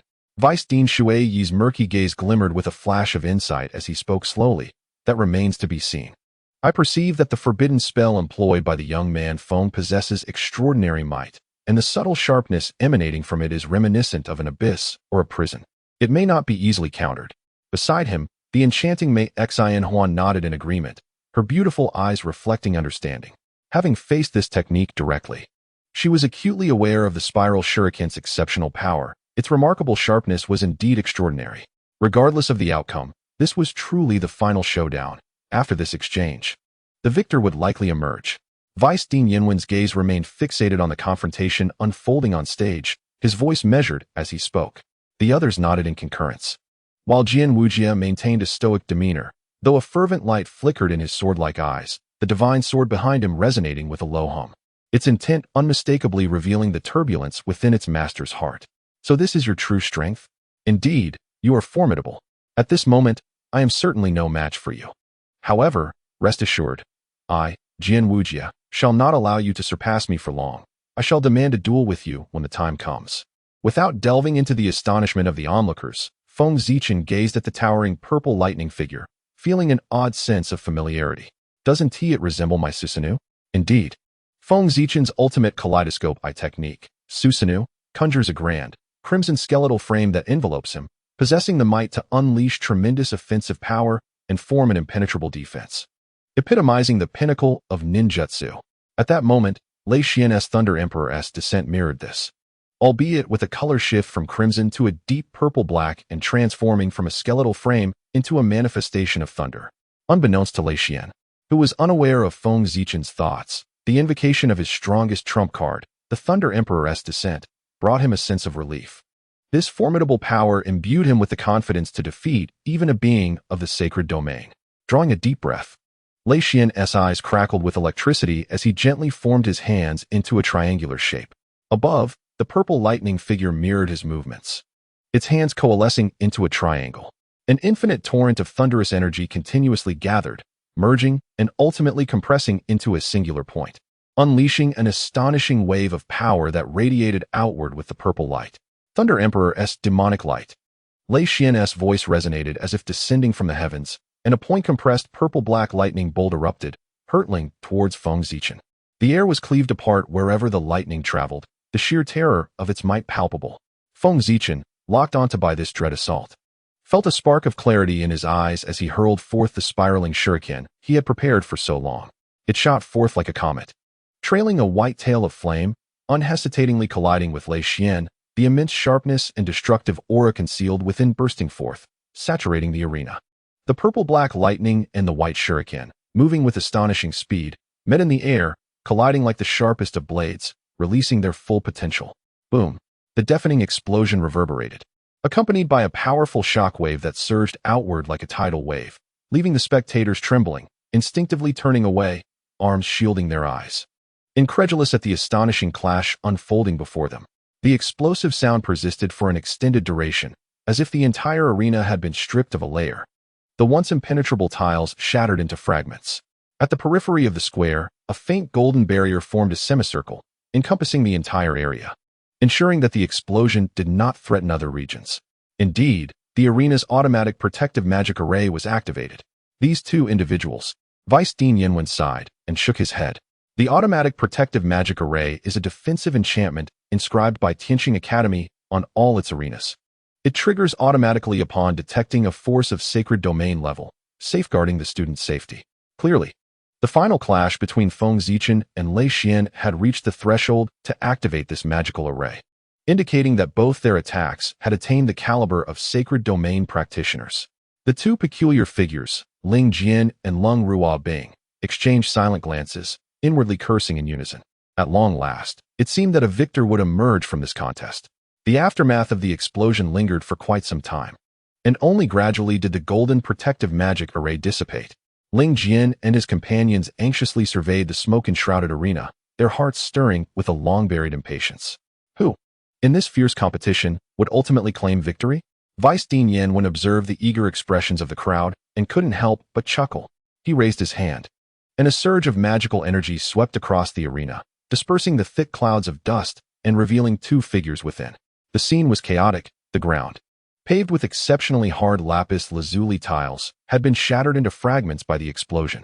The instigators of this calamity, Feng Zichen and Lei Xian, were not faring any better. Lei Xian's once imposing purple lightning form had vanished, leaving him covered in blood, his garments torn and tattered, a pitiable sight. His once vibrant purple eyes had turned a dark hue, devoid of any trace of lightning, clearly indicating he had exited the state of the Thunder Emperor's bloodline. Meanwhile, Feng Zichen's condition was no more optimistic. His face was pale, a trickle of blood at the corner of his mouth, and like Lei Xian, he bore wounds all over, save for his eyes, which still gleamed with life and vigor. Haha, what a thrill. How long has it been since I faced such life and death pressure? Truly exhilarating. Lei Xian spat out a mouthful of congealed blood, seemingly unperturbed, and instead laughed heartily. During the battle, he had genuinely felt the looming threat of death. This kind of pressure, apart from when he had voluntarily challenged a powerful being in the sacred domain last year, had been unparalleled. Yet, this very pressure was essential for his quest to break through the boundaries of the sacred domain. Through this battle, Lei Xian sensed a deeper understanding of his path within the sacred domain, which only bolstered his resolve. Indeed, to truly transcend the sacred domain, one must engage in genuine life and death combat. On the other side, Feng Zichen gradually steadied his breath and slowly rose to his feet. He turned to Lei Xian with a smile. Likewise, it has been far too long since I have experienced such an exhilarating fight. Indeed, in this battle, Feng Zichen had laid bare all his cards. Aside from the kaleidoscope Sharingan, the wind release, spiraling shuriken had become his most formidable offensive jutsu. Yet even that had not sufficed to swiftly defeat his opponent. This realization made Feng Zichen ponder the true strength of the top geniuses on this continent. Indeed, one must never underestimate their prowess. As for why he refrained from employing the kaleidoscope Sharingan, the truth was, while its ocular techniques were undeniably powerful, they consumed ocular strength far too rapidly. Each activation of the kaleidoscope techniques felt like fire scorching his eyes. Tsukuyami and Amaterasu were manageable, but once he activated Susanoo, it could prove fatal. With his current ocular power, he could hardly sustain it for long, and excessive use could even lead to the risk of blindness. Before exchanging for the eternal kaleidoscope Sharingan, Feng Zichen was reluctant to overly rely on its power. The kaleidoscope Sharingan was not invincible, and Lei Xian was far from easy to contend with. He was a formidable mage with an exceptionally strong mental force, augmented by the bloodline of the Thunder Emperor, likely rivaling even the mightiest of the sacred domain. Although the genjutsu Tsukuyami is nearly insurmountable within the Naruto universe, with the sole exception of those possessing a Sharingan who can offer some resistance, it remains unparalleled. However, Feng Zichen understood that every ninjutsu and genjutsu has a common means of counteraction: sheer willpower. By relying on one's mental fortitude and determination, it is possible to break free. If the opponent's mental strength significantly surpasses yours, the effectiveness of your genjutsu diminishes proportionately. Ultimately, there are no truly invincible techniques. One's own strength is paramount. During the Fourth Great Ninja War in Naruto, Madara's casual use of a fire-style ninjutsu forced dozens of water-style ninjas from the allied shinobi forces to exert themselves desperately to counter it, highlighting the disparity in strength. Feng Zichen was acutely aware of this, which is why he refrained from utilizing the kaleidoscope Sharingan. In the face of Lei Xian's fully unleashed power, he felt that even Tsukuyami would likely fall short of expectations. Thus, he opted to deploy a fully powered Raisin Shuriken, determined to settle the outcome in one decisive blow. As the two combatants, Feng Zichen and Lei Xian, lay in a state of mutual exhaustion, the elders in the audience were left astounded, unable to anticipate such an outcome. This should be considered a draw, Elder Chen mused, stroking his long beard, his tone uncertain. Indeed, it is a draw. Both of them have exhausted their strength. Vice Dean Yenwen concurred with a slight nod. The remaining spectators exhaled deeply, calming their hearts. This fierce battle had finally arrived at a conclusion. Neither Feng Zichen nor Lei Xian was particularly concerned about the draw. The contest was never meant to determine a definitive victor. Initially, it was merely an opportunity to gauge the new recruit's abilities. However, during the clash, Lei Xian perceptively sensed Feng Zichen's concealed prowess, igniting his competitive spirit, which escalated the match to its current intensity. Finally able to relax, Feng Zichen felt a wave of excruciating pain coursing through his body, leading him to grimace in discomfort. Ouch, that hurts terribly. I ask you, was it truly necessary to fight so fiercely? Now I'm aching all over, he complained to Lei Xian. A smile spread across Lei Xian's face as he strained to rise and approached Feng Zichen. How else could I have drawn out your true strength? He replied. With that, Lei Xian extended his bloodstained right hand toward Feng Zichen. Welcome to our Divine Realm training camp, Feng Zichen. Feng Zichen paused, gazing at the sincere smile on Lei Xian's face. Ultimately, he ceased his complaints and returned to smile, grasping his hand firmly. In the future, I look forward to your guidance. This harmonious scene prompted the audience to nod in approval. However, due to the significant injuries sustained by both Feng Zichen and Lei Xian, their original plan to familiarize the newcomers with the training regimen of the Divine Domain was inevitably postponed. Both were escorted back to the cultivation tower for healing. It is worth mentioning that Feng Zichen was brought back by the icy figure, Jian Wuji, which led him to grumble.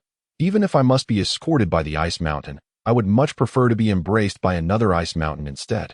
Upon hearing this, the expressions of those present grew quite peculiar.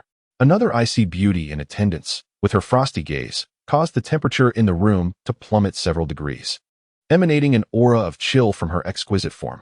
This frightened Feng Zichen, who hastily gestured for Jian Wuji to make a quick exit. A moment's delay could spell disaster given his current state. Jian Wuji, feeling a mix of exasperation and amusement, thought to himself, this guy truly deserves it. Even now, he can't resist flirting with the ladies? Perhaps I should just leave him here.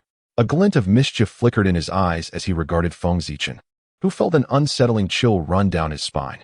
Ultimately, Jian Wuji chose not to abandon Feng Zichen to his own devices and carried him back to the cultivation tower. With Feng Zichen's approval as the master, Jian Wuji entered the tower smoothly, heading straight for the second floor without a glance back, depositing the grumbling Feng Zichen, who complained incessantly about the discomfort of Jian Wuji's sword pressing against him, into the treatment room. You want me to discard my sword? I'd be remiss if I left you behind, murmured Jian Wuji, a rare moment of banter escaping his lips before he departed swiftly. Inside the treatment room, Feng Zichen grimaced, his mouth filled with complaints. This icy man has no sense of delicacy. I feel as though I am only compounding my injuries. Oh, how I long for my sister, Lin Zixuan. Surely, her gentle nature would offer the care I so desperately need. Yet, Feng Zichen's thoughts were misguided. While Lin Zixuan indeed possessed a gentle demeanor, to expect the princess of the Lin family to be a caregiver, that was a jest. She was typically the one being cared for. After a considerable time, Feng Zichen managed to compose himself and began to heal under the treatment magic array arranged by the academy. The prowess of magic on the Starry Continent was evident from this very array. Feng Zichen personally experienced a healing speed far superior to that of the medical ninjutsu he had previously exchanged for.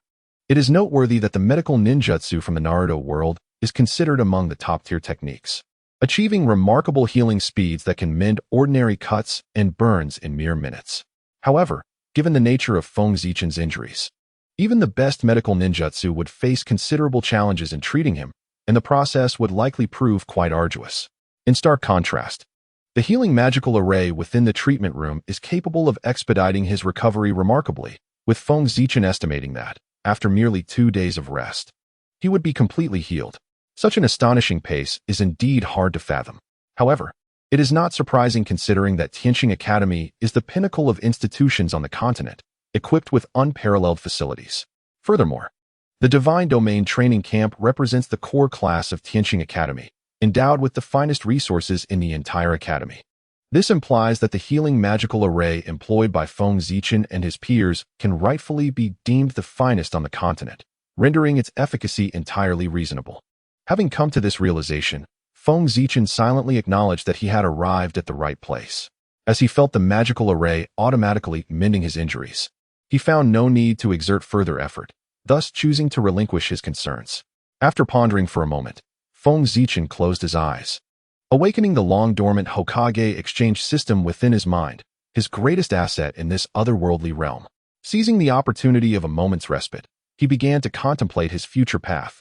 Within the confines of his soul space, Feng Zichen deftly activated the Hokage exchange system, which materialized before him as a radiant screen, resembling a projection. The 6 characters Hokage exchange system were inscribed prominently at the top of the screen, with 7 distinct sections positioned slightly below: the ninjutsu zone, taijutsu zone, genjutsu zone, ninja tools zone, bloodline zone, summoning zone, and miscellaneous zone. At the bottom, his current accumulation of exchange points was displayed, an impressive total of 700,000 points. How did my exchange points accumulate to 700,000 again? Feng Zichen scratched his head in confusion. After a moment of reflection, he recalled that upon defeating the Saint Domain pinnacle-level sky-tearing demon ape, he had completed a random task issued by the system, which rewarded him not only with the divine artifact, the Kusanagi sword, but also with 500,000 exchange points. Additionally, after accepting the challenge from the extravagant young master Zhou Yang yesterday, he had earned another 100,000 points, and the remaining 100,000 points from his previous exchange in the Fallen Forest amounted precisely to 700,000. 700,000 exchange points. Feng Zichen had not anticipated accumulating such a substantial amount so swiftly.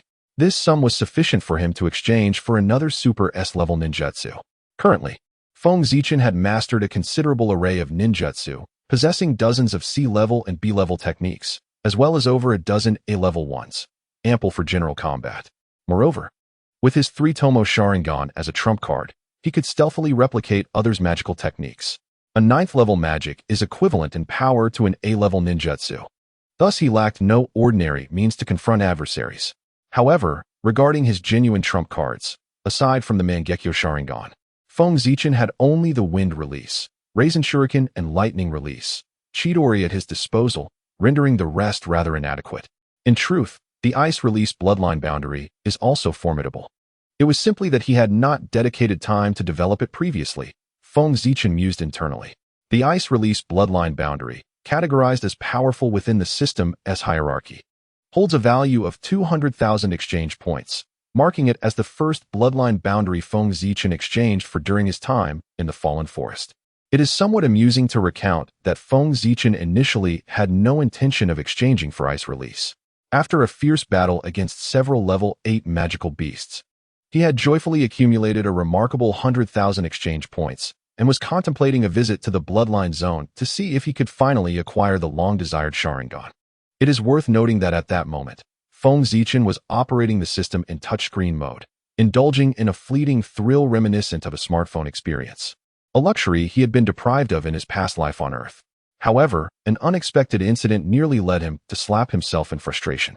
To his astonishment, the exchange option for the Sharingan indeed appeared on the screen, and seeing it required merely 100,000 points, he eagerly tapped on it. Unfortunately, a momentary tremor in his hand caused him to inadvertently select the Ice Release Bloodline limit situated directly above the Sharingan, completing the exchange in an instant.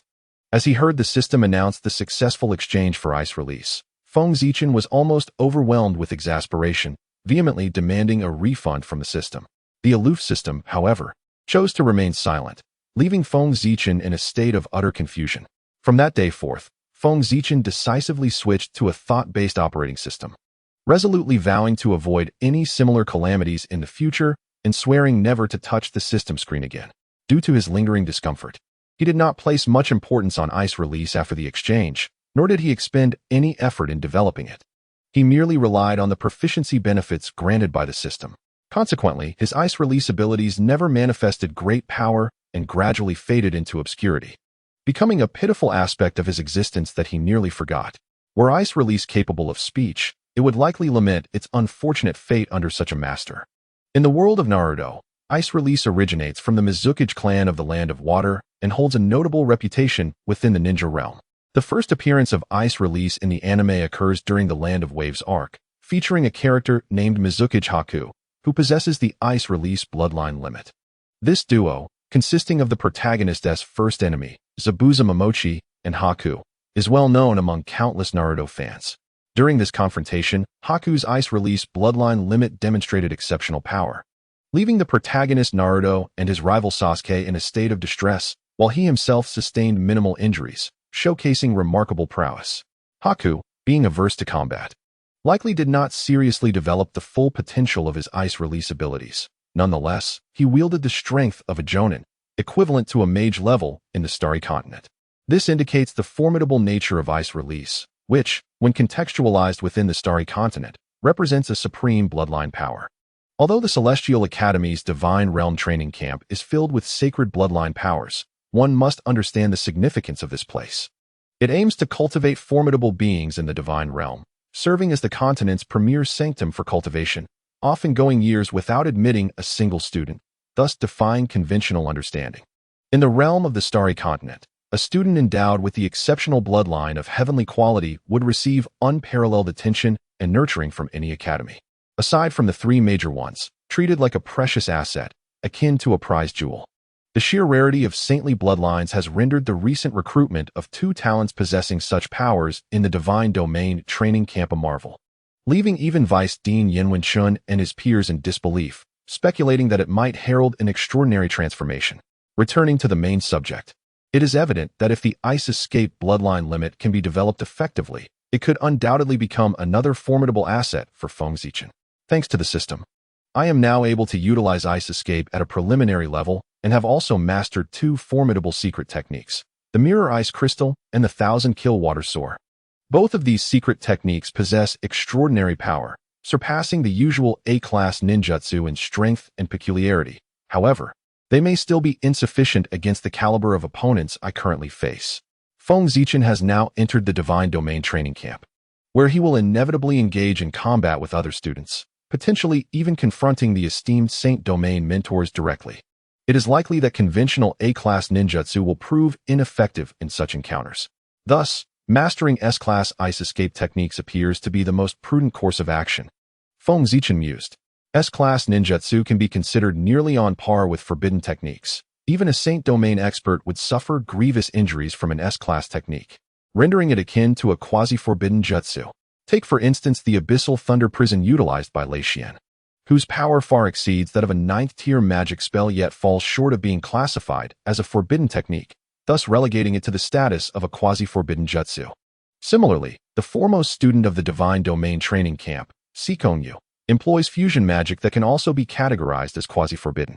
To master S-class Ice Escape techniques, one must delve into the study and development of the Ice Escape bloodline limit, as the system does not offer such secret techniques for exchange. In other words, it falls upon Feng Zichen himself to create them. Developing an S-class technique is no trivial task, akin to Sasuke Uchiha in Naruto, who devoted 3 years of meticulous training under Orochimaru to develop the Chidori series of techniques, all of which were A-class and B-class, without any S-class mastery.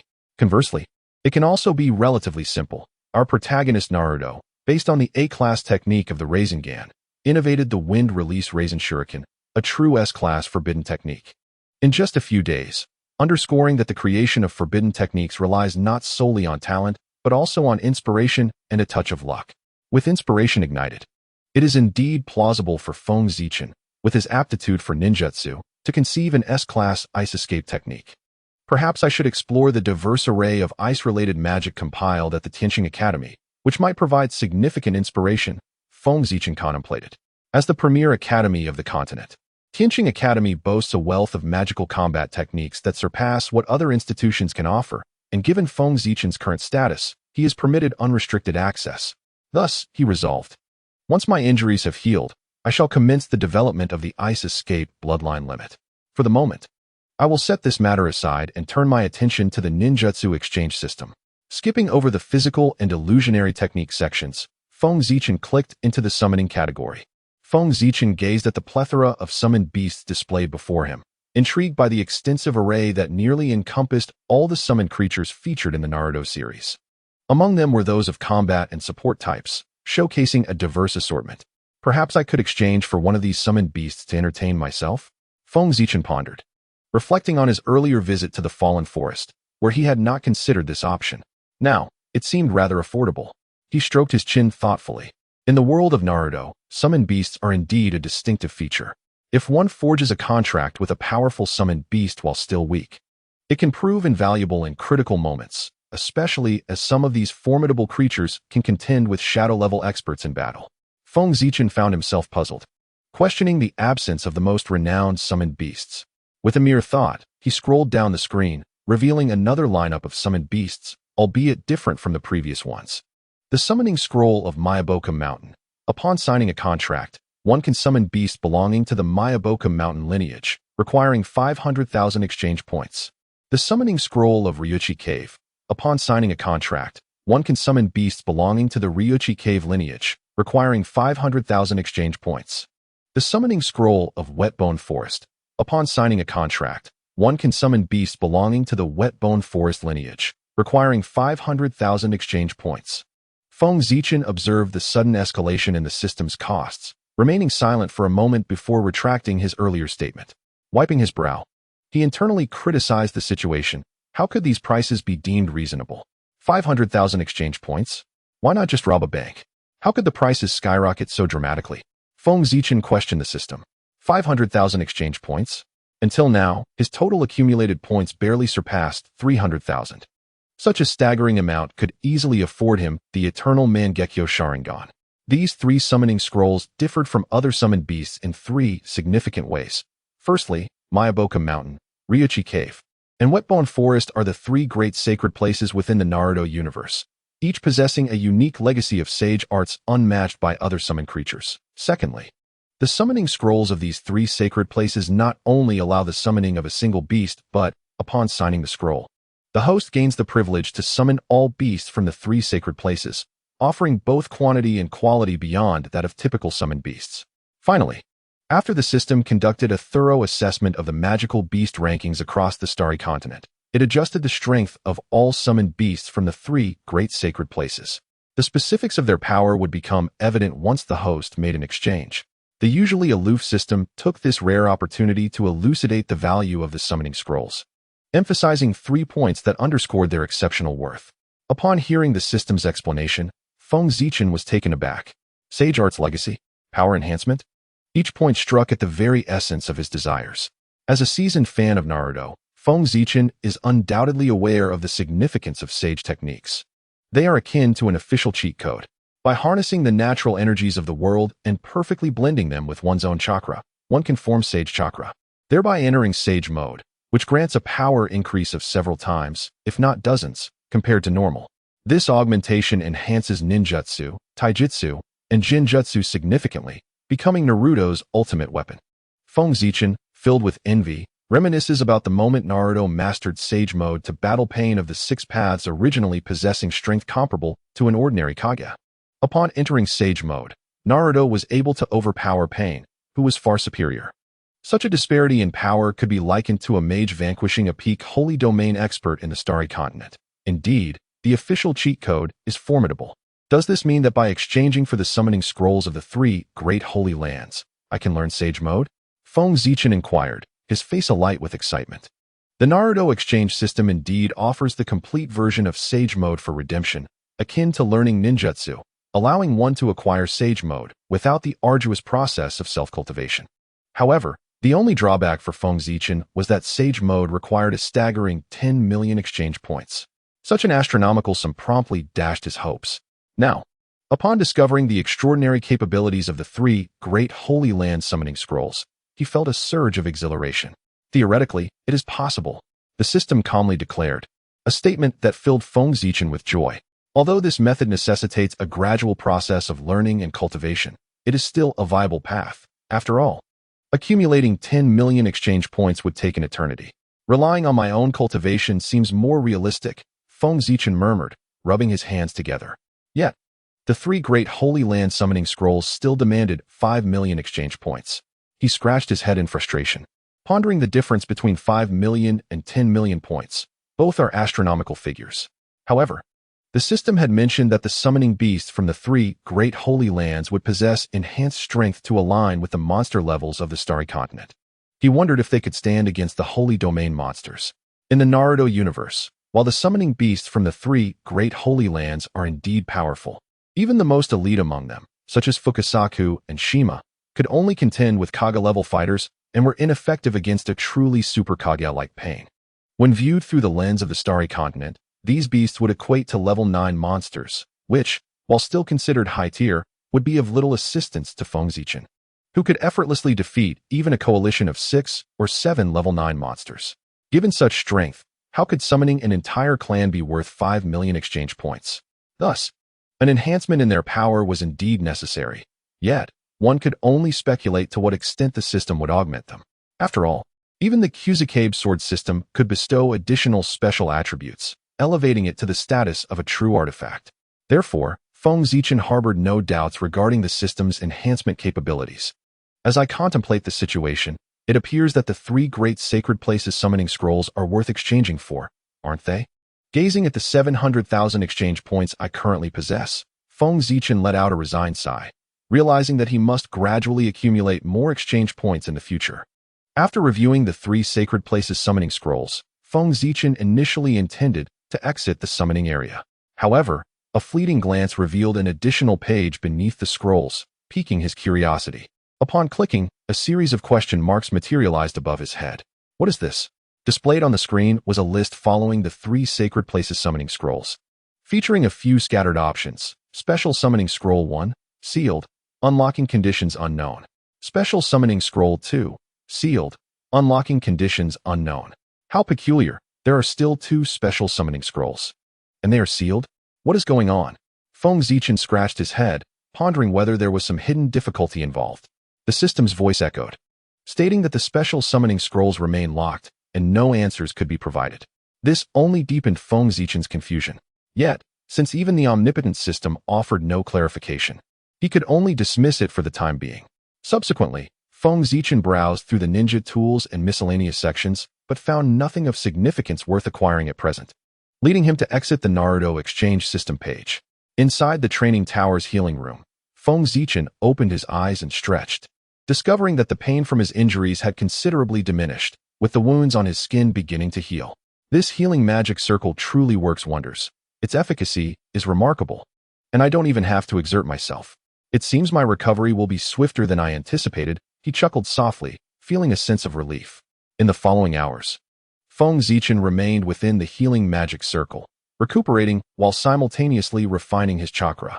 He vaguely recalled that the fundamental requirement for cultivating Sage Mode in Naruto was a substantial amount of chakra, otherwise, success would be elusive.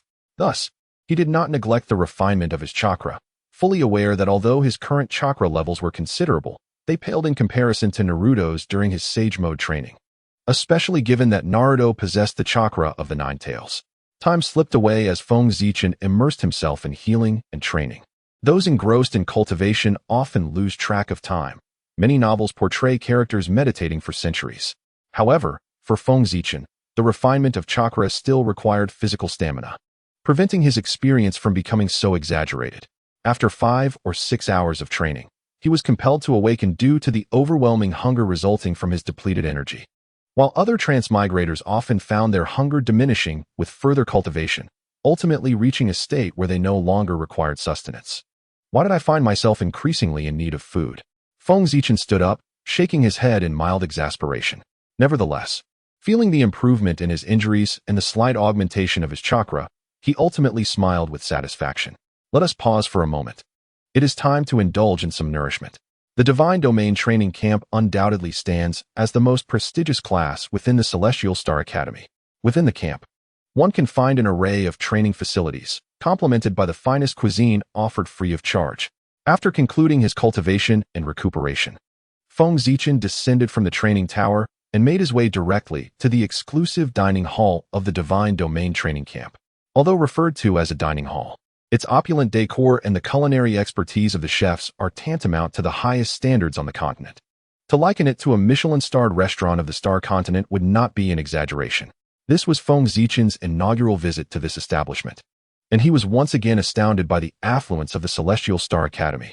The size and grandeur of the restaurant surpassed anything he could have envisioned, given his limited appreciation from his past life on Earth. Since his arrival on the Star Continent, the finest dining experience he had encountered was at the Mingwei restaurant, where he dined with Lin Zichen and Zishuan a few days prior. However, upon observing the dining hall prepared for the Divine Domain Training Camp, Feng Zichen felt there was still a noticeable disparity. Upon entering the restaurant, Feng Zichen cast his gaze about, which soon brightened with recognition. Seated within was none other than Lei Xian, with whom he had engaged in a fierce battle earlier that morning. Lei Xian, sensing his presence, looked up and smiled. You two have arrived late for a meal? He gestured for Feng Zichen to join him. Feng Zichen, unreserved, took a seat beside Lei Xian and jested. What can I say? I was just on the receiving end of a rather severe beating. Lei Xian shook his head and turned to the chef, stating, "Please prepare a meal for him that is identical to mine." "Certainly, just a moment," the chef's cheerful voice responded, followed by the rhythmic sound of slicing. Lei Xian then turned to Feng Zichen and explained, "The ingredients used in our Divine Domain training camp's dining hall are among the finest on the continent, primarily sourced from rare high-level magical beasts. The energy contained within these meats, when skillfully prepared by the chef, not only enhances cultivation speed, but also accelerates recovery from injuries. And the taste is unparalleled, something most individuals would never have the opportunity to savor." Feng Zichen's eyes sparkled with excitement. Such remarkable effects? I must indulge thoroughly. Although he had consumed magical beast meat throughout his 3 years in the Fallen Forest, the high-level varieties were scarce. With his limited culinary skills, creating delectable dishes had proven quite the challenge. As a true gourmand, Feng Zichen found himself eagerly anticipating the meal. At that moment, Lei Xian suddenly remarked, "By the way, since the timing is fortuitous, let me enlighten you about the teaching mechanism within our Divine Domain training camp, lest you remain blissfully ignorant." Feng Zichen, a bit anxious, replied, "The teaching mechanism? It wouldn't be overly strict, would it? For instance, do we have to attend 9 classes a day, with dozens of assignments? Or is there only half a day off each week? Will even our sleeping hours be commandeered for self-study? If that is the case, I shall surely lose my mind." Upon witnessing the look of despair on Feng Zichen's face, Lei Xian wore a bemused expression and questioned, "Where on earth did you hear such things?" Feng Zichen's eyes widened in disbelief. "Isn't that the case? Was it not so on Earth in my previous life?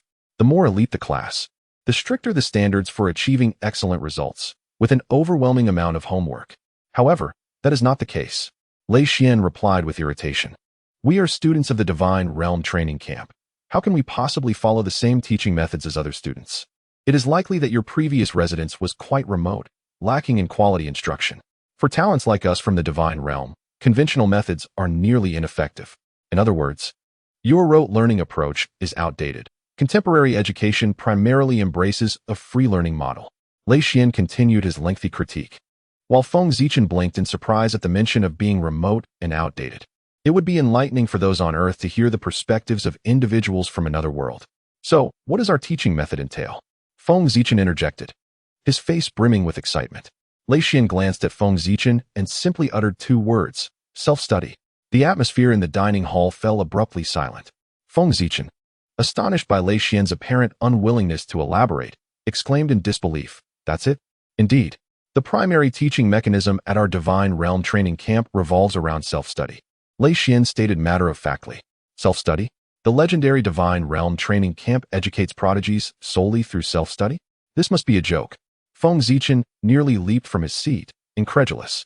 "Is this the so-called core class of the Celestial Star Academy, where over 80% of graduates can become formidable beings of the Divine Realm? So, the secret to cultivating Divine Realm experts is merely to let them self-study? Could it be that the people of the Star Continent have been deceived by the Celestial Star Academy?" Observing Feng Zichen's expression of utter disbelief, Lei Xian responded with a hint of exasperation, "Of course, it cannot rely entirely on self-study. Guidance from the Academy is essential. The Academy provides us with top-tier training equipment, exceptional nutritional meals, and access to rare knowledge in magic and martial arts, much of which is unavailable elsewhere on the Star Continent. Furthermore, there are powerful beings available to train with us at any time. In summary, both the hardware and software we receive are unparalleled on the continent." Taking a measured tone, Lei Xian looked at the now silent Feng Zichen and stated earnestly, "It is important to note that those who are recognized as talents of the Divine Realm and gain admission to the training camp are not just ordinary geniuses. Each individual's path of progress varies significantly. If the Academy were to employ a uniform rote teaching method, it would be challenging to uncover each student's latent potential. And who among those deemed talents of the Divine Realm could possibly be a fool? They are all intelligent individuals with aspirations for their future." Without a hint of embarrassment, Lei Xian continued, "The Academy's role is to provide you with the most advantageous conditions to help you realize your own vision. Moreover, at crucial moments, it offers necessary guidance to prevent students from blindly self-studying and straying from their path." Feng Zichen, puzzled, tilted his head and inquired, "Guidance?" Lei Xian nodded affirmatively. "Precisely, guidance. During the initial 5 days of the week, the Academy designates time for students to engage in self-study, allowing them to pursue their thoughts freely. It is ideal if they achieve tangible results, yet it is not a cause for concern if they do not. For the sixth day is reserved for guidance from the esteemed mentors of the sacred domain. On this day, the mentors will collectively assess the students' self-study outcomes from the preceding week, providing support to those who have embarked on their journeys and helping to avert significant mistakes. Simultaneously, they will offer professional guidance to those who have yet to discover their path to progress. After delivering this lengthy explanation, Lei Xian, feeling parched, took a generous sip of the Academy's secret beverage, exhaling deeply as fatigue washed over him. If it were not for Vice Dean Yan Wen's request, he would not have willingly undertaken such a task. Upon hearing Lei Xian's description of the so-called teaching mechanism of the Sacred Domain training camp, Feng Zichen stroked his chin, noting a resemblance between this free teaching model and the Taoist philosophy of Wu Wei advocated by Laozi on Earth. Though he had yet to experience its effects firsthand, it seemed reasonable upon reflection. After pondering for a while, Feng Zichen gradually came to terms with this peculiar educational approach.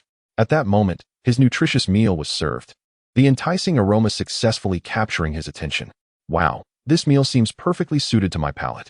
Unable to contain his eagerness, Feng Zichen began to eat, genuinely appreciating the culinary expertise of the chefs at Tianqing Academy. The exquisite flavors, infused with potent energy, instantly captivated his appetite, prompting him to indulge heartily. Halfway through his meal, a thought struck Feng Zichen, and he turned to Lei Xian to inquire. You only mentioned the 5 days of self-study and the guidance from the Sacred Domain mentors on Saturday. What do we do on Sunday? With a mysterious smile, Lei Xian replied, what do you think is the most enviable aspect of our Sacred Domain training camp? Feng Zichen paused, pondering for a while before asking, what could it be? With a resigned shake of his head, Lei Xian uttered a statement that caused Feng Zichen's gaze to sharpen. It is, of course, the opportunity for our camp to receive personal instruction from the esteemed Dean himself on the path of the Sacred Domain. In the dining hall, upon hearing Lei Xian's words, Feng Zichen straightened his expression, filled with intrigue. Are you saying? Lei Xian nodded, his tone imbued with a hint of reverence. On Sunday, our esteemed Dean of Tianqing Academy will personally teach us, guiding us on the path of the Sacred Domain. Feng Zichen set down his utensils, his thoughts wandering. The Dean of Tianqing Academy was a bona fide superpower at the Sacred Domain level, wielding immense influence across the Star Continent, serving as the very backbone of the Academy. What kind of person is our Dean? Feng Zichen hesitantly inquired.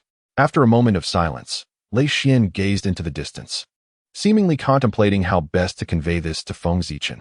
At last, he spoke softly. As for our Dean, I have been in this Sacred Domain training camp longer than most.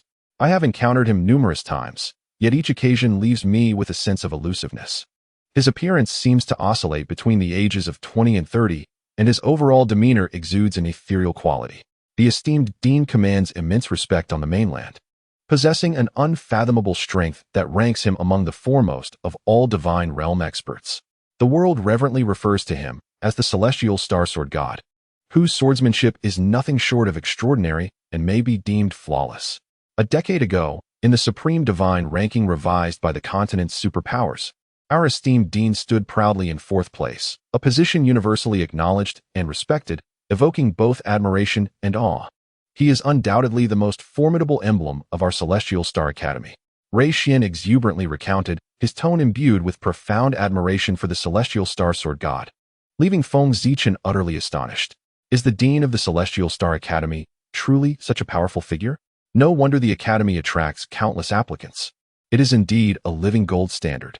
Feng Zichen mused silently, pondering who might be stronger between this Celestial Star Sword God and the Sage of the Six Paths from the Naruto universe.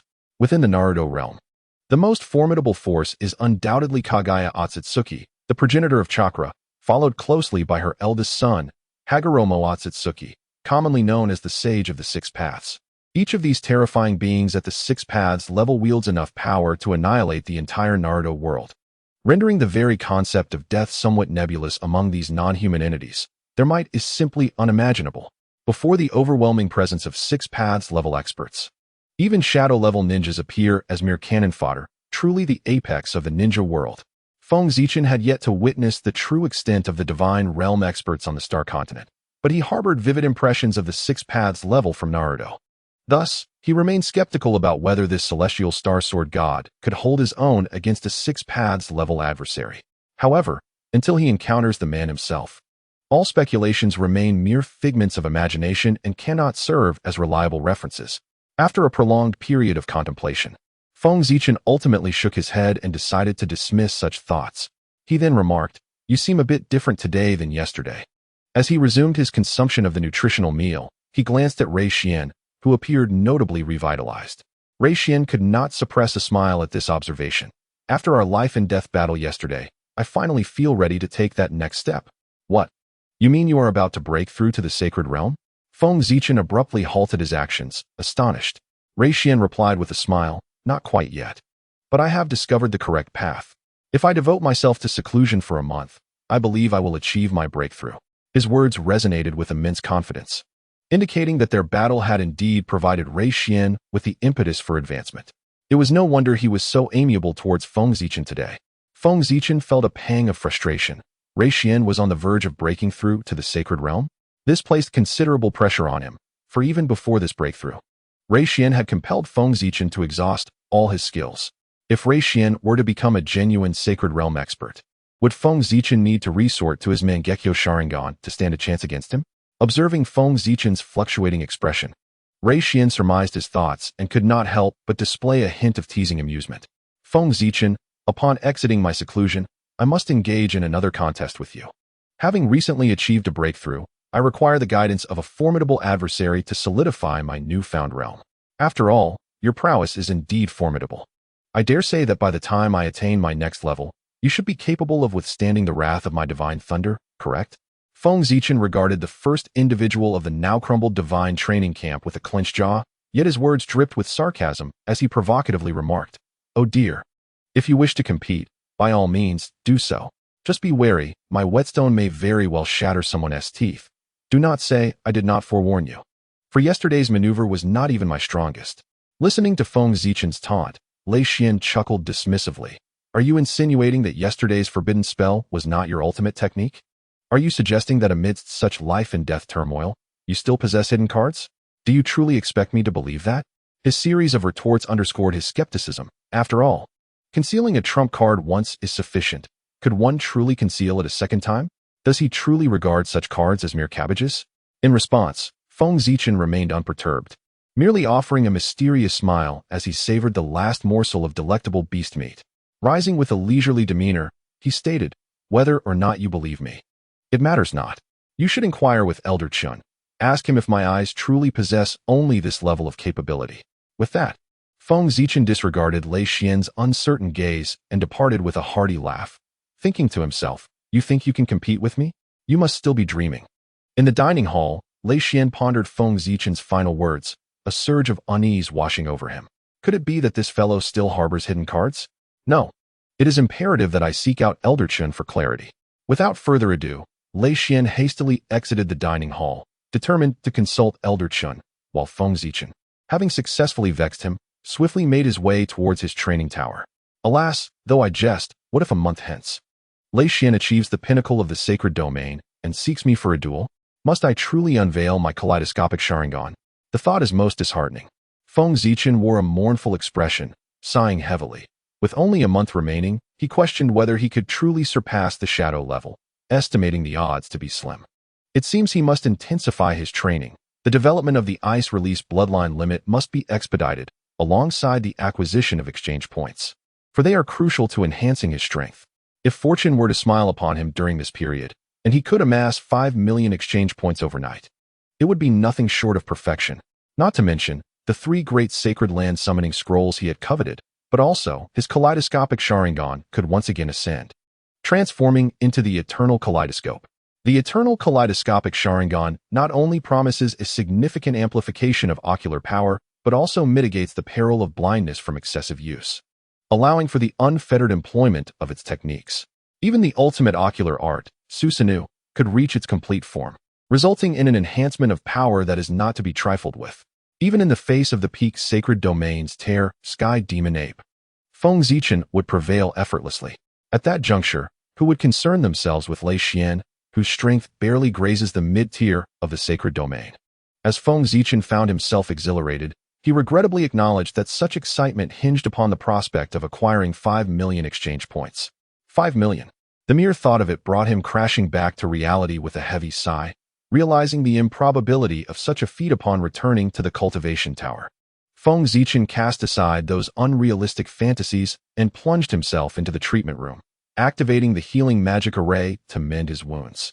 After all, only with a fully restored body could he exert himself to enhance his capabilities to the fullest. Very well, Lei Xian, you have successfully ignited my spirit for cultivation. I refuse to believe that, given my innate talent and circumstances, you could surpass me, Feng Zichen declared with great reluctance. Immediately assuming a cultivation posture and embarking on his journey of chakra refinement. At that moment, the effects of the nutritious meal he had consumed earlier began to manifest.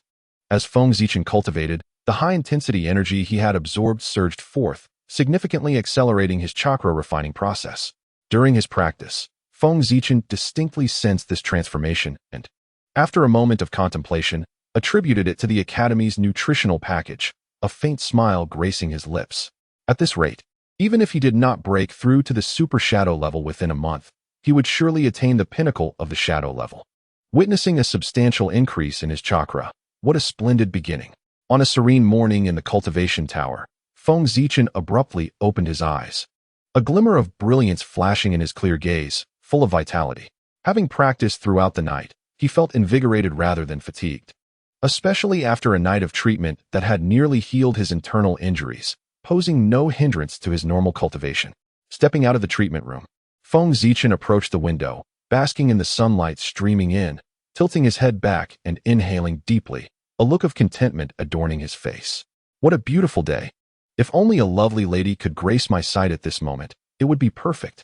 Just as these words left his lips, Feng Zichen suddenly felt an icy gaze piercing through him, causing him to shiver involuntarily.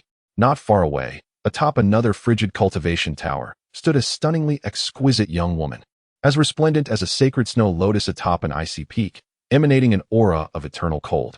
It was none other than Lung Ruobing, the only super beauty among the students of the Divine Domain training camp.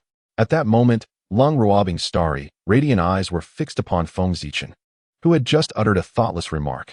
A veil of chilling air enveloped her gaze, leaving Feng Zichen's heart racing with trepidation. This was not good.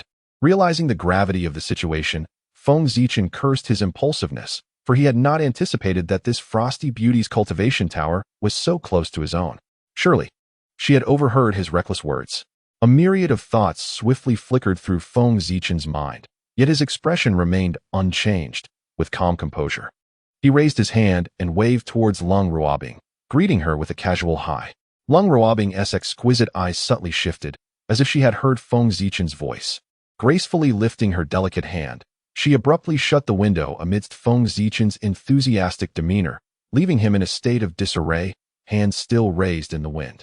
Feng Zichen gazed at the closed window, then turned to inspect his lifted right hand, unconsciously shaking it.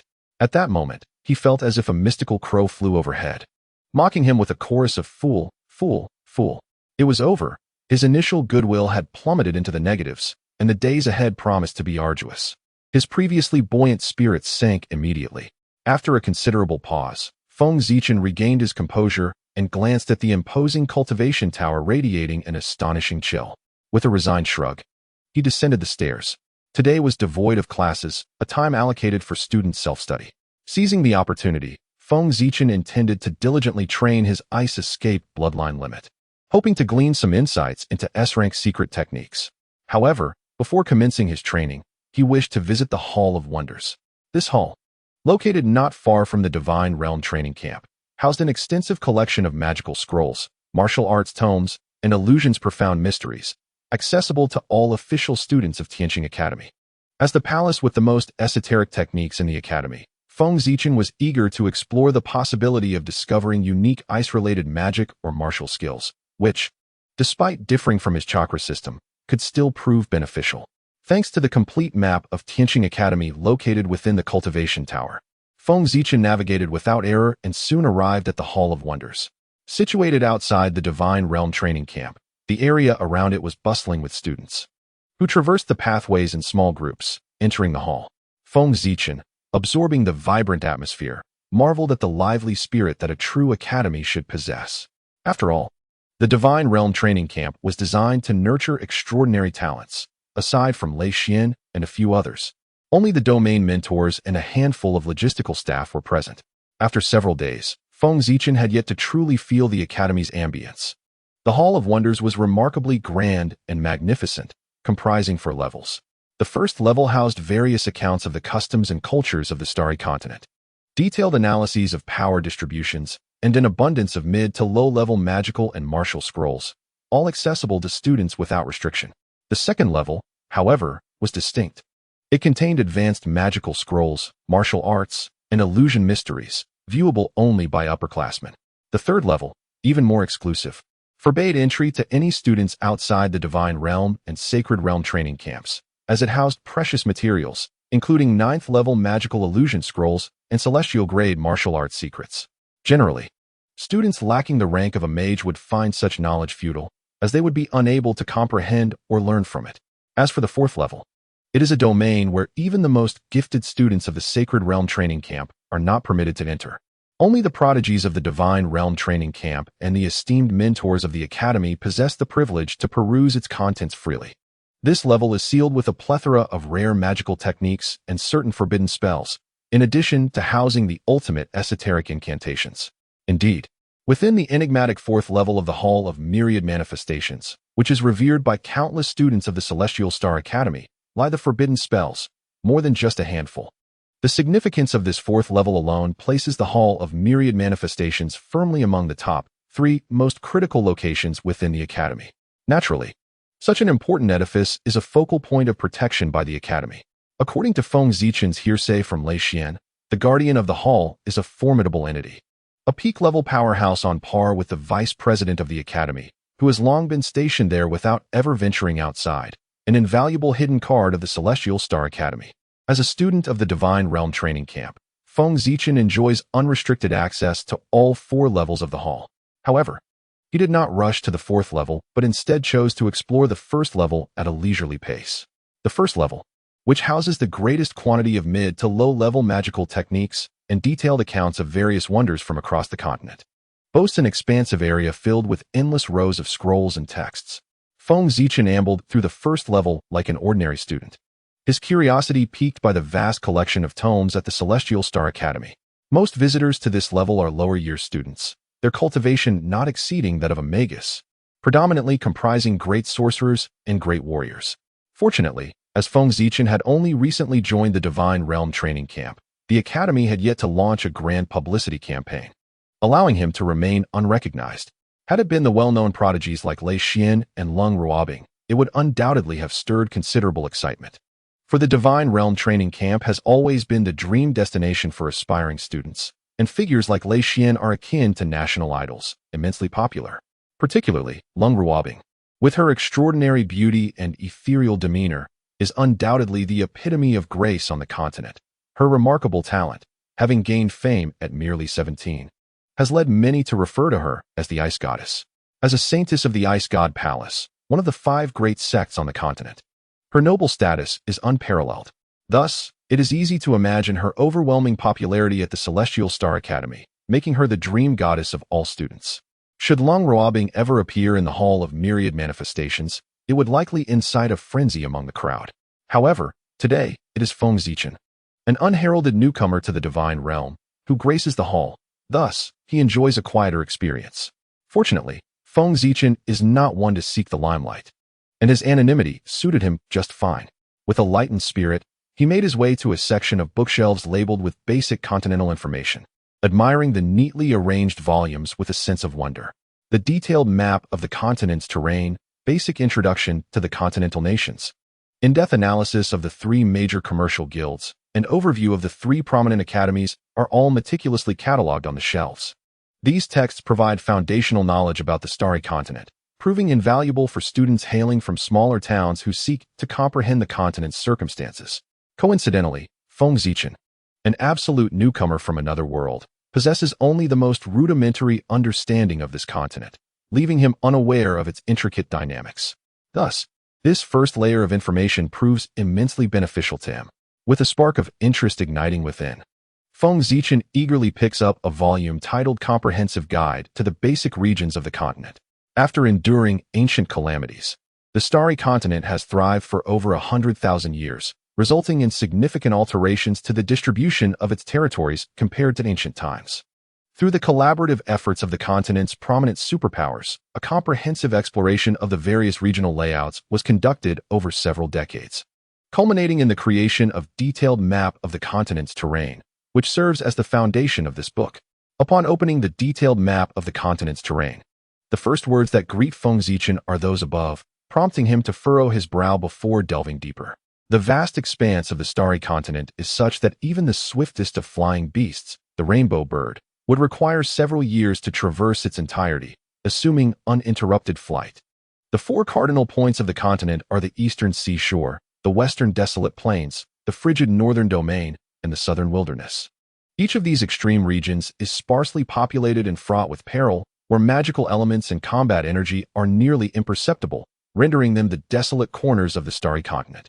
Surrounding these extreme points lies an endless ocean, an expansive body of water that envelopes the entire starry continent, seemingly boundless. The heart of the starry continent, where the laws of nature prevail, is rich in magical elements and combat energy, making it exceptionally conducive to cultivation. As Feng Zichen silently notes these details, he gradually explores the detailed map of the continent's terrain, which indeed provides an extensive introduction to the various regions of the starry continent. He finds himself nodding in agreement, knowing that this knowledge will serve him well when he ventures forth into the continent, sparing him from last-minute scrambles for information. The Hall of All Things is bustling with activity, particularly on the first floor, where the absence of restrictions allows all students to freely peruse the materials, attracting many lower-year students. Nevertheless, most of those who visit are primarily in search of suitable magical techniques for their cultivation. Few, like Feng Zichen, linger in the area dedicated to basic continental information. After all, these are merely the most fundamental resources available. Moreover, those who peruse this information typically hail from remote and obscure towns, lacking worldly experience. Consequently, Feng Zichen stands out conspicuously in the section dedicated to the basic information of the continent, as he is the sole individual engrossed in this material. Some passers-by glance at him with a hint of mockery, as if to ridicule him as a naive simpleton. Hee, look at that foolish figure. Engrossed in the information on the first floor, perhaps they are a newly admitted junior from the academy, though I wonder from which remote corner they have emerged. Among the multitude of students, there are always a few self-proclaimed geniuses, arrogant and disdainful of others, who now openly mock Feng Zichen without reservation. Feng Zichen, sensing their derision with a twitch of his ears, cast a fleeting glance at the idle, haughty students before returning to his ancient texts, unperturbed. These students were far beneath his interest, unworthy of his retort. Perhaps they saw themselves as the stars of their class, and now, confronted with Feng Zichen's condescending gaze, they felt a mix of humiliation and anger. However, the Wanxiang Hall had strict regulations against conflicts, and the students dared not confront Feng Zichen directly. Instead, they glared at him with resentment before retreating to the door, their laughter laced with scorn. It was evident what their next intentions were, and Feng Zichen could not help but chuckle inwardly, shaking his head and sighing. Foolishness, truly a thing not worth lamenting. Disregarding those pesky flies, Feng Zichen returned the book he had perused, a detailed explanation of the basic regional map of the continent, to the shelf. His gaze swept across the collection of texts, ultimately settling on one particular volume, an introduction to the basic forces of the continent. This book piqued his interest, for it was essential to comprehend the fundamental powers at play within the starry continent. With a history steeped in antiquity, the starry continent is a realm dominated by magic and combat energy, where countless formidable beings have emerged over the millennia. The rise and fall of various powers and the intricate shifts of dynasties necessitated the creation of this text, which is revised every decade and recompiled every century. Providing a reference for all, the section on the three great empires reveals that they dominate the vast majority of the continent's territory, each established over several millennia. These empires include the Falaise Empire, renowned for its magical prowess in the north, the Xingyu Empire in the southwest, celebrated for its martial strength, and the Huanyu Empire in the southeast, masters of illusion. The Falaise Empire boasts the largest territory and considerable strength, founded 10,000 years ago. The current emperor, Falaise XIV, is a young prodigy, a peak-level mage at the Saint Realm, with the Divine Realm within reach. The empire's formidable legacy includes 2 openly acknowledged Divine Realm experts and over 20 in the Saint Realm, casting a long shadow across the continent. The Xingyu Empire, established 8,000 years ago, has seen its emperors excel in military affairs, with a formidable army unmatched across the continent. The reigning Xingyu Emperor has recently ascended to the divine realm, earning widespread acclaim. Besides the Xingyu Emperor, the empire has disclosed another divine realm expert and boasts numerous Saint Realm warriors, showcasing astonishing strength. The Huanyu Empire, the latest to rise among the three, has been established for merely 3,000 years. However, its power is undeniably formidable. The current empress of Huanyu ranks as the strongest among the three emperors, holding the 6th position on the Supreme Divine list. After perusing the section on the three great empires, a glimmer of brilliance flickered in Feng Zichen's eyes as he exhaled softly, utterly astounded. The might of these empires is indeed formidable, worthy of their dominion over the entire starry continent. Each empire is fortified by powerful deities, and it is likely that there are more than just one or two. For what is known in public serves merely as a facade to instill fear. Their true trump cards are undoubtedly concealed in the shadows. Even the openly acknowledged forces are enough to instill despair. Not to mention the divine-level superiors, each empire boasts dozens of holy-level experts, leaving one in sheer awe. After a moment of contemplation, Feng Zichen resumed his exploration of the tome in hand. His interest in the book titled An Overview of Continental Forces deepened, as he pondered what other elite superpowers might exist on the starry continent. In the segment concerning the three great academies, the Fale Magic Academy, the Tianqing Academy, and the Huanyu Academy are collectively known as the three foremost institutions of learning on the continent. They are renowned for their formidable strength and exceptional faculty, unparalleled across the land. The Fale Magic Academy, located in the imperial city of the Fale Empire, is dedicated to nurturing various prodigious talents in magic, with a teaching standard deemed the finest on the continent. The Tianqing Academy, situated within the City of Order in the Xingyu Empire, supports the empire outwardly and boasts a diverse curriculum, achieving notable results in magic, martial arts, and illusion. Its divine training camp is especially famed throughout the continent. The Huanyu Academy, established by the first empress of Huanyu, is directly governed by her, specializing in the training of illusionists, with a level of illusion mastery that is unrivaled. As the ultimate aspiration for all academies on the continent, the three great academies possess formidable strength, with their three deans being illustrious deities of the starry continent. Within these institutions, there are no fewer than 10 holy-level instructors, placing them among the foremost powers of the starry continent. In the segment about the 5 major sects, among the numerous sects on the starry continent, 5 stand out for their formidable strength, recognized as the apex of power: the Mage Tower, the Tianhuan sect, the Zhuhan Valley, the Ice God Palace, and the Starry Hall. Each of these 5 sects possesses an unparalleled might that other sects cannot rival, with numerous holy-level experts reigning as formidable overlords across the starry continent. In addition to the empires, academies, and sects, 6 illustrious superfamilies also represent the pinnacle of power on the starry continent. These families boast ancient lineages, with the most venerable being contemporaneous with the Xingyu Empire and the least having a history spanning a millennium. Each of these 6 superfamilies carries an immensely potent holy bloodline, passed down through generations, their strength unfathomable, with rumored ancestral deities concealed within their ranks. The 6 superfamilies include the Long family of the Fale Empire, the Lin and Lei families of the Xingyu Empire, and the Yu, Dongfang, and Yi families of the Huanyu Empire. Additionally, another formidable force active in the shadows is the assassination organization known as the God of Death Hall. The formidable power of the 3 major chambers of commerce on the continent is indeed unfathomable. Apart from human forces, the mightiest presence belongs to the beast factions.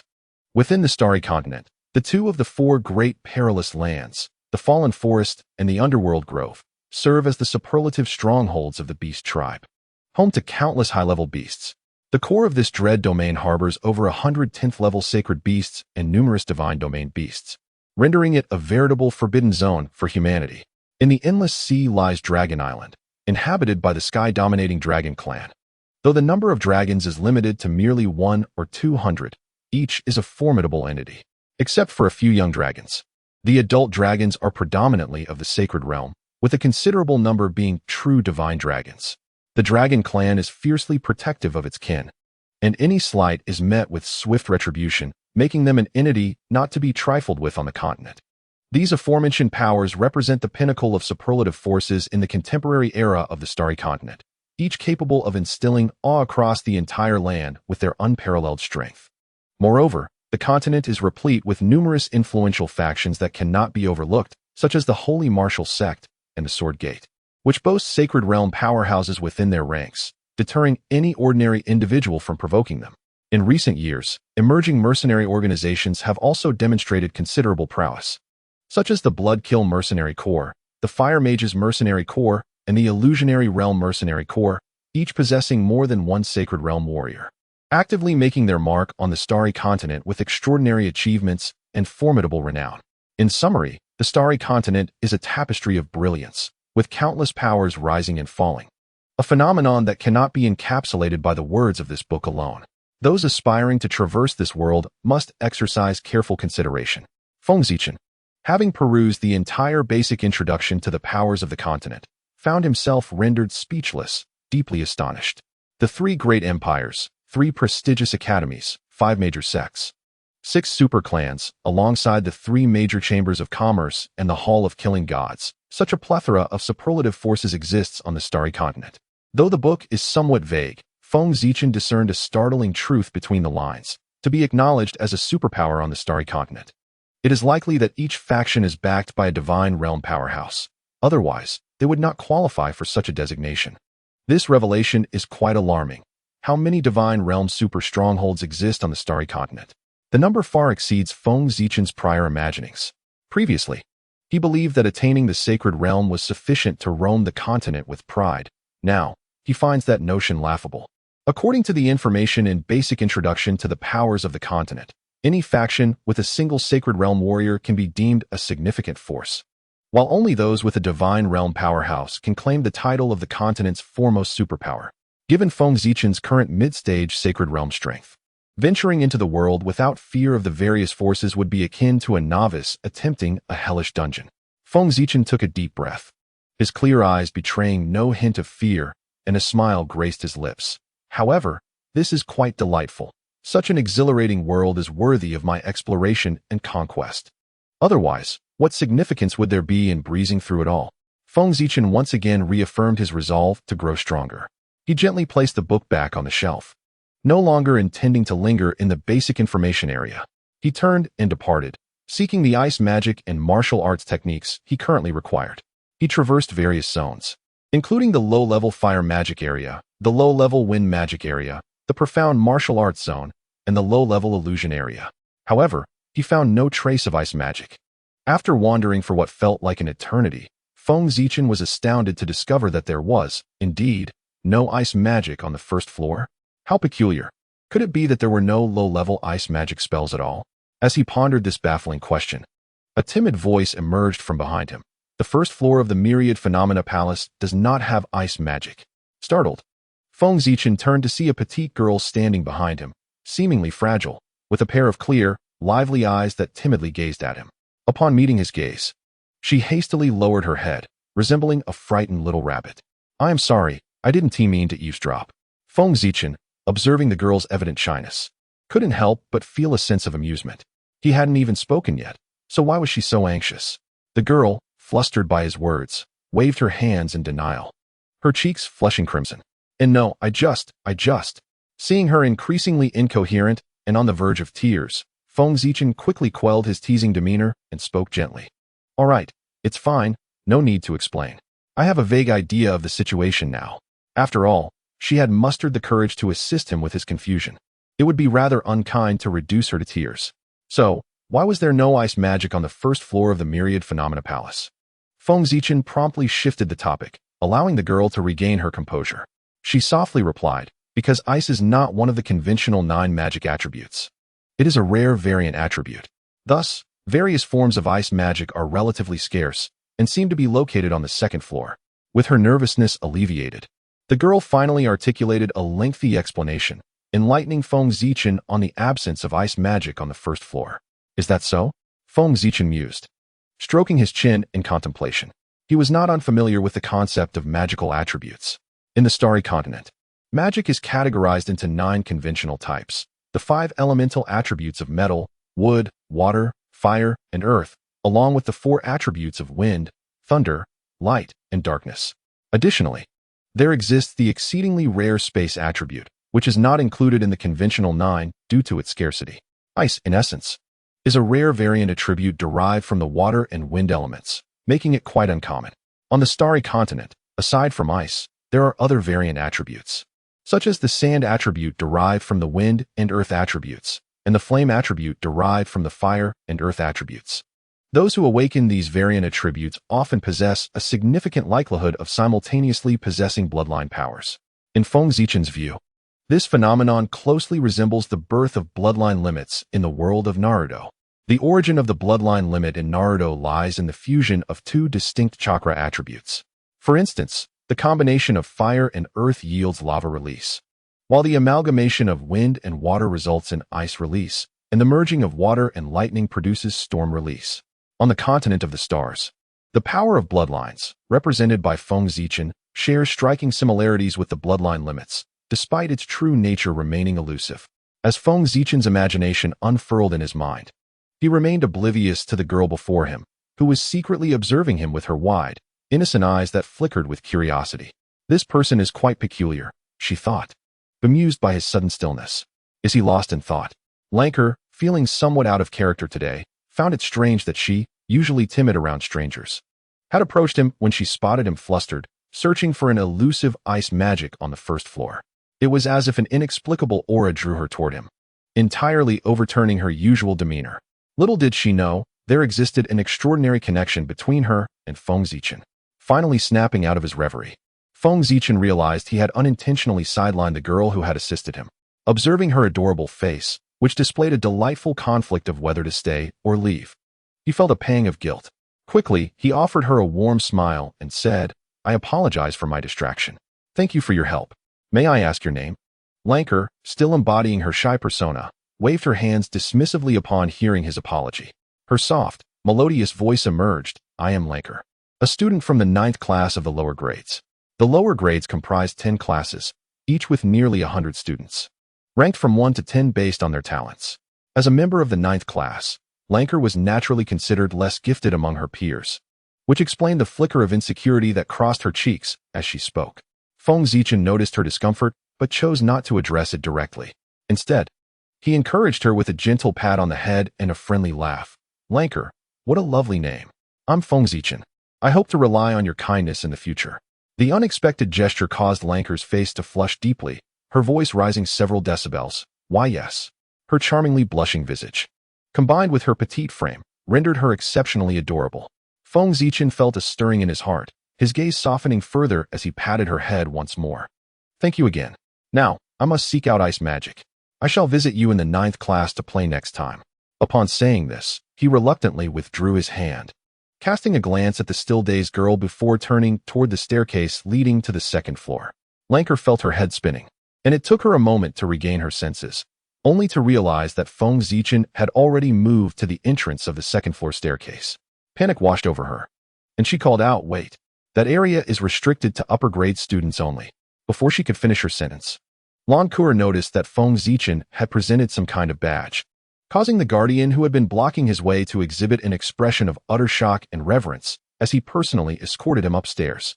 Lancour, with a look of innocent bewilderment, took a moment to comprehend the situation, her delicate face reflecting a complex expression of realization. So he is not a lower-grade student after all, is he Feng Zichen? Why did I feel a faint sense of familiarity upon first seeing him? How peculiar. In the first level of the Wanshang Hall, while Lancour's expression remained intricate, the few students who had previously mocked Feng Zichen stood there in dumbfounded silence.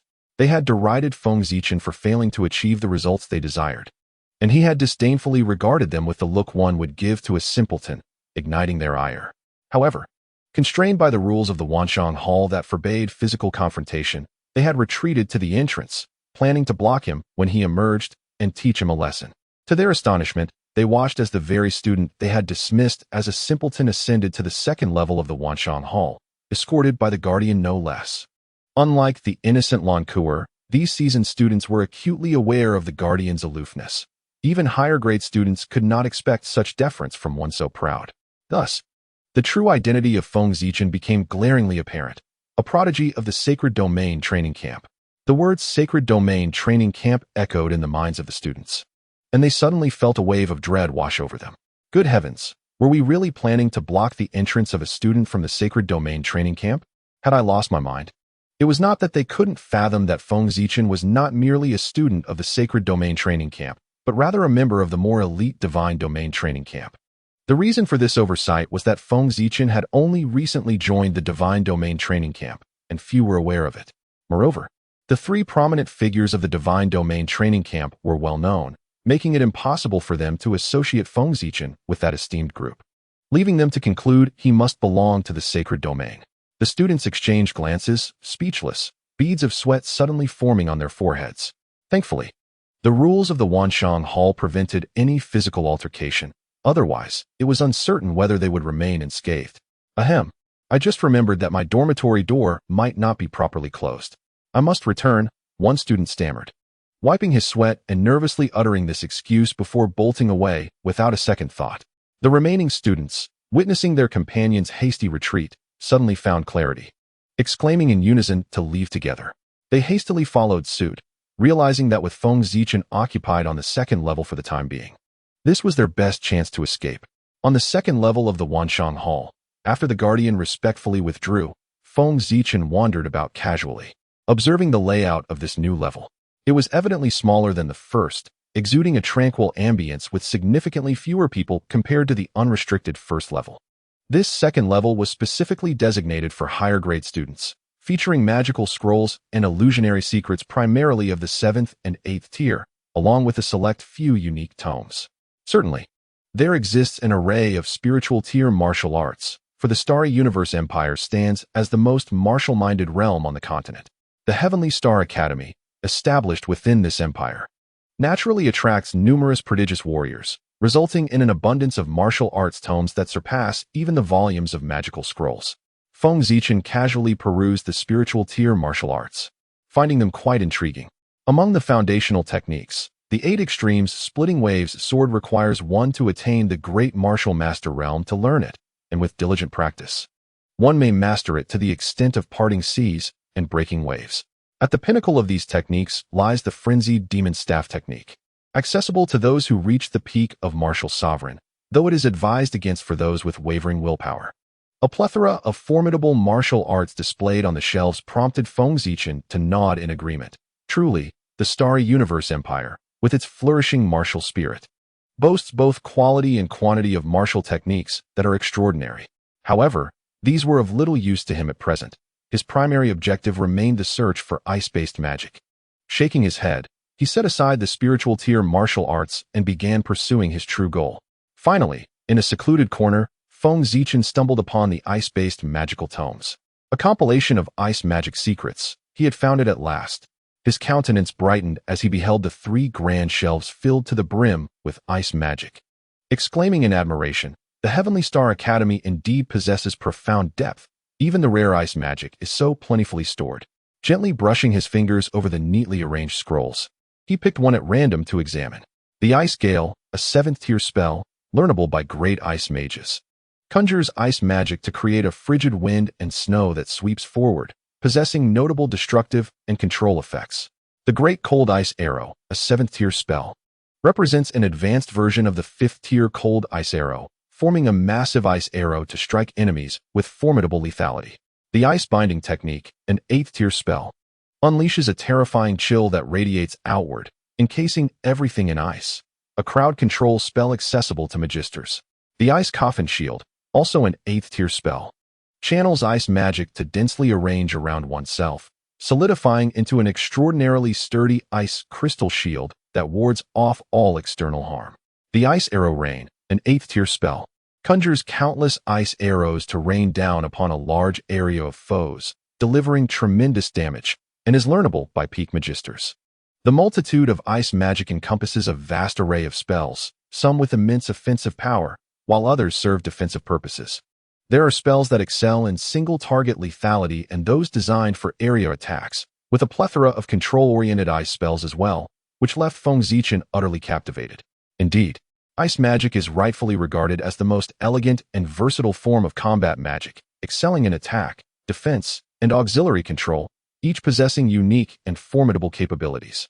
His prior understanding of ice had been rather superficial. Feng Zichen's possession of the ice escape bloodline limit is akin to the ice magic prevalent in the Starry Continent, enabling him to manipulate ice with finesse for offensive purposes. However, he had not previously dedicated himself to delving deeper into its intricacies, merely regarding it as a combat technique. In retrospect, he recognized that his perspective had been overly narrow. The application of magic on the Starry Continent has reached an astonishing zenith, with a variety of unique magical applications leaving the uninitiated Feng Zichen utterly astounded. For instance, the ice magic scroll titled Mind Cooling that Feng Zichen currently examines swiftly concentrates ice elements in the brain, thereby achieving a tranquil mind and accelerating casting speed. Upon utilizing this skill, one experiences a sudden clarity of thought and rapid cognitive processing, temporarily aiding in emotional stabilization and enhancing contemplation, significantly increasing the speed of spellcasting. This is indeed a unique mastery of ice mages. The versatility of ice magic is truly enlightening for Feng Zichen. After 3 years of combat in the Fallen Forest, his experience in battle has become exceptionally rich, and his perspective is far from ordinary. He quickly comprehends the astonishing effects that this seemingly inconspicuous 7th-level auxiliary magic can have in combat. Maintaining a calm mind during battle proves to be immensely advantageous. Indeed, it is always beneficial to remain composed. With eyes aglow, Feng Zichen promptly resolves to make mastering the ice-based version of Mind Cooling his training objective for the next few days. Undoubtedly, this magic not only accelerates the development of S-level secret arts for him, but also holds significant potential in various aspects, and he cannot let this opportunity slip away. Coming to the Hall of Myriad Forms has undeniably been the right choice. He never anticipated such a substantial gain would come so swiftly. A surge of joy fills Feng Zichen's heart as he realizes that stagnation leads to minimal progress. Learning, thinking critically, broadening horizons, and fostering divergent thinking are indeed the best pathways for improvement. Perhaps an idea that others casually mention could inspire him, guiding him down a broader avenue of possibilities. Ancient wisdom holds true. Clutching the mind-cooling scroll, Feng Zichen feels exhilarated, his gaze ignited with fervor as he surveys the 3 towering bookshelves filled with ice magic secrets. With unwavering confidence, he believes that, with the myriad ingenious ideas of predecessors in this Hall of Myriad Forms, creating an S-level ice secret technique tailored to himself will not be overly challenging. Moreover, he notes that the 2nd level only houses 7th and 8th level ice magic. Stronger spells seem to be stored on the 3rd or even 4th levels. However, there is no rush. With the token representing his status as a student of the Divine Realm training camp, he can explore them at any time. For now, he decides to thoroughly observe the ice magic available here. Setting aside other thoughts for the moment, Feng Zichen focuses intently on the ice magic before him, contemplating the application of the ice escape bloodline limit with numerous ideas swirling in his mind, akin to hidden currents beneath the icy surface, waiting for the right moment to surge forth. This unexpected acquisition of mind cooling has further fueled his enthusiasm. As he peruses the rows of ice magic, Feng Zichen takes his time, slowly browsing through the diverse array of spells and eagerly absorbing knowledge about ice, enriching himself. Even if most of the magic holds little relevance for him, the wealth of resources at Tianqing Academy is undeniable, having amassed hundreds, if not thousands, of ice spells. Even if only a fraction stirs his interest, it would still be a remarkable gain. The Ice Armor spell, the Great Ice Shield spell, and the Great Ice Wall spell are all purely defensive incantations, offering little assistance in my quest for arcane mastery and can therefore be disregarded. Feng Zichen aims to create an advanced ice-based secret technique capable of injuring formidable beings of the sacred domain, which will undoubtedly be an offensive spell. Thus, purely defensive magic need not be considered. Feng Zichen's primary focus lies in various offensive ice spells, as well as some auxiliary ice magic. The imaginative concepts within these spells could greatly aid him in developing his ice-based techniques. The Touch of Frost, a 7th-level spell, concentrates icy magical energy within the palm, freezing everything it comes into contact with. When mastered to perfection, even flames can be encased in ice. The Ice Prison, an 8th-level spell, channels a substantial amount of ice magical energy to form a prison that ensnares enemies, rendering them immobile. However, the drawback is that the caster must also remain still. Feng Zichen raised an eyebrow as he examined the scroll of the ice prison, pondering to himself, this bears a resemblance to the water prison technique from the Naruto series. The water prison technique first appeared during the battle against Zabuza in the Land of Waves, famously ensnaring the renowned copy ninja Kakashi, immobilizing him. This ice prison is essentially an ice variant of the water prison technique. Feng Zichen mused silently. Perhaps I could develop my own ice prison technique from this. It would be even better if it could be cast at a distance, he contemplated. The water prison technique has a significant limitation. It can only be maintained through the palm, and if the caster's hand is removed from the prison, the trapped enemy swiftly escapes. Thus, it is a control technique that can only be executed at close range, which significantly restricts its utility. If I could modify it to allow for long-distance casting, its practicality would surely increase dramatically. With this promising idea noted in his mind, Feng Zichen did not dwell too long on it. He set the scroll aside and continued his exploration. Time passed gradually as Feng Zichen became engrossed in the study of ice magic, feeling as though he had entered a new realm of icy wonders. The remarkable applications of ice magic, once unimagined by him, unfolded before his eyes, elevating his comprehension of ice techniques to new heights. He sensed that with this accumulation of knowledge, upon returning, he would merely need to apply it, and the potency of his ice bloodline limit would likely reach a most impressive level. With this premonition stirring within him, Feng Zichen's gaze sharpened as he moved step by step through the ice magic compendium, selecting spells that would be advantageous for his understanding. In this section, the spells were meticulously categorized. 7th level ice spells graced one grand bookshelf, 8th level spells another, while a third shelf housed more specialized ice magic. With all spells below the 7th level gathered together, offensive and defensive spells were distinctly separated, creating a remarkable order that greatly facilitated Feng Zichen's scholarly journey. He eagerly selected offensive and auxiliary ice spells, his eyes alight with excitement, fully prepared to immerse himself for an entire day. From dawn until dusk, Feng Zichen remained firmly ensconced in the icy realm of the 2nd level of the Wanxiang Hall, immersing himself in the profound mysteries of ice magic with a fervor akin to enchantment. In this state of self-forgetfulness, his mastery of the ice escape bloodline technique deepened significantly, bolstering his confidence with each passing moment. After a lengthy period of study, Feng Zichen exhaled a sigh of relief, rubbed his slightly sore eyes, and stretched lazily. It was only then that he noticed the magical lamps within the hall illuminating the previously dim space as brightly as day. He belatedly realized that he had been engrossed in his studies for nearly an entire day. Is it so late already? Although he had not yet completed his reading, he decided to conclude his studies for the day. He returned the magical scroll he had finished to its rightful place, glanced around, contemplated for a moment, and then retrieved another scroll, one that contained the spell, cognitive cooling. I shall take this scroll with me, though it diverges from my ice escape bloodline technique. It should still assist me in mastering cognitive cooling. With the scroll in hand, Feng Zichen descended from the 2nd level of the Wanxiang Hall. The aloof guardian, clad in black and masked, had not yet departed. Upon seeing Feng Zichen, the guardian bowed respectfully, though his gaze flickered to the scroll that Feng Zichen brazenly carried out. Nevertheless, the guardian chose to feign ignorance. After all, while the rules of the Wanxiang Hall prohibited students from removing magical tomes, allowing only for on-site study, exceptions were often made for prodigies like Feng Zichen, whose talents rendered such regulations largely ineffective. The guardian, aware of this, refrained from being overly pedantic. Casting a satisfied glance towards the guardian, Feng Zichen felt invigorated as he arrived on the 1st level. He scanned the area but did not see the charming figure he had hoped to encounter. With a sense of disappointment, he retracted his gaze. Indeed, who would linger here all day like him? Even those few amusing fellow students had vanished. They were fortunate to have escaped, for otherwise, they might have become mere subjects for his ice escape bloodline experiments. Upon exiting the Wanxiang Hall, he noted the absence of the students who had previously blocked his path, and he couldn't help but scoff. In silence, Feng Zichen hurried back to the Divine Realm training camp. However, he did not head straight to the cultivation tower. Instead, he opted to visit the dining hall, for he had not eaten all day and was quite famished. Re-entering the opulent cafeteria, Feng Zichen couldn't resist a remark. The extravagance here surpasses that of a nouveau riche. This time, he did not encounter Lei Xian in the cafeteria, but he did spot Jian Wuji. Jian Wuji sat upright at a table, methodically consuming the high-nutrition, high-energy meal provided by the academy.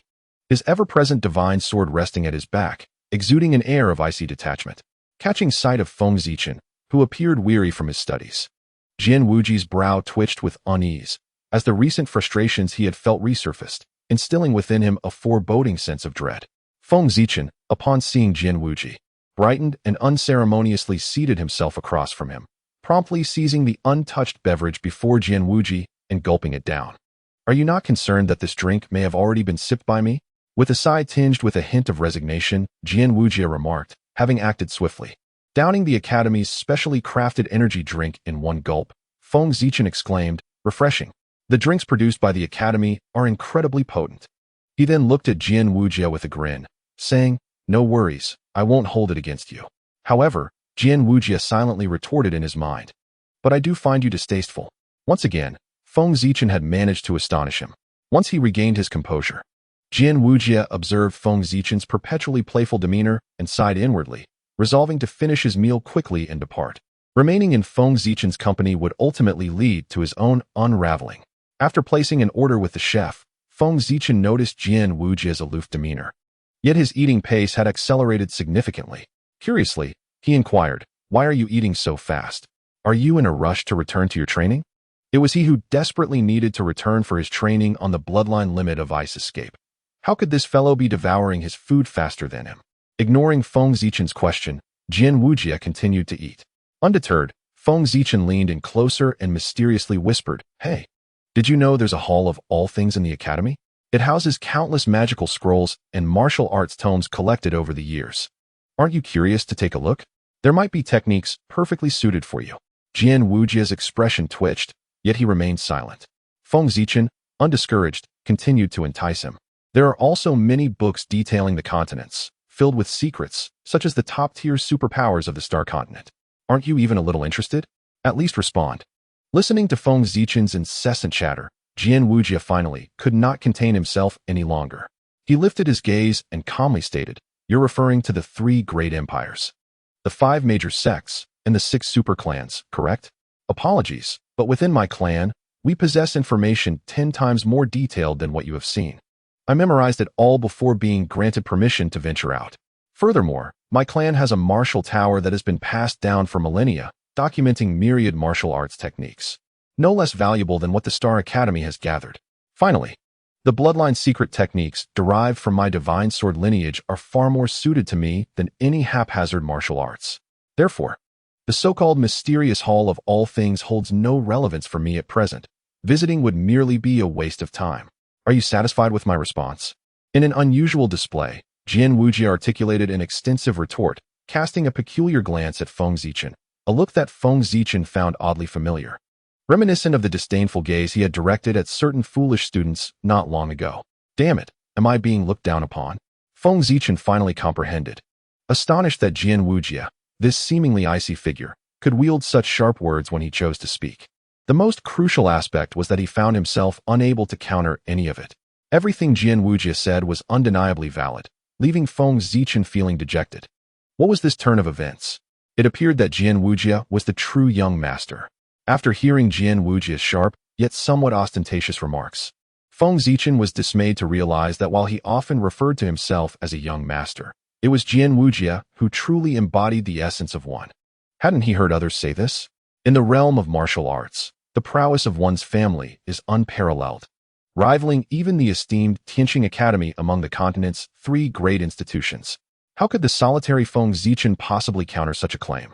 Within the opulent dining hall of the Divine Realm training camp, Feng Zichen found himself rendered speechless after receiving a devastating blow from Jian Wuji's relentless barrage of strikes.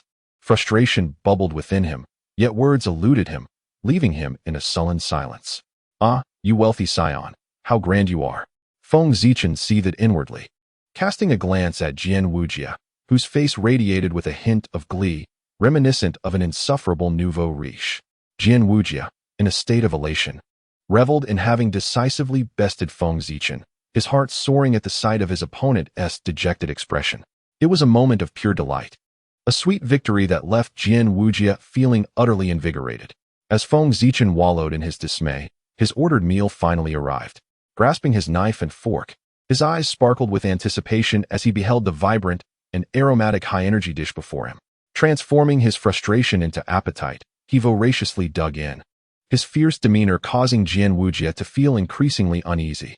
Particularly unsettling was the way Feng Zichen would cast sidelong glances at him before taking massive bites, inducing a shiver down Jian Wujia's spine. Why does it feel as though he is consuming me instead? Jian Wujia mused, discomfort growing within him. He hastily finished his meal, cleared his throat, and, with an air of disquiet, announced that he was full before making a swift exit from the dining hall. Observing Jian Wujia's somewhat disheveled retreat, Feng Zichen chuckled softly to himself. Serves you right for showing off in front of me. Let us see how you maintain that facade now. With his spirits lifted, Feng Zichen eagerly returned his focus to the delectable high-energy meal before him, savoring each bite. Indeed, the second experience was equally astonishing. The chef's skills were truly beyond reproach. As he indulged in the specially prepared delicacies of magical beast meat, tears of joy welled up in Feng Zichen's eyes. The meals he had consumed in the fallen forest paled in comparison, a mere memory that now brought him to tears. Having relished every morsel of his meal, Feng Zichen departed the dining hall, a satisfied burp escaping him as he made his way to the training tower. The Academy's meals were imbued with immense energy, greatly aiding the students in their cultivation. For martial artists like Jian Wujia and Ling Jian, these meals facilitated a quicker and more efficient refinement of their internal fighting spirit, a benefit that Feng Zichen also shared. Even mages like Lei Xian and Lung Ruobing would find their physical prowess enhanced, bolstering their overall constitution.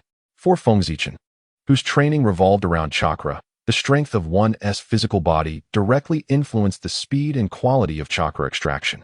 Thus, the Academy's high-energy nutritional offerings were undoubtedly advantageous in bolstering physical strength. Upon returning to the training tower, night had fully descended. Feng Zichen gazed across at the brightly lit ice-blue training tower opposite him, memories of the morning's awkward encounter flooding back. He couldn't help but smirk, wondering what the icy goddess was up to at that moment. Shaking his head to dispel such thoughts, Feng Zichen refrained from heading directly to the second-floor training area to practice his ice escape technique, instead opting to ascend to the third floor for his training. Having just consumed a substantial and nutritious meal, his body was now brimming with energy. There was no better time than the present to engage in cultivation.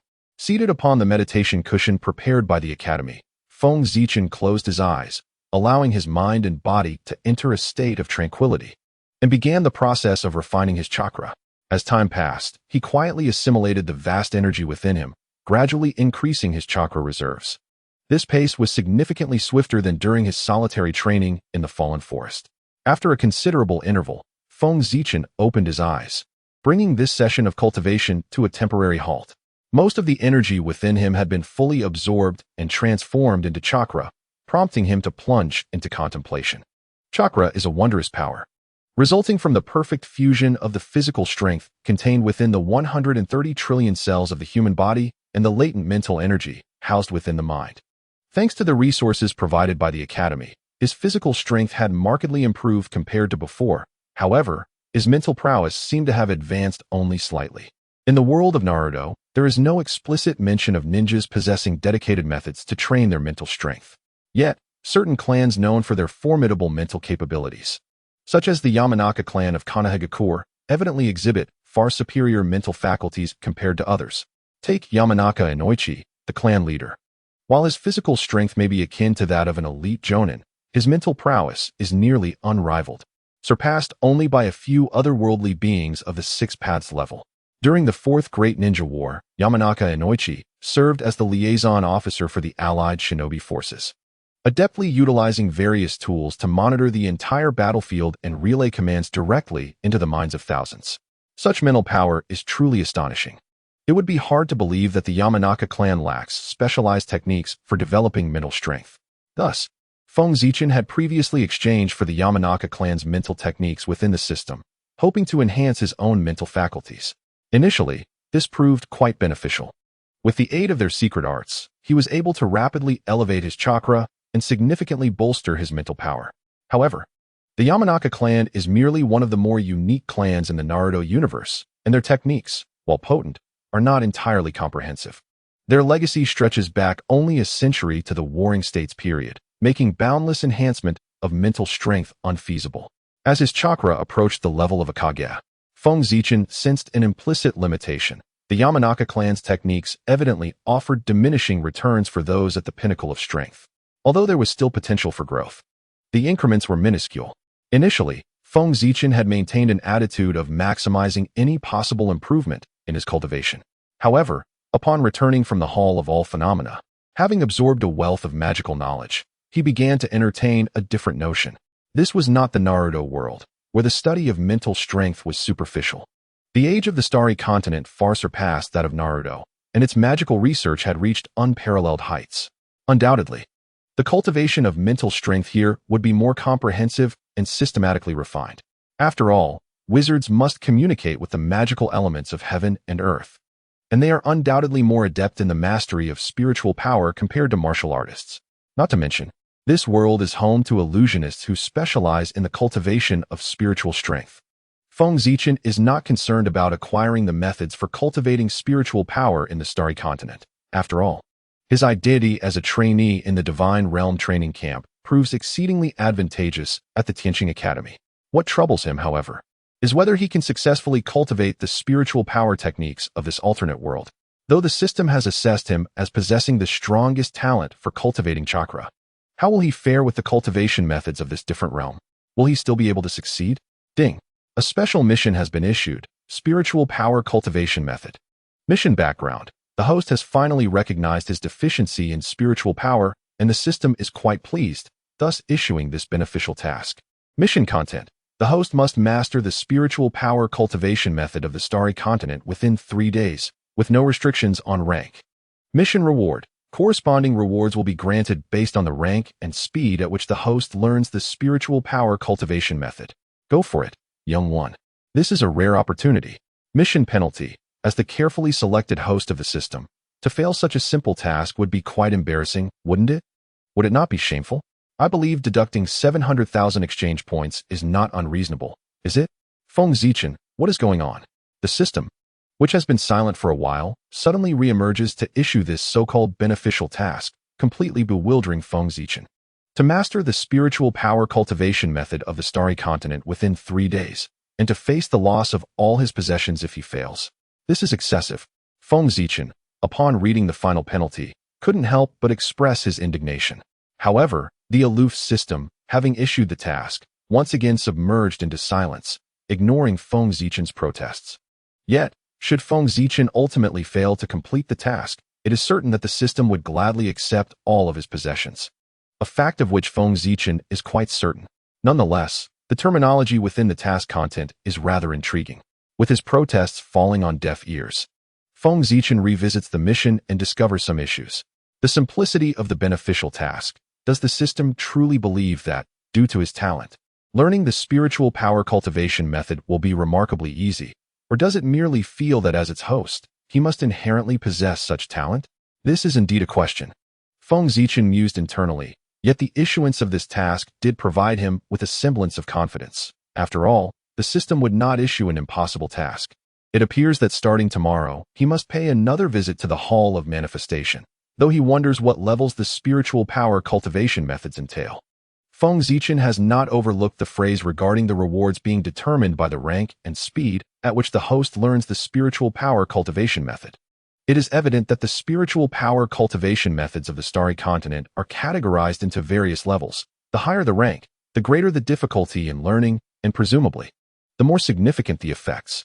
Consequently, the rewards from the system would be all the more generous. If only it proves to be relatively simple for me.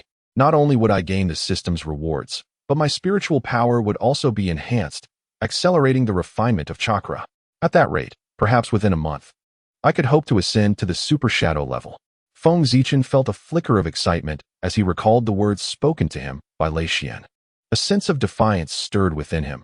Yet now he finally glimpsed the prospect of surpassing Lei Xian in pure cultivation. However, the practice of mental energy techniques would have to wait for tomorrow, tonight. He must swiftly transform the knowledge of ice magic swirling in his mind into a unique ice escape technique of his own, regaining his composure. Feng Zichen did not forget the goals he had previously set. The development of the ice escape bloodline limit was still imperative, albeit the timeline necessitated a slight adjustment in priorities. After a day of diligent study, he sensed that his comprehension of ice escape had reached a critical juncture, and he anticipated a breakthrough by nightfall. He was merely uncertain about the extent of his progress after one evening of practice. In the training area of the second floor of the cultivation tower, Feng Zichen closed his eyes slightly, a faint chill emanating from him. With his hands clasped before his chest, he suddenly formed a seal. Ice escape. 1,000 ice needles. A multitude of slender, sharp ice needles coalesced in the air, launching forth with great force towards a peculiar wall ahead. A series of soft thuds echoed as the countless ice needles struck the wall, silently absorbed by its surface. Almost immediately, a dripping sound ensued from the wall. Spell type: Ice. Power level: 300. Final assessment: Level 7 Magic. Feng Zichen stroked his chin, internally musing. Is this technique truly only 300 in strength? It seems rather weak. To his surprise, the cultivation tower prepared by the Tianxing Academy featured a wall capable of accurately measuring spell potency, a delightful revelation indeed. Gazing at the seemingly ordinary wall before him, he expressed his astonishment. The assessment wall is among the most crucial auxiliary tools in the training ground, designed to precisely evaluate the strength of a student's magic or martial arts techniques and assign a rating. Generally, the intensity of level 7 magic or Xian level martial arts ranges from 100 to 500.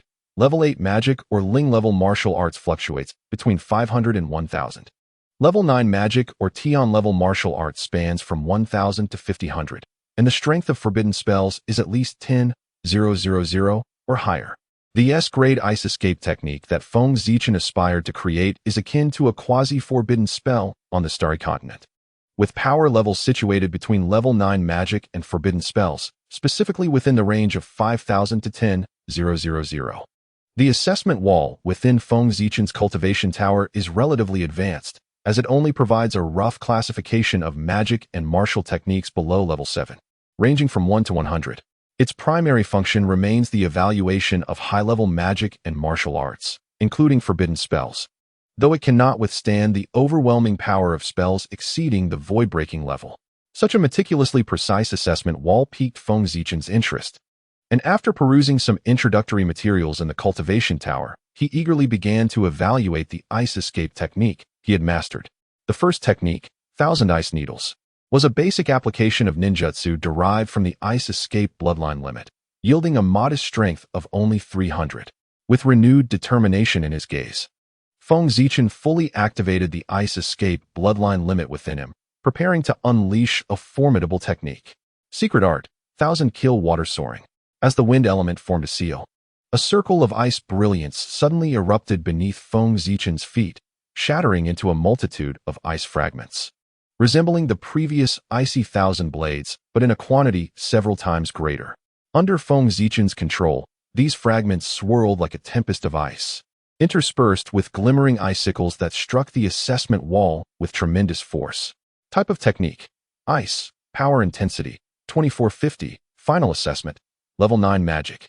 Upon seeing the displayed data on the assessment wall, a faint smile graced Feng Zichen's face.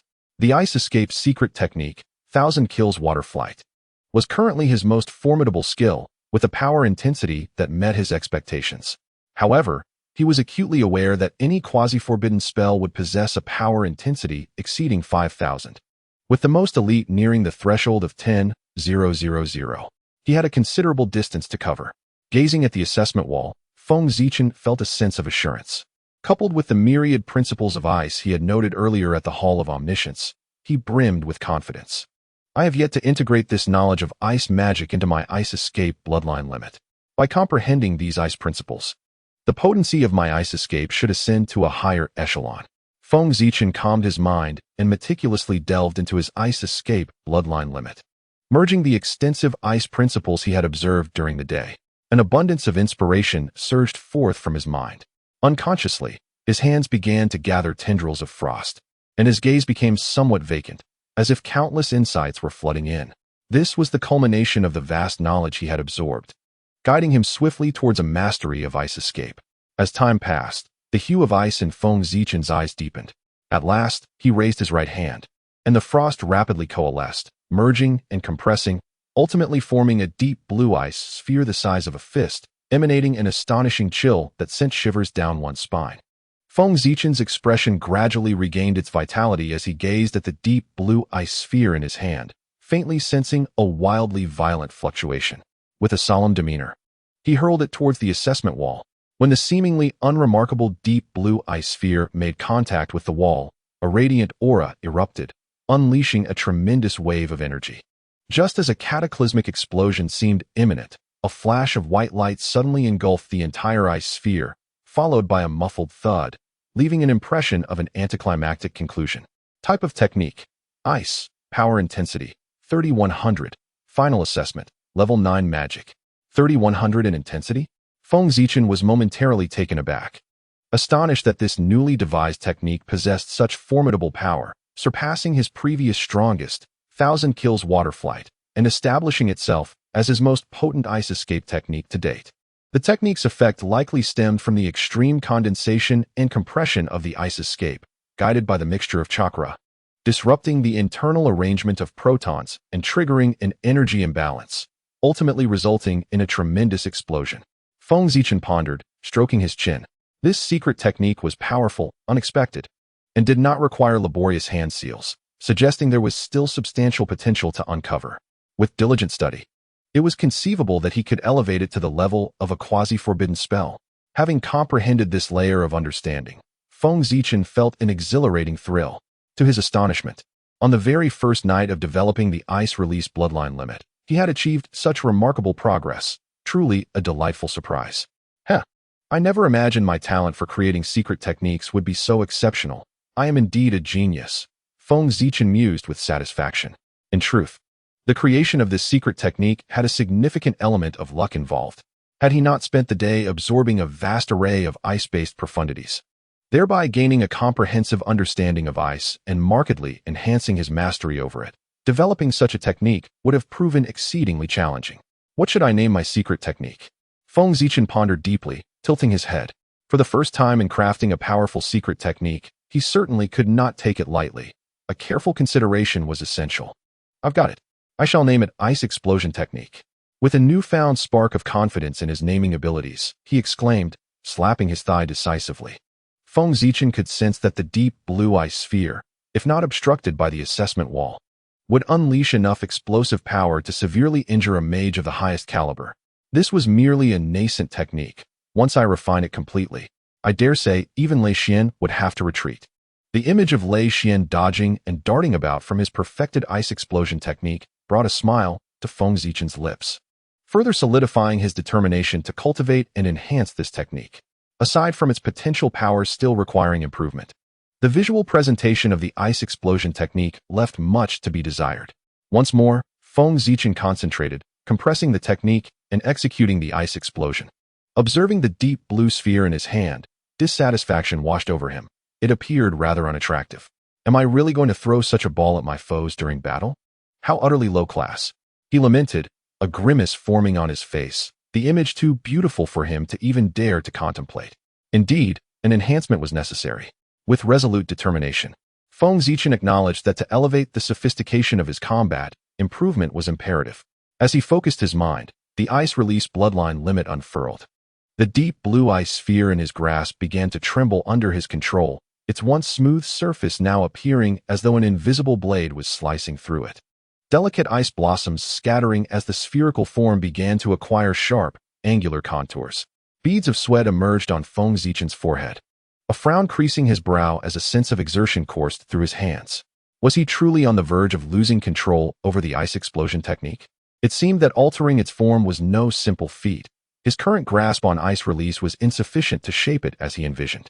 As the strain intensified, an epiphany dawned upon Feng Zichen. Perhaps altering its various forms could indeed enhance the potency of the ice explosion technique. With a strained breath, Feng Zichen struggled to maintain control over the once spherical ice explosion technique, which had now transformed into a chaotic mass of angles and curves, making it impossible to discern his intended shape. This is bad. I am losing control, Feng Zichen lamented, yet stubbornly continued to manipulate the technique, only to provoke its intense discontent. Ultimately, the compressed ice explosion was on the verge of slipping from his grasp, threatening to unleash a cataclysmic explosion. In a moment of urgency, he decisively hurled it towards the evaluation wall. Beep, beep, beep. Beep, beep, beep. Technique category: Ice, Power Intensity, 3400. Final evaluation: Level 9 Magic. The evaluation wall, as per usual, devoured the irregularly shaped ice explosion without a hint of disturbance, simultaneously producing an unexpectedly favorable assessment. The power intensity had indeed increased by 300 points. Could it be that my hypothesis was correct? Compressing it into different shapes can indeed influence the final power of the ice explosion. Feng Zichen mused as he gazed at the impressive 3,400 power rating. Typically, the enhancement of the ice explosion's power is correlated with the strength and quantity of the ice chakra infused by Feng Zichen. Additionally, the greater the degree of compression, the more potent the technique becomes. At that moment, Feng Zichen discerned another crucial factor, the transformation of the ice explosion's form. Through his recent experiment, he surmised that varying forms could induce corresponding changes in the internal structure of the ice explosion, thereby amplifying its power. This revelation offers a promising direction for the advancement of my ice explosion technique, Feng Zichen remarked, his face alight with joy. If he could continuously enhance his control over ice chakra, practice shape-shifting, and gradually infuse more ice chakra, then the goal of creating an S-rank secret technique would surely be within reach. Having grasped this insight, Feng Zichen felt a surge of inspiration and immediately began training to refine his mastery over the ice bloodline limit. The method was straightforward. He persistently employed ice techniques to construct a myriad of intricate shapes, with the finer details posing an increasing challenge to his control. Simple forms like ice needles and arrows held no difficulty for him, so he progressed to crafting ice sculptures, relying solely on his ice bloodline limit without any tools. Sculpting various magical beasts, and even human figures. This form of ice sculpting demanded exceptional skill and control. The multitude of intricate details required an extraordinary command over ice techniques, making this approach significantly beneficial for rapidly enhancing his control. Feng Zichen conjured a block of frost, meticulously modifying and shaping it until, after considerable effort, he sculpted it into a creature resembling a rabbit. However, this ice rabbit boasted ears several times longer than those of ordinary rabbits on Earth, almost dragging on the ground. Indeed, it was a level 4 magical beast, the long-eared rabbit. Yet, the ice sculpture crafted by Feng Zichen's ice bloodline limit was still merely a rough approximation, lacking defined features such as a nose or eyes, giving it a rather crude appearance. Feng Zichen furrowed his brow as he gazed upon the ice sculpture he had painstakingly crafted, clearly dissatisfied. It fell short of his expectations. I refuse to believe that I cannot perfect a mere rabbit in one night. Driven by a stubborn determination, he embarked on yet another endeavor to create a rabbit ice sculpture. The long, tranquil night passed unnoticed as Feng Zichen immersed himself in the frenzied artistry of carving a long-eared rabbit. After a night of relentless effort, he finally sculpted a long-eared rabbit ice figure that was remarkably flawless in every aspect.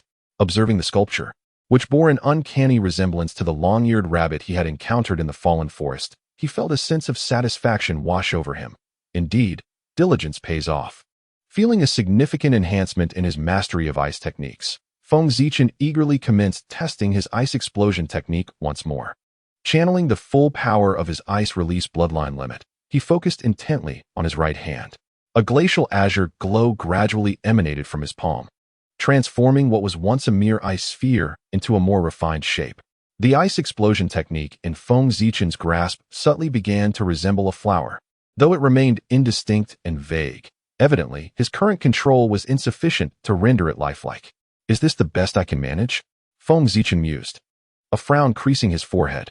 The difficulty was somewhat beyond his expectations. Indeed, it was only natural for such challenges to arise. After all, he was not merely altering its form, but also striving to maintain the stability of the ice explosion technique. The inherently volatile nature of the condensed ice explosion made it a formidable task to significantly alter its shape without provoking a reaction. Beep, beep, beep. Technique category, ice. Power intensity, 3860. Final assessment, level 9 magic. The data regarding his ice explosion technique materialized on the assessment wall. Feng Zichen raised an eyebrow. The power intensity had increased by 400 to 500 points, a clear testament to the effectiveness of his training. While the enhancement might seem modest at a mere 400, it became apparent that as one progresses, such improvements become increasingly challenging. Generally, the power intensity of a typical level 9 magic hovers around 1 to 2000, with anything above 3000 considered peak level 9 magic. beyond the reach of most magic scholars. This also illuminated the tremendous strength of quasi-forbidden spells, whose power intensity exceeds 5,000, making them several times more powerful than those around 3,000. Based on Feng Zichen's estimations, bridging the gap of over 1,200 would require considerable training. Sighing, he acknowledged, "It appears that this is my limit for the time being. After all, I am burdened with a special task. Failure would incur significant losses." As he gazed out at the faint light filtering through the window, he recognized that the night had passed and dawn had arrived, marking the commencement of his task's countdown. Concluding his evening of ice training, Feng Zichen quickly freshened up and rushed out of the training tower. He first indulged in a lavish breakfast at the dining hall to satiate his hunger before contentedly making his way towards the Hall of All Phenomena. Unlike his initial visit yesterday, Feng Zichen had now gained a clearer understanding of the surroundings, arriving with the intent to cultivate the mental techniques of the Starry Continent. Thus, he refrained from meandering through the first floor as he had previously. Instead, amidst the envious gazes of many junior students, he ascended to the second floor and continued his ascent directly to the fourth floor. Having resolved to pursue the cultivation of mental techniques, Feng Zichen was determined not to squander time on inferior methods. He made his way to the highest level of the Wanshang Hall, prepared to select the most exceptional cultivation technique. In this regard, despite his usual carefree demeanor, Feng Zichen possessed a distinct pride when it mattered most. If he was to train, he would train to be the strongest. A resolute glimmer shone in his eyes. He refused to believe that his innate talent would falter in the face of such minor setbacks. The guardian of the fourth floor was a distinguished senior instructor at the academy, who was taken aback upon seeing the Divine Realm Training Camp token presented by Feng Zichen. "How come I've never encountered this prodigy? Could he be a recent recruit?" The instructor harbored no doubts about the authenticity of Feng Zichen's token, as such items were not easily forged. "My dear student, since it is your first visit to the fourth floor of the Wanshang Hall, there are certain registration procedures that must be followed," the instructor said gently. Feng Zichen understood, recognizing that he was not as renowned as Lei Xian and others. Such measures were quite reasonable. Following the instructor's guidance, Feng Zichen successfully completed the identity registration using his Divine Realm Training Camp token, thereby acquiring the right to access the fourth floor at any time. He could hardly contain his excitement as he stepped into the enigmatic fourth level. Renowned among the students of the Tianqing Academy, the fourth floor of the Wanshang Hall was considerably smaller than the first, with walls and floors resembling white jade, lending an air of enchantment to the space. As Feng Zichen surveyed the area, he found it utterly deserted. 9 large bookshelves were arranged in a grid pattern at the center. Although the collection appeared somewhat meager compared to the vast tomes of the first and second floors, the quality of the texts here was such that even a single scroll of profound secrets could incite envy among major powers within the continent. For within this fourth level lay not mere spells, but either forbidden incantations or rare secret techniques, incredibly precious. Feng Zichen, intrigued by the exalted reputation of this fourth floor, hastened towards it and began to browse through the invaluable tomes and techniques. The first bookshelf he encountered left him utterly astounded. Forbidden Zone of Illusionary Techniques. Gazing at the sign affixed to the shelf and the meticulously arranged dozens of scrolls within, he fell silent. Are all of these forbidden incantations? There are dozens just in the realm of illusion. If we consider the forbidden spells of the magical arts and the corresponding sacred level martial techniques on the other shelves, does that mean the Tianqing Academy possesses hundreds of forbidden incantations? At that moment, Feng Zichen felt as if 1,000 wild horses were galloping through his mind. Overwhelmed by the sheer astonishment, was this truly what was deemed the most formidable and terrifying forbidden incantation on the Starry Continent? How is it that I perceive the forbidden spells within the fourth level of the Hall of Wonders to be as commonplace as cabbage? This is utterly absurd. Feng Zichen could scarcely believe that all of these were indeed forbidden spells. He hastened forward, unrolling them one by one, and after a considerable time, he finally exhaled a sigh of relief as he set down the scroll in his hand. Indeed, I had asserted that it was implausible for them all to be forbidden spells. It turns out that this so-called area of forbidden illusion spells also harbors quasi-forbidden spells. Upon Feng Zichen's meticulous examination, he discovered the crux of the matter. A portion of quasi-forbidden spells within the illusion category had also been contained in this forbidden zone. He counted and found that this particular shelf was divided into 6 tiers, each containing 10 scrolls. Notably, Only the 10 scrolls on the uppermost tier were genuine forbidden-level super illusions, while the remaining 50 comprised quasi-forbidden illusions. Although not entirely filled with forbidden-level illusions, possessing 10 forbidden illusions is still an astonishingly formidable collection. The awe in Feng Zichen's eyes was indescribable. Among some of the great powers on the Starry Continent, merely having 2 or 3 forbidden spells would drive them to madness with joy. How could they compare to the Celestial Star Academy, which boasts a staggering 10 forbidden illusion spells? Even the 5 major sects and 6 super clans of the continent, being superpowers themselves, would likely pale in comparison to the arcane reserves of the 3 great academies. After all, the nature of these 3 academies is distinct from other superpowers.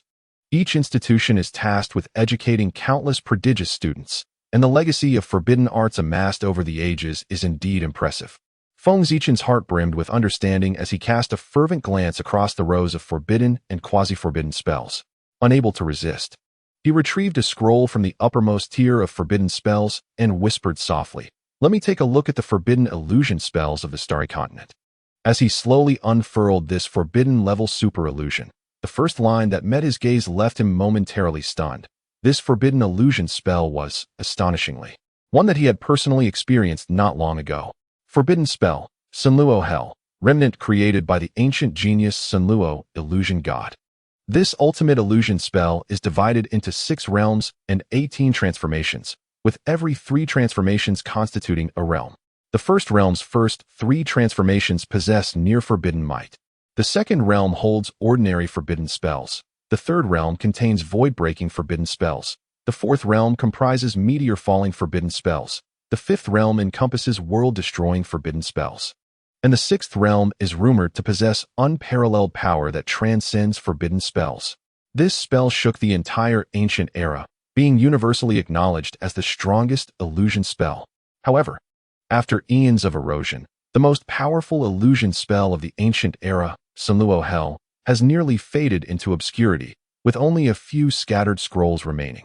Our Celestial Star Academy has devoted thousands of years in relentless pursuit, ultimately compiling the complete cultivation methods for the first 3 realms, comprising 9 transformations, which are specially preserved in the 4th level of the Hall of Wonders for the benefit of students and mentors alike. Upon finishing his reading, Feng Zichen was taken aback. Had he not encountered this very forbidden spell just days ago during his duel with that pampered young master Esgard at the martial arena? Initially, he had assumed it to be a unique forbidden technique, yet it turns out to be the most powerful illusion spell from ancient times. No wonder that illusion was so formidable, compelling me to activate my kaleidoscopic Sharingan to dispel it. It turns out to be the foundational first transformation of the most ancient and powerful illusion. Feng Zichen raised an eyebrow, nodding in understanding. That illusion had nearly caught him off guard.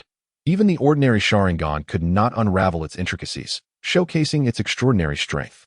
It seems that the Zhou family has gathered some ancient scrolls of this unparalleled illusion and acquired certain cultivation methods.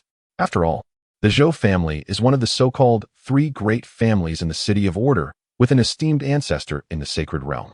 Moreover, the foundational first realm of the Samsara Hell, especially the first 3 transformations, is widely circulated across the continent. Acquiring it is not overly difficult. But the challenge lies in the fact that they have individuals capable of mastering it. The Samsara Hell has always been notoriously difficult to cultivate. Although the foundational first realm is comparatively easier, it is still not attainable by ordinary individuals. The Guardian's talent for illusions is indeed commendable. Feng Zichen, having grasped the situation regarding the Samsara Hell, couldn't help but express his astonishment. The Academy certainly lives up to its reputation as one of the superpowers of the continent. Managing to collect the formidable forbidden spells of 3 realms and 9 transformations, this must have come at a considerable cost. Feng Zichen harbored great interest in this ancient supreme illusion, especially since he had recently experienced its might firsthand. First transformation, Flame Hell, which constructs a space entirely composed of fire to engulf the enemy, capable of burning the enemy's soul on a spiritual level while also obscuring their senses, creating a terrifying effect that influences reality. Second transformation, Water Hell. Third transformation, Metal Hell. Fourth transformation, Divine Wood Hell. Ninth transformation, Netherworld Hell, wherein the practitioner can create a netherworld using illusion crystals, gaining complete control over everything within it. drawing the enemy's mental strength into the netherworld to annihilate them. Feng Zichen, his eyes wide with wonder, closed the scroll and exhaled deeply, still bearing a trace of astonishment on his countenance. This ancient supreme illusion, the samsara hell, truly did not disappoint him. Its exquisite intricacy left him speechless. Indeed, it is the most powerful illusion. Each transformation constructs a world. The first transformation is the world of flames. The second is the world of water. The third is the world of metal, followed by wood, earth, wind, thunder, light, and darkness. This means that the forbidden technique of the samsara hell, collected by the Tianqing Academy, corresponds precisely to the 9 elemental magic realms of the starry continent. That ancient genius, the samsara illusion god, truly was an exceptional talent, ingeniously utilizing the 9 fundamental and most significant magical elements of the starry continent to construct an illusionary world. Feng Zichen held great admiration for this, and in his view, the forbidden technique of the samsara hell bore a remarkable resemblance to the illusion of Tsukuyami residing within his kaleidoscopic Sharingan. Tsukuyami creates a world within the kaleidoscopic Sharingan, wherein the practitioner manipulates time, space, mass, and dimensions at will, forcibly drawing the enemy's mind into the Tsukuyami world, inflicting immense psychological damage upon them. Evidently, Tsukuyami and the realm of hell are both constructs of world-class illusions. In terms of potency, it is difficult to discern any definitive superiority between them. However, Feng Zichen possesses unwavering confidence. Once his kaleidoscope Sharingan ascends to the eternal kaleidoscope, significantly enhancing his ocular power, he is certain that his illusion, Tsukuyami, will be no less formidable than the incomplete realm of hell. After all, Tsukuyami has been revered as the strongest illusion in the Naruto universe. As Feng Zichen caressed his eyes, he murmured to himself, although the title of the strongest illusion has been ascribed to various techniques in the Naruto series, some argue that Kotoame Tsukumi holds that distinction, while others claim that the ultimate illusion, Infinite Tsukuyami, surpasses all. Feng Zichen believes that such titles are merely relative. There is no absolute strongest illusion, only the strongest practitioners. After contemplating this, he set down the scroll and gazed at the illusionary forbidden area, sighing in admiration of the opulence of the Celestial Star Academy before he turned towards another bookshelf. The intricate arrangement of the magical forbidden area mirrored that of the previous illusionary zone, causing the corners of Feng Zichen's mouth to twitch as he glanced at the adjacent shelf. Hidden Collection, Mastery of Martial Arts. As he had anticipated, the sight of such an array of forbidden arts elicited a genuine exclamation from Feng Zichen. The Celestial Star Academy is indeed affluent. In the realm of illusions, there are 10 techniques. In the realm of magic, 10 as well, and in the realm of martial arts, another 10, 30 forbidden arts in total displayed on the 4th floor of the Hall of All Phenomena, nearly dazzling Feng Zichen's Sharingan. It seems that only the 3 major academies could boast such a collection. Whether other superpowers could rival even half of this is uncertain. Once more, he marveled at the immense foundation of the Celestial Star Academy before finally departing from the Forbidden Zone to seek his objective, the mental cultivation techniques. Feng Zichen did not search for long before discovering the mental cultivation methods tucked away in a corner. To his astonishment, the Celestial Star Academy had amassed a considerable collection of mental cultivation techniques, nearly filling an entire shelf. Hidden Collection, Top-tier mental cultivation techniques. Feng Zichen gazed in awe at the seemingly abundant mental cultivation methods, wondering if there truly existed such a wealth of top-tier techniques.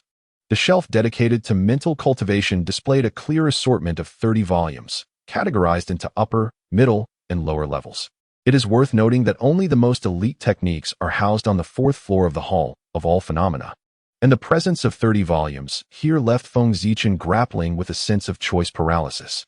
He picked up a nearby scroll detailing specific information and began to read intently, recognizing that this was crucial for his mission and for his potential swift ascension to the Super Shadow level. On the Starry Continent, numerous mental cultivation techniques exist, categorized into 6 levels based on effectiveness and difficulty: low level, intermediate, advanced, celestial, saint, and divine techniques. The Hall of All Phenomena at the Celestial Star Academy holds a total of 20 celestial level techniques, 7 saint level techniques, and 3 ultimate divine level techniques. For the enlightenment of the disciples, Feng Zichen gazed at the scroll of introduction and recognized the rarity of the supreme mental cultivation methods. The sacred level cultivation technique could elevate a practitioner's mental strength to the pinnacle of the sacred realm, and upon breaking through to the divine realm, their mental power would experience a dramatic surge. Generally speaking, such advanced techniques are only accessible to the most powerful factions on the continent. However, the sacred level methods hold no value for those above the sacred realm, namely the divine realm practitioners. While the apex divine level cultivation methods can further enhance the mental strength of these formidable beings. Thus, divine level techniques are exceedingly precious and scarce across the starry continent. Could it be that there are 3 divine level cultivation methods? Feng Zichen had developed a certain resilience to the opulence of the Tianqing Academy, so he maintained his composure, merely raising an eyebrow. Which of the divine level methods should he choose for his own cultivation? What? You suggest the sacred level cultivation methods? A jest indeed. With the availability of the most superior divine level techniques, who would still consider the sacred level? Having resolved to pursue the strongest, Feng Zichen naturally focused on the 3 divine level methods. Reaching for one scroll, a tinge of apprehension coursed through him as he unfurled the scroll. Starry Sky Meditation Technique, a divine level cultivation method. The night sky of the starry continent boasts 129,600 inky stars, eternal amidst the cycle of creation and destruction. This technique, conceived by an extraordinary being in ancient times after a decade of contemplation upon the myriad inky stars, simulates these celestial bodies within the spiritual sea, circulating around to refine mental strength, resulting in astonishing effects. After perusing the starry sky meditation technique, Feng Zichen marveled once more. 129,600 inky stars? He had indeed heard of these. Typically, the normal stars are inconspicuous during the day, only becoming visible at night, while the inky stars stand out, radiating a dark luminescence that is distinctly observable even under the sun, yet less so at night. The first time he encountered these so-called inky stars, he was taken aback. Could such extraordinary stars truly exist? Indeed, in another world, one might not behold such wonders even after centuries on Earth. This starry sky meditation technique employs the 129,600 inky stars as its focal point for meditation, a truly grand scheme. Feng Zichen silently praised the divine level method for its distinction from the heavenly and sacred level techniques. The initial step of the starry sky meditation technique involves utilizing secret methods to sense the stars, drawing the power of the inky stars into one's body to refine mental strength. Feng Zichen stroked his chin in contemplation, pondering the difficulty of practicing this secret method. After a moment's reflection, Feng Zichen set aside the starry sky meditation technique and picked up another scroll of divine level cultivation. Ancient River of Heaven Meditation Technique, a divine level cultivation method. In ancient times, there existed a river of heaven connecting the stars above and the depths below, whose length and origin remained unknown to humankind. Hence it was revered as the River of Heaven. The waters of this river possessed extraordinary efficacy in refining mental strength. However, for reasons unknown, the River of Heaven vanished without a trace, leaving the world lamenting its absence. Yet, there were remarkable individuals who, through immense willpower and wisdom, crafted this cultivation method capable of simulating the river's baptism, achieving 8/10 of its divine efficacy, thus classifying it as a divine-level technique, passed down through generations. The ancient River of Heaven? Wen Zichen had never heard of this ancient heavenly river, which left him quite astonished. The history of the starry continent is so profound that it has indeed birthed numerous extraordinary phenomena. Just how miraculous is the effect of the ancient heavenly river water on mental power? It is astonishing that even a divine-level cultivation method only achieves 8/10 of its effect. Wen Zichen keenly recognized this issue and couldn't help but sigh. Being classified as a divine-level cultivation method already attests to the efficacy of this heavenly river meditation technique. Yet, if it only reaches 8/10 of the ancient heavenly river's potential, it is truly remarkable. The ancient heavenly river meditation technique appears to be somewhat easier to cultivate than the starry sky meditation technique, though he wondered about the extent of their differences. Wen Zichen pondered, yet he still felt that the ancient heavenly river meditation technique seemed a bit dubious. Although the records of the ancient heavenly river are indeed incredible and magnificent, the meditation technique modeled after it cannot be readily endorsed. Wen Zichen did not doubt the existence of the ancient heavenly river. After all, the mere fragments of its description left him utterly speechless. Connecting the cosmos above and the ethereal depths below is indeed unfathomable, truly deserving of the title Heavenly River. Well, let us hold off on the ancient Heavenly River meditation technique for now. There remains one final divine-level cultivation method to consider before making a decision. The last divine-level method was the world destruction Great Mill visualization, a divine-level mental power cultivation technique. It is said that at the dawn of creation, there existed a world destruction Great Mill, grand and mysterious, beyond comprehension. One complete rotation of this mill signifies a cycle of creation and destruction in the world, its might unspeakable. This visualization method involves envisioning the world destruction Great Mill within one's own mental sea, treating the mental sea as a world and operating the mill, harnessing its destructive power to refine mental strength. It is particularly noted that because this cultivation method visualizes the world destruction Great Mill, each rotation is accompanied by terrifying mental tearing pain, and a complete rotation can utterly shatter one's mental power, leading to a rebirth from destruction. The extreme agony of the soul may even result in irreversible mental fragmentation. Although it promises rapid results, the risks are exceedingly high. Only those with formidable willpower should attempt it. As Wen Zichen read the last divine-level cultivation method, he was left in profound shock. The world destruction Great Mill? A single rotation signifies a cycle of creation and destruction? This concept seems a tad excessive. Is it truly possible to visualize such an unfathomable entity in one's mind? He furrowed his brows, feeling incredulous. Though the human mental power is formless and can encompass all, it also possesses its limits. Clearly, the world destruction Great Mill exceeds those boundaries. Nevertheless, since the Academy placed it here, it must not be without merit, Wen Zichen thought, gradually easing his concerns. The entry into this world destruction Great Mill visualization is indeed the simplest among the 3 divine-level cultivation methods. One merely needs to follow the steps outlined in the scroll to envision the mill within their mind. However, it is also the most challenging. With each moment of visualizing the world destruction Great Mill, one's mental power feels as if it is being torn apart. The excruciating pain sufficient to drive an ordinary person to the brink of collapse. Yet, the allure of its effects is undeniably captivating. Feng Zichen gazed at the miraculous capabilities described within the scroll, feeling a twinge of desire. The method of the Great Annihilation Mill manifests a remarkable enhancement to one's mental prowess, if one can sustain its operation for a full cycle over 7 days. Their mental strength could potentially double. Moreover, the increments in strength only grow more substantial with continued practice. This realization left Feng Zichen in a state of hesitation. To be candid, the Great Annihilation Mill is straightforward to grasp and yields rapid results. It would be nearly flawless were it not for the excruciating pain that rends the spirit. Alas, true perfection is a rarity in this world. In contrast, the Celestial Star Meditation Technique, inspired by 129, 600 ink stars, coalesces countless celestial bodies within the spiritual sea, delivering exceptional results devoid of agony, and instead bestowing a sensation of ethereal bliss upon the soul. Its drawback lies in its gradual efficacy and challenging initiation.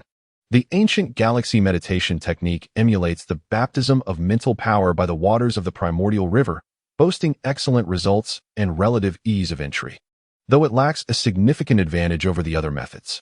The Great Annihilation Mill, visualizing the vast disk of annihilation, sharpens one's mental faculties with the swiftest results and the most effective outcomes, yet its practice is fraught with unbearable pain and the peril of mental degradation.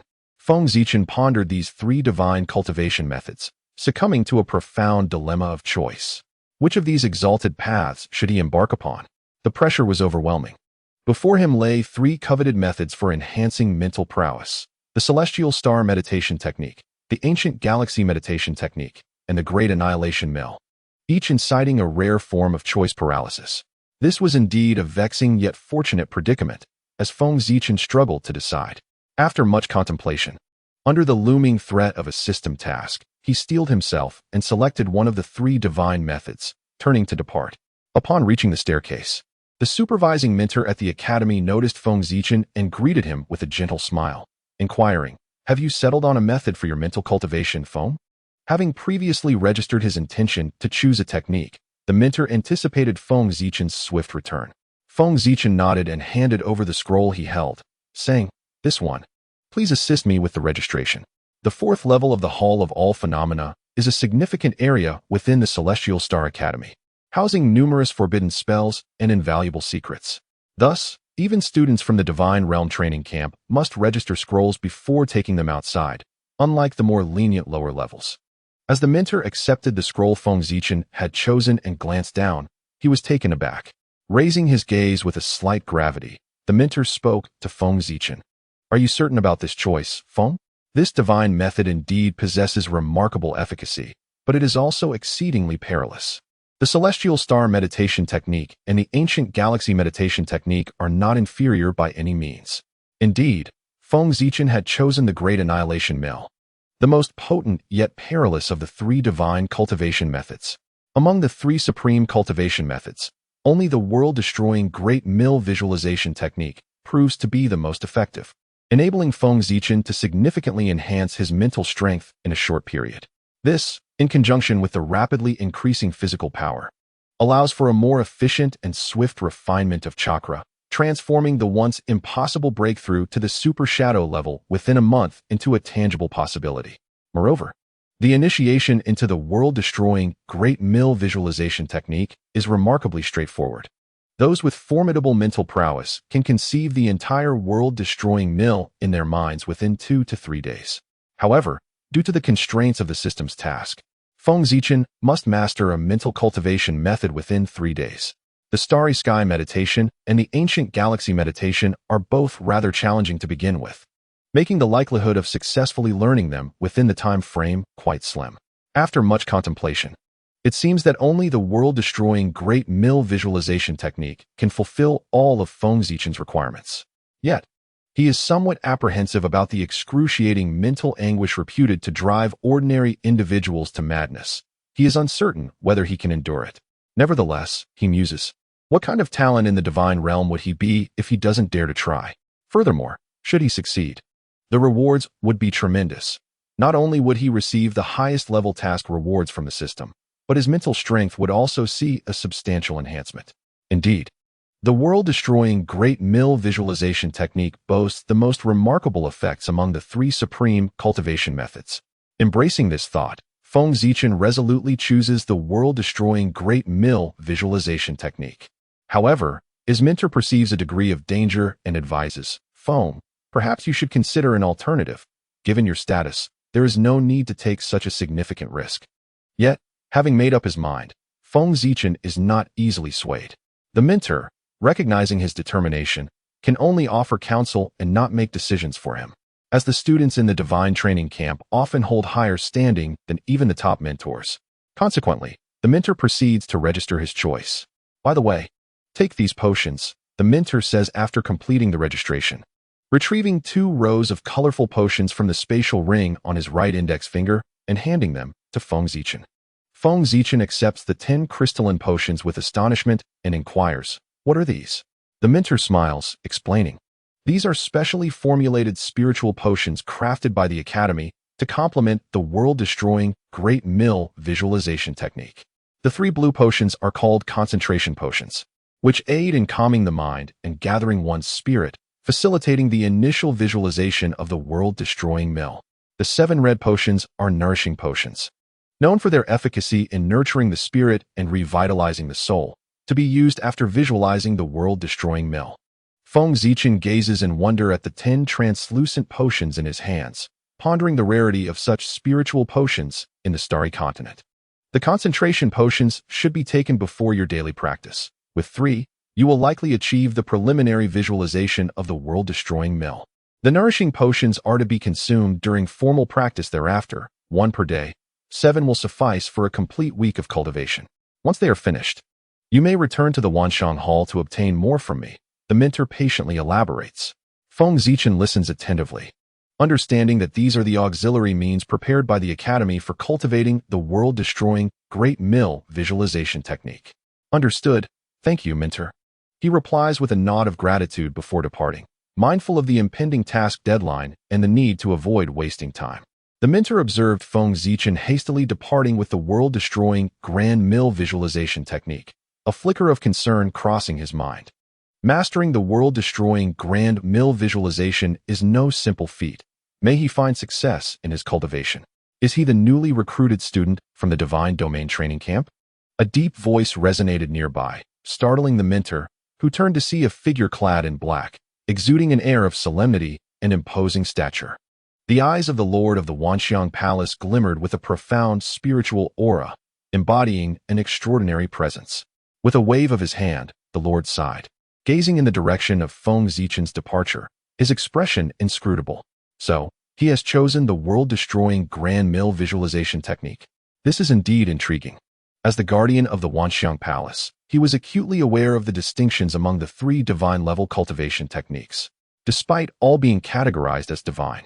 The world-destroying grand mill visualization stands out as the most elite. While the starry sky meditation is commendable, the ancient river meditation pales in comparison. Were it not for the immense suffering and the potential irreversible harm to the mind accompanying the world-destroying grand mill, its remarkable efficacy would have surely incited a frenzy across the continent. As one of the few successful practitioners of this technique within the Celestial Star Academy, the Lord understood its divine effects and the agonizing torment it entails better than anyone else. He wondered how far this newly minted talent from the Academy could progress. While he had no doubt that Feng Zichen, being a prodigy, would manage to grasp the basics, he pondered whether this aspirant, held in such high regard by the Academy, could endure the mental anguish that even he held in trepidation. Unbeknownst to Feng Zichen, the enigmatic and formidable lord of the Wanxiang Palace had made an appearance after his departure. He was, at that moment, eager to return to the cultivation tower and attempt to master this divine-level technique. With fervor, Feng Zichen soon arrived at the cultivation tower, hastening to the third-floor training chamber. He seated himself on the meticulously prepared cushion provided by the Academy, and his previously tumultuous emotions settled into tranquility.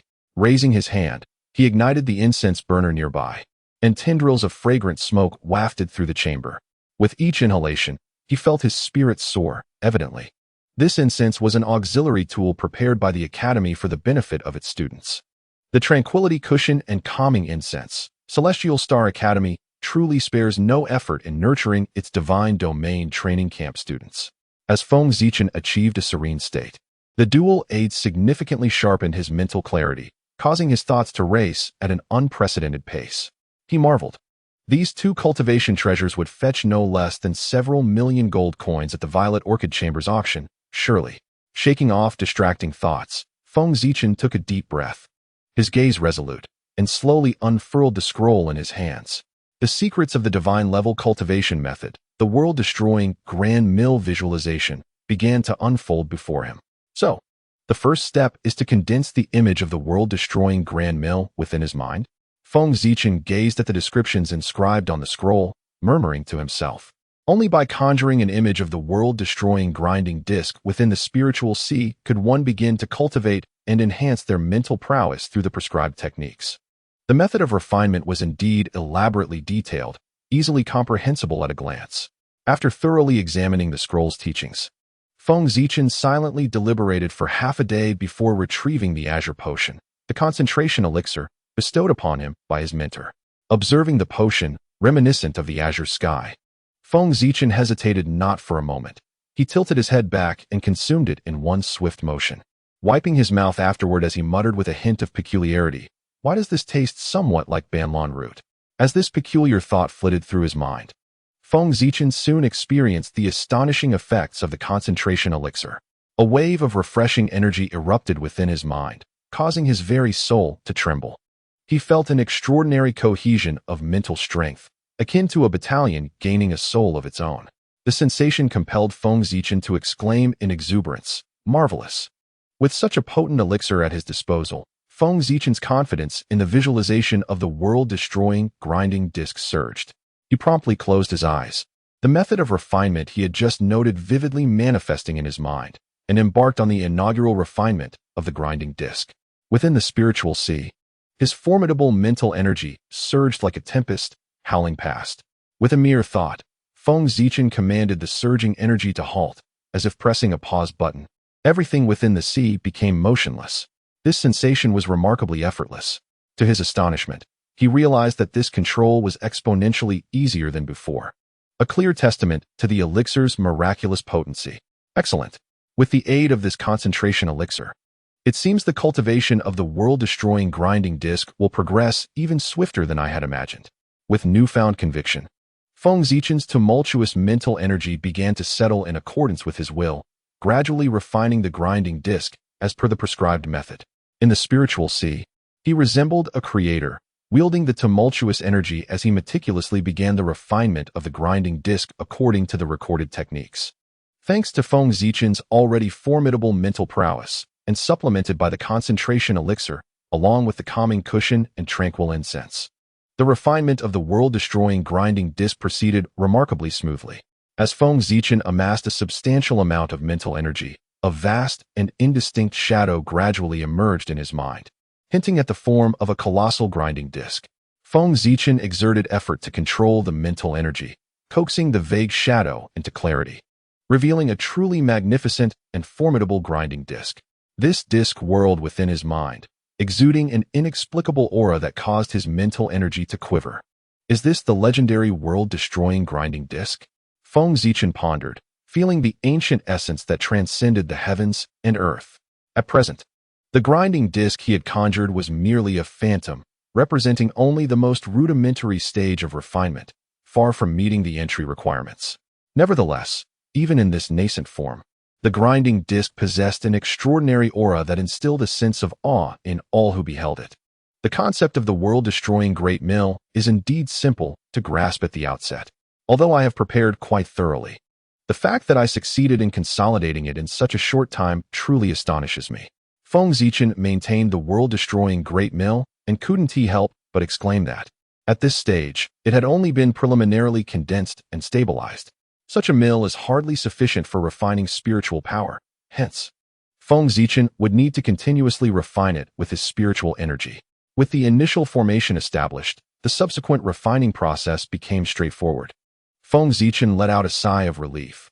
As the method indicated, once the first step was taken, continuous refinement with spiritual energy would suffice, presenting no significant difficulty, merely a matter of time. With 2.5 days remaining, there was ample time, and he felt a surge of excitement as he clenched his fist. Mastering a divine-level cultivation technique in 3 days would surely earn him the highest rewards for the task. Wouldn't he? During this time, Feng Zichen remained in the training tower, wholly focused on cultivating the world-destroying great mill, diligently refining the mill he had constructed in his mind. In the Divine Realm training camp, within the Elders' District, Vice Dean Yanwen was convening a meeting with the elders to discuss how to guide the newly ascendant talents, Feng Zichen and Jian Wujia. Their situations have already been conveyed to you. What are your thoughts? Vice Dean Yanwen inquired slowly. Seated beneath him, the 3 esteemed mentors of the holy domains remained silent. Elder Chen calmly fiddled with his proud white beard, and for a moment, none of the elders present spoke. Vice Dean Shui glanced at the crowd and couldn't he help but chuckle. What? No thoughts at all. The junior year director, the Wind Mage Saint, Lung Chun, sighed in resignation and remarked, what can we think? As for Feng Zichen, he is already so powerful at such a young age, clearly aware of his future path. There is hardly any need for us to worry. Mei Xinhuan, the Illusion Saint, nodded in agreement, her lips parting slightly to reveal an enticing voice that stirred curiosity. As for Jian Wujia, I hadn't anticipated that this young man possesses such an astonishing background. Vice Dean Yanwen had already clearly delineated Jian Wujia's identity to everyone, leaving the 3 esteemed mentors in stunned disbelief. The once reclusive Sword God clan had dispatched a peerless prodigy into the world for cultivation. Reflecting on the recent surge of extraordinary talents appearing on the continent, the 3 mentors felt a chill in their hearts. Could it be that something significant was about to transpire? Wartian, the martial saint, boisterously declared, since he is of the Sword God lineage, endowed with the pinnacle bloodline of the saint level, there's no doubt about Jian Wujia's potential for growth. Once he develops the Sword God bloodline, stepping into the holy domain should pose little challenge for him. Elder Chen finally set aside his white beard and joined the discussion. Indeed, at this stage, Jian Wujia is merely a bit underpowered. Once he reaches the peak realm of Sword Master, leveraging the various abilities of the Sword God bloodline, he should not fear most holy domain powerhouses. After all, Jian Wujia is merely 17 years old, currently at the early stage of martial master. and compared to Ling Jian and Lung Ruobing, he still has considerable room for improvement. The Vice Dean Yinwen opened his mouth to speak, but suddenly, a communication stone in his embrace illuminated, transmitting a brief voice message into his ears, momentarily leaving him in a daze. The elders, possessing profound cultivation, naturally sensed the turbulence in Vice Dean Yinwen's heart and promptly fell silent, casting inquisitive glances at him. Regaining his composure, Vice Dean Yinwen looked at the puzzled elders and slowly spoke. The master of the Myriad Phenomena Palace sent me a message stating that Feng Zichen has just chosen a divine-level mental cultivation method on the 4th floor of the Myriad Phenomena Palace. The elders exchanged knowing looks, and the Saint of Cold Morning chuckled indifferently. It seems Feng Zichen's previous mental cultivation method was rather inadequate. It is indeed wise to opt for the highest-tier divine cultivation method now. The other elders nodded in agreement, but Elder Chun, noticing the somber expression on Vice Dean Yinwen's face, felt a sudden shock and inquired urgently, which divine-level cultivation method did that young man choose? Vice Dean Yinwen regarded the assembly and replied slowly, the method of the world-ending Great Mill. Instantly, the 3 great domain mentors fell silent, wiping the sweat from their brows. Could it truly be the method of the world-ending Great Mill? Elder Chen's expression shifted, clearly aware of the arduous nature of this method. Has that young man truly chosen this? What audacity! The alluring lips of the illusory saint parted in astonishment. After all, it was the method of the world-ending Great Mill. Although the introductory notes claimed it was the easiest to enter, the actual practice proved to be exceedingly challenging.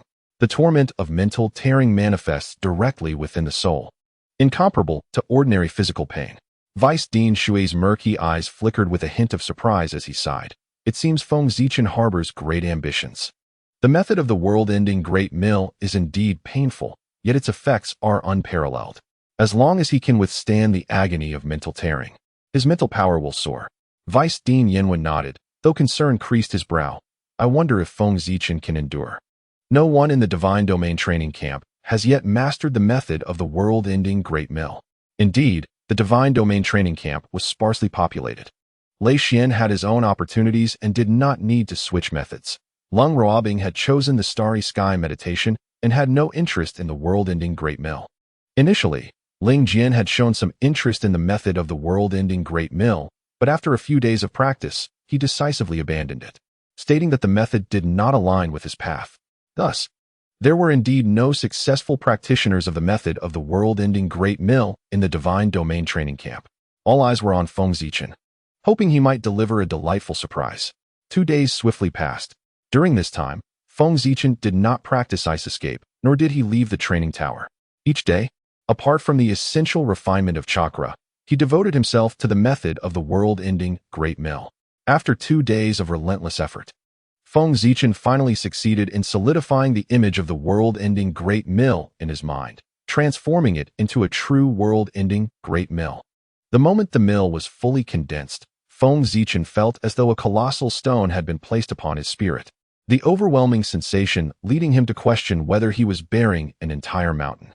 In his mind, Feng Zichen gazed upon the apocalyptic grinding disc he had painstakingly refined over the course of 2.5 days, a wave of joy washing over him. The grinding disc bore an uncanny resemblance to that illustrated in the scroll, affirming the success of his endeavor. It seems I have indeed grasped the fundamentals of the apocalyptic grinding disc visualization, he murmured. Just as a hint of uncertainty flickered within him, the system appeared in his mind, dispelling his doubts. Ding! Congratulations, host, on successfully entering the realm of the divine-level cultivation method, the apocalyptic grinding disc visualization. You have officially learned a mental cultivation technique within 3 days. This is indeed a cause for celebration, and we are pleased to announce a reward. The system continued. Upon evaluation, you have mastered the highest-level divine cultivation method within this time frame. Your task has been completed with the utmost excellence.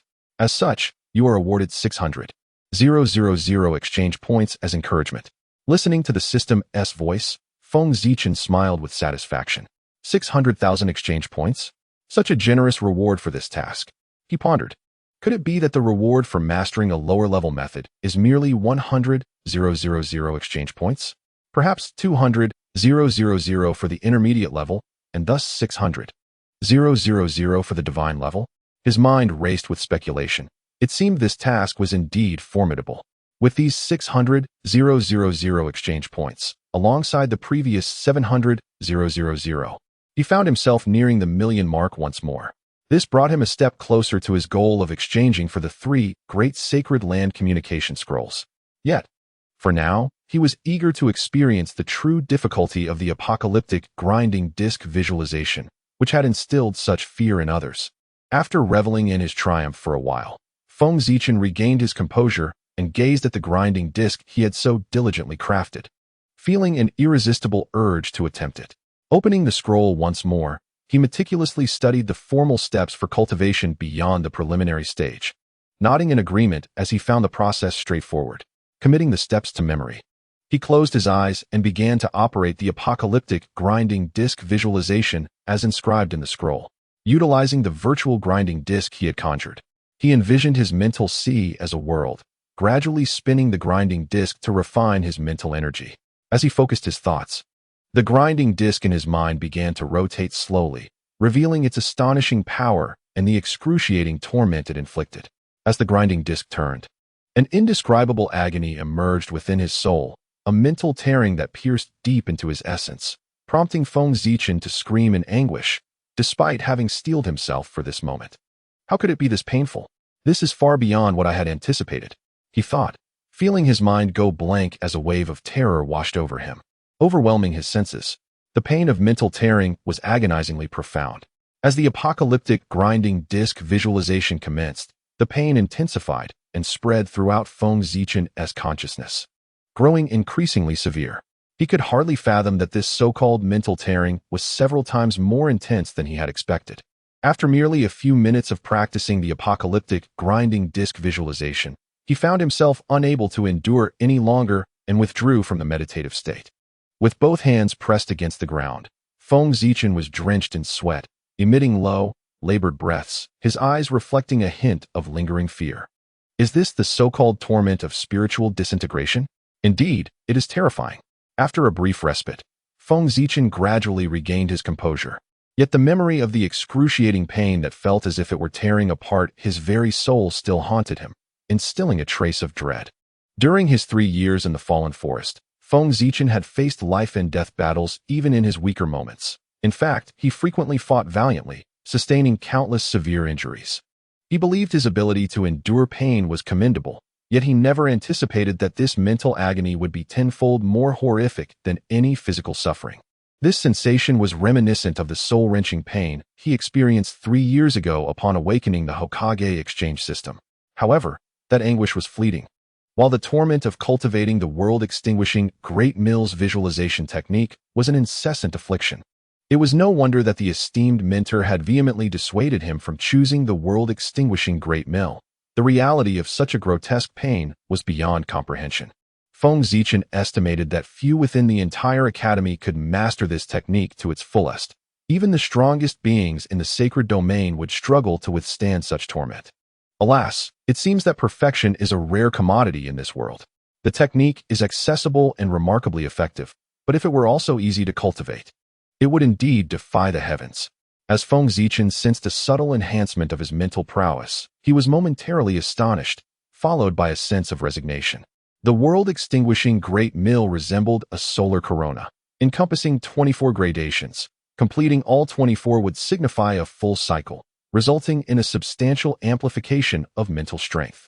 Yet, in the mere minutes he had practiced, he had barely completed 1/10 of one gradation, yet he had already perceived a slight enhancement in his mental capacity. This tangible improvement filled Feng Zichen with boundless joy. The effects were truly miraculous. Cultivating the world-extinguishing Great Mill would undoubtedly allow his mental prowess to multiply several times within a month, rendering the ascent to the Super Shadow level no longer a mere dream. Feng Zichen felt a tumult of excitement intertwined with helplessness. To engage in the cultivation of the world-extinguishing Great Mill meant enduring that excruciating pain of spiritual disintegration, which left him in a state of inner conflict. If given a choice, he would genuinely prefer to avoid this divine cultivation method. Anyone who had experienced such pain would surely wish to never encounter it again. Yet, the astonishing efficacy of the world-extinguishing Great Mill made it difficult for him to part with it. Thus, after an arduous deliberation, he resolutely seated himself once more upon the calming mat, his countenance embodying a fearless determination as he embarked on the love-hate journey of mental cultivation once more. Come what may, as long as I am not driven to death by this pain, I shall persevere. Feng Zichen gritted his teeth, closing his eyes as the world-extinguishing great mill commenced its relentless rotation once again. The world-extinguishing mill turned slowly yet resolutely, gradually grinding, tempering, and ultimately elevating Feng Zichen's mental strength, and with it came the terrifying agony of spiritual disintegration. Feng Zichen let out another anguished roar, his hands gripping the meditation cushion beneath him with such intensity that the veins in his arms bulged, as if he might tear it apart. Fortunately, the meditation cushion was a rare and precious artifact for cultivation, crafted from a special material that was not easily destroyed. Within the vast expanse of his spiritual sea, a colossal millstone turned slowly, its terrifying force relentlessly grinding away at Feng Zichen's mental energy. Despite the pain, he struggled to maintain focus. After all, the practice of visualization required him to devote his entire mind to contemplating the world-destroying millstone. This made his ordeal all the more arduous, as the act of full concentration nearly doubled his suffering. Yet, it was not solely torment that Feng Zichen experienced. The trials at the world-destroying millstone transformed his mental energy, resulting in a profound metamorphosis in both its quality and quantity. As he embraced this transformation, Feng Zichen felt that the pain he endured was worthwhile. Come now, I refuse to believe that I, Feng Zichen, cannot withstand this mere agony of mental tearing. With every ounce of strength, he envisioned the world-destroying millstone, gritting his teeth and emitting a ferocious roar. As long as it makes me stronger, I shall transcend even the pain of my soul. The relentless agony of mental tearing tormented Feng Zichen, igniting a fierce pride and madness deep within him. His roars grew increasingly terrifying, his face contorting like a ferocious beast freed from its cage. Were it not for the soundproofing magic array in every training tower, the entire divine training camp would surely echo with his cries. Come now, I, Feng Zichen, shall not yield. He fixed his gaze on the world-destroying millstone, his formidable, while seemingly roaring in defiance. The millstone did not cease its motion in response to Feng Zichen's fury. It continued to turn steadily, and his pride and tenacity surged to the surface. The training session had surpassed the maximum duration recommended for novice practitioners. Yet he persisted. Let us see whether I shall surpass you, or if you shall crush me. Feng Zichen clung to his resolve, allowing the terrifying pain of mental tearing to sweep over him. He stood firm, refusing to retreat. As time passed, the world-destroying millstone had completed 3 full increments. According to the annotations on the visualization scroll, beginners were advised to maintain a pace of 1 increment per day. Yet Feng Zichen had escalated his efforts to 3 times that, and he showed no signs of stopping. Unbeknownst to him, dawn had already broken, and he had cultivated throughout the entire night. In the depths of his spiritual sea, the millstone continued to turn, and Feng Zichen clenched his teeth tightly, allowing the overwhelming pain to surge over him like a tidal wave. He remained silent, his eyes reflecting an astonishing willpower, as if he were silently battling the agony. Even if you can tear apart my mental energy, do not expect even a hint of my submission. As Feng Zichen's extraordinary willpower held firm, a subtle transformation began to take place deep within his soul. An inexplicable aura brewed and festered amidst the roars of his will, ultimately culminating in a radiant explosion. Feng Zichen felt a sudden, gentle sound resonate in his mind, as if the mental energy he had tightly held for an entire night had finally broken through a certain limit. A rare sense of ease washed over his entire soul, alleviating the torment of mental anguish that had plagued him relentlessly. What? Feng Zichen gazed in astonishment at the unfolding events, sensing the transformation of his soul and the apparent reduction of his pain. He found himself momentarily stunned. What could this mean? Although he discerned no increase in his mental energy or any visible alteration in his soul, he distinctly felt a release, as if he had experienced a form of sublimation. Congratulations to the host for completing the hidden special achievement task, Breaking Through the Limit, Soul. The task rewards are as follows. Completion of the hidden task grants 500,000 exchange points. Completion of the achievement task grants another 500,000 exchange points. Please continue to strive for excellence. Completing a hidden achievement task, breaking through limits, and receiving 1,000,000 exchange points as a reward. The sudden system notification left Feng Zichen in shock. It turned out that he had just surpassed the limits of his soul, which explained the exquisite feeling of elevated will. Enlightened, he was filled with joy, astonished by the generous rewards of breaking through limits, an entire 1,000,000 exchange points. A reminder to the host, the substantial rewards stem not from simply breaking through limits, but from completing hidden and achievement tasks. Only the initial breakthrough is classified as a hidden and achievement task. Subsequent breakthroughs do not count towards these tasks. As Feng Zichen reveled in his newfound fortune, feeling he had discovered a path to wealth, the system promptly clarified, dispelling his notions of relying on limit breakthroughs for riches. Yet, rather than feeling anger or disappointment, he understood the immense difficulty of such breakthroughs, recognizing that depending on them for fortune was impractical. However, Feng Zichen gleaned another piece of information from the system's words. Hidden tasks, achievement tasks? What could these be? As the name suggests, hidden tasks are special tasks that are not publicly announced. Rewards and prompts only appear once the host meets the task's requirements, classifying them as ultra-rare tasks. Achievement tasks are similar and are automatically issued as rewards only when the host accomplishes a significant achievement, also belonging to the category of ultra-rare tasks. Listening to the system's clear and concise explanation, Feng Zichen pondered thoughtfully. These hidden and achievement tasks appeared to differ from the usual tasks, as they were passive in nature. Unlike regular tasks that had explicit requirements which he could actively pursue, hidden and achievement tasks demanded a far greater challenge to complete. Having understood the distinctions between the various tasks, Feng Zichen mused that the system likely possessed many previously undiscovered functions. Nevertheless, having unexpectedly acquired 1,000,000 exchange points brought him significantly closer to his 5,000,000 goal, and he felt a surge of happiness. With the addition of the previous 1,300,000 exchange points, I now possess a total of 2,300,000 exchange points, an overnight fortune. Wen Zichen, having broken through the limits of his soul within the cultivation tower, was elated to unexpectedly complete what was referred to as a hidden achievement task. He had initially thought that 5,000,000 exchange points were an astronomical figure, but it now seemed plausible to gather that amount within a short period. Once Wen Zichen regained his composure, he recalled the world-destroying millstone in his spiritual sea that had ceased its operation, prompting a smile. In the excitement of breaking through the limits and hearing the system notification, he had momentarily forgotten to visualize the world-destroying millstone. Now, however, he could attempt to discern any changes. As he resumed the visualization of the world-destroying millstone, the grinding motion within his mind started anew. The terrifying tearing force shattered Wen Zichen's spiritual power, accompanied by the excruciating pain of spiritual tearing that had previously left him in despair. To his surprise, the pain seemed to have diminished significantly. Wen Zichen quickly realized that after surpassing his limits, the intensity of that horrific pain had lessened by at least half. If the intensity of the spiritual tearing pain was previously rated a 10, it now felt like a mere 5. Wen Zichen understood that it was not the visualization of the world-destroying millstone that had alleviated his suffering, but rather that after breaking through his limits, his willpower and the threshold of his soul's endurance had greatly increased. He was now capable of adapting to and transcending that agonizing sensation. In comparison, this was indeed my greatest gain. Wen Zichen could hardly contain his joy.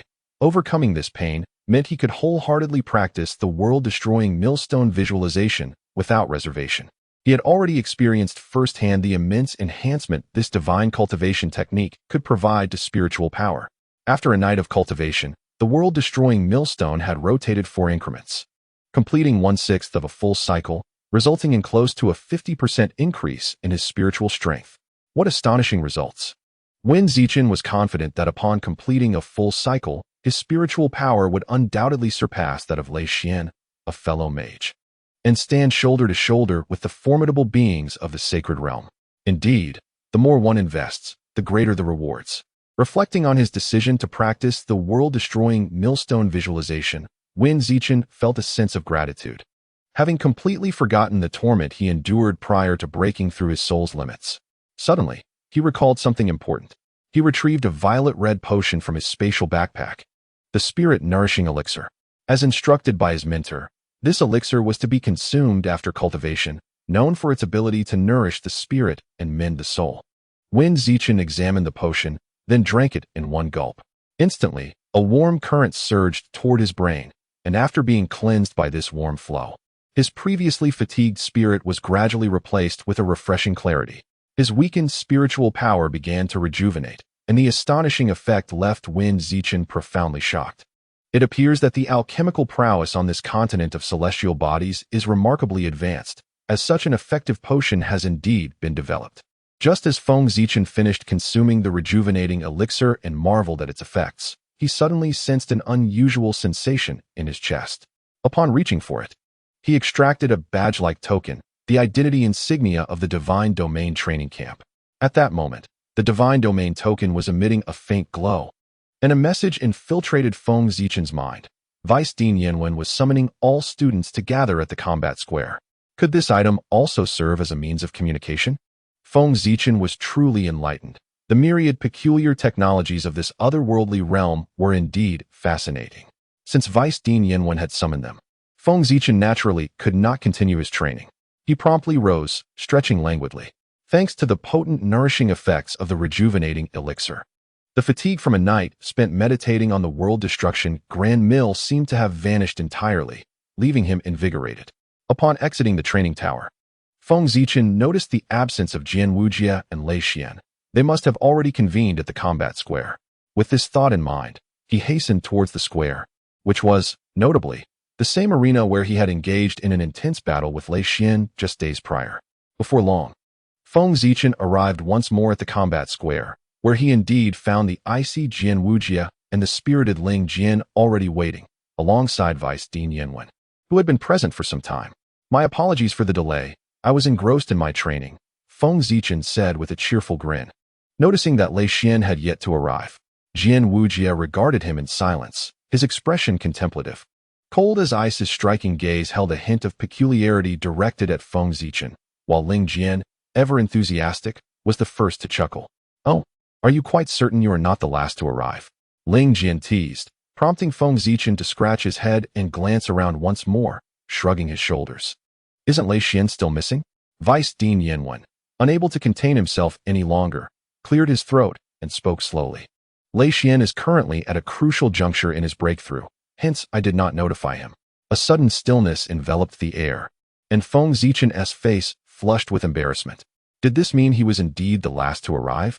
Under the silent, reproachful gazes of Jian Wujie and the others, Feng Zichen decisively shifted the topic. Ahem, what is it that you wish to discuss with us, Vice Dean? I was quite in the throes of my training. The three, casting disdainful glances at Feng Zichen, redirected their attention towards Vice Dean Yanwen, which brought a sense of relief to Feng Zichen. Without further ado, Vice Dean Yanwen addressed the group. The reason for your gathering is to assign you a trial mission. A trial mission? Both Feng Zichen and Jian Wujie, the newcomers to the Divine Domain training camp, exchanged puzzled glances at Vice Dean Yanwen. Cold as ice and Ling Jian, however, were unfazed, having already undertaken numerous trial missions. The trial mission serves as an assessment conducted by our Celestial Academy for its students. It occurs annually for both junior and senior students, while the Sacred Domain training camp typically holds its evaluations biannually. However, for you in the Divine Domain training camp, the schedule remains irregular. Vice Dean Yanwen elucidated that students in the Divine Domain training camp are not ordinary. Nearly all are prodigies on the brink of the Sacred Domain. Apart from their regular seclusion for cultivation, engaging in practical combat is essential. Mere training within the Academy will not forge true powerhouses of the Sacred Domain. Thus, the Academy closely monitors various developments across the continent and seizes every opportunity to assign trial missions to the Divine Domain training camp, except for those with compelling reasons, such as Lei Xian, who is currently in a breakthrough seclusion and may opt out. All others are mandated to undertake these trials. This also presents an excellent opportunity for students in the Divine Domain training camp to hone their skills. Consequently, the timing of these trial missions is often unpredictable. For instance, just a week prior, when Feng Zichen and Jian Wujie had recently joined the Divine Domain training camp after traversing the Celestial Path, Lung Ruobing and her companions were still out executing a trial mission. Clearly, another trial mission has been announced now. Upon hearing Vice Dean Yanwen's explanation, Feng Zichen experienced a moment of clarity, tinged with excitement. So, does this mean we can go out for some fun? A black line of exasperation appeared on Vice Dean Yinwen's face at the mention of fun. Jian Wuji and Leng Ruobing exchanged glances, bemused by Feng Zichen's whimsical reasoning. However, Ling Jian, sharing a similarly spirited disposition, looked at Feng Zichen with a glimmer of appreciation in his eyes, recognizing a kindred spirit. Feng Zichen quickly regained his composure, offering an awkward smile, while Vice Dean Yinwen, feeling somewhat helpless, remarked, "Regardless of how you choose to enjoy yourselves, completing the mission is what truly matters." Ling Jian, still grinning, inquired, "Elder Yan, what is the content of this trial mission? It won't be as tedious as the last one, will it?" The aloof goddess, Leng Ruobing, who had remained silent until now, also turned her gaze toward Vice Dean Yinwen, evidently dissatisfied with the previous task. With a peculiar smile, Vice Dean Yinwen reassured them, "Rest assured, this time you will certainly not find it dull." For reasons unknown, a shiver ran through Feng Zichen and the others upon witnessing the Vice Dean's mischievous grin, leaving them with an unsettling feeling. A few days prior, news arrived from the enforcers station near the Fallen Forest in the Red Maple Adventure Town, reporting unusual occurrences in the forest's core. Sacred domain beasts had brazenly approached the outskirts, preying on humans and initiating a beast tide, intending to assault the Red Maple Adventure Town. Vice Dean Yinwen began to elaborate on the background of this trial mission, prompting Feng Zichen to ponder, "Red Maple Adventure Town? Isn't that the very place I visited not long ago?" The beast tide's assault on the town was fortunately thwarted by the enforcers from our Celestial Academy stationed there, who promptly notified the Academy. In response, the Academy dispatched a sacred domain mentor to confront the beasts. However, this inadvertently attracted one of the sacred domain kings from the core of the Fallen Forest, the Terror of Heaven, resulting in a near catastrophe. As Vice Dean Yinwen detailed the situation, Jian Wujin and his companions grew somber, recognizing that while they possessed near-sacred domain combat prowess, they needed to remain fully alert when facing true sacred domain powerhouses. The Tear Sky Demon Ape, in a fit of inexplicable madness, dared to strike against the esteemed domain mentor of our Tianqing Academy. Had it not been for the timely intervention of the captain of the law enforcement team, who saved that mentor, our academy might have lost a formidable domain-level instructor. Vice Dean Yinwen, expressing his anger, revealed a glint of cold light in his eyes, tinged with a hint of murderous intent. Ling Jian and his companions listened with bated breath. Aside from the three principal domain mentors, Saint Law of Cold Morning, Saint Warrior of Battle Sky, and Saint Illusion of Charming Heart, there remained four other domain mentors, representing the pinnacle of the Academy's combat power. Just recently, one of them nearly fell in battle. The ability of the Tear Sky Demon Ape to compel the captain of the law enforcement team to act is truly terrifying. Ling Jian murmured, "For the captain is a peak-level domain powerhouse, on par with the two Vice Deans." Vice Dean Yinwen nodded. Yet his expression bore a trace of confusion as he mused. The Tear Sky Demon Ape is one of the domain kings residing in the heart of the Fallen Forest, similarly possessing peak domain strength. It seldom strays from its domain. It is perplexing to ponder what has driven it into such a frenzy this time. Meanwhile, Feng Zichen remained silent, a cold sweat trickling down his back. Could it be that I have unwittingly stirred up trouble once more? Does the Tear Sky Demon Ape hold such a grudge? Once upon a time, Feng Zichen had resided and cultivated in the Fallen Forest for 3 years. Before departing, he had dared to challenge the inner domain overlord, the three-eyed diamond ape, emerging victorious. This act had ignited the wrath of the Tear Sky Demon Ape, the domain king of the Fallen Forest core.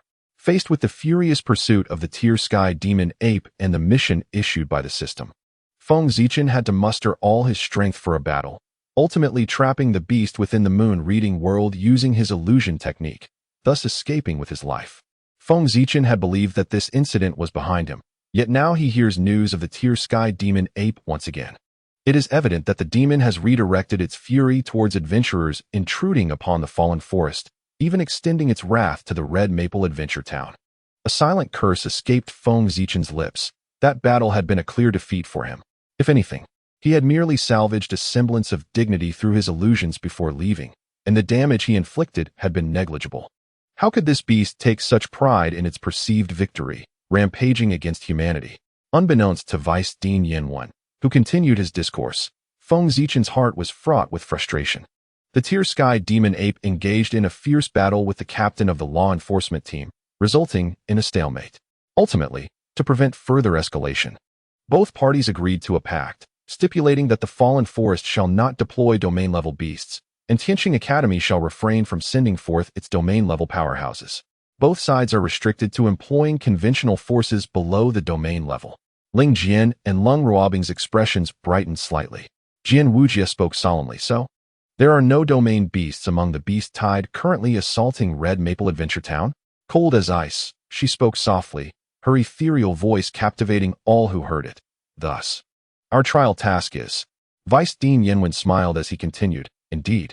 Your mission this time is to journey to the Maple Adventure Town and assist the local enforcement team in combating the beast tide. During this period, each of you must slay 10 ninth-level magical beasts, using their bloodied cores as proof. Upon your return, I shall conduct an inspection. Indeed, Jian Wujie and the others silently acknowledged that this trial task was to confront the beast tide. It certainly promised to be anything but dull. What constitutes a beast tide? A mere few dozen, or even 100 magical beasts cannot be termed a tide. Even the smallest tide signifies an endless onslaught of creatures. The impending beast tide assaulting Maple Adventure Town, lacking the guidance of a saint-level beast, could likely be classified as a third-tier tide, the smallest scale of such an event. Nonetheless, it would still comprise hundreds of ninth-level beasts, thousands of eighth-level beasts, and hundreds of thousands of lower-tier beasts. Such a torrent of magical creatures surging forth would engulf not only them, the prodigies of the divine realm, but even formidable saint-level experts would find themselves overwhelmed and perishing. After all, even ants can bring down an elephant, let alone ferocious magical beasts. Fortunately, Feng Zichen and his companions would not be engaging directly with the tide on the plains, but rather would defend Maple Adventure Town, collaborating with the Academy's enforcement team and local adventurers to thwart the tide. Otherwise, this task would be a death sentence rather than a trial. And to hunt down 10 ninth-level magical beasts? That posed quite the challenge, murmured Ling Jian. In ordinary circumstances, ninth-level beasts would be easily dealt with by them, as each member of the Divine Realm training camp possessed the strength to single-handedly confront 4 or 5 such creatures. However, this situation was unlike any before.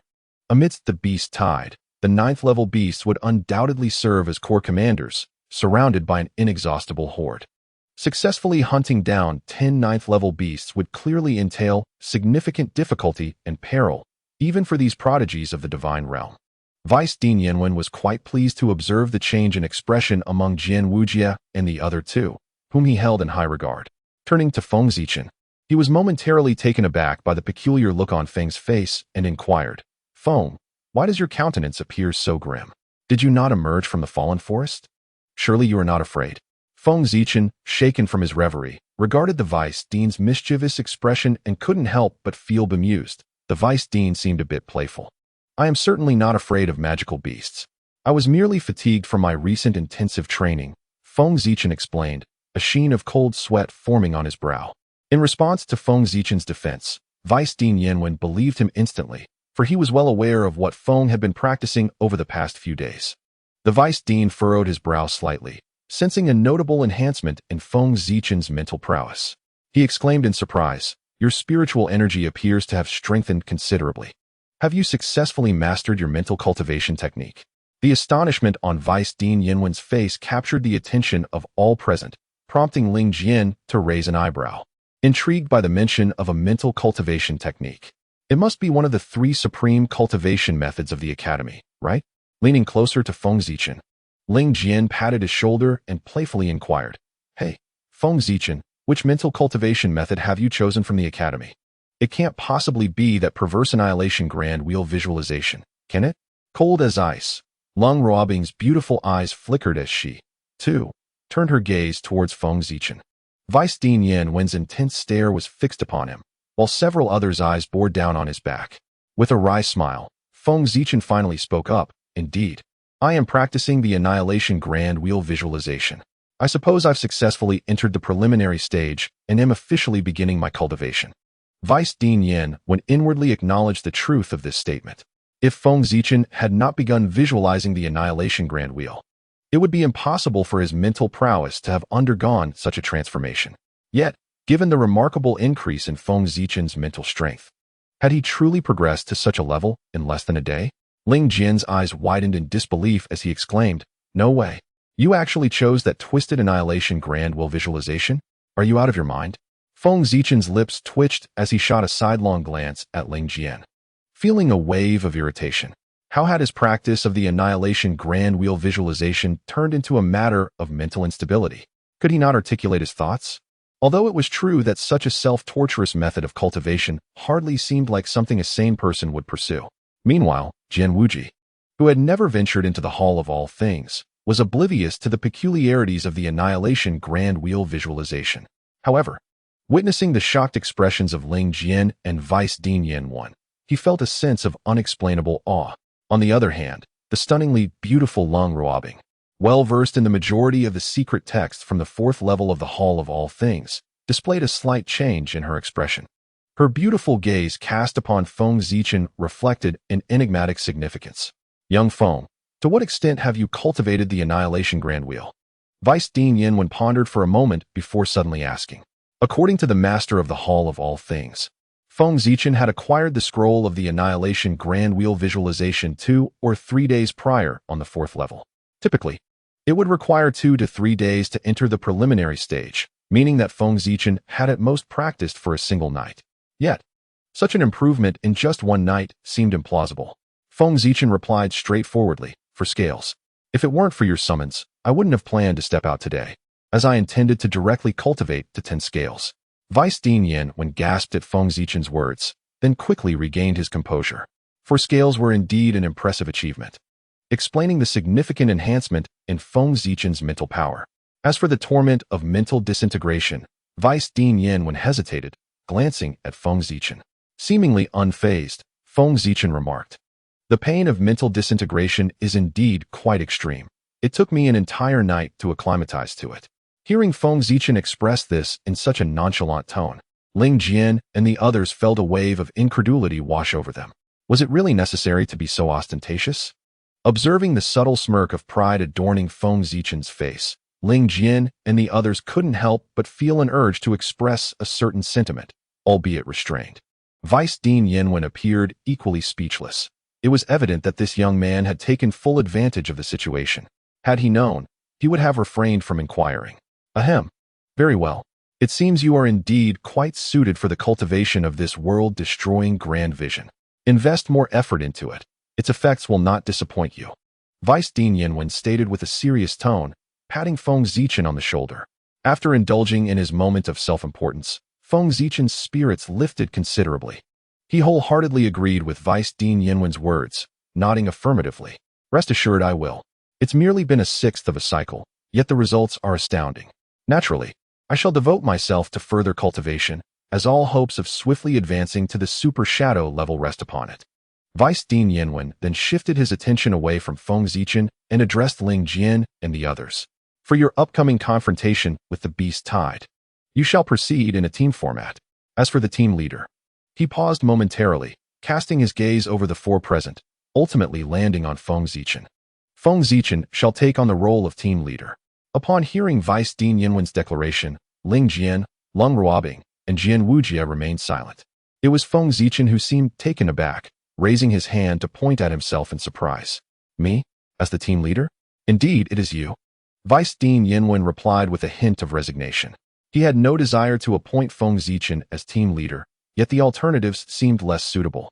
Lung Ruobing possessed the requisite strength, qualifications, and experience. However, her aloof and proud demeanor rendered her ill-suited for leadership. If she were appointed as captain, communication within the team would likely be non-existent. Jian Wujia, despite being weaker in cultivation compared to the others, shared a similar temperament to Lung Ruobing, making him an unsuitable choice as well. As for Ling Jian, the mere thought of his eccentric personality and light-hearted demeanor left Vice Dean Yanwen feeling uneasy. Thus, Feng Zichen emerged as the only viable candidate. Although he occasionally exhibited a lack of seriousness, his formidable strength, having fought to a standstill against the foremost figure of the divine realm, Lei Xian, and possessing a hidden ocular bloodline, coupled with his 3 years of experience in the Fallen Forest, made him the most fitting choice. Vice Dean Yanwen elaborated on his reasoning. But Jian Wujia and Lung Ruobing showed little interest, while Ling Jian expressed a hint of regret, muttering, "I thought I might get a taste of being a team leader." After hearing Vice Dean Yinwen's rationale, Feng Zichen's expression soured. It felt as though he had been chosen as the tallest among a group of shorter individuals.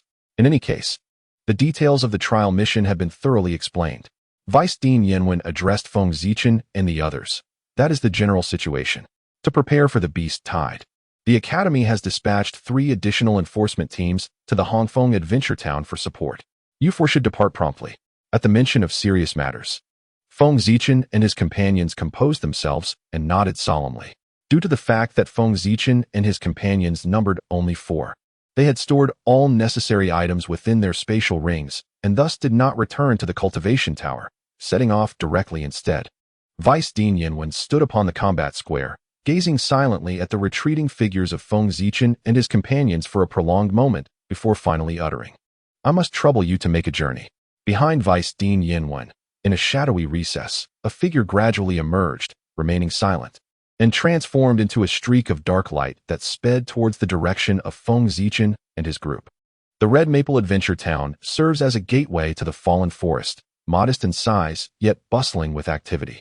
As numerous adventurers from across the continent flock here daily to prepare for their entrance into the treacherous woods.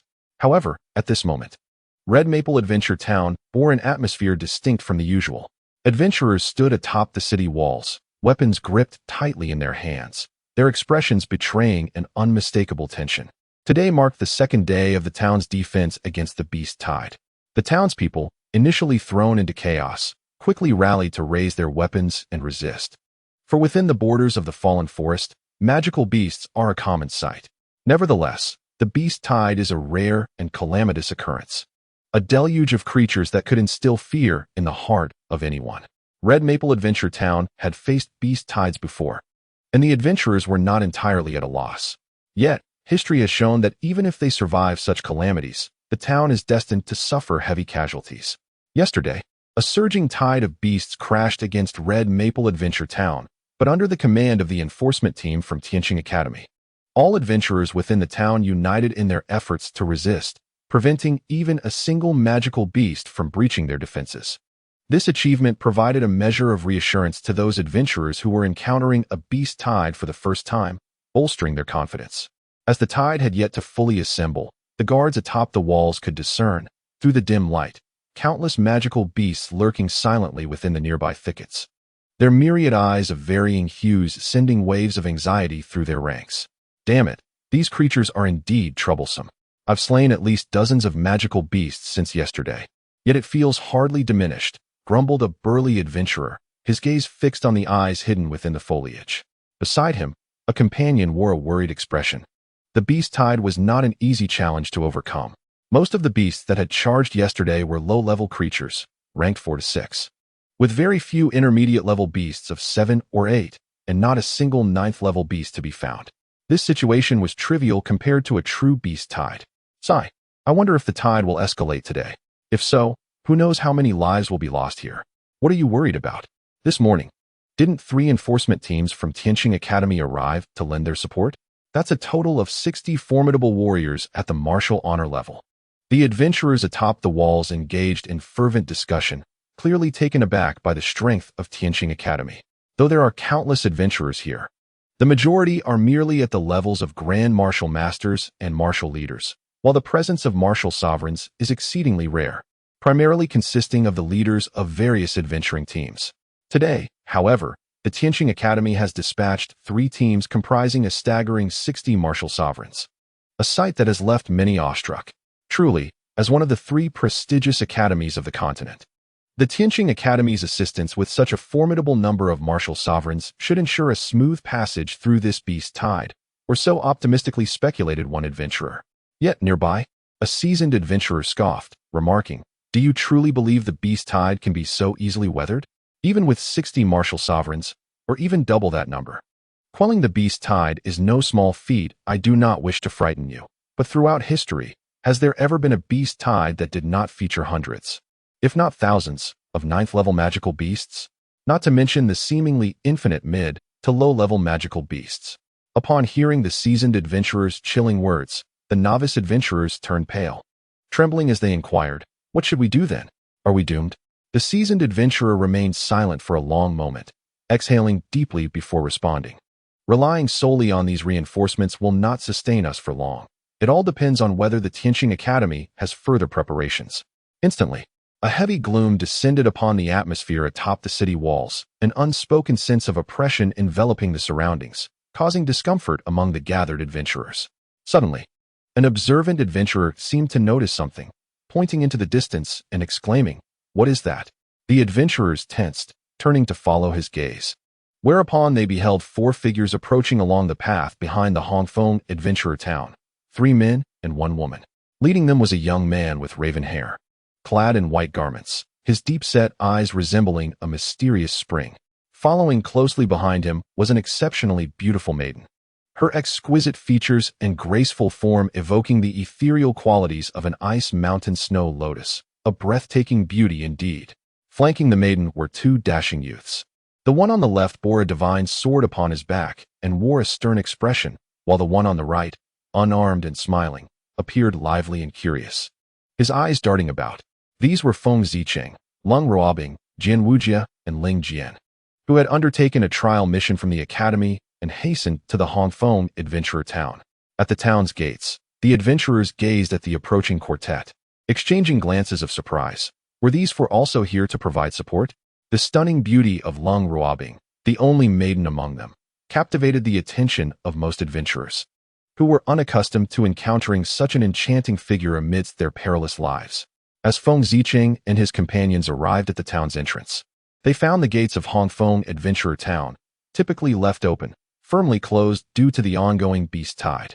2 members of the Tianqing Academy's enforcement team manning the gates recognized Feng Zicheng upon his presentation of the Divine Domain Training Camp token, seemingly having received prior notice, and promptly opened the gates to allow the quartet entry. In the center of the town, the captain of the Adventurers Guild has been awaiting your arrival for quite some time. Upon the entrance of Feng Zicheng and his companions, one of the law enforcement team members offered a slight bow and spoke. Feng Zicheng raised an eyebrow and inquired, "Your captain? Is it the leader of the law enforcement division?" Throughout their journey, as the captain of the quartet, Feng Zicheng often sought to foster camaraderie among his team members, under the guise of enhancing communication within the group. Ling Jian harbored a desire to unleash a torrent of soda upon this insufferable individual, who, despite his evident intentions to ingratiate himself with the icy goddess, spoke with an air of righteousness that was utterly infuriating.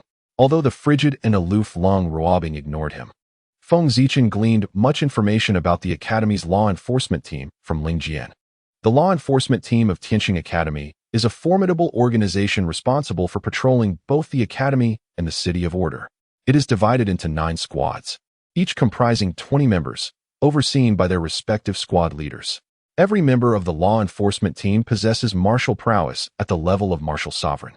While the 9 squad leaders are formidable figures at the threshold of the sacred domain, nearly on par with the extraordinary talents like Lung Ruobing and her companions. Above the 9 squad leaders is the commander of the entire law enforcement team, a terrifying powerhouse at the pinnacle of the sacred domain. At this moment, the captain who summoned Feng Zicheng and his companions to the Adventurers Guild could not possibly be the commander at the peak of the sacred domain. Rather, it was one of the squad leaders, the superior of these law enforcement personnel. The law enforcement officer nodded and stated, "I am a member of the 6th squad. It is indeed our squad leader who has invited you." The 6th squad leader? Feng Zicheng and his companions nodded in understanding, choosing not to engage further as they followed the officer ahead. As they traversed the Red Maple Adventurers Town, Feng Zicheng's eyes, much like Ling Jian's, roamed about. Observing that the various adventurers were clad in full armor, their expressions markedly tense compared to their usual demeanor. He couldn't help but wonder what the beast tide truly entailed. Admittedly, although he had resided in the Fallen Forest for 3 years, he had never encountered a beast tide. He had only witnessed groups of magical beasts numbering in the hundreds or thousands at most. The Adventurers Guild stood as the most popular and expansive establishment in Red Maple Adventurers Town, for it was frequented by many adventurers from across the continent. Guided by the law enforcement officer, Feng Zicheng and his companions soon arrived at the guild. The Adventurers Guild was abuzz with activity, with numerous adventurers gathered in small groups, engaged in lively discussions. At the very heart of the guild's hall, two lines of law enforcement officers dressed in the blue uniforms of Tianqing Academy stood rigidly, their intimidating presence pervading the entire hall and leaving the adventurers hesitant to speak above a whisper. As Feng Zichen and his companions entered the guild hall and beheld the 40 formidable and disciplined law enforcers, their spirits lifted. Such is the might of the law enforcement team. Feng Zichen mused to himself, contemplating the sheer strength of this organization, which surely could not be joined by just any martial sovereign. Unbeknownst to him, the quota for the law enforcement team at Tianqing Academy is fixed. Whenever an individual aspires to join the ranks, they must first vanquish an existing member.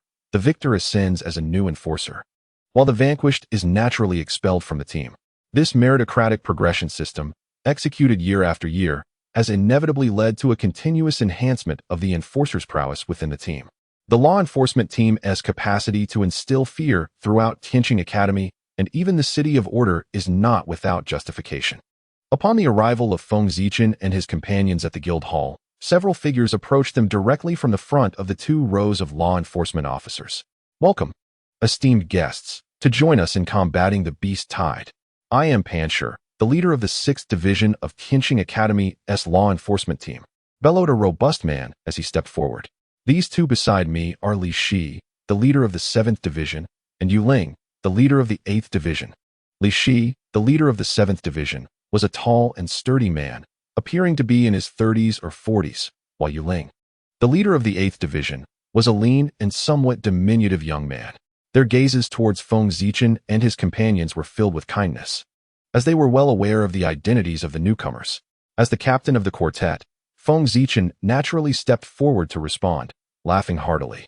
"There is no need for such formality, esteemed leaders. We shall rely on your guidance in the days to come, as we are still unfamiliar with our surroundings." At this moment, Lung Ruobing and the others remained silent, having delegated all the pleasantries to Feng Zichen during their journey, justifying it as the responsibility of the captain. Panshur, despite his seemingly rough exterior, possessed a keen intellect. Observing the kindness emanating from Feng Zichen's words, he felt a surge of joy. It appeared that communication with the students from the Divine Realm training camp was not as daunting as he had anticipated. He had braced himself for a cold reception, considering that the students from the Divine Realm training camp held a significantly higher status within the academy than the leaders of their divisions. Although they had achieved the strength of a half-step Saint Realm, comparable to several prodigies from the Divine Realm, their paths had nearly reached their limits. Ascending into the Saint Realm was a challenge akin to climbing to the heavens. In contrast, Feng Zichen and the other prodigies from the Divine Realm were just beginning their journeys. The Saint Realm was far from their final destination, as they were the Academy's hope for the future. A flurry of thoughts raced through Panshur's mind, and his smile grew ever more radiant as he hastily invited Feng Zichen and his companions to take their seats. After several rounds of polite refusal, the 4 ultimately settled into the seats prepared for them by the 3 division leaders, commencing their inquiries regarding the specifics of the impending beast tide. Alas, this beast tide erupted unexpectedly. Initially, only small groups of magical beasts besieged the Hongfeng adventure town, which did not raise concern. Who could have anticipated that the numbers would swell, culminating in the emergence of the terror demon ape? Panshur lamented. That terror demon ape was clearly in a state of extreme fury, nearly shattering the defensive magical array we had established here at Tianqing Academy. Fortunately, the academy is not far from here.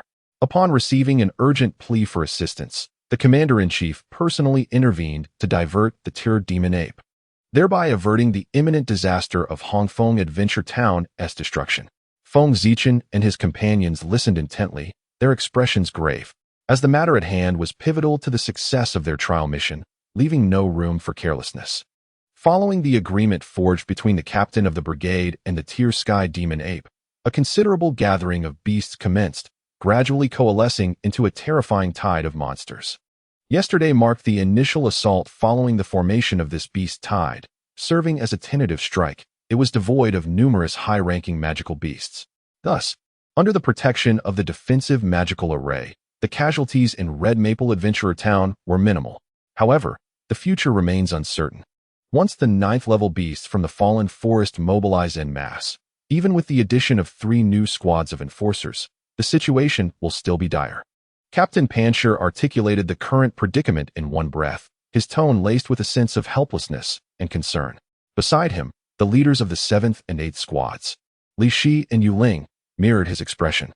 After all, the Fallen Forest is one of the strongholds of the Beast Clan on the Starry Continent, teeming with what can only be described as an inexhaustible number of magical beasts, far surpassing even the 9th-level beasts. The circumstances are indeed grim.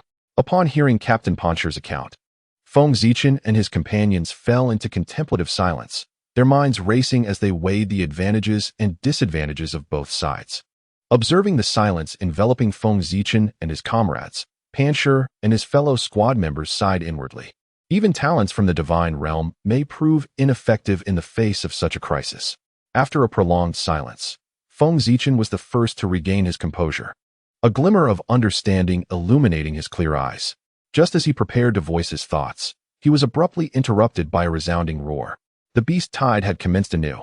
Upon hearing that earth-shattering roar, the town erupted into chaos, with a cacophony of voices filling the air, causing the faces of countless adventurers to pale in alarm. Within the Adventurer Guild, Pancher, Li Shi, and Yu Ling, the trio of squad leaders, sprang into action. Feng Zichen and his companions also exchanged anxious glances. Was the beast tide truly upon them?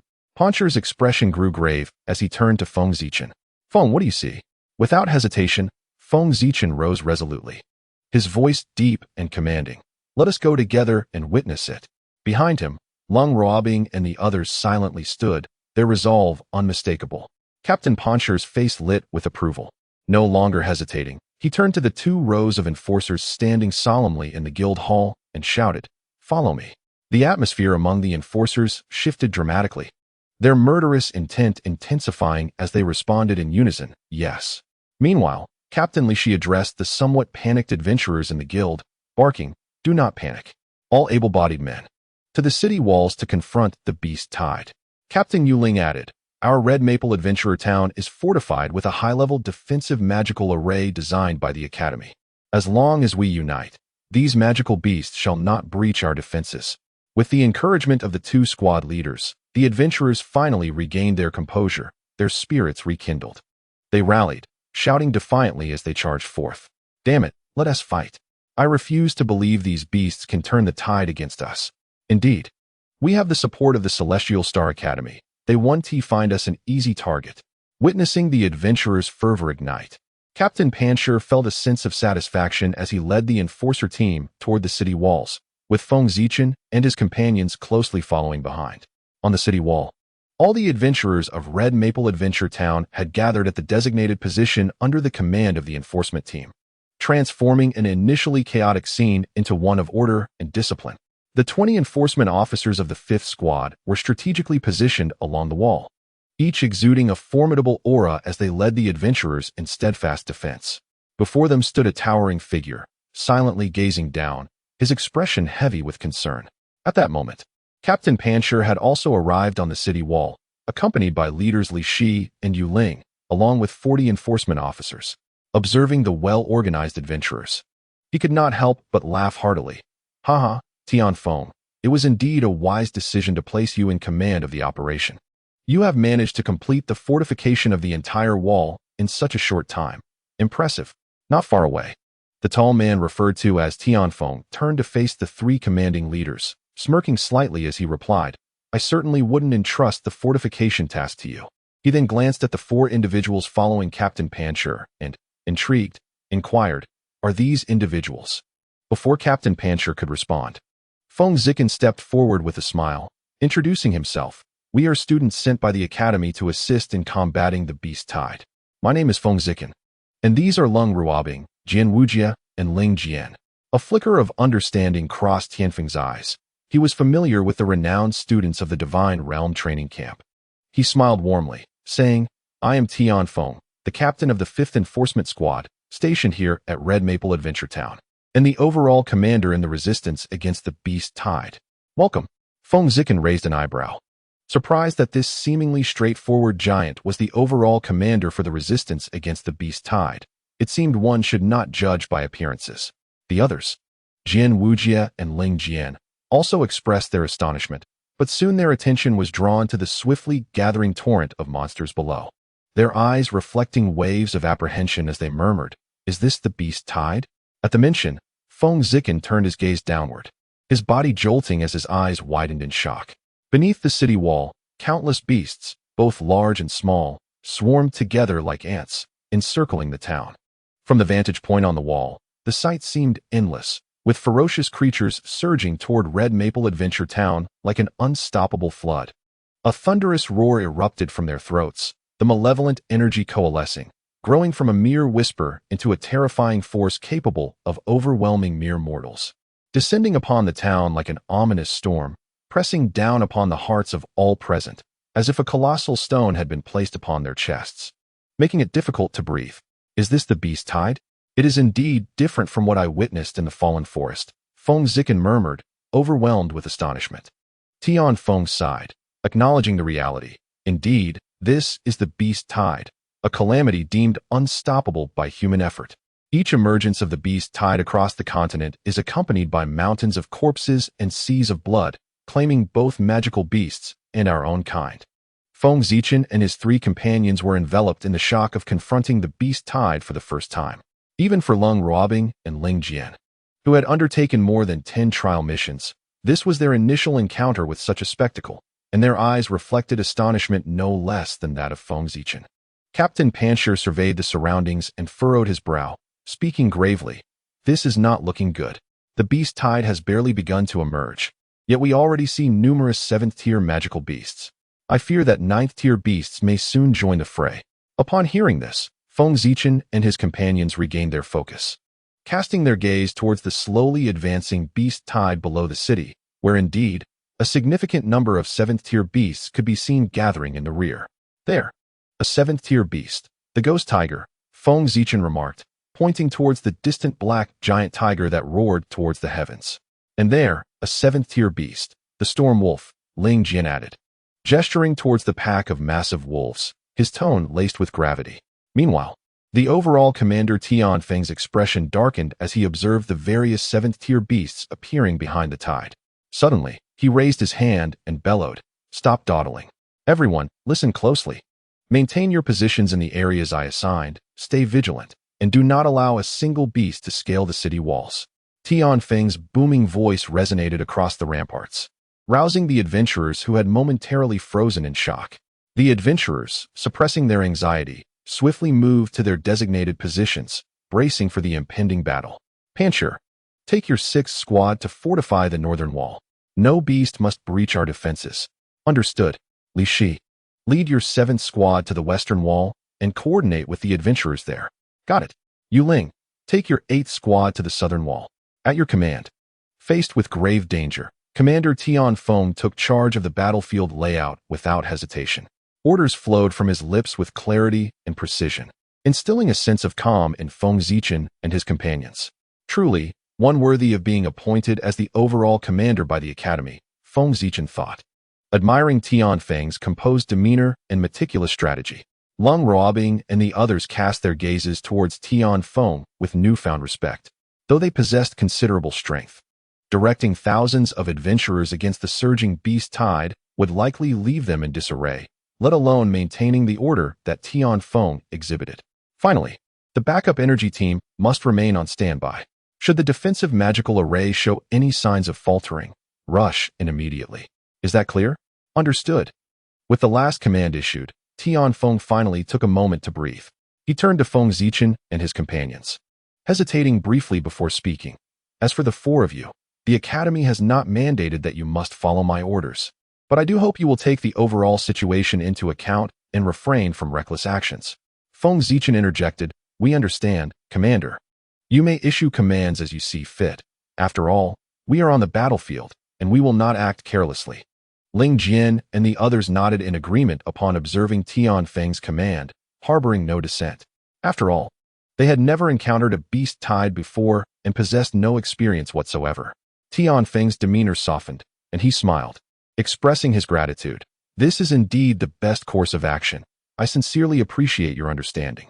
As the commander on the battlefield, Tian Feng's greatest fear was that Feng Zichen and his companions would disregard orders and act recklessly. Such disarray would not only cloud his judgment, but also make it difficult to account for any mishaps to the academy, particularly since they were students of the Divine Realm training camp.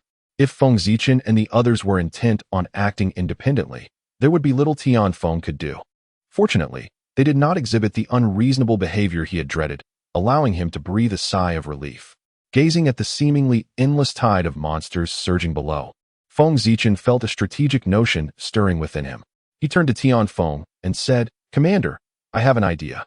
In the face of an overwhelming wave of beasts, the power of any individual was insufficient to sway the overall outcome. Even a powerhouse of the sacred realm would find it impossible to triumph in direct confrontation against innumerable monsters, let alone Feng Zichen and his 3 companions. Thus, after much contemplation, Feng Zichen devised a feasible tactic that could maximize the combat prowess of their small group. He eagerly presented his idea to Commander Tianfeng. "Are you suggesting that the 4 of you form an elite team, not engaging in direct combat on the battlefield, but rather lurking in the shadows to execute ambushes?" Tianfeng grasped Feng Zichen's concept instantly, his surprise evident. "Indeed, that is the strategy one propose, an assassination operation," Feng Zichen affirmed. Each of the 4 possessed strength approaching the sacred realm, and Feng Zichen, when driven, could even unleash true sacred realm power. While such might seem insignificant amidst the vast beast tide, targeting high-ranking monsters would yield a significant success rate. The endless beasts were, in fact, commanded by a limited number of elite monsters. Should Feng Zichen and his companions successfully eliminate a substantial number of these high-ranking foes, the seemingly unstoppable tide would collapse under its own weight. As the overall commander in resisting the beast tide, Tianfeng recognized this strategy as a potent means to fully leverage the capabilities of these 4 prodigies. However, he cautioned, while this tactic indeed maximizes your potential, penetrating the enemy's ranks is fraught with peril, especially within the dense mass of beasts. A moment's carelessness could lead to annihilation. "Are you certain you wish to proceed?" Tianfeng's reservations were understandable. After all, these were the Academy's most cherished talents, and any mishap amidst the beast tide would weigh heavily on him. Feng Zichen, perceptive to Tianfeng's concerns, laughed heartily. "Commander, there is no need for worry. With our combined strength, we could contend even with sacred realm beasts. As long as we are not completely encircled, there is little to fear." Lung Robing and the other 2 nodded confidently, for as renowned prodigies of the divine realm, they were well equipped with various means of self-preservation. Ling Jin smiled and said, "Even if we encounter some mishap, the Academy will not hold you accountable, so rest assured." The commander of Tianfeng blushed slightly, awkwardly clearing his throat, and reluctantly agreed to Feng Zichen's strategy. "Very well, since you are confident, I shall refrain from further comments. However, you need not take action just yet. The beast tide has only just begun, and the truly formidable magical beasts have yet to make their appearance." Feng Zichen and the others nodded, gazing at the surging tide of beasts below. Currently, the most powerful among them were only 7th-level magical beasts, while the 9th-level beasts capable of commanding the tide had not yet appeared. Below, countless magical beasts charged toward the Red Maple Adventure Town, their fierce aura instilling fear in many adventurers. 3,000 meters, 2,000 meters, 1,000 meters. The tide of beasts drew ever closer to the city walls. The commander of Tianfeng maintained a stoic expression, his eyes fixed intently on the incoming beasts, silently counting in his mind. As the beast tide finally crossed the 800-meter mark, a sudden gleam flashed in his eyes, and he shouted, "Long-range first unit, fire!" Instantly, thousands of adventurers, who had been prepared atop the city walls, stepped forward, raising their powerful bows and crossbows, unleashing their surging battle energy toward the distance. The arrows, imbued with robust battle energy, rained down upon the beast tide like a storm, piercing through and toppling numerous magical beasts in the front lines, blood spilling across the ground. Roar! A multitude of magical beasts fell under the barrage of arrows. Their massive bodies sprawled across the earth, effectively slowing the advance of the beast tide. After the initial volley, the long-range first unit did not withdraw. Instead, they skillfully knocked another round of arrows, releasing a second shower of arrows that brought down thousands more beasts in the front. After a full 10 rounds of arrows, the beast tide had already suffered losses of at least tens of thousands of magical beasts. However, in comparison to the seemingly endless tide, this was but a drop in the ocean. The furious magical beasts showed no signs of retreat. On the contrary, the bloodshed around them only fueled their primal instincts, howling as they charged once more toward the Red Maple Adventure Town. At this moment, the beast tide was merely 500 meters from the city walls. The commander of Tianfeng remained unperturbed, calmly issuing another order. Long-range first unit, fall back and prepare for battle. Long-range second unit, get ready. Once I give the command, unleash your might. Upon hearing the command, thousands of archers promptly retreated, making way for another batch of adventurers to step forward. This time, thousands of mages. Most of these mages donned red and blue robes, chanting incantations as magical elements surged around them, clearly preparing spells. As the beast tide surged violently forward, the commander of Tianfeng observed as they approached within 300 meters, and then decisively commanded, attack. The mages, who had been preparing for this moment, stepped forward. Among them, over 1,000 fire mages raised their staffs, unleashing the long-anticipated spell, 7th level Fireball. Instantly, thousands of massive dark red fireballs, radiating an intensely scorching heat, surged toward the approaching beast tide, the terrifying temperature causing even Feng Zicheng, standing nearby, to feel the strain. My goodness, is this the might of the Mage Legion? It is utterly spectacular. Thousands of colossal fireballs rained down upon the tide of beasts, resulting in a horrific outcome. Countless magical beasts were sent flying by the immense fireballs, and the raging flames engulfed vast swathes of the beast horde, causing tens of thousands of them to cry out in agony. Yet, the nightmare for the beasts was far from over. On the city walls, the fire mages, having unleashed their fireball spells, retreated a step, while over 1,000 wind mages stepped forward to cast their magic. Level 7 spell, Whirlwind Dance. A tempestuous gale surged down, and in the terrified gazes of the countless beasts, the blazing flames, bolstered by the fierce winds, soared several meters higher, rapidly spreading beyond control. The flames, which initially covered only a few hundred meters, now swept across thousands. Tens of thousands of magical beasts shrieked in pain as they writhed in agony, their massive bodies rolling about, causing the multitude behind them to halt in fear, unwilling to advance. The Mage Legion's barrage of magical attacks had slain tens of thousands of beasts, surpassing the impact of 10 rounds of arrows fired by warriors. And it even managed to halt the oncoming tide of beasts. It is undeniable that the elevated status of mages on the Starry Continent is well-deserved. The influence of the Mage Legion on the battlefield is simply monumental. Feng Zicheng gazed in awe at the astonishing results achieved by the thousands of mages, his heart filled with admiration for Commander Tianfeng, who had managed to consolidate this disarray of adventurers into such a formidable force within just a few days. This series of coordinated attacks had fully harnessed the potential of these adventurers, rendering their effectiveness several times greater than if they had been allowed to act freely. Commander Tianfeng furrowed his brow as he surveyed the countless beasts below, suffering in the searing flames, yet he felt no sense of relaxation. Indeed, as the tide of beasts was momentarily stymied by the raging inferno, the hidden 9th level beasts could no longer remain still. A thunderous roar erupted from behind the horde, akin to the roar of a tiger mixed with the song of a dragon, emanating an aura that instilled fear in the hearts of all beasts.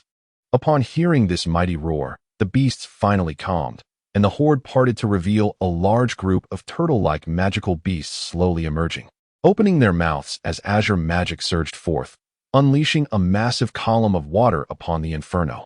Thousands of substantial water jets cascaded down, gradually extinguishing the flames. However, the number of magical beasts that perished in the fire still reached into the tens of thousands. Are these level 7 magical beasts, the land turtles? Feng Zicheng marveled at the thousands of azure-shelled creatures. The land turtles are quite rare in the Fallen Forest, even after living there for 3 years. He had scarcely encountered them. How have these mindless beasts suddenly become so astute? Ling Jian scratched his head, perplexed. The commander Tianfeng wore a solemn expression and spoke slowly. Behold the massive beast at the rear of the beast tide. Upon hearing this, Feng Zicheng and his companions turned their gaze and beheld a colossal creature emerging from the back of the beast tide. It stood several meters tall, with a tiger-like body and a dragon's tail reminiscent of a flood dragon. Its head, resembling that of a tiger, bore a single horn akin to that of a dragon, rendering it exceptionally extraordinary. Could this be the tiger dragon? Cold Robbing and the others might have harbored some doubts, but Feng Zichen immediately recognized it. His surprise evident as he spoke. Commander Tianfeng nodded gravely, stating, "Indeed, it is the tiger dragon, one of the most formidable beasts beneath the sacred domain in the Fallen Forest. It possesses the potential to transcend the sacred domain, making it one of the highest commanders of this beast tide." Feng Zichen understood and nodded in realization. It truly was the tiger dragon. During his 3 years in the Fallen Forest, he had come to know many secrets regarding magical beasts. The inner region of the Fallen Forest teemed with high-level magical beasts, with those ranked 8 or 9 scattered everywhere. Yet, only 4 could claim dominion over the entire inner region. The three-eyed golden ape, which Feng Zichen had slain, was one of them, while the tiger dragon was another among the 4 great overlords, possessing strength rivaling that of the three-eyed golden ape. Ordinary half-step sacred domain powerhouses would likely falter against the 4 overlords of the inner region of the Fallen Forest. They were the mightiest beasts beneath the sacred domain. It was no wonder Commander Tianfeng's countenance turned grim upon sighting the tiger dragon. After all, the tiger dragon not only boasted immense power, but also possessed an intellect comparable to that of humans. With its command, the impending beast tide promised to be even more perilous and terrifying. At the rear of the beast tide, the tiger dragon took several strides forward, its imposing body subtly trembling as an overwhelming aura radiated from it, causing the surrounding beasts to instinctively lower their heads in submission. A wave of heat escaped its nostrils, and a glimmer of murderous intent flashed in its eyes as it threw its head back and let out a resounding roar. Roar, the cry echoed through the heavens, resembling both a dragon's song and a tiger's roar. Instantly, the previously chaotic surge of beasts charging towards the Red Maple Adventurers' town halted. Countless magical beasts looking up in unison as beams of light converged in their mouths, causing the magical elements in the air to violently stir, sweeping forth like a tide. Upon witnessing the unusual behavior of the beasts, Commander Tianfeng's expression changed dramatically. He turned abruptly and shouted, "Quickly, activate the defensive magic array." Although the adventurers were uncertain of the beast's intentions, they promptly complied with Commander Tianfeng's orders and swiftly initiated the defensive magic array. On the walls of the Red Maple Adventurers' town, dozens of special stone pillars were activated by magical energy, emitting a radiant glow. A massive magical barrier gradually rose, enveloping the entire town. As Commander Tianfeng observed the rapid activation of the defensive array, he finally breathed a sigh of relief. This defensive array had been established by the Tianqing Academy thousands of years ago specifically to withstand beast tides. It had been reinforced continuously over the centuries, resulting in an extraordinarily robust barrier capable of withstanding even forbidden spells. Beneath, a multitude of ferocious beasts converged, channeling formidable waves of power, while various luminescent hues illuminated the arena. With yet another resounding roar from the tiger Jiao, the beasts, having amassed their energy for an extended period, unleashed their innate magical prowess. Boom, boom, boom. Countless spells erupted forth, manifesting as colossal fireballs, frenzied blades of wind, ominous pillars of darkness, and potent beams of light, all directed towards the Red Maple Adventurers' town. In an instant, the sky was enshrouded by an overwhelming tapestry of magic, an oppressive force descending upon the town, rendering countless adventurers breathless. The sheer magnitude of this magical onslaught, though each individual spell possessed only the strength of a 5th or 6th level, was staggering in its multitude, countless beyond measure. The cumulative effect of these seemingly lesser spells birthed a terrifying wave of energy, surpassing even the might of conventional forbidden spells. Feng Zichen and his companions finally grasped the dreadful power that the beast tide could wield under the command of a 9th-level beast. This onslaught was nothing short of cataclysmic, and none among them felt confident enough to withstand it. Would the defensive magic array prove capable of withstanding such an assault? As he sensed the oncoming torrent of energy, a flicker of concern arose within Feng Zichen's heart. A myriad of formidable spells cleaved through the sky, crashing against the protective barrier enveloping the entirety of Red Maple Adventurers' town, igniting a cacophony of explosions. Boom, boom, boom. The defensive magic barrier trembled under the relentless barrage of spells, as if on the verge of succumbing to the overwhelming might, causing trepidation to grip the hearts of the adventurers. However, as the magical energies resumed their circulation, the barrier gradually regained its composure. The high-level defensive magic array, meticulously arranged by the Celestial Star Academy, proved indeed to be indomitable, perfectly absorbing the tempest of magic unleashed by the beasts. Witnessing the dreadful magical assault being entirely absorbed by the barrier, the anxiety-laden adventurers erupted into cheers of relief. Feng Zichen and his companions marveled at the efficacy of the high-level defensive magic array, which had been fortified over generations at the Celestial Star Academy. Truly impressive. Commander Tianfeng maintained his composure, feeling a sense of relief wash over him, yet he did not share the same optimism as the others. Observing the figure of the Tiger Jiao, a frown creased his brow, with the ruler of the Fallen Forest's inner domain now in play.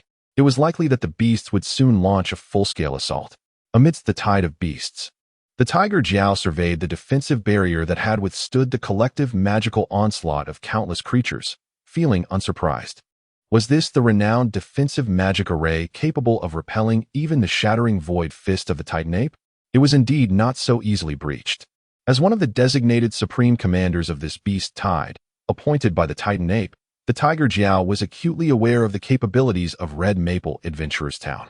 The shattering void fist wielded a terrifying power akin to that of a transcendent forbidden spell, and the failure to breach this defensive magic array rendered the thwarting of the beast tide's magical assault hardly surprising.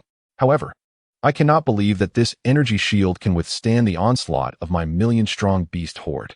With fierce determination reflected in its tiger-like eyes, the Tiger Jiao let out a low growl, and from behind it surged forth a multitude of towering magical beasts, unleashing earth-shattering roars. Indeed, they were over 100 ninth-level magical beasts. It was evident that the Tiger Jiao had summoned a significant number of high-level beasts to the battlefield. In addition to these 109th level beasts, there were also tens of thousands of 8th level beasts, and nearly 100,000 7th level beasts joining the fray. This new wave of powerful magical beasts was incomparable to the previous hundreds of thousands.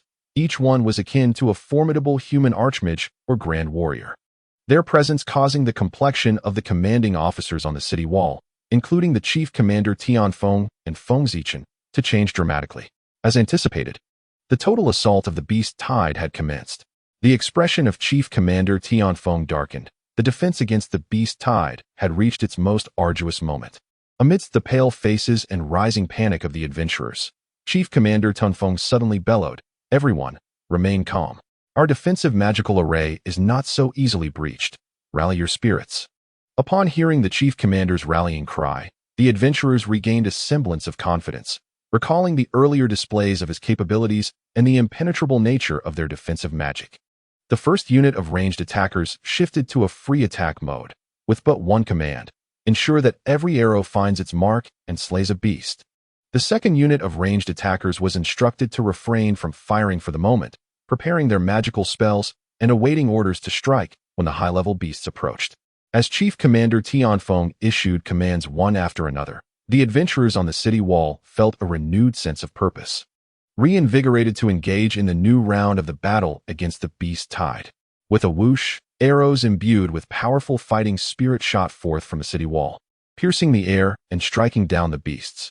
Meanwhile, the vanguard of the beast tide was already nearing the city wall, as countless terrifying beasts crashed against it, only to be repelled by the perfectly fortified magical shield. This provoked the ferocity of the beasts, who roared and attacked the shield with their fists, feet, and claws, heedless of the injuries they sustained in the process. The 109th level magical beasts, with their overwhelming might, led the charge, accompanied by 100,000 high-level beasts, akin to 100 daggers piercing the battlefield. Behind them, under the command of the Tiger Jiao, nearly 10,000 7th-level beasts refrained from joining the charge, instead taking up positions as artillery. Boom, boom, boom. Thousands of beams of light traversed the space, crashing against the magical defense shield, causing it to ripple with force. With hundreds of thousands of beasts surging forward, hundreds of 9th-level beasts leading the charge as the spearhead, and tens of thousands of high-level beasts acting as magical artillery. This coordination under the command of the domain Lord Tiger Jiao was not inferior to that of humanity. Truly, the Tiger Jiao is deserving of its title as one of the domain lords of the Fallen Forest. Its strength aside, such command capabilities are quite telling. Ling Jian, observing the astonishing shift of the beast tide, could not help but retract his earlier jovial demeanor, exclaiming in awe, he was uncertain about the prowess of the tiger Jiao. Having only heard that it was widely recognized as one of the most formidable beasts beneath the sacred domain. Initially dismissive, he found himself captivated by the tiger Jiao's impeccable leadership qualities. In contrast to Ling Jian, Feng Zichen was acutely aware of the immense strength possessed by the tiger Jiao, the ruler of the fallen forest's inner domain.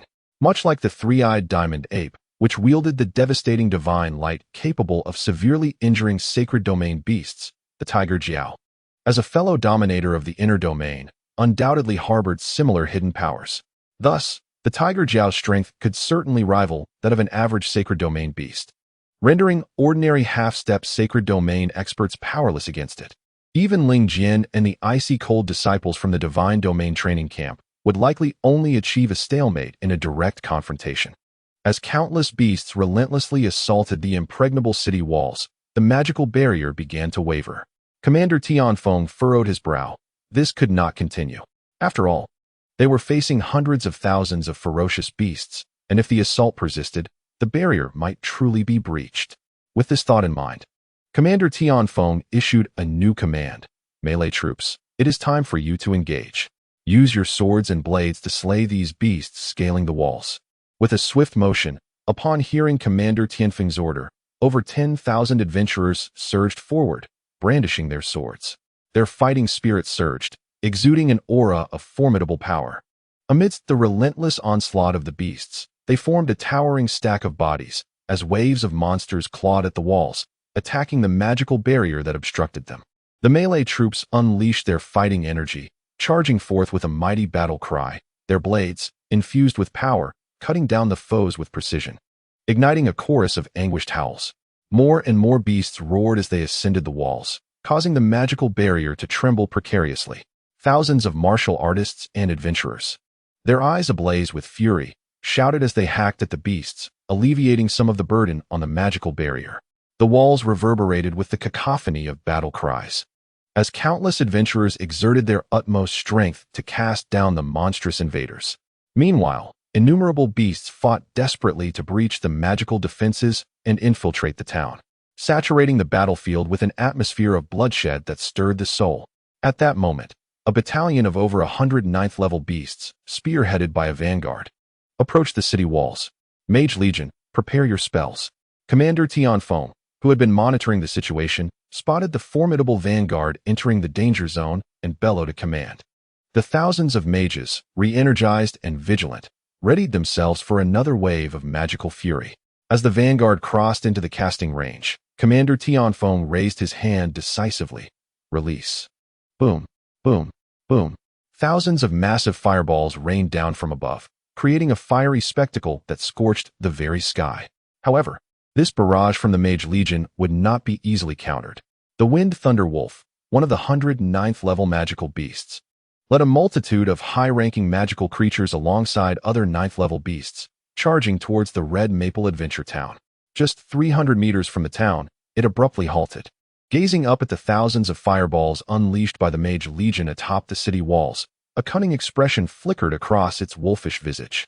The Wind Thunder Wolf let out a long howl, and instantly, the thousands of high-level magical beasts behind it gathered their strength, unleashing their innate magical abilities. Thousands of thunderous pillars, accompanied by a deafening crackle, accurately struck towards the enormous fireballs, effectively halting the magical assault of the Mage Legion mid-air. How infuriating! With a 9th-level beast leading them, the battle was indeed no easy feat. The Commander Tianfeng slammed his hand against the wall in frustration and promptly issued another command. Mage Legion 2, coordinate with Mage Legion 1 to execute a fusion spell and eliminate this beast army. Swiftly, thousands of mages ascended the walls of the town, positioning themselves behind the original Mage Legion. Feng Zichen observed the Mage Legion in astonishment, exclaiming, "There are so many mages in this Red Maple Adventure Town?" Jian Wujie replied nonchalantly, "After all, it is the prime stopover to the Fallen Forest. The geographical location of Red Maple Adventure Town is exceptional. Virtually all adventurers venturing into the Fallen Forest will pause here." The usually reticent Lung Robing also spoke up. However, even with the addition of these mages, their impact may be minimal. Ling Jian nodded, casting his gaze upon the battlefield below, murmuring, "Indeed, There are over 20 high-level magical beast regiments led by 9th-level beasts here.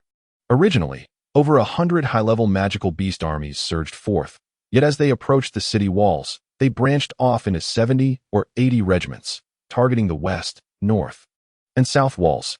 Even now, more than 20 high-level magical beast regiments continued to assault the east wall. Feng Zichen felt a twinge of worry, pondering the defensive situation of the other walls.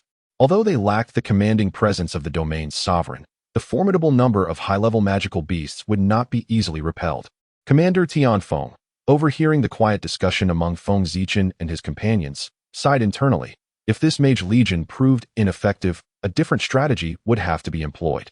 Returning to the matter at hand, upon the convergence of Mage Legion 2 and Mage Legion 1, Commander Tianfeng raised his hand, signaling the commencement of their magical offensive. Under the low chants of thousands of fire mages, an endless influx of fire magic elements began to coalesce in the air, creating a terrifying tide of magic. Behind the first Mage Legion, the second Mage Legion also initiated their spell, with torrents of earth magic elements surging forth, rivaling the spectacle of their predecessors. 8th level spell, Celestial Falling Stones. With the waving of staffs by thousands of earth mages, colossal meteors, each the size of a man, plummeted from the heavens like a meteor shower. 8th level spell, Rain of Fire. Almost at the very moment of the celestial meteor's formation, thousands of fire mages completed their incantations. With a swift flourish of their wands, a torrential downpour of fire rained down upon the meteor, the blazing flames clinging to its surface, resembling a truly magnificent meteor shower. The fusion of falling meteor fire, a breathtaking spectacle infused with the energy of countless mages, stunned all present. Numerous magical beasts gazed upward in awe at the fiery tail of the meteor, captivated by its splendor. Yet, amidst the chaos, the 9th-tier magical beast, the Wind Thunder Wolf, remained unerringly alert, for this grand and formidable meteor shower was directed straight towards its battalion. The fur of the Wind Thunder Wolf bristled, an overwhelming sense of danger enveloping it. It understood that this assault differed fundamentally from previous magical strikes. Withstanding it could very well lead to demise. However, it soon quelled its fears, for it was not alone on this battlefield. There were other 9th-tier magical beasts in its ranks. Roars, 3 thunderous bellows reverberated through the skies. As the 3 closest 9th-tier magical beasts, upon sensing the impending peril, sprang into action. Possessing intellect rivaling that of humans, they would not idly allow their comrade to perish. Countless beams of magical light coalesced from the ranks of these superior beasts, erupting forth in a terrifying display of magical energy, charging directly towards the oncoming meteor fire. With the support of its companions, the Wind Thunder Wolf felt a surge of confidence. It too let out a long howl, rallying the previously disordered magical beast army. And together they summoned thousands of lightning pillars to strike at the meteor fire. On one side lay the 8th-tier fusion magic of falling meteor fire unleashed by the Mage Legion. On the other, the magical counterattack released in unison by the 4 advanced magical beast armies. The clash of such formidable magical forces resonated throughout the sky, culminating in a cataclysmic collision. The explosive sounds echoed across the battlefield, the terrifying shockwaves sweeping through the area, toppling countless magical beasts and sending ripples through the protective barrier of the Red Maple Adventure Town. The sheer power of this duel between 2 magical surges was indeed fearsome. Looking down upon the chaotic battlefield of magical beasts, Feng Zichen's heart sank gradually. He observed that, despite their disheveled appearance, the advanced magical beast armies had suffered no substantial damage. Not a single 9th-tier beast had fallen. This was troubling indeed. Commander Tianfeng's grip on the castle wall tightened, veins bulging from his exertion, clearly feeling a sense of frustration. Suddenly, he relaxed his hold, as if having made a pivotal decision. Turning to face Feng Zichen and his companions, he offered a bitter smile. It seems you were right. This meticulously prepared fusion magic attack has not yielded significant results. Feng Zichen and his companions shared a silent understanding. The beast tide truly lived up to its fearsome reputation across the continent, proving to be exceedingly troublesome. Commander, is it not time for us to intervene? Feng Zichen fixed his gaze upon Commander Tianfeng, his tone resolute. In the face of the advanced magical beast armies led by dozens of 9th-tier beasts, their small team of executioners was the most effective means of counteraction.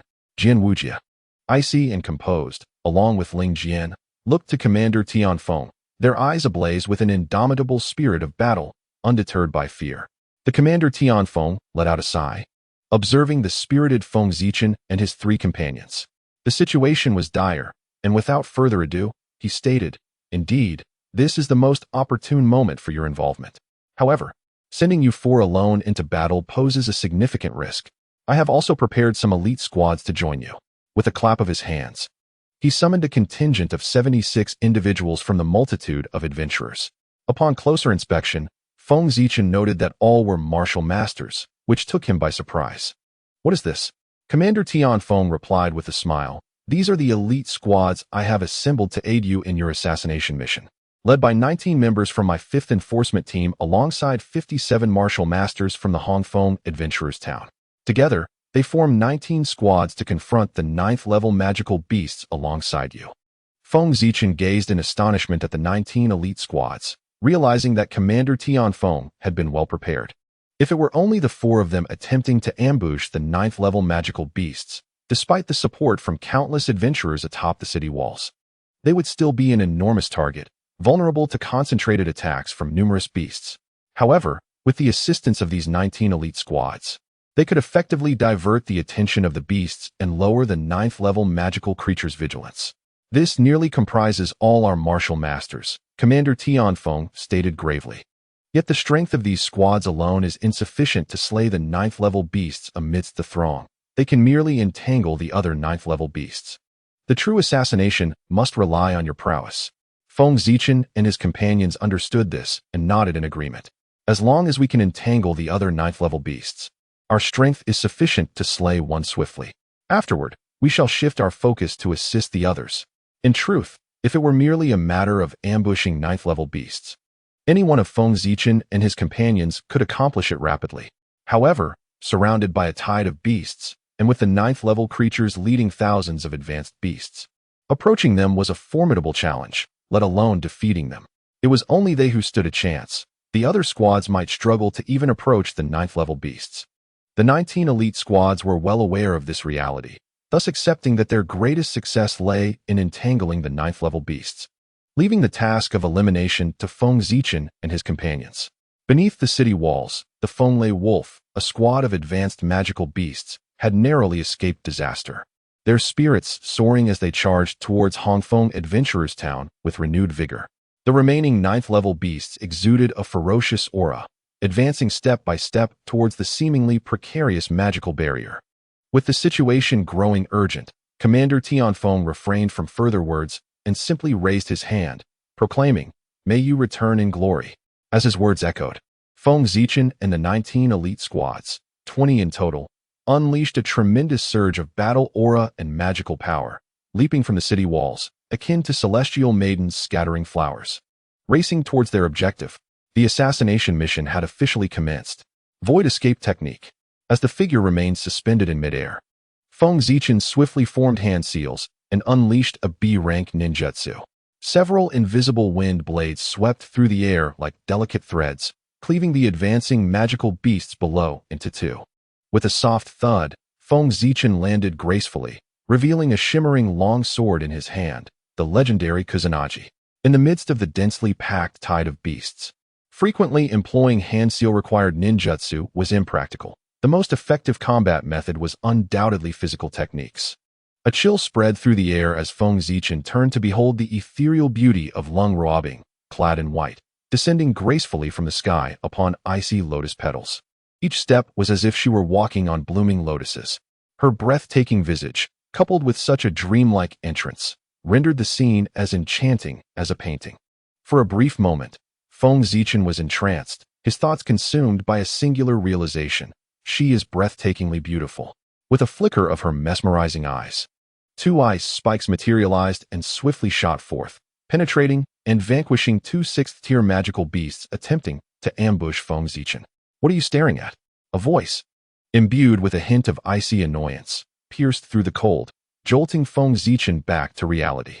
He found himself under the intense gaze of the extraordinary beauty, feeling a wave of embarrassment wash over him as he awkwardly scratched his head and averted his eyes.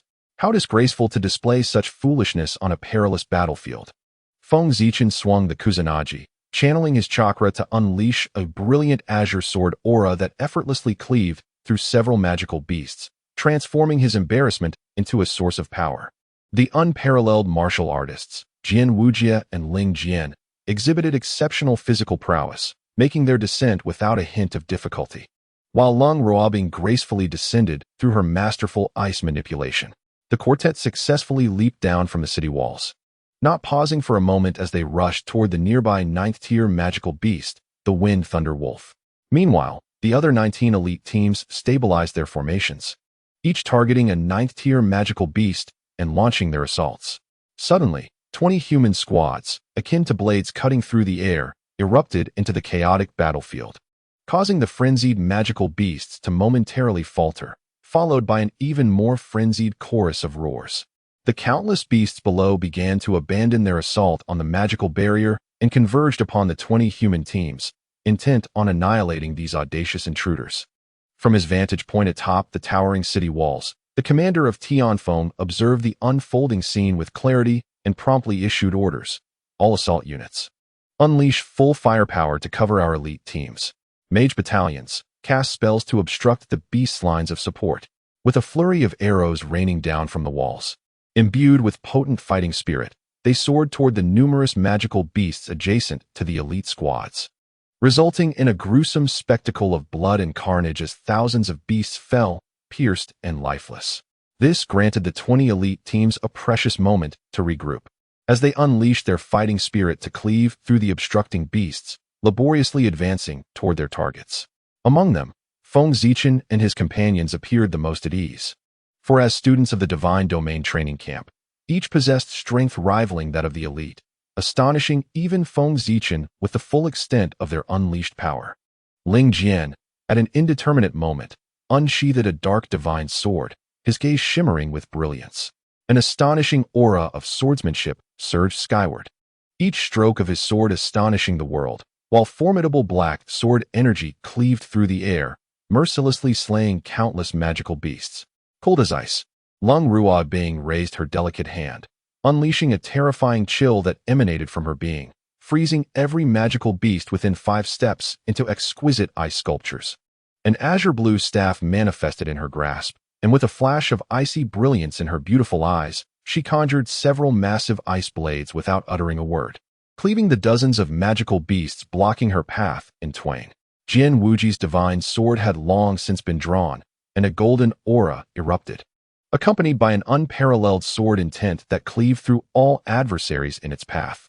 The quartet of the execution squad, led by Feng Zichen, surged forth like a razor-sharp blade, overwhelming the magical beasts with their singular prowess, advancing towards the Wind Thunder Wolf with unstoppable momentum. The cunning Wind Thunder Wolf, realizing that these 4 humans seemed to surpass its strength, stealthily retreated to the rear of its army, letting out a long howl to summon the high-ranking magical beasts to encircle Feng Zichen and his companions, seeking to overwhelm them with sheer numbers. Hundreds, if not thousands, of high-ranking magical beasts roared as they enveloped the 4, their claws akin to blades, viciously slashing towards them. Feng Zichen frowned. Each of these high-ranking beasts was at least of the 7th rank, with some even reaching the 8th, though he was unperturbed by a few dozen. The sight of thousands charging simultaneously posed a substantial threat. Ling Jian, too, recognized the presence of these formidable foes, raising his dark divine sword high. He infused it with boundless aura, exuding a presence that signaled to Feng Zichen and the others that he was about to unleash a formidable technique. They immediately prepared to fend off the incoming magical beasts. After a moment of gathering strength, a flicker of chaotic sword light flashed in Ling Jian's eyes. With a swift and piercing sword intent, he slowly brought down the raised dark divine sword, as if wielding the weight of an entire world. Its descent visibly slow to the naked eye. The power of the extreme sword bloodline shattered the heavens. As the black divine sword descended, a colossal wave of black sword energy surged forth with overwhelming force, as if to rend the very fabric of the earth, hurtling towards the oncoming throng of high-ranking magical beasts. With a resounding crash, the magical beasts were stricken with terror as the unmatched black sword energy proved indomitable, cleaving the ground asunder and creating a vast chasm. Countless beasts could not mount a defense in time, and any attempts at resistance were rendered futile, obliterated by the terrifying sword energy. Screams echoed from the ranks of the magical beasts, the battlefield descending into chaos. The impact of that black sword energy was remarkable, decimating more than half of the high-ranking magical beasts, reducing those within its lethal range to mere remnants. A long fissure spanned hundreds of meters, a testament to the ferocity of Ling Jian's strike. "Well done," Feng Zichun exclaimed, witnessing the sudden decrease in high-ranking magical beasts. Ling Jian, slightly breathless yet smiling, promptly declared, "Now, let us seize this opportunity and take down that winged thunder wolf." Feng Zichun and his companions nodded in agreement. Such a splendid opportunity was not to be missed. The four of them immediately activated their agility techniques and surged towards the winged thunder wolf, which was almost paralyzed with fear. Sensing the imminent danger, the winged thunder wolf awoke from its stupor, its fur bristling as it instinctively considered fleeing. However, upon noticing the imposing presence of the domain lord, the tiger Jiao, patrolling the battlefield behind it, and recalling the dire consequences of retreating in the face of battle, the winged thunder wolf suppressed its terror and let out a long howl, summoning the few hundred high-level magical beasts that remained. The speed of Feng Zichun and his companions was astonishing, not only the martial artists Jian Wuzhou and Ling Jian, but even the ice-cold mage Lung Ruobing moved with the swiftness of gliding across thin ice, racing towards the winged thunder wolf at a pace that rivaled Feng Zichun's. Meanwhile, the high-level magical beasts, momentarily stunned by Ling Jian's sword energy, required time to respond to the winged thunder wolf's call, and their speed was no match for the fully unleashed might of Feng Zichun and his comrades, leaving them far behind. At this moment, the winged thunder wolf had merely a few dozen 8th-level magical beasts as guards, which crumbled under the onslaught of Feng Zichun's party, falling one by one. In a moment of desperation, the winged thunder wolf's inner rage was ignited. Its eyes turned a fierce crimson, and with a surge of magical energy, it unleashed a beam infused with the forces of wind and thunder, launching it at Feng Zichun. This was the winged thunder wolf's innate magic, the wind thunder kill. As the lightning-like beam approached, Feng Zichun remained unfazed. Beside him, Lung Ruobing lunged forward, her ice-blue staff pointing ahead, conjuring a deep blue ice shield that perfectly deflected the attack.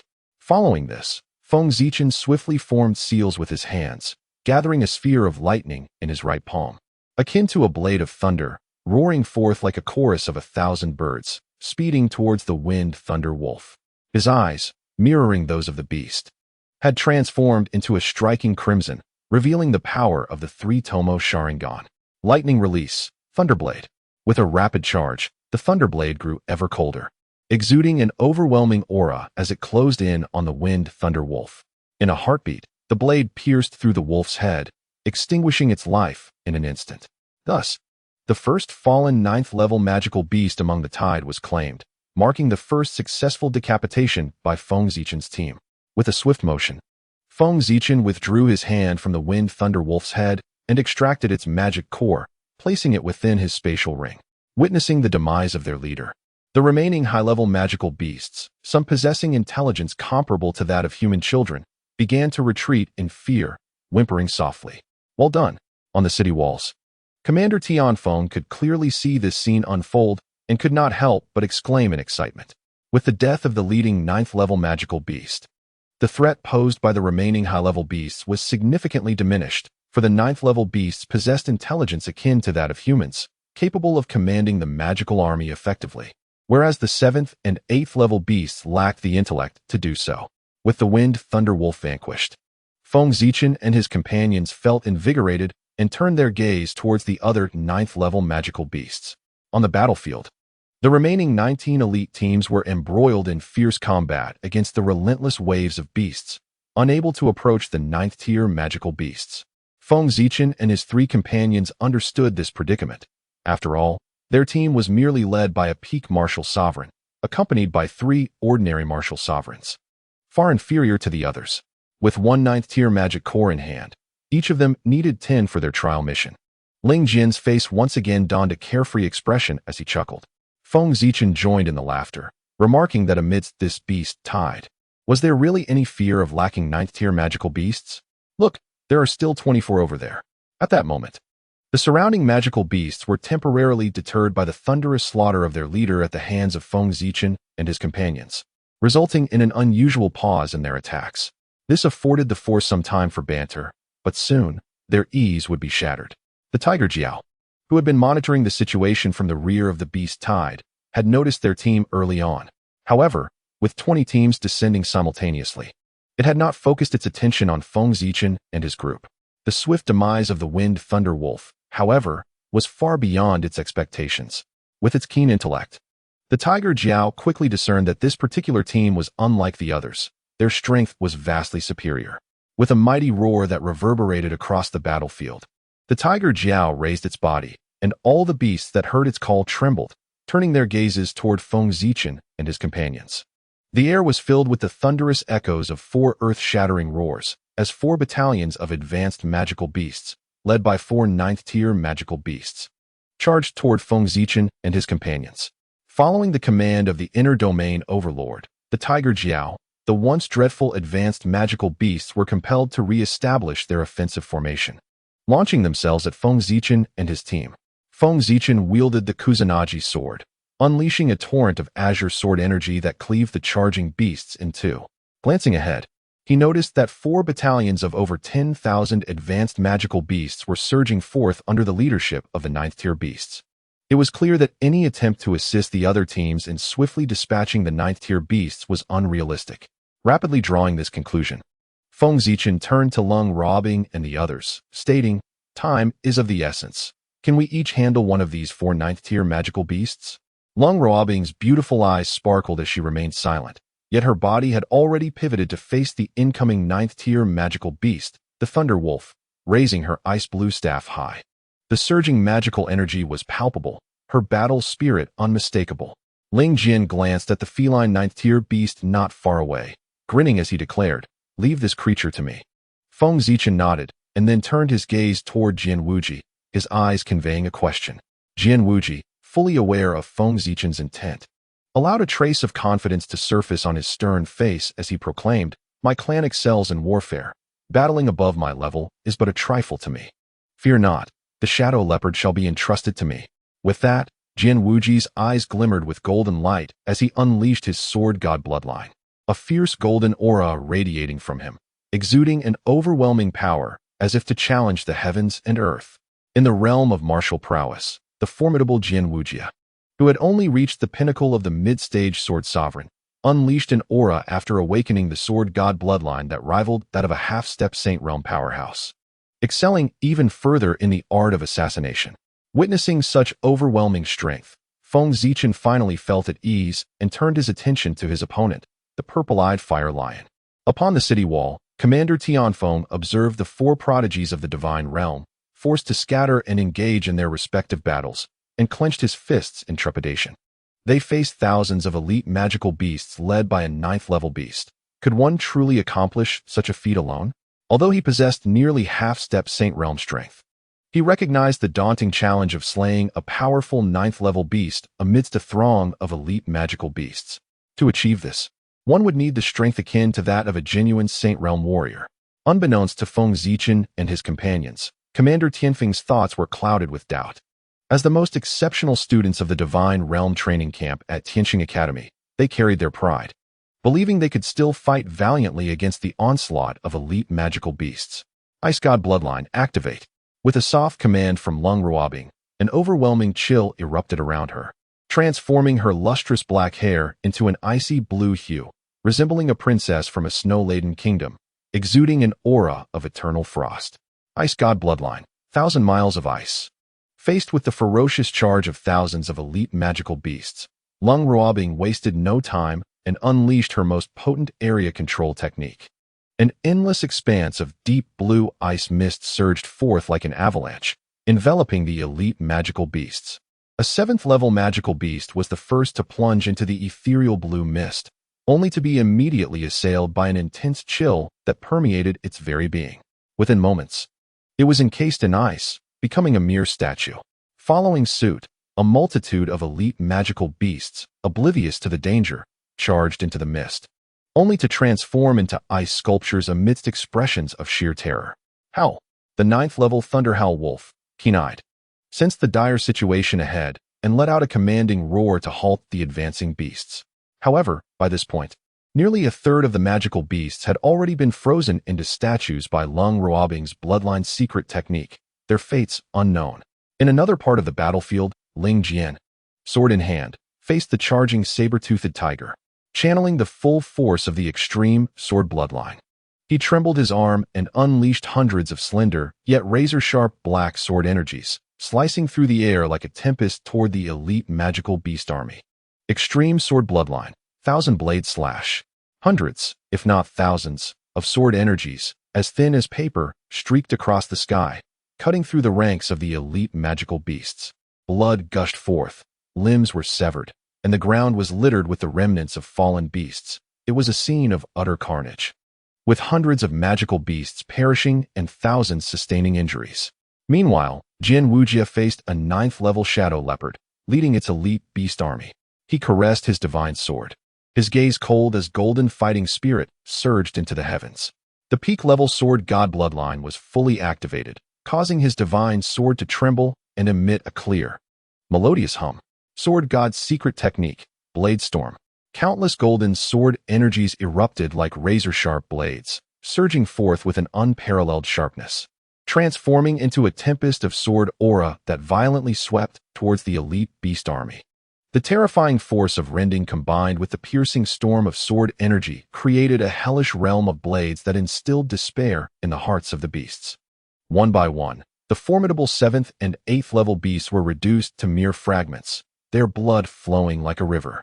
This tempest of blades was evidently several times more potent than the one wielded by Jian Wujia during his trials on the celestial star path, clearly representing his full power. Feng Zichen gazed at his comrades, now unleashing their full might, and could not help but marvel. Truly, they were the pinnacle of divine talents on the continent, their combat prowess unmatched. A surge of fervor ignited within Feng Zichen, his battle spirit soaring to the heavens as he cast his resolute gaze upon the multitude of elite beasts charging just hundreds of meters away. It seemed that I too must not falter in my display of might.